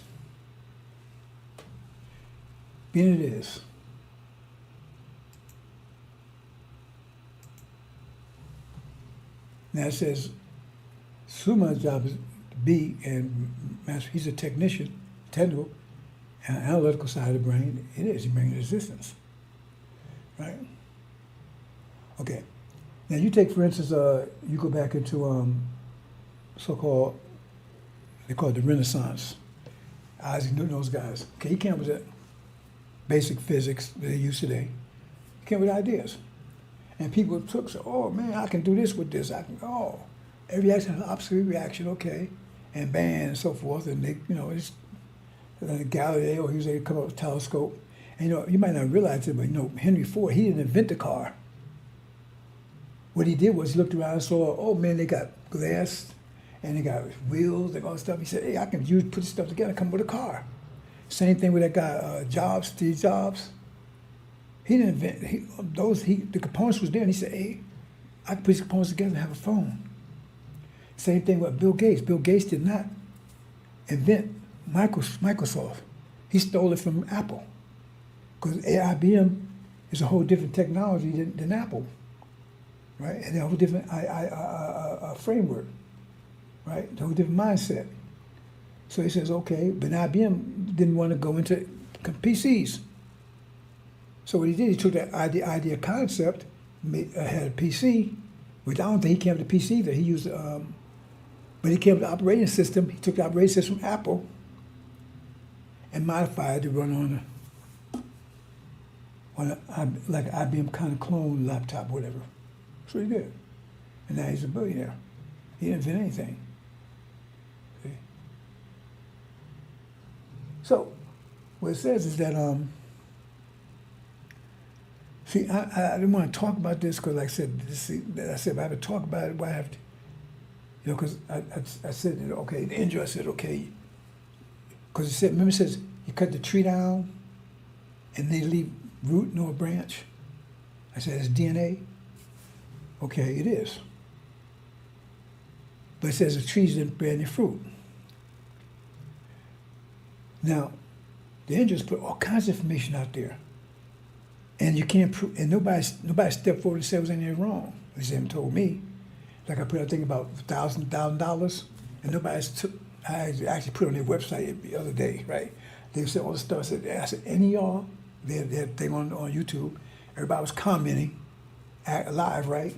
I said, anybody on here can prove any of this bullshit, I give them $1,000, got nobody, oh, we love Farrakhan. Well, why don't you take this, come get your $1,000? So I put some information. I said, my job is putting information out there. Right? See? And so the thing is that, and I'm cutting to the chase here, right? Because I said, those, I was wondering about these problems coming, right? And I said, really? I said, what's the nature of it? Well, it actually was a challenge, the emotional challenge. It couldn't be any more than that, because they haven't done anything with the books. So the books are going to be considered someone else, because the books are ones for them. If it was, because the books are designed the same mind matrix that you are. Because the angel doesn't, because that's the way I think. So, right? And the original people, right? So, I mean, the break the seals is sealed in a way that I would think. That's how I broke them. I'm not talking about getting all the information out of it, because I get information, I showed everybody. So now you could do it. But it was locked down with certain matrix, if you will, right? That's consistent with my brain pattern. That's why I was able to do it, right? Because that's what I think. Then you got to go and try to figure, what it's saying. So I put this information out there. So that's the same thing. Those books, right, are written for the same mindset of the people that's supposed to use it. So whoever gets it, it's going to say the same thing happened to me. It's going to register because their mind thinks along those lines. And I was wondering who's really going to be. It's going to be somebody NOI or whatever. So it hasn't been revealed yet. But whoever it's going to be, not going to take. It's not going to take learning to get it, because hey, it's going to register with them, because they don't even know the books exist. Like I didn't know the angel existed. At least I didn't know that. I knew Revelation, but I didn't know that. The idea behind the angel, all that kind of stuff. So you go in there and put all this information. Now remember, it's all mathematics. And I had the mathematics, I just didn't apply it that particular way. I mean, I understood the devils are going to be destroyed and everything, because I understood the pressure. I knew before I had the angel. I understood those things. But I just didn't know the details. I didn't know the quality. I knew the quantity, I didn't know the quality. The angel gives you the quality. Okay. So I come with all these, I put all this information out there, because that's what I said. The so-called Renaissance, Newton and all those guys, Leibniz and all those guys, they can't put this information out there. And people took it and said, hey, whoa, they started doing stuff with it. Guns, gunpowder, trains, all this kind of stuff. They didn't cover that stuff. They put the information out there, and people say, hey, I can do this, I can do this with that. See? That's the same thing with, and they had information that wasn't that great, but it was good enough to do what they did. Like the Romans, they had information that was much less, but look what they was able to do with a little bit of math they had. They didn't have zero. So now, The angels come out all this information out there, and nobody's doing anything with it. And this is a good example right here. You know, I don't have no money, all that kind of stuff. You know, this example right here. Now, I did it 2 times. I was just wondering about that. Because I wanted money, I could have money right away just with this. But see, I don't want winter money that's going to melt in a minute. And the devils, I give them, I don't care about giving devils because they're not going to be able to do anything with it. Just like if they gave us calculus and everything else 300 or 40 years ago, we didn't do anything with it because our mental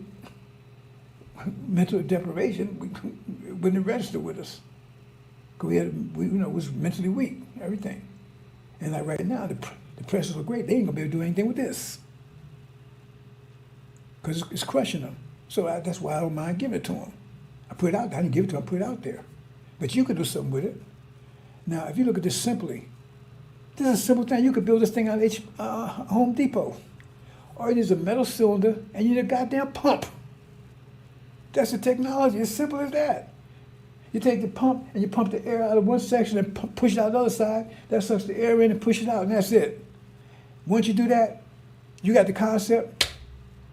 You lock down the concept, copyright or whatever, and they'll give you $1 billion a second to see it works so they can own it because they're going to make so much money off of it. Now, I'm telling you that right now. I could do it right now. I could go out there right now and do it if I want money.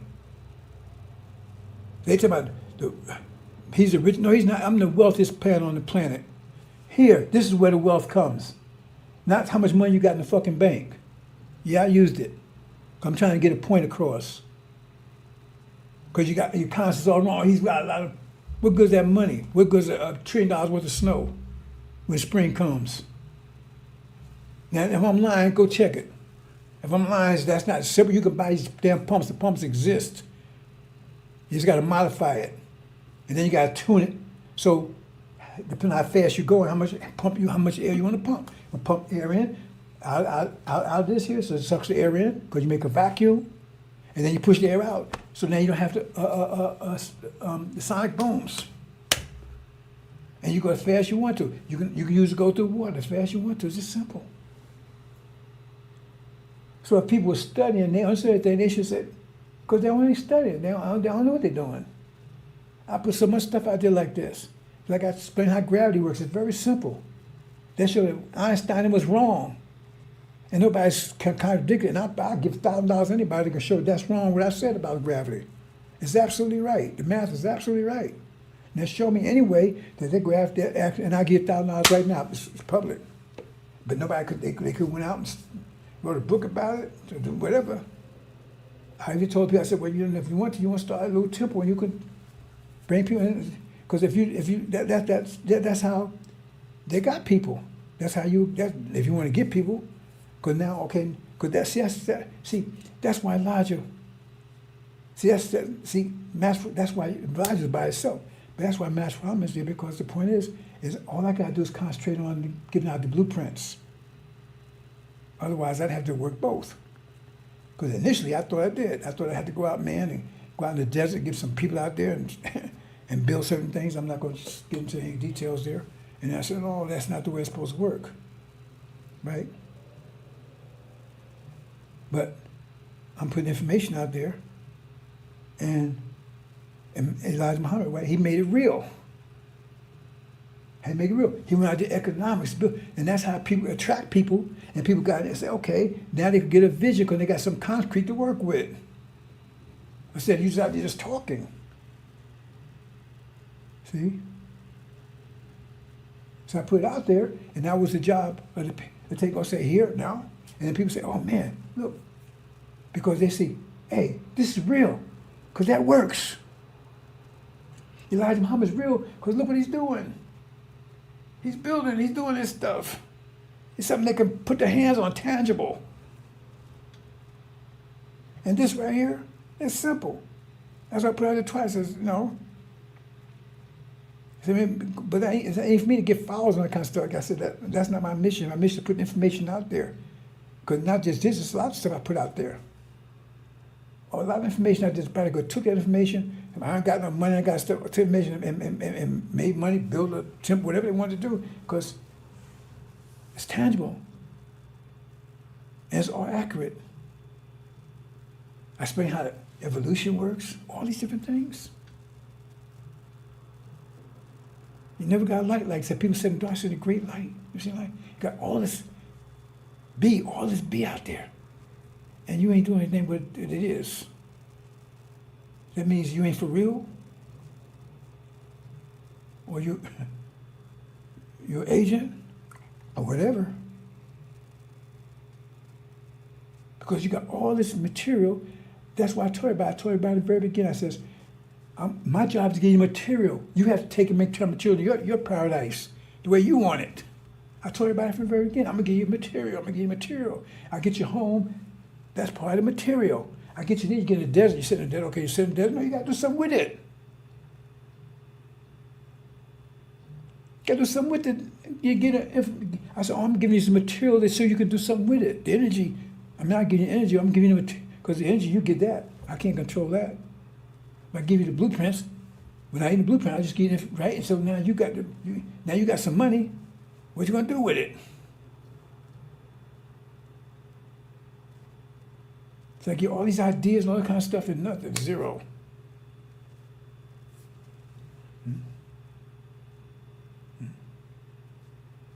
So it's gonna happen, because I mean, devils, they can't. They might want to just, but it's like I said, they're gone. The pressures, I don't have to worry about that because they can't do anything with it. They might, for a moment. But that's a simple concept right there. I said, I made it so simple for you. Well, it's just a pump. You pump the air, and so now you don't have no resistance because you pump the air in. And you got no, right, sound effect in the end because the vacuum that causes a sonic boom, you're pushing the air out of there, so now there's no vacuum. Simple. You move fast you want to go because you don't have any resistance. It's just how fast your engine is just pushing you. And, right? So you have a boat and you do the same thing underwater like a submarine, right? And so now you're flying under as fast as you on air, and look at all the things you could do. So instead of going across, take a week or two to get across the ocean, you go a couple of hours. Because that's what the ships do. That's the technology used on the ships. I'm talking about the deal with air resistance. I ain't talking about how to fly around space and stuff. I ain't talking about that one. They would love to have that knowledge, but it wouldn't do them any good anyway. Because, right? They about to be crushed in a minute. Okay. So. The bottom line is, I'm saying, is that nothing happening here, and there are people they just said they was just trial for me. But the bottom line is, it's troubling, and I'm really upset about it. I didn't see that coming. It's a trial to test my emotion as opposed to my mathematical thinking. But I'm not gonna go mathematical on these sisters, so I'm not gonna do that. And that's how they become, and I told you the process of how they become equal. Because you got to restrain the discipline of the male, but that's okay, because hereafter, that discipline they have is still good enough. 9% discipline is enough to be in paradise and do everything you want, to be happy and enjoy it. 90% discipline. That give you everything you need. You won't need more than that. And plus, now you got the beauty of your wife, right? Because her full beauty is exposed now. Her full beauty is blooming because nothing to press it. She's in Hodge, nothing to restrain and press it. Because otherwise, you're gonna restrain it. Then you may, how come she ain't, because you're pressing it. You're the resistance. You don't realize it. So we're gonna eliminate that. So now her full beauty will come forward, right? And you can enjoy it, and she can enjoy you, on equal terms. But then as time which comes with us merged back together, then you have to turn on the 900%, right? To get control, because we have to be one being. And if we're one being, right, we can't have two controls in one being. I think I'm gonna leave it there, brothers and sisters. I think I said a lot. There's a lot more I wanted to say, right? I'm not going mathematical on sisters. But the problem is they're going to cause me a lot of problems. Because they're going to plead for their babies. They're going to plead for their husbands. Especially if the husband hide behind them. I can't, ooh, that was... I mean, I don't know why they plead for them anyway, because we're supposed to protect them. You're supposed to hide behind them. Let them stand up and fight for us. Stand and fight for yourself. I mean, what kind of husband are you? You get in trouble and you got to put him out there going, plead for me. No, I'm not going to accept that. So that's the emotional state I'm going to have to deal with. I'm going to have to deal with a lot of that. Because these demons, they got to go. And they got mothers. Demon children, they got to go. Hypocrite children, resistant children, they got to go too. Missing husbands, they're going to be pleading for them. They got emotional connection, and they're not ready. They won't go mathematical till they get home to the hereafter. So during that period of time, that's going to be a lot. And I'm not going to condemn the sisters for it. That's what I'm just telling them. I'm not going to condemn them for it. I got to deal with it. I didn't see that one coming. I'm still upset about it. That's a heavy burden. I know it. I can see it coming now. I see that's a heavy burden. It's almost as heavy as just getting the angel itself. That's a heavy burden, emotional, because that's that little muscle I had never had to deal with. Had everything under control, man. You're gonna get rid of demons like with no problem. Now I got a damn problem with it, a big problem. Because these sisters, man, they got emotional connection with them. And it has to be done on this side. If it's done here, after those, they have blood connection. If it's done on that side, they should have reached, well, at some point, reached a mental, mathematical level, and so they don't understand, there'd be no problem. But if we're done on this side, where they still had a high emotional content, and they're going, and even if they don't say anything, you're going to feel it. It's going to break their heart.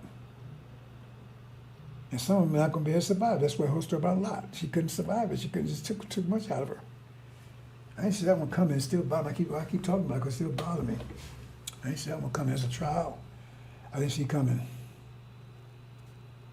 Now I see it. And then, like I said, and I thought, I said, okay. And then all of a sudden,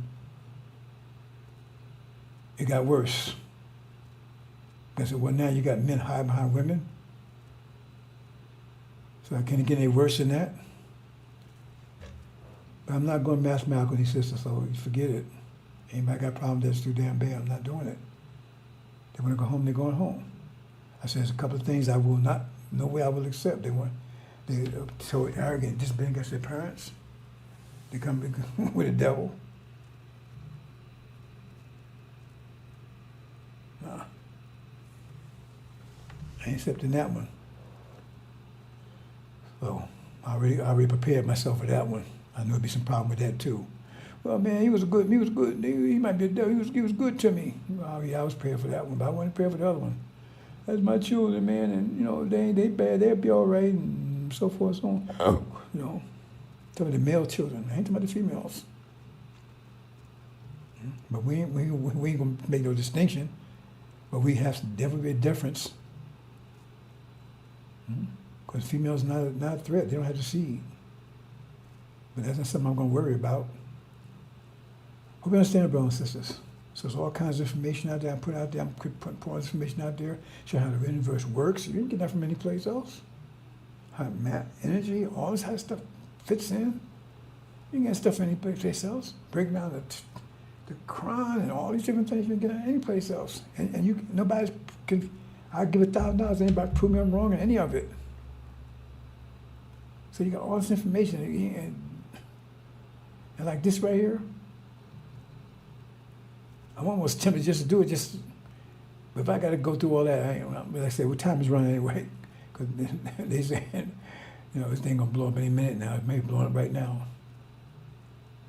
But I was tempted about a year ago. I put this out about 2 years ago, I think 3 years ago. I was tempted to go ahead and just do it. Right? Because it's just simple. All you need is a metal cube, a metal cylinder, and a pump. And be able to departmentalize the front and the back so you can pump all the air out of the front and push it into the back. Pushing the back, that means you have high pressure in the back, it's going to push outward. Got low pressure in the front, it's going to suck air in. Simple as that. No resistance. No sonic boom. And part of the reason why cars use so much gas and everything, because they got the resistance. That's why they build cars like that. They build them so cut down air resistance as much as possible. But this, you don't need a nose cone. It could be flat. It don't matter, because you're not dealing with air resistance anymore, like down here. I'm gonna leave it there, brothers and sisters. I think I said enough. Well, I said quite a bit. Yeah, I'm gonna leave it there. Assalamu alaikum.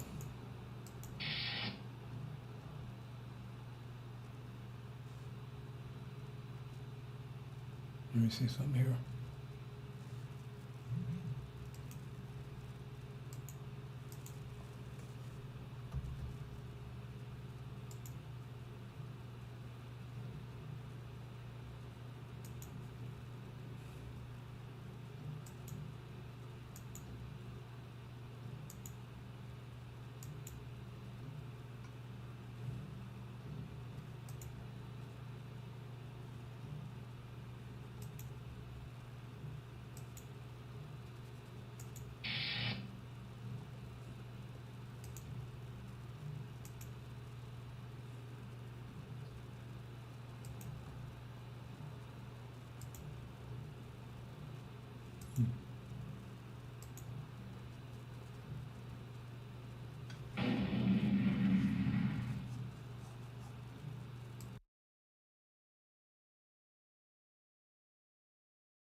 podcasting shouldn't stress you out. Stop.